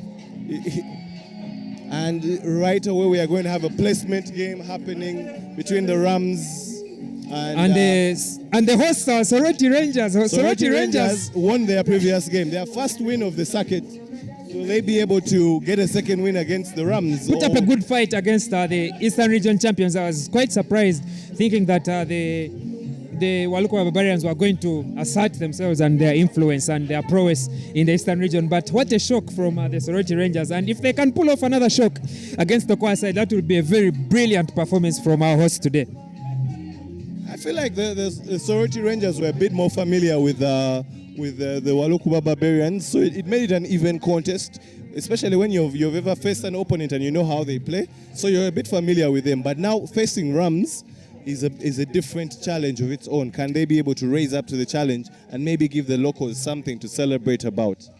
Yeah, that's for sure. And we await kickoff there with Aziz Karim going to take us going to take us through with the first kick of the game, and with center referee Gonzalo Mayanja, who blows and gets us underway in the placement game. That should be the 9th, 10th place placement game. As all kicks have been today for the dominant teams, high and short with enough hang time to give an opportunity to a teammate to chase and regather, and that's what the Rams have done with that restart. But there's a loose ball out there that is knocked forward and then is banded into touch, and Gonzalo Mayanja has taken us back to the first offense. An opportunity for the Soroti Rangers to attack from a set piece, so we'll be keen to see what they use the ball for and how they advance from just outside their 22 into the Rams territory. And while the Soroti Rangers and the Rams try to maneuver and maybe figure out what the other team is doing, as we have seen a high tackle there, the advantage to the Soroti Rangers. The news that we are getting is the Buffaloes have actually lost 4 players to injury.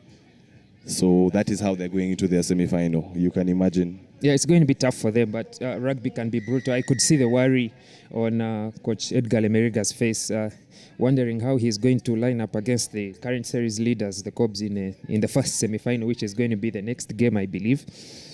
But rugby can be so satisfying and yet so brutal, because the smiles that were on their faces just a few minutes ago have now been turned into despair when they realize that they have some of their key players who are not going to be able to play in the next game.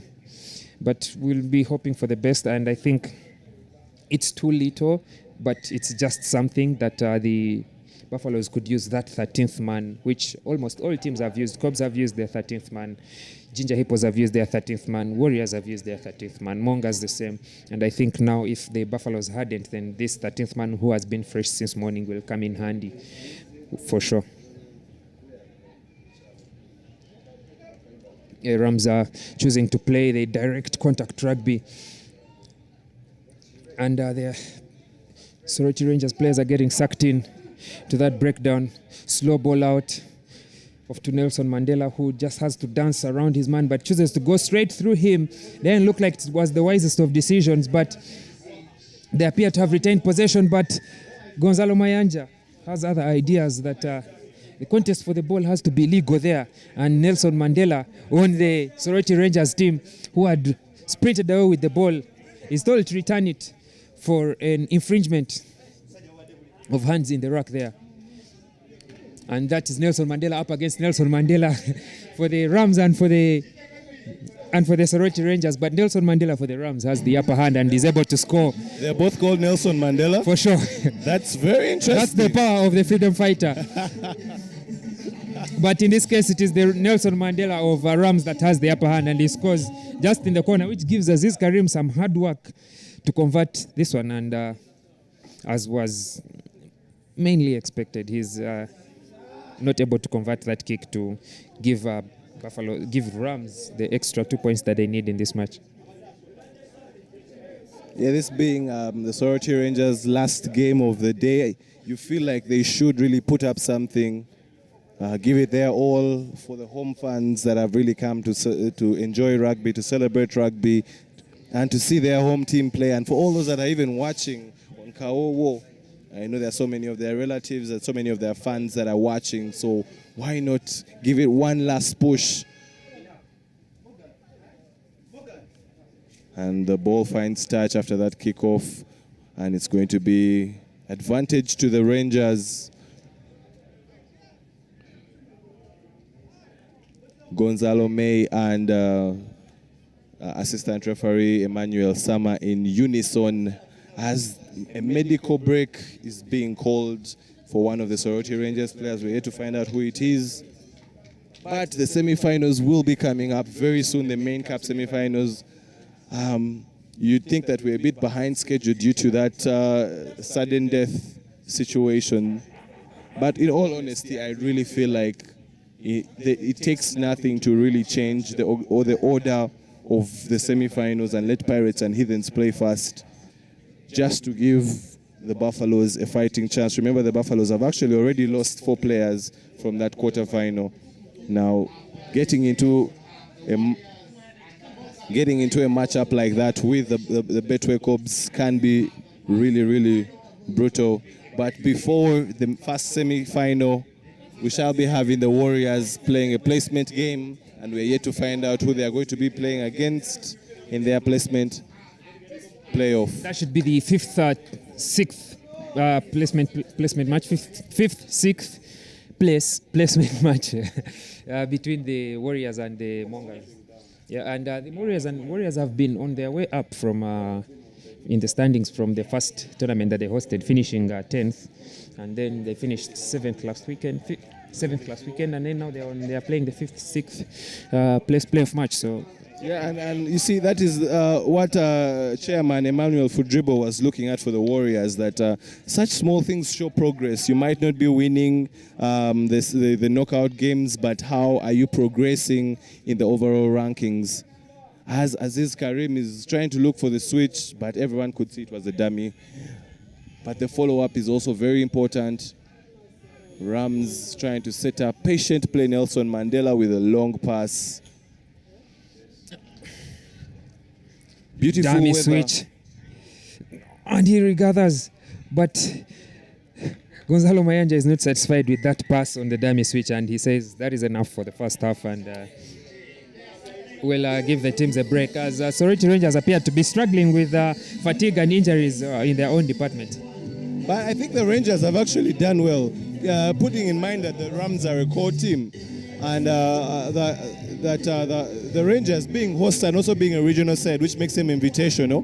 They have really done well against the Rams, and with the second half to come, a lot can happen, anything can happen. Yeah, all they have to do is make sure they score first. As we've seen in the previous match with the Buffaloes, who now have a breather in the next game, the Rams and the Walukwa Barbarians. I really like Lomo's hat. Me too, I like it. It should be his wife or girlfriend's hat, surely. I think I've seen them being distributed here in Soroti. With that color?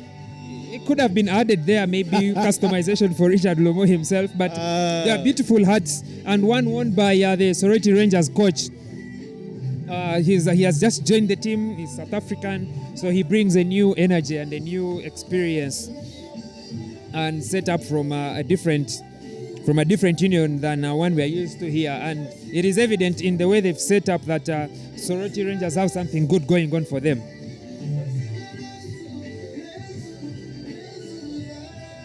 I think the Buffaloes will be smiling, that they've got news that there's going to be another 14 minutes before they get to take to the pitch with that other placement match. But still, it's going to be a tough encounter for them in that main cup semi-final. Yes, definitely, as the Soroti Rangers kick off the second half and comfortably gathered by the Rams, the dummy there, as they try to get extra meters. Soroti has given us beautiful weather, and we have enjoyed beautiful rugby. This is perfect weather for sevens rugby. I had a bit of a worry that it might be like how Gulu was, sunny at the first part of the tournament, and then the rains came falling in full force. But here it has been all sun, all perfect weather, really no excuse. We couldn't have asked for better weather. I was worried that the weather would change, and I was ready for any outcome, but I'm very excited that today leg day has not been in vain, and we have proudly won our shots and put on our best show, just as the Rams are breaking tackles and finding a way through the middle to add more points on the board. Cuts through like a hot knife through butter to score under the posts, with a conversion to come 10-0, and Aziz Karim makes no mistake to make it 12 and extend their lead. The deficit for the Rangers is now 12. Do they have the answer to that? If you're the Soroti Rangers, knowing the position where they are right now, how do you respond? Do you, among these options, do you choose to go for the win, or you choose to let your boys express themselves in these remaining minutes to show what they've got? Maybe they can catch the attention of some of the national team selectors. I think as a coach, I just tell them to enjoy themselves, because this is a privilege for them to actually be hosting a National Sevens Series at their home ground, their very beautiful home ground. So why not enjoy themselves with a bit of a high tackle there? Does the referee identify it? Unfortunately not, and in That stark is contrast judged for to side entry there at that breakdown. Yeah, but unfortunately the high tackle wasn't seen. It should have been a penalty to the Rangers, but remember the ref is the final judge. And Rams have an opportunity to add to their score. Can they be able to cook up something? And the ball goes to their chef, their chief chef, or their sous chef, we should say, who gives. And with a stretch, Kanyama rugby, just like I love it. Rams, they are playing a typical move from Akere with a switch after the restart, and then the player just decides to bear all and go all out. I'm sure and force his way over for the try, just stretching with that one movement that he's allowed to use, stretch over and score the try that stretches the score from just 12-0 to now 17-0. Yeah, I think that was a bit of a training ground set play on how to go one side and switch to the other, and I'm sure it must have left a tear in the eye of Coach Richard Lomo to see such a thing result into a try. Very, very good there from the Rams, who extend it to 17. Yeah, conversion by Aziz Karim was short. Yeah. So, score just remains 17-0, and I am hoping that the Soroti Rangers get another chance to regather this ball and, give us a few more minutes of the best that they've got, because there's beautiful rugby here, and as you can see with that confident and relaxed gathering of that kick, they've played beautiful rugby today. Yeah, they have. And you should think that they'd at least score a try and give their fans something to celebrate. You can see the fans are chilled and laid back as they wait for the semi-finals. Remember, the semi-finals are coming up. Who is your money on? Who are you supporting? Who is going to win the semi-finals 1 and 2? And who do you think is going to be the overall winner of today's Soroti Sevens Circuit? Let us know, share with us on YouTube or share with us on social media. Don't forget to use the relevant hashtags Soroti Sevens and Guinness Sevens. The Soroti Rangers turning over the ball at that breakdown as the Rams player was trying to release and then get back on his feet and play. It was lost forward, and the Soroti Rangers were able to get the advantage. But as you can see, Rams continue to use that chokehold tackle to their advantage, and this time they are able to hold the opposition up, but then they get the penalty advantage instead of the scrum for intentionally collapsing, as the Soroti Rangers trying to find a solution to that rather challenging tactic that the Rams are using. And that will be full time. Soroti not strong enough to overcome the challenge posed by the Rams, and Rams will walk away with 9th place. But the Soroti have had a beautiful tournament. They finished 10th today ahead of Coaside Sailors and ahead of Eastern Region champions, the Waluku Barbarians. So what a beautiful tournament that the Soroti Rangers have had, and they will be picking many lessons and motivation and a great deal of experience from this tournament to challenge for tournaments to come in the future. Yeah, and the next playoff, positional playoff game, the 5th and 6th playoff game, will be between the Mongas and the Warriors. Warriors losing to the Betway Cobs in their quarterfinal by 50 points. Not something they'd want to remember. While the Mongas lost to the Pirates by 36 points, if my memory recalls well. But all that is forgotten. Now they play for proper rankings. Who finishes 5th, who finishes 6th, between Mongas and Warriors.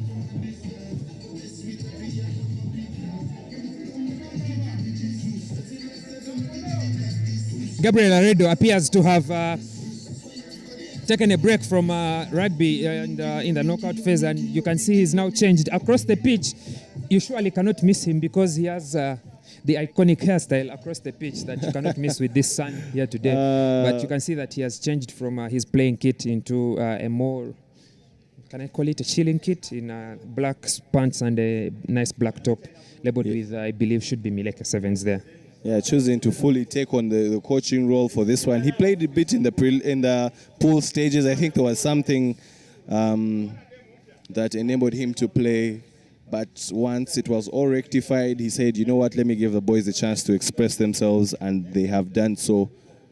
A bit of a hot and cold situation, and having some good moments and some not so good moments, but it all comes down to this for them. Who finishes 5th, who finishes 6th. And the ball is knocked forward by the Warriors as they try to contest for possession, and I believe that's going to be a blood sub. That needs medical attention there, as identified by Raymond Chiseka, who is center referee. But the referee is always the first man to, call us to give attention to players whose health and safety may be taking some risks.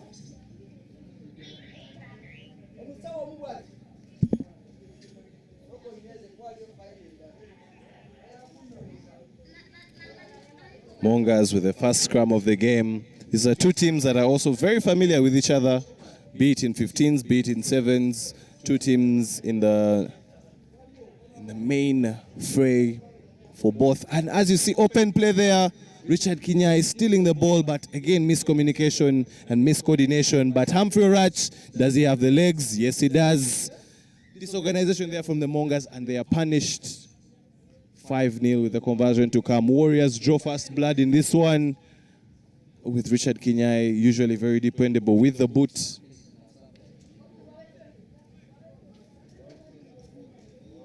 Unfortunately, the extras are not added. 5-0 to the Warriors. Mongas have really looked without character in the Soroti Sevens. They're usually a team that has a particular fight with them. They have a couple of legends that have really graced rugby for a number of years, the likes of Olwenyi and Adigas and the Valongo, Wasto and Kato. Wakabi. Simon Wakabi, the legend. But this new crop doesn't seem to have that character of theirs. I don't know if they're still in the preparation process. They're still being built up. Because this is not Mongas. I've played rugby for some time. I've watched rugby for quite some time. And I know how Mongas plays, the kind of identity they bring to rugby, regardless of what kind of tactic they bring. There's always a way that you know that this is Mongas. But unfortunately, they are not showing it here. But let's see if they can respond to what Warriors has done to them. I'll be speaking with the Mongas captain at the end of the games today, probably after the final. I'll look for a chance to speak to him, and these are some of the things we'll be discussing, what's exactly going on in the Mongas camp and how they've not been able to, put a strong foot on the ground in the competitions. But they blow hot and cold. Sometimes they play very beautiful rugby and they excite you and they put points on the board. But then in other games, like how we've started this one, you tend to feel like there's something missing. And it's not in the quality of rugby, it's not in the men and numbers on pitch, it's in the character and energy that they are exhibiting and that they're radiating when they're on the pitch.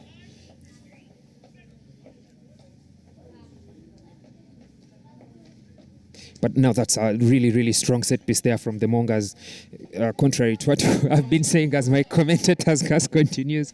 But it is this kind of attitude that the Mongas have been lacking through most of the day. And it is why they are not able to break into the top 4, and they are now settling for placement. And also, as we saw last weekend in Gulu.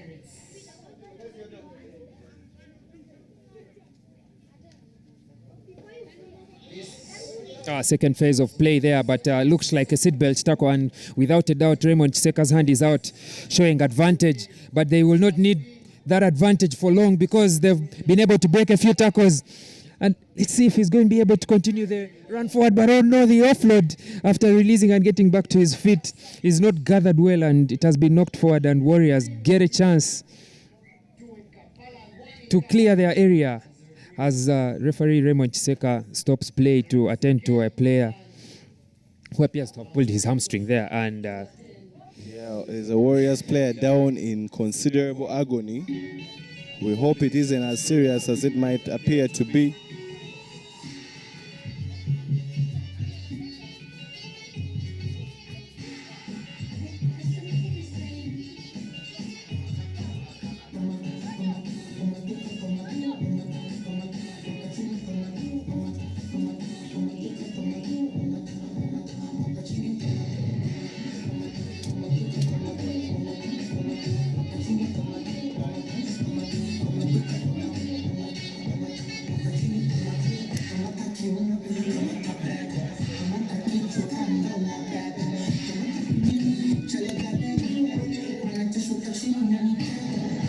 And there is a call for a full substitution. Marvin Agaba won't be able to continue. And Ivan Mujiria comes off the bench to fill his place. But good to see him at least jog off the pitch to show that at least it's not as serious as was earlier considered to be. And I think as more and more players get to suffer the unfortunate condemnation of injury, we get to see the importance of that 13th man who has been permitted for this weekend and for the remaining legs of the series. So kudos to the teams for requesting for that, for demanding that they get the chance to travel with the 13th man.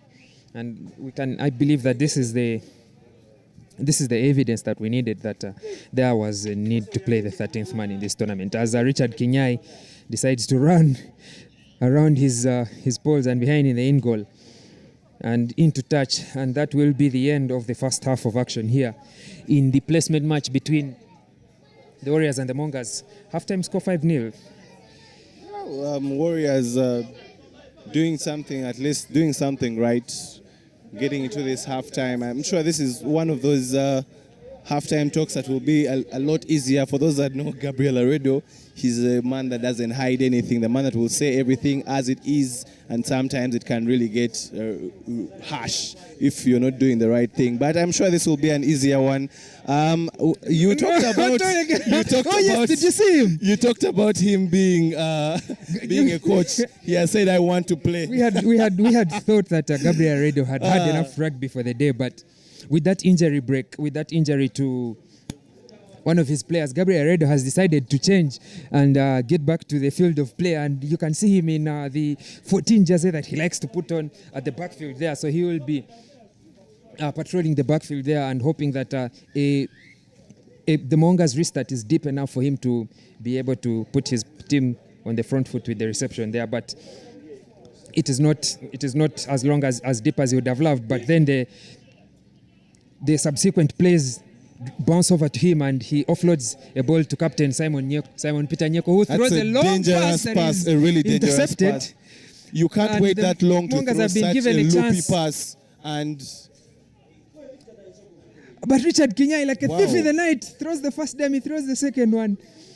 I don't think you'd be advised to watch this game if you had like high blood pressure, because it goes from one side to the other. It's just, he keeps on shifting. As Gabriel Aredo, making himself very useful, and Latif, Abdallah Latif to Gabriel Aredo, they are trying to keep the ball continuous, and Emmanuel Duku, does he have the legs?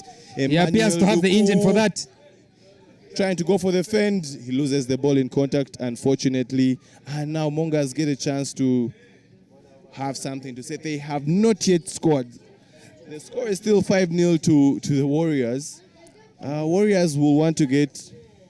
Yes, Mongas are still trailing and the Warriors have 5. So, unfortunately, I'm thinking that even the Warriors will need to get an insurance score, otherwise it could end in tears. I got lost there a moment. I thought the Mongas were in the lead because of how well they were playing rugby at the end of the first half. But I've been brought back to earth by Ruben in reminding me that the Warriors have a 5-0 lead and they will need that insurance try as Ivan Mugiria makes inroads in the defense and offloads to Richard Kinya as the ball is quickly shuffled out to the outside wing, and quick hop step there by Emmanuel. Looks for the offload but is unable to get one, so he settles for the breakdown, and Gabriel Aredo again with the hop step. Offloads in contact after committing 2 players to Ivan Mugiria, who dances his way, but my God, the offload is not gathered and the possession has been turned over, with Mongas set to attack from inside their 22. That's unfortunate. The Warriors should have been in for their second try. The Mongas looked like they had accepted, they had allowed, they had, yes, said you can go, but sometimes the Warriors are the architects of their own undoing, and this was one of those situations. As we are seeing at the far end, the Cobs are making their walk to the waiting area for the first semi-final. It's going to be action-packed, and they're taking on the Buffaloes. I think seeing Gabriel Aredo on pitch is a case of you're seeing people having fun and you want to have a little bit of the fun as well. You're like, I'm not going to miss out on this. A bit of FOMO, I should say. It could be fun, or it could be necessity, as Gabriel needs Warriors secure that win for his team, given that they are short on numbers. And as you can see on their bench, there's Henry Musisi there not wearing his jersey, with Humphrey Orach, I think, getting ready to jump back on if there's the need to. But I think it is it is less of FOMO and more of the necessity to snatch, to secure this victory against a Mongas side that could wake up and bring tears to them in the last segments of this game. That 5th place ranking is very, very important for them to secure here at the Soroti Sevens, because remember, the ranking you get also contributes to the pool that you're seeded in for the next tournament. So it's better for you to get something that will be favorable for you, so that your pool games can also not be so stressful, especially as a core team and you have to participate in all the circuits. And the next circuit is going to be at Kings Park with the Jumba Sevens. We are going to go back to the 4 pools as opposed to the 3 that are very, very tightly contested here.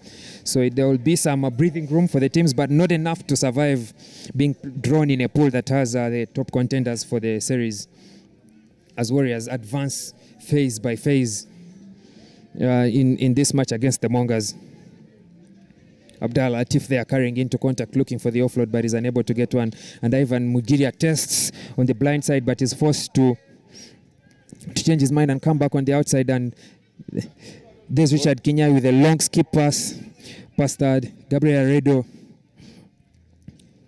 But the game has been played at such a slow pace that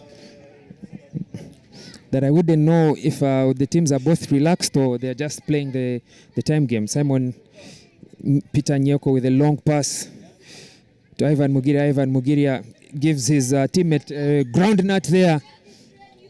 And possession is turned over after there was a double tackle there on the Warriors player. But Simon Peter Nyeko is smart to snatch the ball and steal the ball in contact there. But the offload he has passed to teammate Richard Kinyai is so low on the floor that Richard Kinyai is unable to gather, and it is scrummage for the Mongas just at halfway.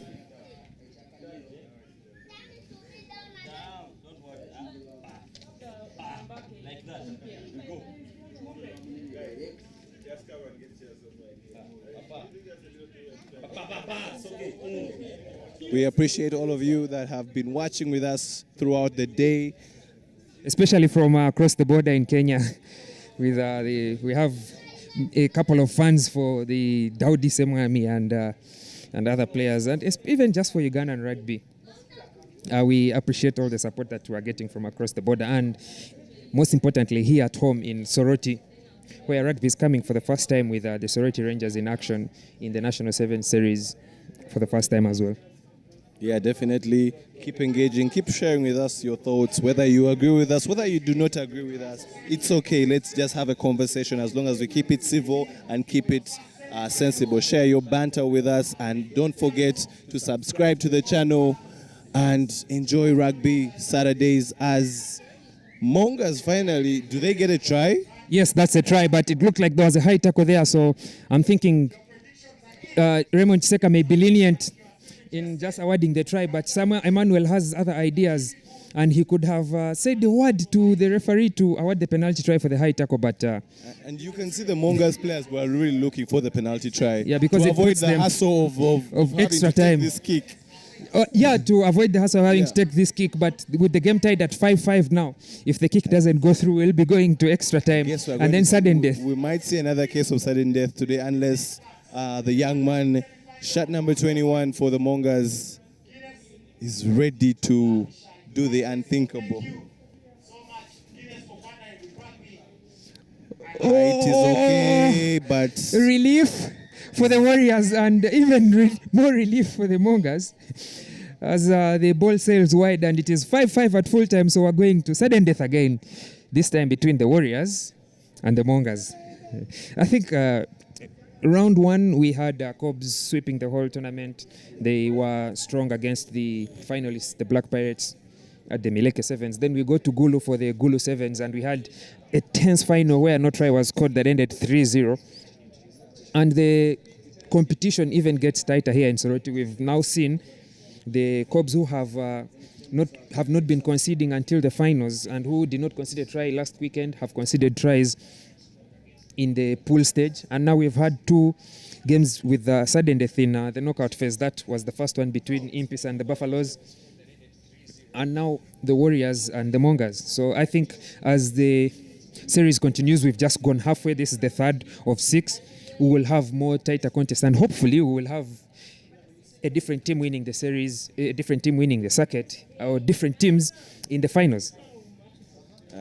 I think, in my honest opinion, in the spirit of competition, I would really want someone else to win this particular circuit, so that we do not have the Cobs going in with a very big difference after 3 circuits. I think it kills competition. But then again, no one is going to be spoon-fed to the title. So if you want it, you take it. But as we're waiting for sudden death to begin, there are some questions here in the chat that are asking, have you done any research on the whereabouts of Solomon Okia?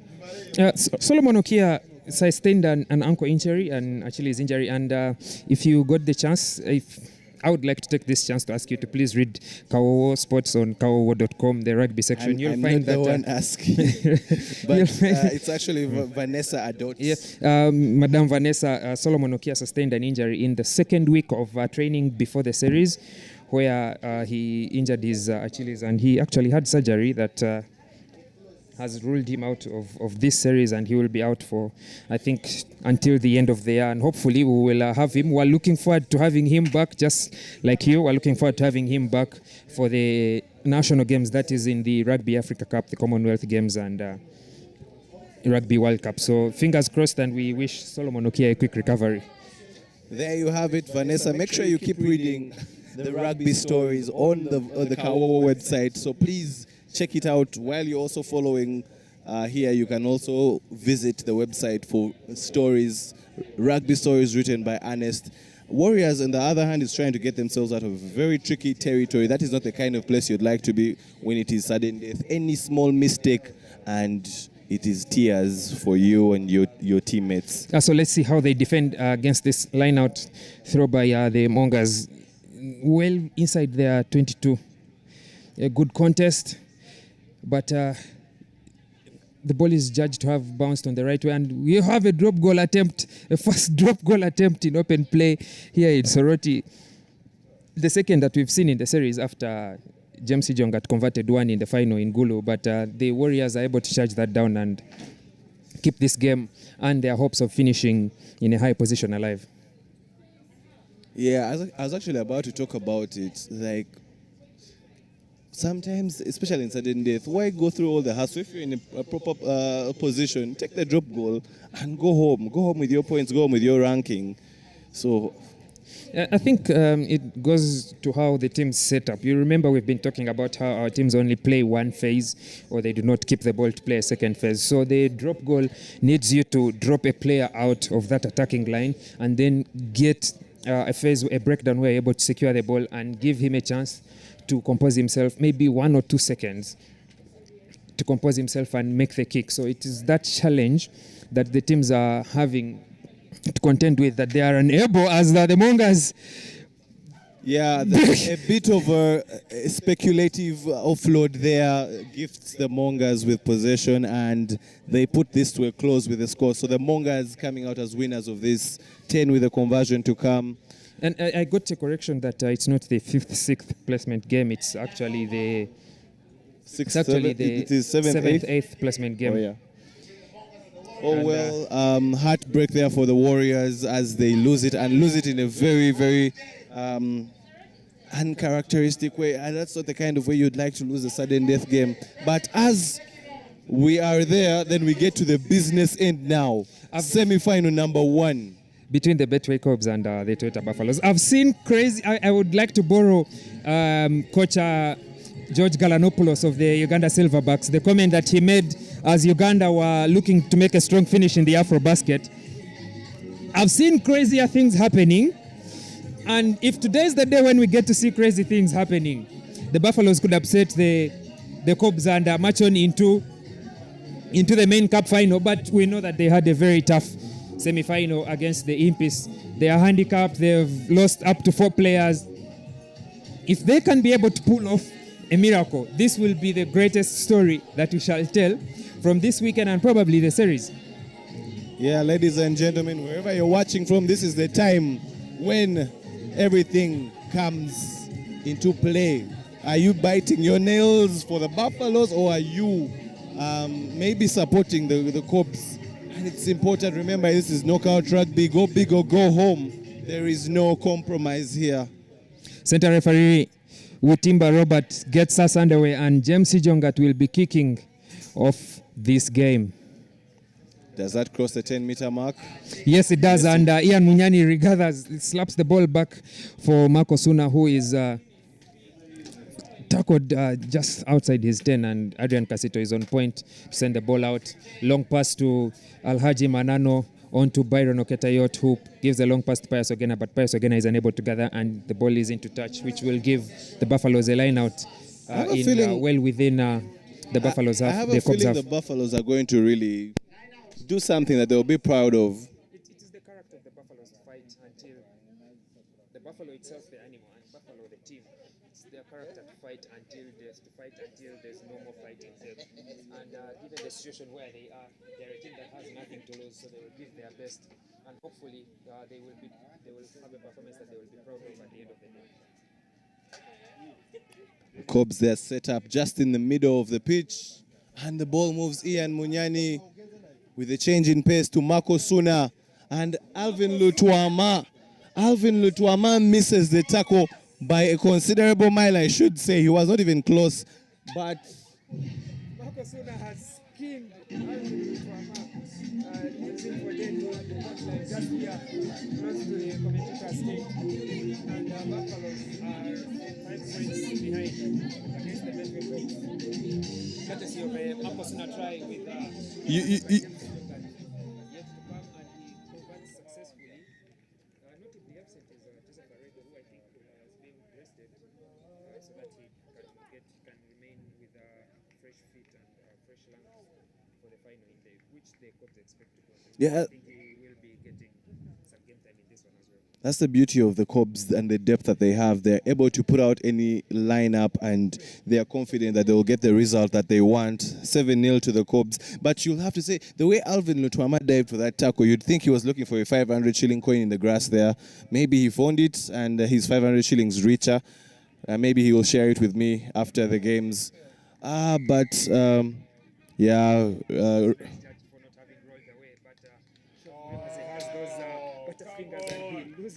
think that's a case of inexperience. You are a team in the semi-final. Why you might want to quick start, but why don't you put the ball down and just tap it and start? Why? There's those easier ways of making the quick restart. You can either have the ball in your hand, release it, pick it back up, and gather it with your hands and play, or you can put the ball down, just roll it forward a bit with your foot, and then quick restart. But there from Rams now with the Buffaloes is he chooses the option of using his hands. Attracting them. He's unable to maintain the position and stand over to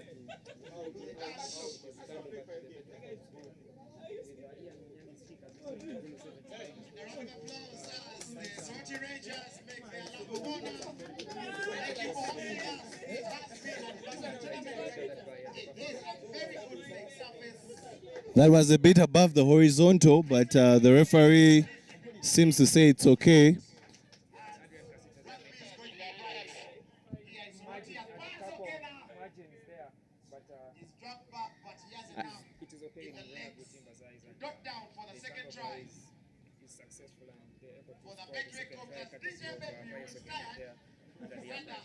But you can see the body language of the Buffaloes. They are clearly not fresh. They're not clear. They haven't gotten enough time to really rest. You can see a couple of them are even limping. I don't know if they're going to be able to put up a fight here, but maybe. Let's wait and see. But for now, it's 14-0 to the Cobs. And that second try.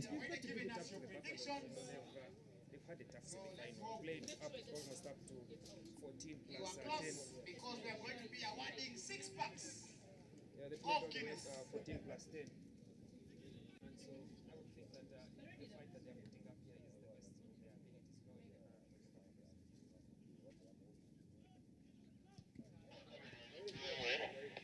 Yeah, as James Jongat in the sweeper role tries to, he gathers and he's assessing how he can be able to attack.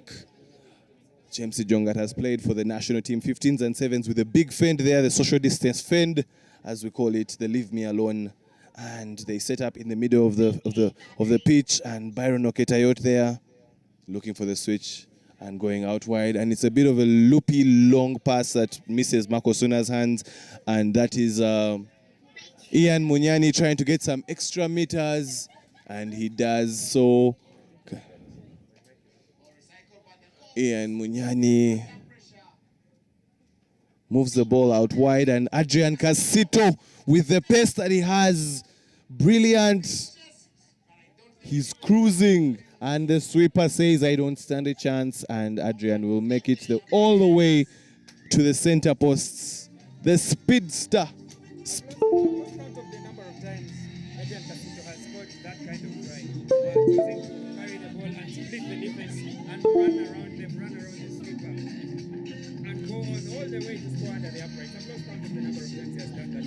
I think he has that ability with him where he can spot a gap and he surprises the defender. The defender thinks he has him, and he's able to change pace and accelerate so fast through the gap. By the time you want to commit to the tackle, it's too late. But that is 21 to the Cobs, and it's half time.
As we prepare for the second half, Toyota Buffaloes trailing this one by 21 points. Can they be able to make a comeback?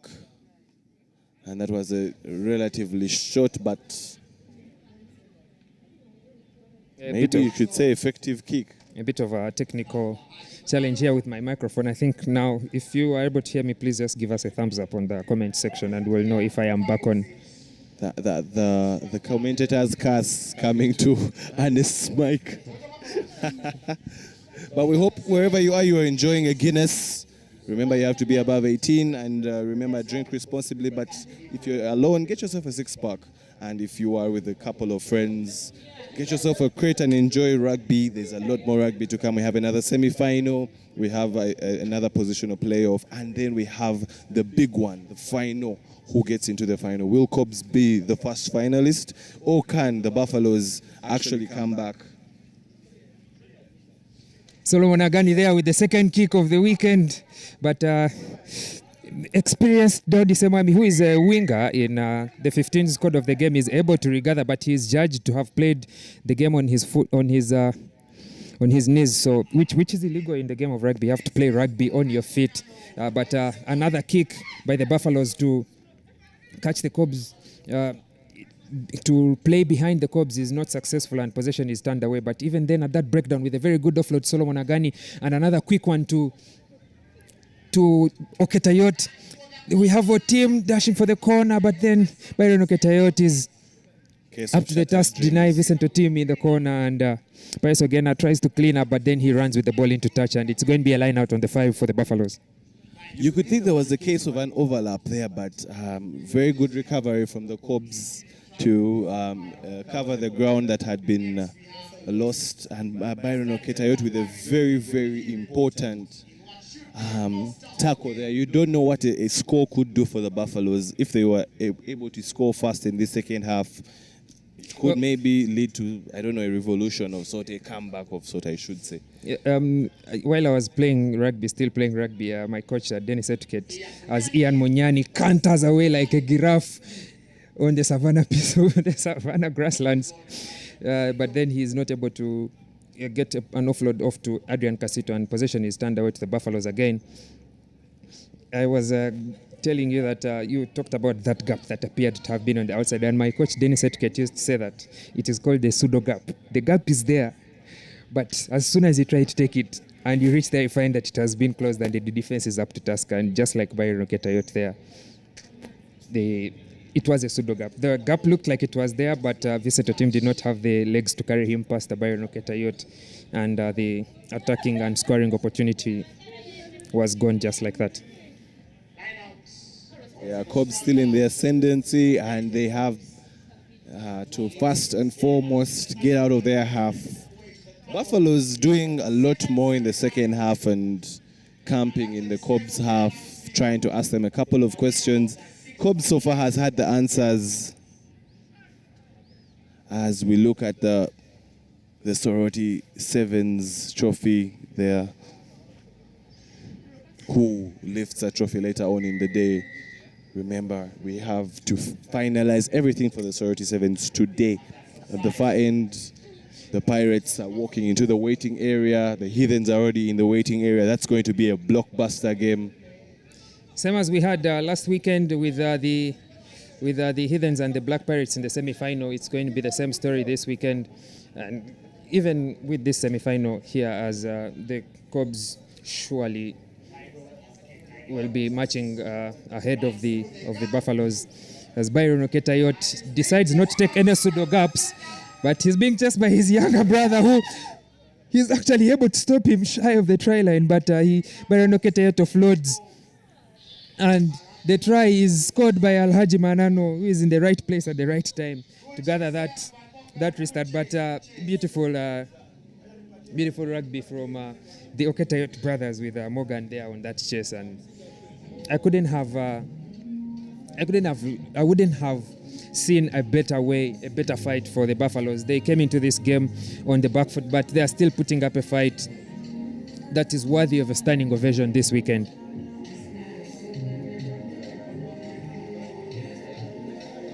James Jongat's conversion is not successful, according to assistant referee to Mwesije, and Cobs, who have had the upper hand all the way today, will be certainly marching on to the final, the main cup final. As I had been telling you, Joseph Aredo's moment in the main cup semi-final has come, and Adrian Casito has been told to take a seat with Alhaji Manano, and I believe, yes, that will be it. They've been given a chance to rest, and there's fresh legs on for the Betway Cobs, and immediately Joseph Aredo takes over kicking duties for the Betway Cobs.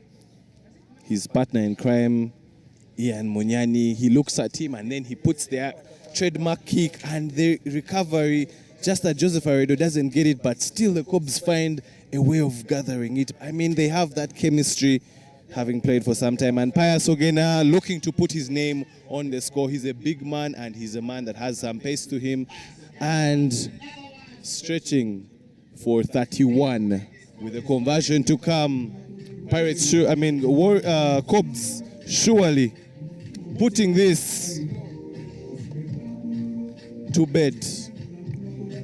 There is no way the Buffaloes can come back from this, and the Cubs are the first team in the final. It was always going to end up this way. The result was always going to turn out this way, and Buffaloes came into this match handicapped.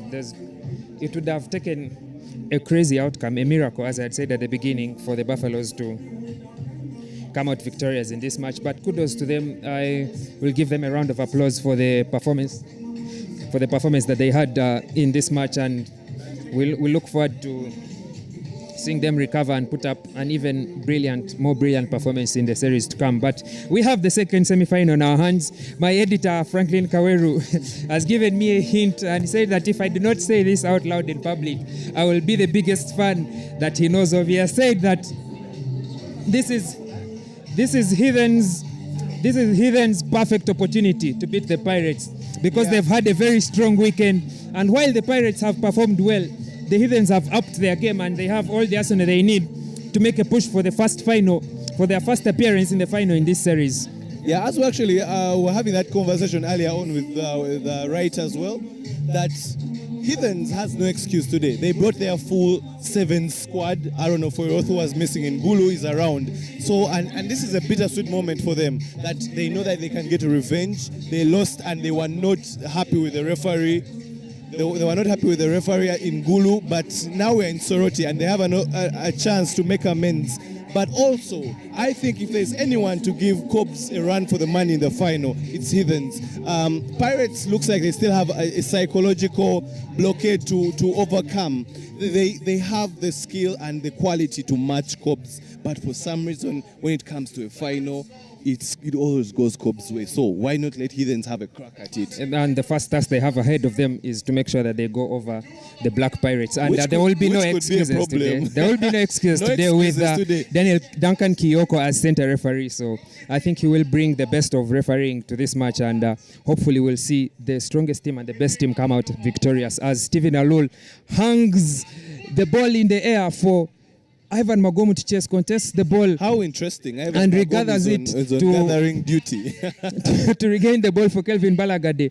And there is the influence of Aaron Ofoiroth in trying to contest for the ball at the breakdown. And Stephen Alul puts the ball to the boot, and very interesting kick. Duncan Kiyoko possibly be a yellow card. Duncan Kiyoko is as ruthless as the referees can come, and he has sent Cloud Dotema to the sin bin for an elbow charge on Stephen Alul, and Pirates have a one-man advantage very, very early in this semi-final. Yeah, silly act there from the young man Cloud Dotema.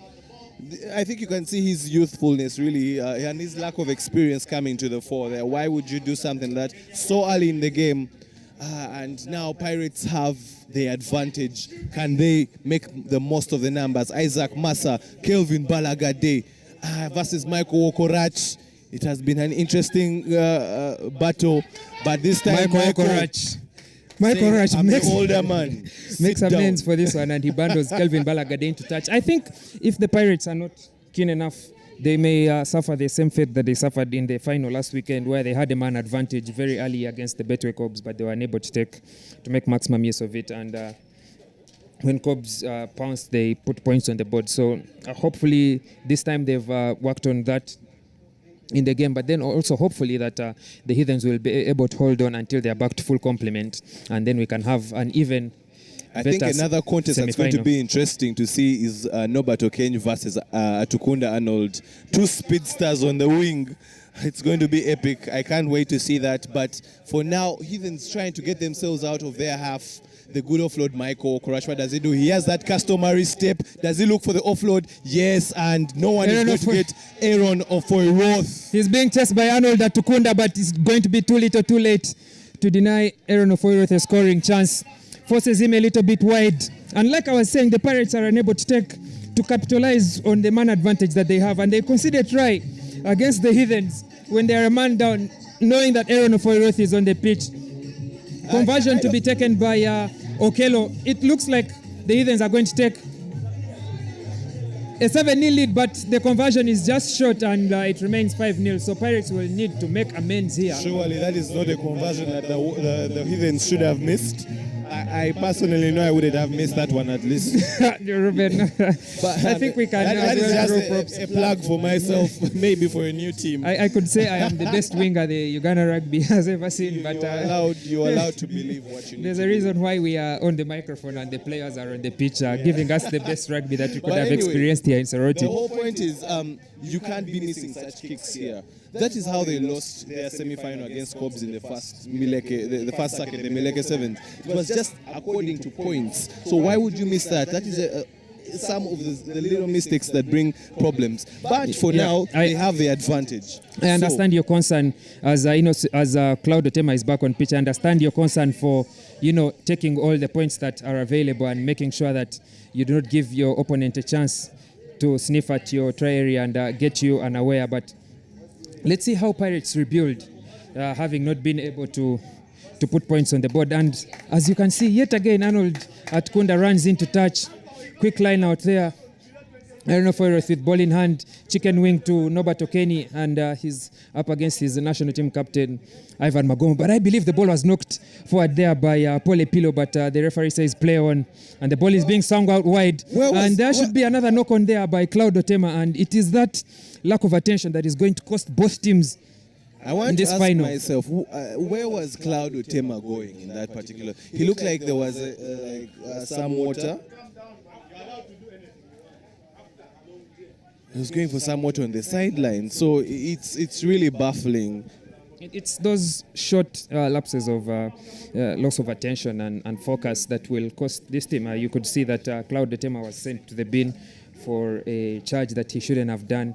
Pirates, who had the man advantage, were unable to score, and Heathens took advantage and scored. But the conversion was missed, so it remains 5-0. And just when you thought that the Heathens were now going to be strong in this one, there's a knock forward there, and as Timothy Chisiga carries the ball there, and a very, very good contest by the Heathens, but they are judged for diving into the ruck there. Isaac Massa with a quick restart to Kelvin Balagade, who will certainly run into the corner for Pirates' response. And Duncan Kiyoko says it is a try, so Pirates level matters. And this is where the difference is going to come in between the two sides. Who is able to convert all the points and, give their team an edge over the opponent. This one is going to be really, really tight. So the Heathens, they should really focus if they want to edge Pirates. Pirates know how to beat the Heathens. That is one thing I know that they know how to do. But can they figure out how to beat the Cobs if they get to the final? But first, can Ivan Magom convert? Yes or no? And his effort is just wide, and so it is 5-up. Flag stays down, and we shall have a tie here in the second main cup semi-final. But you can see that the quality of rugby has gone up even further from both teams, as they know that the margins are tighter and every point matters. So it being tied at 5-5 here, would expect the teams to make maximum use of all the opportunities to score that they get, as we see the Black Pirates bench there looking on with Coach Bobby and his notes and a host of other players there who will be coming on to beef up the strength in this team, and Stephen Alul to get us underway with another restart. Taking his time there before kicking us off. It's a short kick that goes towards the left with Isaac Massa chasing. He's able to tackle Michael Korach just outside the 10, and the Heathens are forced to play with possession, but just deep in their territory. And Paul Epilo wrestles his way out of contact, and the ball is judged to have been open, but Ivan Magomu has been offside. Yes, the ball was open, but then he came from an offside position, so he's judged to have infringed there, and Heathens will be given a chance to reset and play from a position where they are more in control. The long pass from Innocent Gokto there to Norbert Okeni, who is faced up against Arnold Atkunda. Arnold Atkunda tries to roll away to give a chance to Timothy Chisiga to contest for that ball there, but Heathens are up to the task, and then a loose bouncing pass to Erono Foyroth there, who passes to Innocent Gokto on the right flank, and Heathens are playing even deeper in their own territory. There is Okello caught in no man's land alone. Tries to break the tackle of Alex Aturinda and Timothy Chisiga on the breakdown.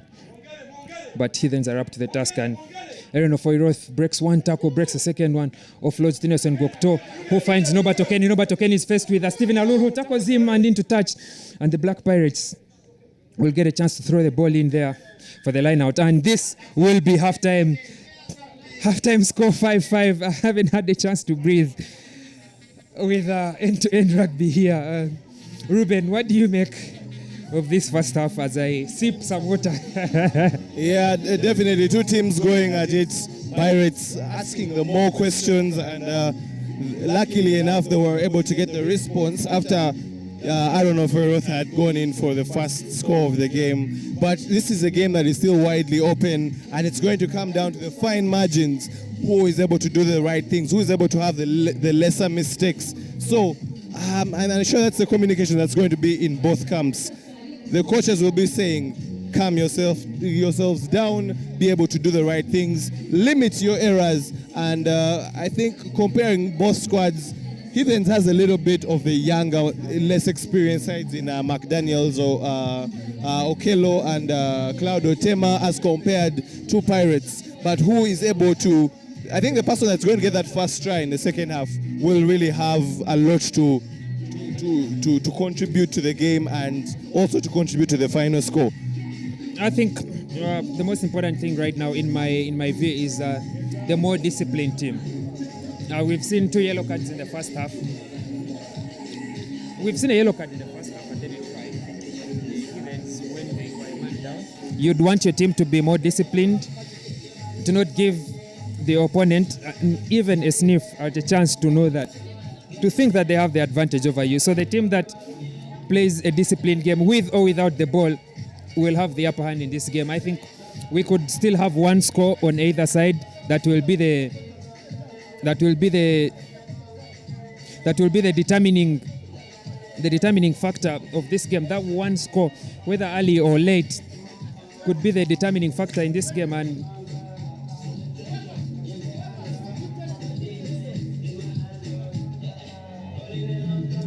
as we're waiting for the second half to kick off, referee just trying to assess.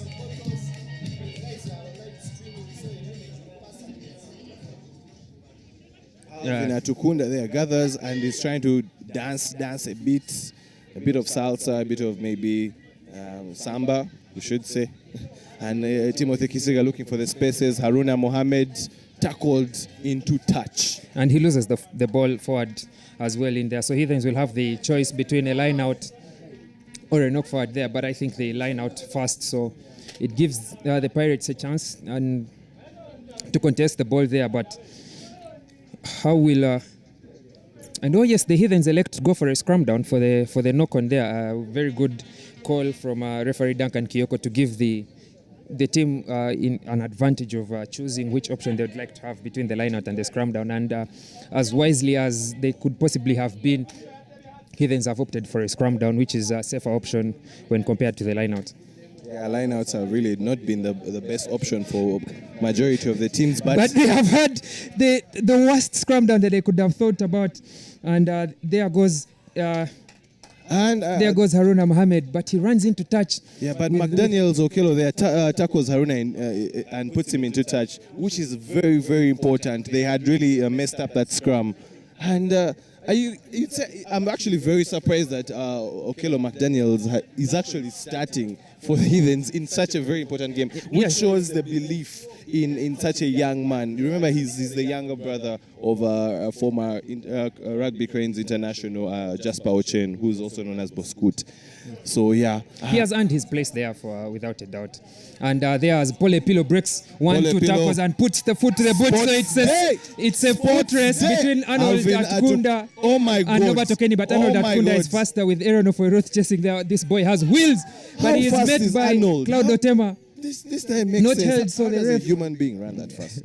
Not held, but the ref has judged the Heathens to have infringed at that breakdown, and it's going to be hands in the rack And Pirates have been saved by the unlikely man, speedster Arnold Atkunda, who has beaten Aaron Ofoiroth and Norbert Okeni, his seniors on the Sevens national team, for pace, and he had even the time to run corners around them.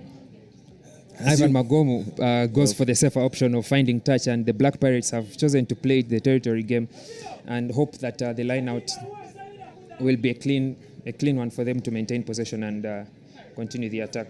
Definitely, but the contest between Norbert Okenya and Arnold Atukunda is one that I was already excited about, but you can see none wants to give the other the upper hand. But even you can see on the sides of the pitch, the fans are even coming closer because this is a tense one, 5 up, and whoever very scores, good line out from the Black Pirates, but it was not straight. From my eyes on this side, but they have been judged for not throwing a straight ball there, and as we can see from the angle of the other touchline, I do not know if we're able to see the Soroti rock in the background there, but there's magnificent views here at the Soroti Stadium.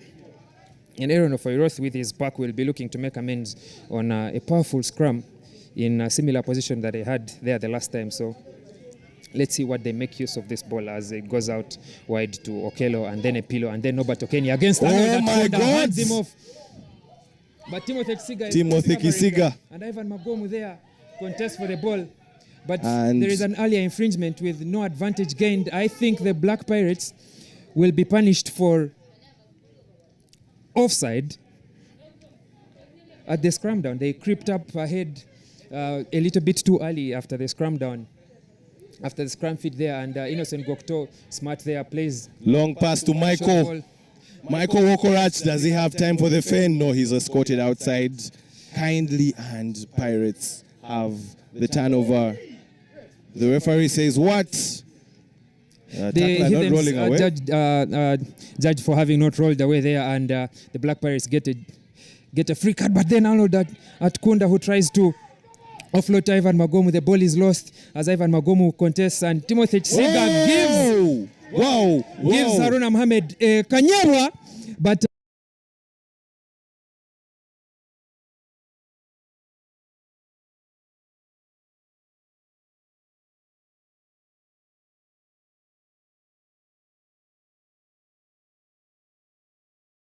Black, it's not dark, it's bright.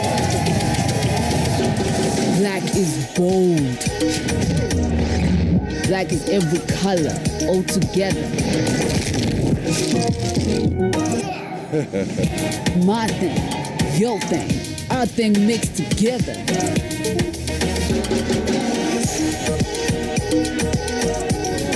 Black shines bright.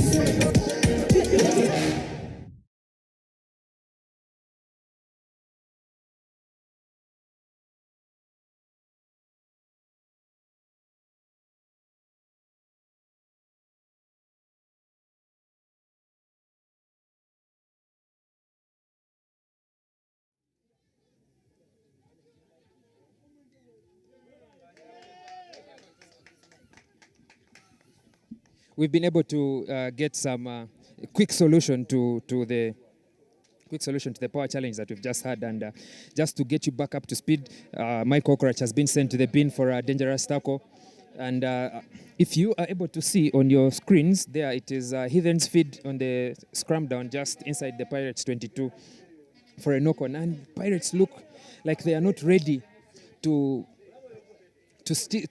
get the win in this match, and Heathens will certainly be making a stronger case for themselves with a man down and a ball feed in this line out, in this scrum down. But then the ball has been lost yet again.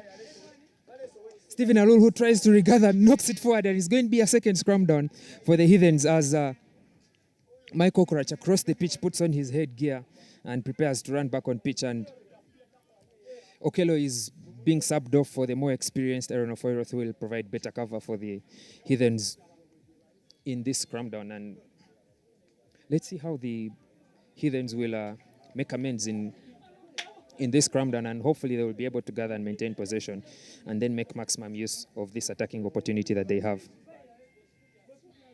strong scrummage from both sides. Aaron Ofoiroth, as slow and steady as he can possibly be, releases Norbert Okeni, who is faced with Ivan Magomo. Very good cross-covering tackle there, but the ruck is secured. Slow ball. There goes Paul Epilo for Innocent Gokto, standing ahead of Timothy Chisiga, but he puts the ball to the boot, and there is Haruna Mohammed, who gathers the ball. And after some discussions with the ref, Duncan Kiyoko, it has been ruled that the ball was into touch. The ball bounced into touch, but he will have to consult with his assistant referee, Gonzalo Mayanja, for that, so that we can have a clear outcome. Is it a 22 drop? Did Haruna Mohammed run with the ball into touch in goal? He tried to call for the mark, but you cannot call for the mark for a ball that has bounced, so that is out of the question. Is it supposed to be a goal line dropout? Is it a 22 drop? Is it a scrummage? Let's wait for the outcome. And it's a scrummage. After some consultation with his assistant referee, Duncan Kiyoko decides that it is going to be a scrummage on the 5-meter line.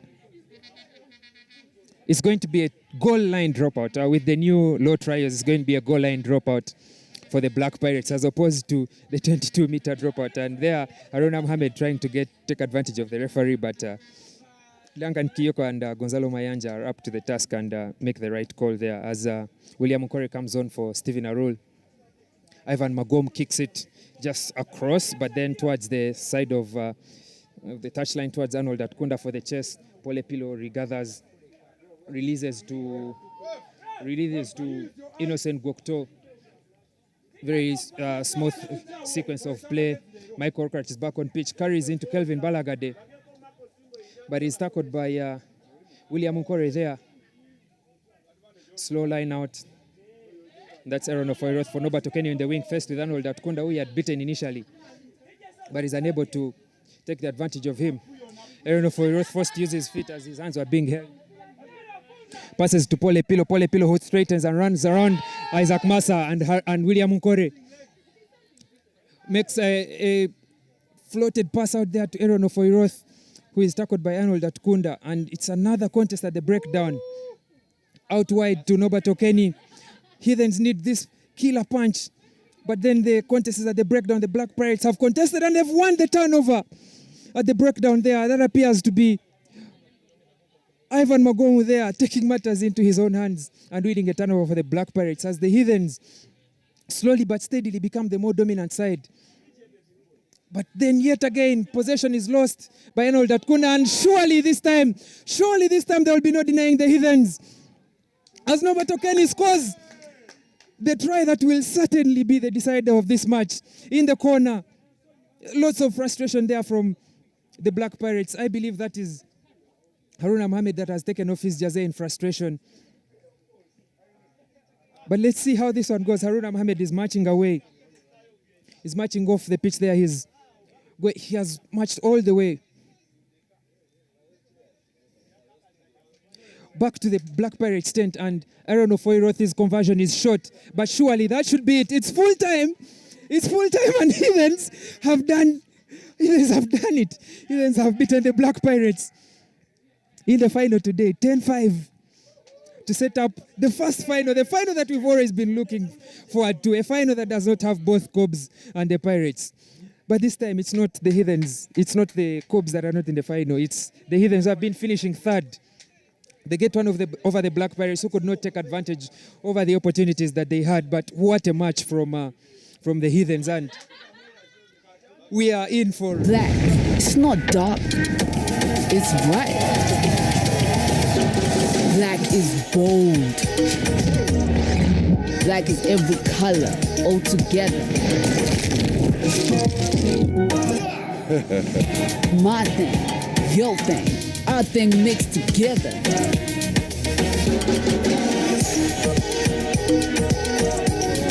Black shines brightest.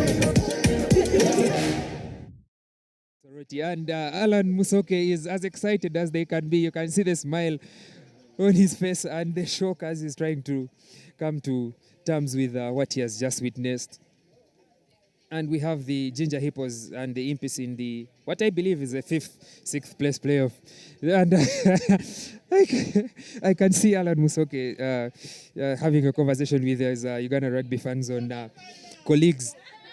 And I can see the excitement on his face. I've never seen Alan Musoke more excited about such a result. Maybe it is the knowledge that the Cobs, his team, Cobs' his closest rival, Black Pirates, are out of the equation. Or maybe could be that Heathens now have a chance to get a title, to get their hands on the title this season. I actually think that from the get-go, Heathens looked a lot more serious and they looked more intentional about what they wanted to do, and they've already made their claim by making it to the final. One better than the last two circuits. And honestly, if there was a final I wanted to pick, it would have been Heathens and Cobs, and rightfully so for Soroti Sevens. It's going to be a spectacle. And the Cobs have been, I've been seeing them keenly watching the second semi-final. They had enough time to watch it, so they'll really have a conversation in their camp. They know themselves very well with the Heathens, and they know each other's weaknesses, but who is going to be able to come out the stronger, the more efficient from any opportunity that you get throughout the game. And for this 5th, 6th place playoff match between the Impis and the Ginger Hippos, we have Noreen Liosi as center referee. Yet again, an opportunity for the Ugandan players to have a taste of what Fogi called superior match officiating from our colleagues in the Kenya Rugby Referees Association.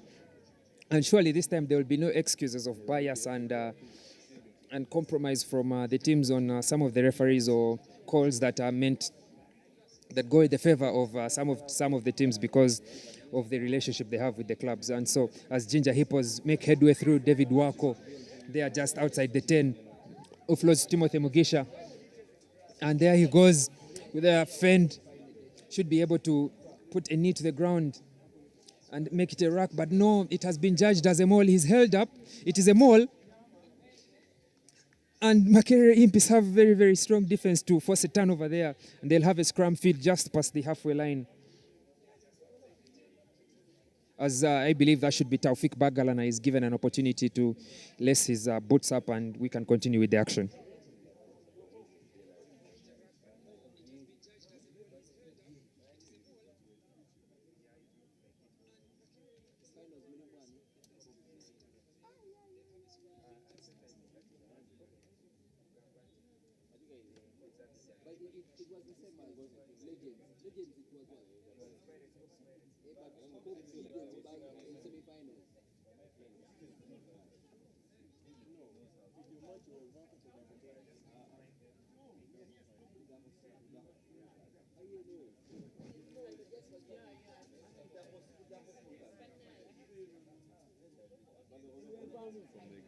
Pius Mpoza looking for the offload there, but it is gathered by, I believe, John Echeru, but the advantage was not gained by the Impis there, and the ball is called back for Stallone Arinaitwe, who will consult with Keith Weraga on what options they are going to play there, just inside their own half.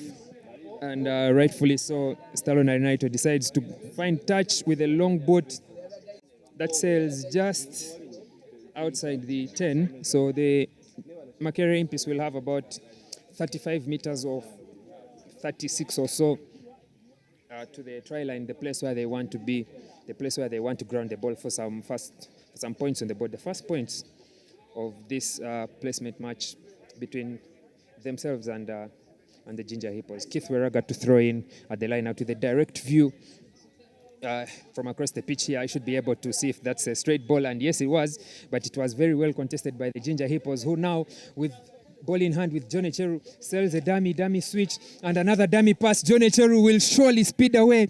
He has the engine to go all the way, but the chasing man, Stallone Arinaitwe, needs more horsepower to be able to catch John Echeru, and he has scored a very beautiful solo try under the uprights for the first points of this game, man. What a try. Yeah, that was very, very wonderful. 2 dummies sold there, one for a bigger profit, showing his experience and his vision. seeing and exploiting them and having the legs to run almost, you should say, 80 meters, if I'm not mistaken. And the conversion is good as well. And the Hippos, rightfully so, taking the lead against Impis in this 5th, 6th placement game. Beautiful stuff from Johnny Cheru there. We've seen individual tries from many players, but Johnny Cheru always has one in the bag, and he has picked the perfect opportunity to pull out, to show off this wide array of skills with dummy switch, dummy pass, and then sits on a safe border to sprint away from Stallone United to score under the uprights. And there we have Dennis Etwa with the restart, which is well collected by the Ginger Hippos, and David Wako route moja carries into the 22. Hippos with first phase of attack. Timothy Mugisha there. Dennis Etwa. Ball out wide. But it is lost forward there. And Impis have a chance to breathe. That will be halftime. I thought there will be a chance for them to throw the ball in for the line out or feed in the scrum down. But it's halftime with a 7-0 lead in the favor of Ginger Hippos. I think as we've seen, the games get tighter and tighter and more entertaining as we have proceeded steadily onto the business end of things. Yeah, definitely. And Hippos, they are showing they're the better side, taking their chances. Impis getting a few moments where they could have attacked but not being able to use them. The conversation here would really be, we need to get that placement playoff. And in the interest of time, there will be almost a near halftime switch. We are waiting for the teams to come on. Remember, the final comes up next, but for now we have a second half to go. Hippos leading this one 7-0. Do the Impis have something to say about it? But in the interest of time, what do you think is going to happen in case Impis scores and equalizes? Do you think we'll go direct to coin toss? Maybe do you think we'll have drop goals? Because I don't think we can afford another sudden death in the interest of time. Oh yes, we can. The teams have earned their opportunity to go for the win, and with what the regulations say in the tournament manual, if we're in the knockout stage and there's nothing to separate in terms of points, there's nothing to separate the teams, we'll go for 5 minutes per half, 2 halves of 5 minutes each in extra time, and the team that scores the first points, the team that puts the first points on the board gets to win the game. So Impis will need that opportunity if it's available for them, but they will want to clinch the win as soon as they can within the 7 minutes of regulation time. And they have a perfect opportunity to do that as Dennis Etwao's kick is short and they have a free kick at the halfway line. We started this day with some bit of geography. I was enjoying myself with counting many airplanes where I realized that it was the same plane that kept flying around. And then the Soroti Hill, and then all the way to the food and the beautiful people of Soroti. I was actually able to, during the lunch break, get a chance to go to town. But I've just noticed that on the south end of the pitch, there is a small Soroti Hill, small Soroti Rock. Didn't have the good public relations to make noise as much as the popular Tororo Rock or the Soroti Rock that is behind us. But just to the left, if you get the opportunity to see that, you will see that there's a small rock just behind or to the south end of the football field, which has been used as a rugby field today here at the Soroti Stadium. And that's a scrum feed away from the geography and back to the rugby. Scrum feed for the Ginger Hippos just past halfway line. Very strong and stable scrum from both teams. Ginger Hippos attack to the right side. The young lad decides to test his strength against the arrogant Green Army of Makerere Impis. Slow ball out wide. No ground gained by the players carrying the ball, but Dennis Etwa, the speedster Jonathan Luhoni, but center referee Liosi. So it is going to be something that they need to look out for in subsequent plays as Dennis Etwa spreads the ball out wide. Ginger Hippos maintaining possession of the ball through the first phase and the second phase. Tackles being broken by Timothy Mugisha. He will sprint away to score in the corner. And surely this is Ginger Hippos' game. This is Ginger Hippos' win against an Impi side that have revived themselves and put up a brilliant performance from last weekend in Gulu. Yeah, definitely. Impis putting up a good show in this one, better than last weekend in the Gulu Sevens. But the Hippos are just proving to be a better team. They're just proving to be too good for them on the day in the particular match. As we see the Heathens getting walking to the waiting area, and on the other end, the Cobs as well making their way to the waiting area. In the interest of time and in the interest of daylight, there is no time to lose for the Heathens and for the Cobs. They need to get this going. They need to settle this.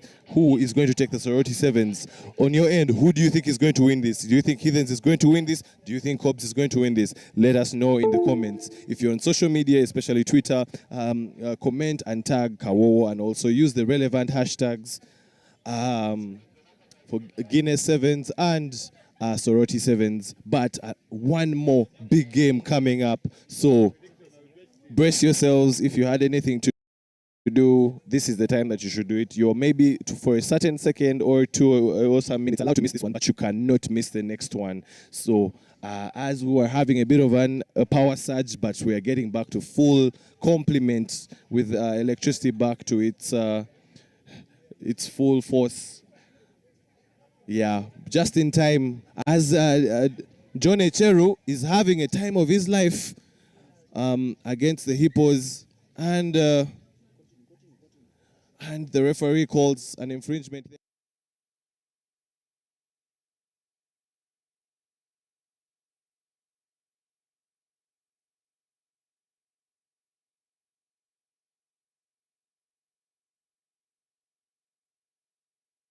Or as others call it the popo, or as others call it the egg. Power had gone off, and contrary to popular belief, it is not Umeme's fault, just the mafuta gawedemu generator.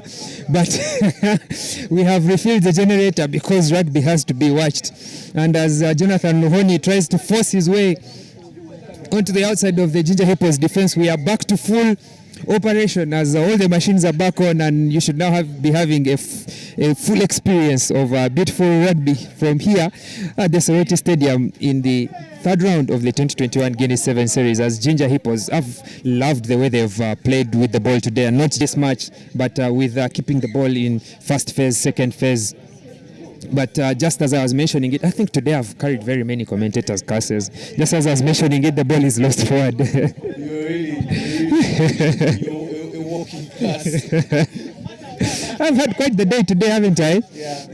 You've actually enjoyed yourself. You've been counting planes, you've been researching for geographical trivia, and then you've been giving out curses. It's an open bar, we should say. I've had a beautiful sevens tournament. This is my first Sevens series that I'm covering as a reporter.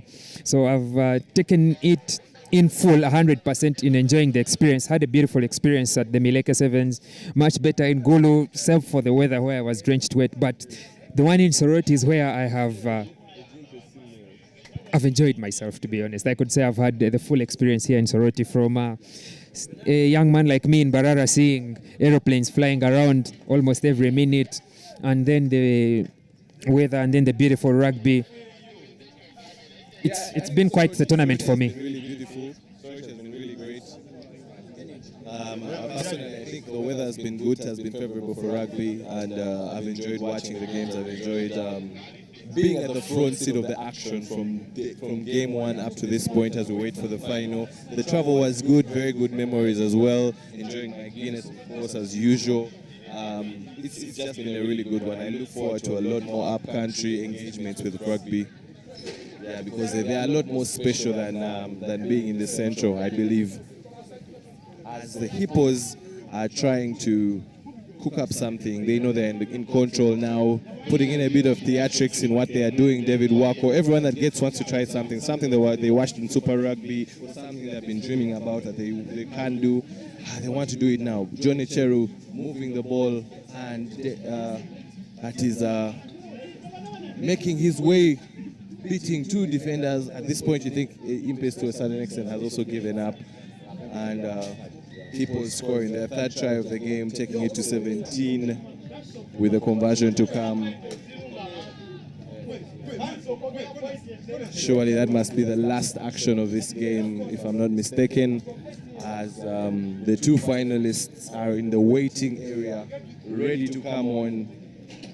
You can see both Cobs in blue and black and Heathens in green and black, waiting to come on and do one last dance. David Wako has just converted a kick. We've seen exciting things today. We've seen crazy things today, I tell you.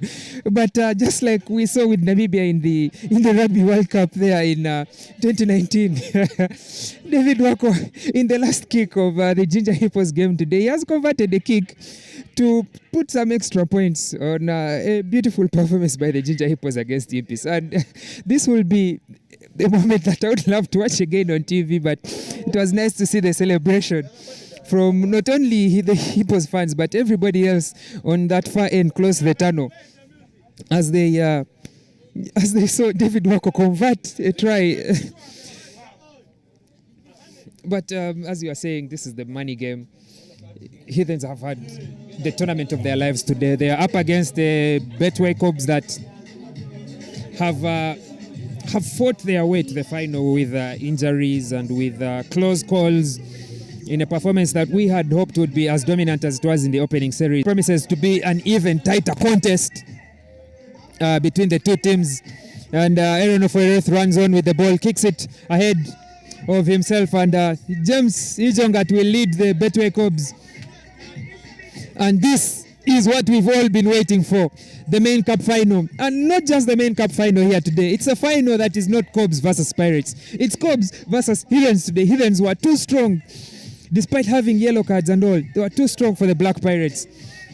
Will they go on all the way to win the main cup final and get a jump over the Black Pirates? The first sign of change is that there is a new finalist in one of the circuits. So could there be a new winner? That is one thing we all wait to see. We're not yet sure, but the Cobs definitely favorites and defending champions will have something to say about that. But on the other end, there is no team that is very familiar with the Cobs like the Heathens. This is usually called the Lions Cup.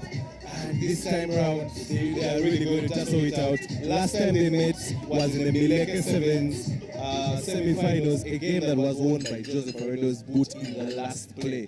What happens with this one? It's interesting to see how the lineups come. Look at them: Pius Ogena, Byron Oketayot, Alhaji Manano, Joseph Aredo, Ian Monyani, Adrian Casito, and Mark Osuna for the Cobs. When we're looking the other side, Norbert Okeny, Paul Epilo. We're looking at Mark Daniels, Okelo. As the Heathens have a loose ball, and could Cobs score immediately? That should be Ian Munyani. That should be Ian Munyani. What is Duncan Kyoko's judgment of the scenes there on the far end of the pitch? But Ian Munyani is judged to have knocked the ball on. Yeah, we're just going through Heathens, Aaron Ofoireth. We're looking at Paul Epilo. We're looking at Michael Okorach. We're looking at Norbert Okeny, McDaniels, Okelo. We're looking at, we shall bring the rest as we see them. Yeah, but definitely two teams that are very, very familiar with themselves as the sun is saying bye-bye in Soroti, but the weather and the lighting is still enough for action. Teams that are very aware of themselves and teams that really want to play a lot of rugby, but still cautious of the opponent. Paul Epilo there clears his area, but not as far as he would have loved. As now, the Cobs have a line out just inside the 22 with Adrian Casito to throw in. And so we get to see how the Heathens will defend this line out, and if the Cobs are able to capitalize and throw a clean ball. But it is turned over by the Heathens, and they get the chance to play out wide. Ball goes through the hands to Norbert Okeny, who is faced with Marco Suna, but cuts inside past Ian Munyani, tries to fend off Joseph Aredo, who is strong in the tackle. Tries to contest for the ball, but he has been judged to not have used the gate, and the referee tells him to release and no contest with the secure rack. Slow ball from the Heathens out to Innocent Gokto. There goes Michael Okorach in the iconic headgear. breaks one tackle, but then is unable to break the second one, and the ball has been lost forward by the Heathens as the Cobs camp. I enjoyed the way they've played today. As the Cobs camp in the Heathens territory, and they will surely not be wanting to walk away from here without points on the board. Yeah, definitely. In such a game, every time, every opportunity, every chance that you get, you need to take it, or you need to at least make the most of it, because you don't know what the other team is going to do. But the Cobs will be the more comfortable, I think, in this final, because they have been in 2 finals, and I think they are getting a hang of the pressure. I know you can never really be comfortable with pressure, but at least there is something. And Joseph Aredo trying to find Aaron Ofoyroth there should have got the turnover, yes, because he was the first to arrive at that broke down. Looking for space. Who's that? McDaniels Okello being tackled by 2 Cobs players. Ian Munyani yet again. Ian Munyani on the contest. Quick ball by Adrian Casito. Puts the ball to the boot, but he's blocked. His hands are up, claiming he has been blocked. Has been blocked by Aaron Ofoyroth, and Duncan Kioko has awarded the Cobs a penalty try. There will be no need to convert. That's 7 easy and precious points for the series leaders. And definitely, once a penalty try is awarded, there's got to be a yellow card there for full punishment of the sins committed. And should be Norbert Okeni going to the sin bin. Heathens have started this match the way they started against Pirates, only that this time the Cobs are able to put points on the board. Do you think that they have it in them against the champions to recover and stage wasn't an upset really in the semi-final, but stage an upset against the series leaders right now? They have showed before that they can really make the comeback. So never write the Heathens off until the final whistle. But they need to now react. They need to do something. And Paul Epilo skipping one tackle, then taking the ball away. They are playing with 6 men, and they are. Very good contest there from the Betway Cobs. But then the judgment by Duncan Kioko is that there was no clear release for a legal contest, and Innocent Gokto does a quick restart, tries to catch the Betway Cobs who are defending with all their 7 men on the line. A loose ball out to Michael Okora, chooses first with Pius Ogena, and Ian Munyani chooses Ian Munyani as a safer option to run against with the ball. The Heathens are playing on the back foot there. Innocent Gokto with a switch out. I believe that should be Tukato, who offloads back to Innocent Gokto, and Innocent Gokto has the feet to run, but not as quick enough, and offloads to Aaron Ofoyroth, who finds a long deep pass to Paul Epilo. Paul Epilo carries in the middle. There's a very strong contest from the Cobs, who have been sucked in there, but they are able to spread out wide, and Aaron Ofoyroth now recognizes that the Cobs are defending with 7 men on the line, and he kicks, plays a little bit of football. Will he be able to get the good bounce for the try? We wait the referee's judgment there. There's assistant referee Raymond Chiseka in the touchline in the try area, and it is judged as a knock-on. Aaron Ofoyroth has knocked the ball forward there, and the Cobs get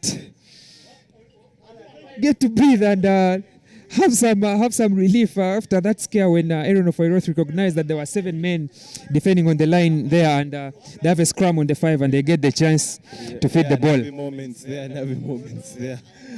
Both teams, even the team that has the try, is not secure. Their fans are all biting their nails.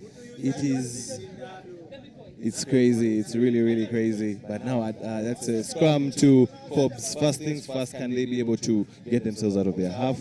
And can they be able to maybe turn that into a profitable attack? But it all starts with that feed gathered properly, and Joseph Aredo, Ian Munyani finding Marco Suna. Marco Suna versus Nicolas Kato. And Marco Suna breaks the first tackle and the second one, but as he tries to offload to Ian Munyani for a clean dash for the try area, is judged to have offloaded a forward pass. And as you can see, Marco Suna there is having a discussion with the referee, and he's not pleased with the decision, but the referee's call is final. And Marco Suna has been warned to stop back chatting with the referee there. There seems to be a substitution being made. Marco Suna seems to be leaving the pitch, and that is Daudi Semwami being given the responsibility cover that wing. Heathens back to full complement as well. So Norbert Okeni is on the far wing. He will be facing off with Daudi Semwami. Both of them have fresh legs, so we'll be seeing that mad dash of speed as the ball goes out wide from Aaron Ofoiroth to Paul Epilo. Paul Epilo on to Norbert Okeni. Norbert Okeni first with Daudi Semwami. Tries to cut back in, but is held up by Ian Munyani and Joseph Aredo. Has he put a knee down? It is a maul. The referee has called for a maul. And the Cubs have forced the turnover against the Betway Cubs. And it is halftime here in the main cup final. Nervous moments all the way from start to finish. But it is 7-0, courtesy of a penalty try. Yeah, but you can for the Cubs. You can see the pressure itself. Even players are still having a couple of things to debate about with the referee that they don't agree with. No one wants to really give away the ball. Everyone wants to keep the ball. Everyone wants to have the ascendancy. But you can see both teams are really, really at it with the arm wrestle. Just a penalty try to really separate the teams. We had there Aaron Ofoiroth also with his own almost moment, his own individual brilliance, but unfortunately he was unable to finish it up. And as you can see there with Coach Muhammad Dathio telling and make advancement, make gains in in territory and possession as much as they would have loved. And when we cross over to Timothy Mudola, who is in charge of the Betway Cup, it's a moment of prayer. Or is it? Yes, it is. It's a moment of prayer led by Alhaji Manano there as Cubs put their bodies on the line and leave the rest to the Almighty Supreme Being. Could it be God, could be Allah, or whoever that they believe in, to guide them through the remaining 7 minutes of this final. But what a final we're having. It's still yet to get down on me, and I've been reading some comments there with people knowing that I'm a Pirates fan, that I had hoped my team would be in the final, telling me to say it without crying that the Heathens are in the final. But I'm yet to register that we have a final that is not Cubs and Pirates, in as much as I would have loved it for it to be my team in there. But this is a well-fought, well-earned place in the final for the Heathens, and this is what we've looked out. This is what we've looked forward to from the time the series began, and the second half is underway. Cubs regather very well. Adrian Casito tries to find some space on the outside, offloads to, should be Byron Oketayot on the far end, but he is tackled by the cross-covering Aaron Ofoiroth. But he is in touch.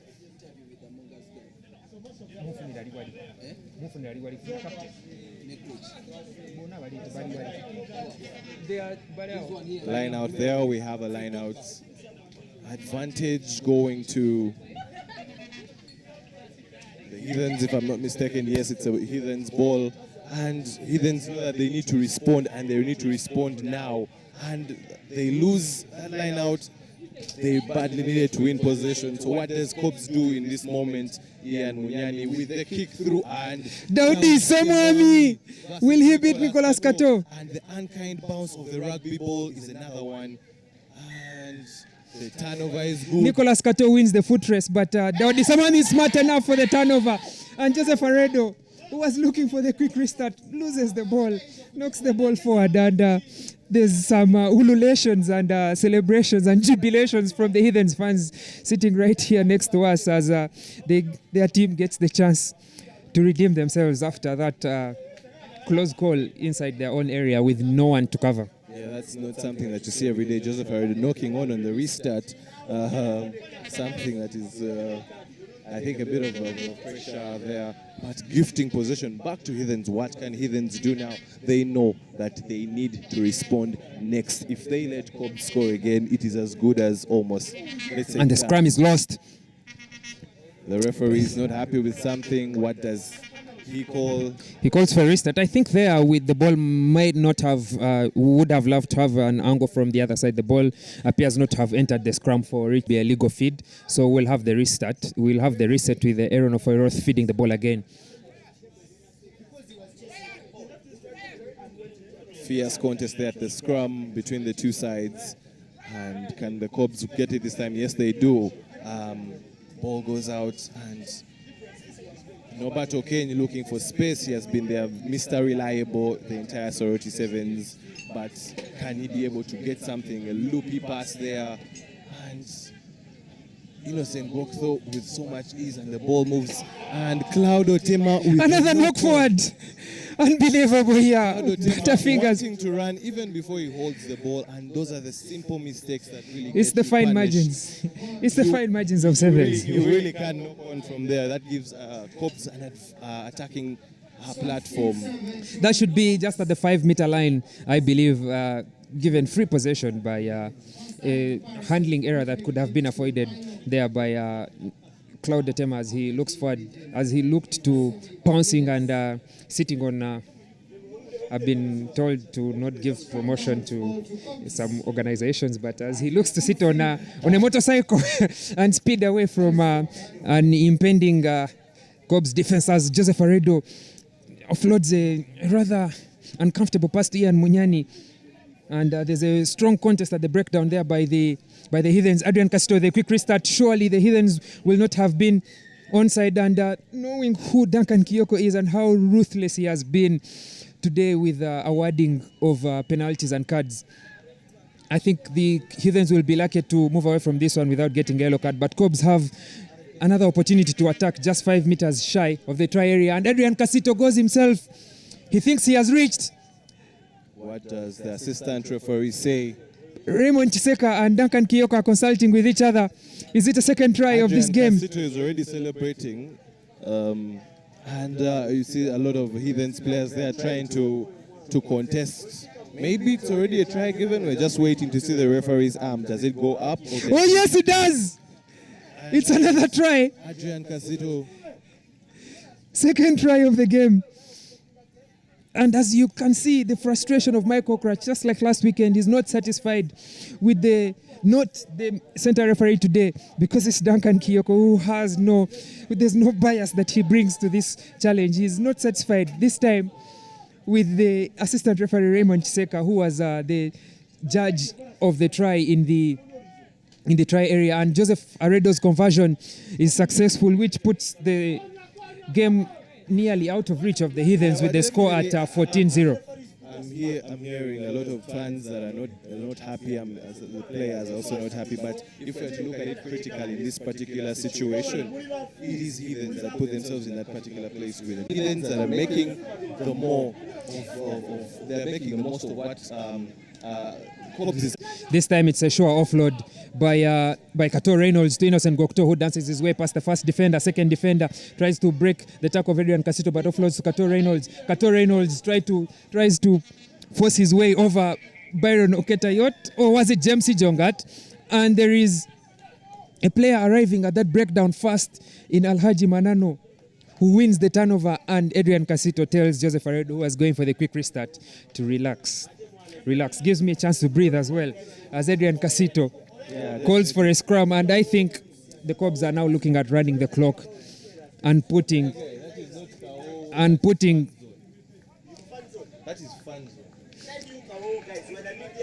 their third title in the bag here in Soroti. There's a war of words there erupting between the players. Expect some handbags to swing. Duncan Kiyoko has blown his whistle more times than a South African girl dancing in an Amapiano video. But we'll get to see what comes out of this sequence of play. Emotions getting the better of the people. This is a big final, and these are teams that are fierce rivals, so you would understand the emotions, bias. If they want to show themselves a feel of their power, they have the perfect opportunity with the scrum down. The calls are just 3 crouch, bind, set, and then you get to show what you're good at. Michael's head is up in the scrum. So it was Michael Wokorach against Pius Ogena, because the contest looked to have been across the front of the scrum there. And there's a feed by Adrian Casito. Let's see how slow and how steady they are going to have it, because they are trying to run the clock here. Steady ball. Passes to Joseph Aredo. Joseph Aredo out wide to Ian Munyani. Ian Munyani puts the ball to the boat for a cross kick. And it's going to be Marco Suna chasing. He kicks it again. The ball is still in play. It's a foot race. Let's see who has won that foot race. Paul Epilo is there, but I think the ball has been lost forward. But then there's a judgment for an illegal tackle there. Paul Epilo is on the floor in pain. Aaron Ofoiroth is looking to make the quick restart. but then there's a player that is on the ground, and the referee pulls him back. Calls play back. As Norbert Okeni had sped away, I think he had gone all the way to the halfway line. We're losing light here, and as the rugby continues, I think this should be probably the last it takes away in the eyes of the Heathens players and fans. There's Daudi Semwami, who has had his first tournament for the Betway Corps ever since he joined the team. Not much action as he had come in as the 13th man, but most importantly, he has been able to recover from that knee injury and get some game time under his belt, which will come in handy, for him and probably for the country with a busy 2022 calendar coming up. Very, very interesting game, but surely still showing that they're the cream of the land, that they're the top side, that they're the big boys, that they're the top dogs, with yet another win. Surely this must be in the bag unless something drastically changes. We've lost daylight, and there's another player on the floor. Looks to be a Heathens player. I think there will be an even more need, an even better need for medical attention. There's no daylight. We are now using muscle memory and knowledge of knowing who the players are to identify them, and the player and the sequence of players. It is happening all the way 50 meters also across this pitch, which was described as very, very wide by the players while they were doing their shakedowns yesterday and today morning before kickoff. Paul Pillow, we hope he's really okay.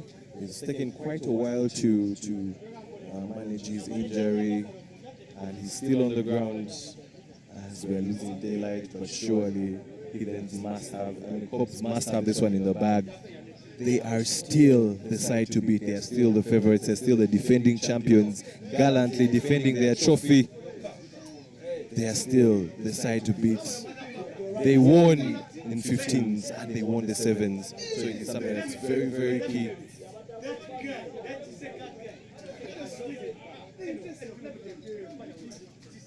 Paul Epilo there, trying to really get something. We hope that he's really okay. Every time we have had a player down for that long, it has been very serious. And this has been the case. This game has had everything. It has had excitement. It has had a bit of controversy here and there. It has had the handbags. It has had the emotional outbursts. It has had everything. But like a final, like a true final should be. So I don't know what they're going to do if the injury takes so long. I really feel like we need to start advocating for two-day tournaments regardless of the location. It has been the song of everybody who is an advocate for progress in Ugandan rugby, and not just for local rugby's sake, but for how we will end up performing at the international scene. The players have said that they are used to playing one-day tournaments here in Uganda, but then when they reach the international stage, it is 2-day, 3-day tournaments. And you can as well see that how we are struggling with the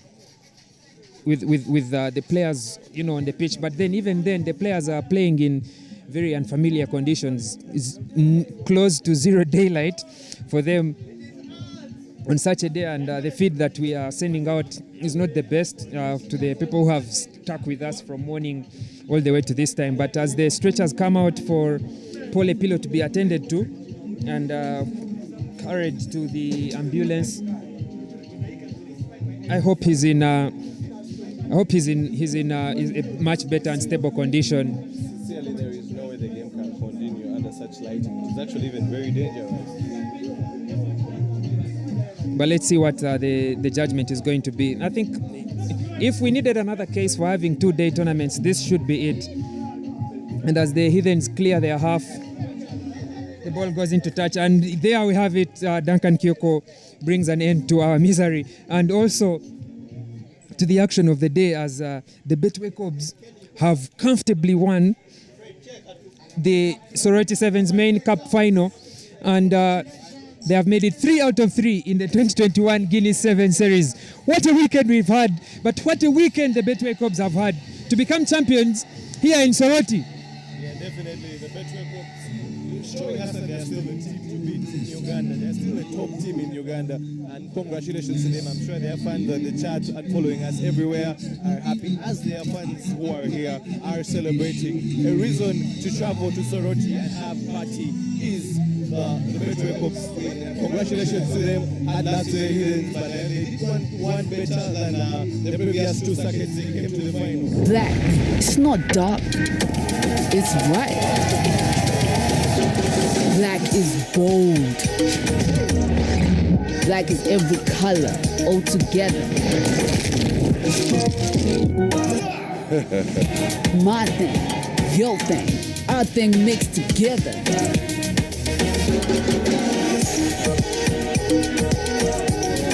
Black shines brightest.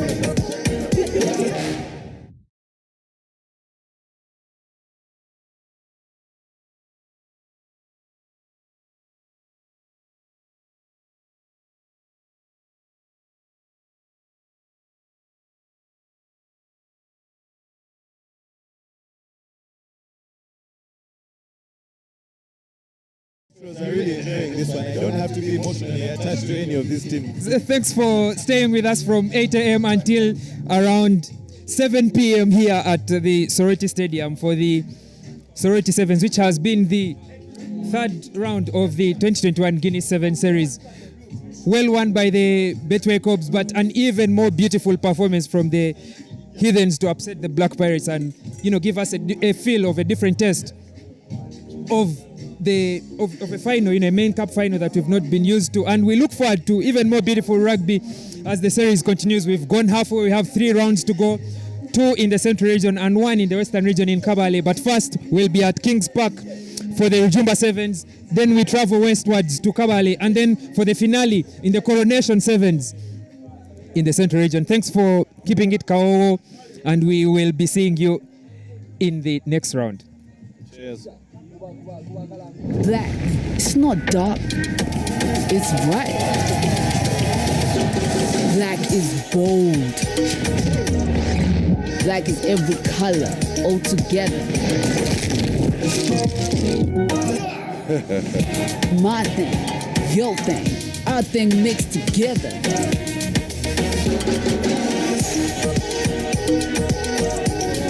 Black shines brightest.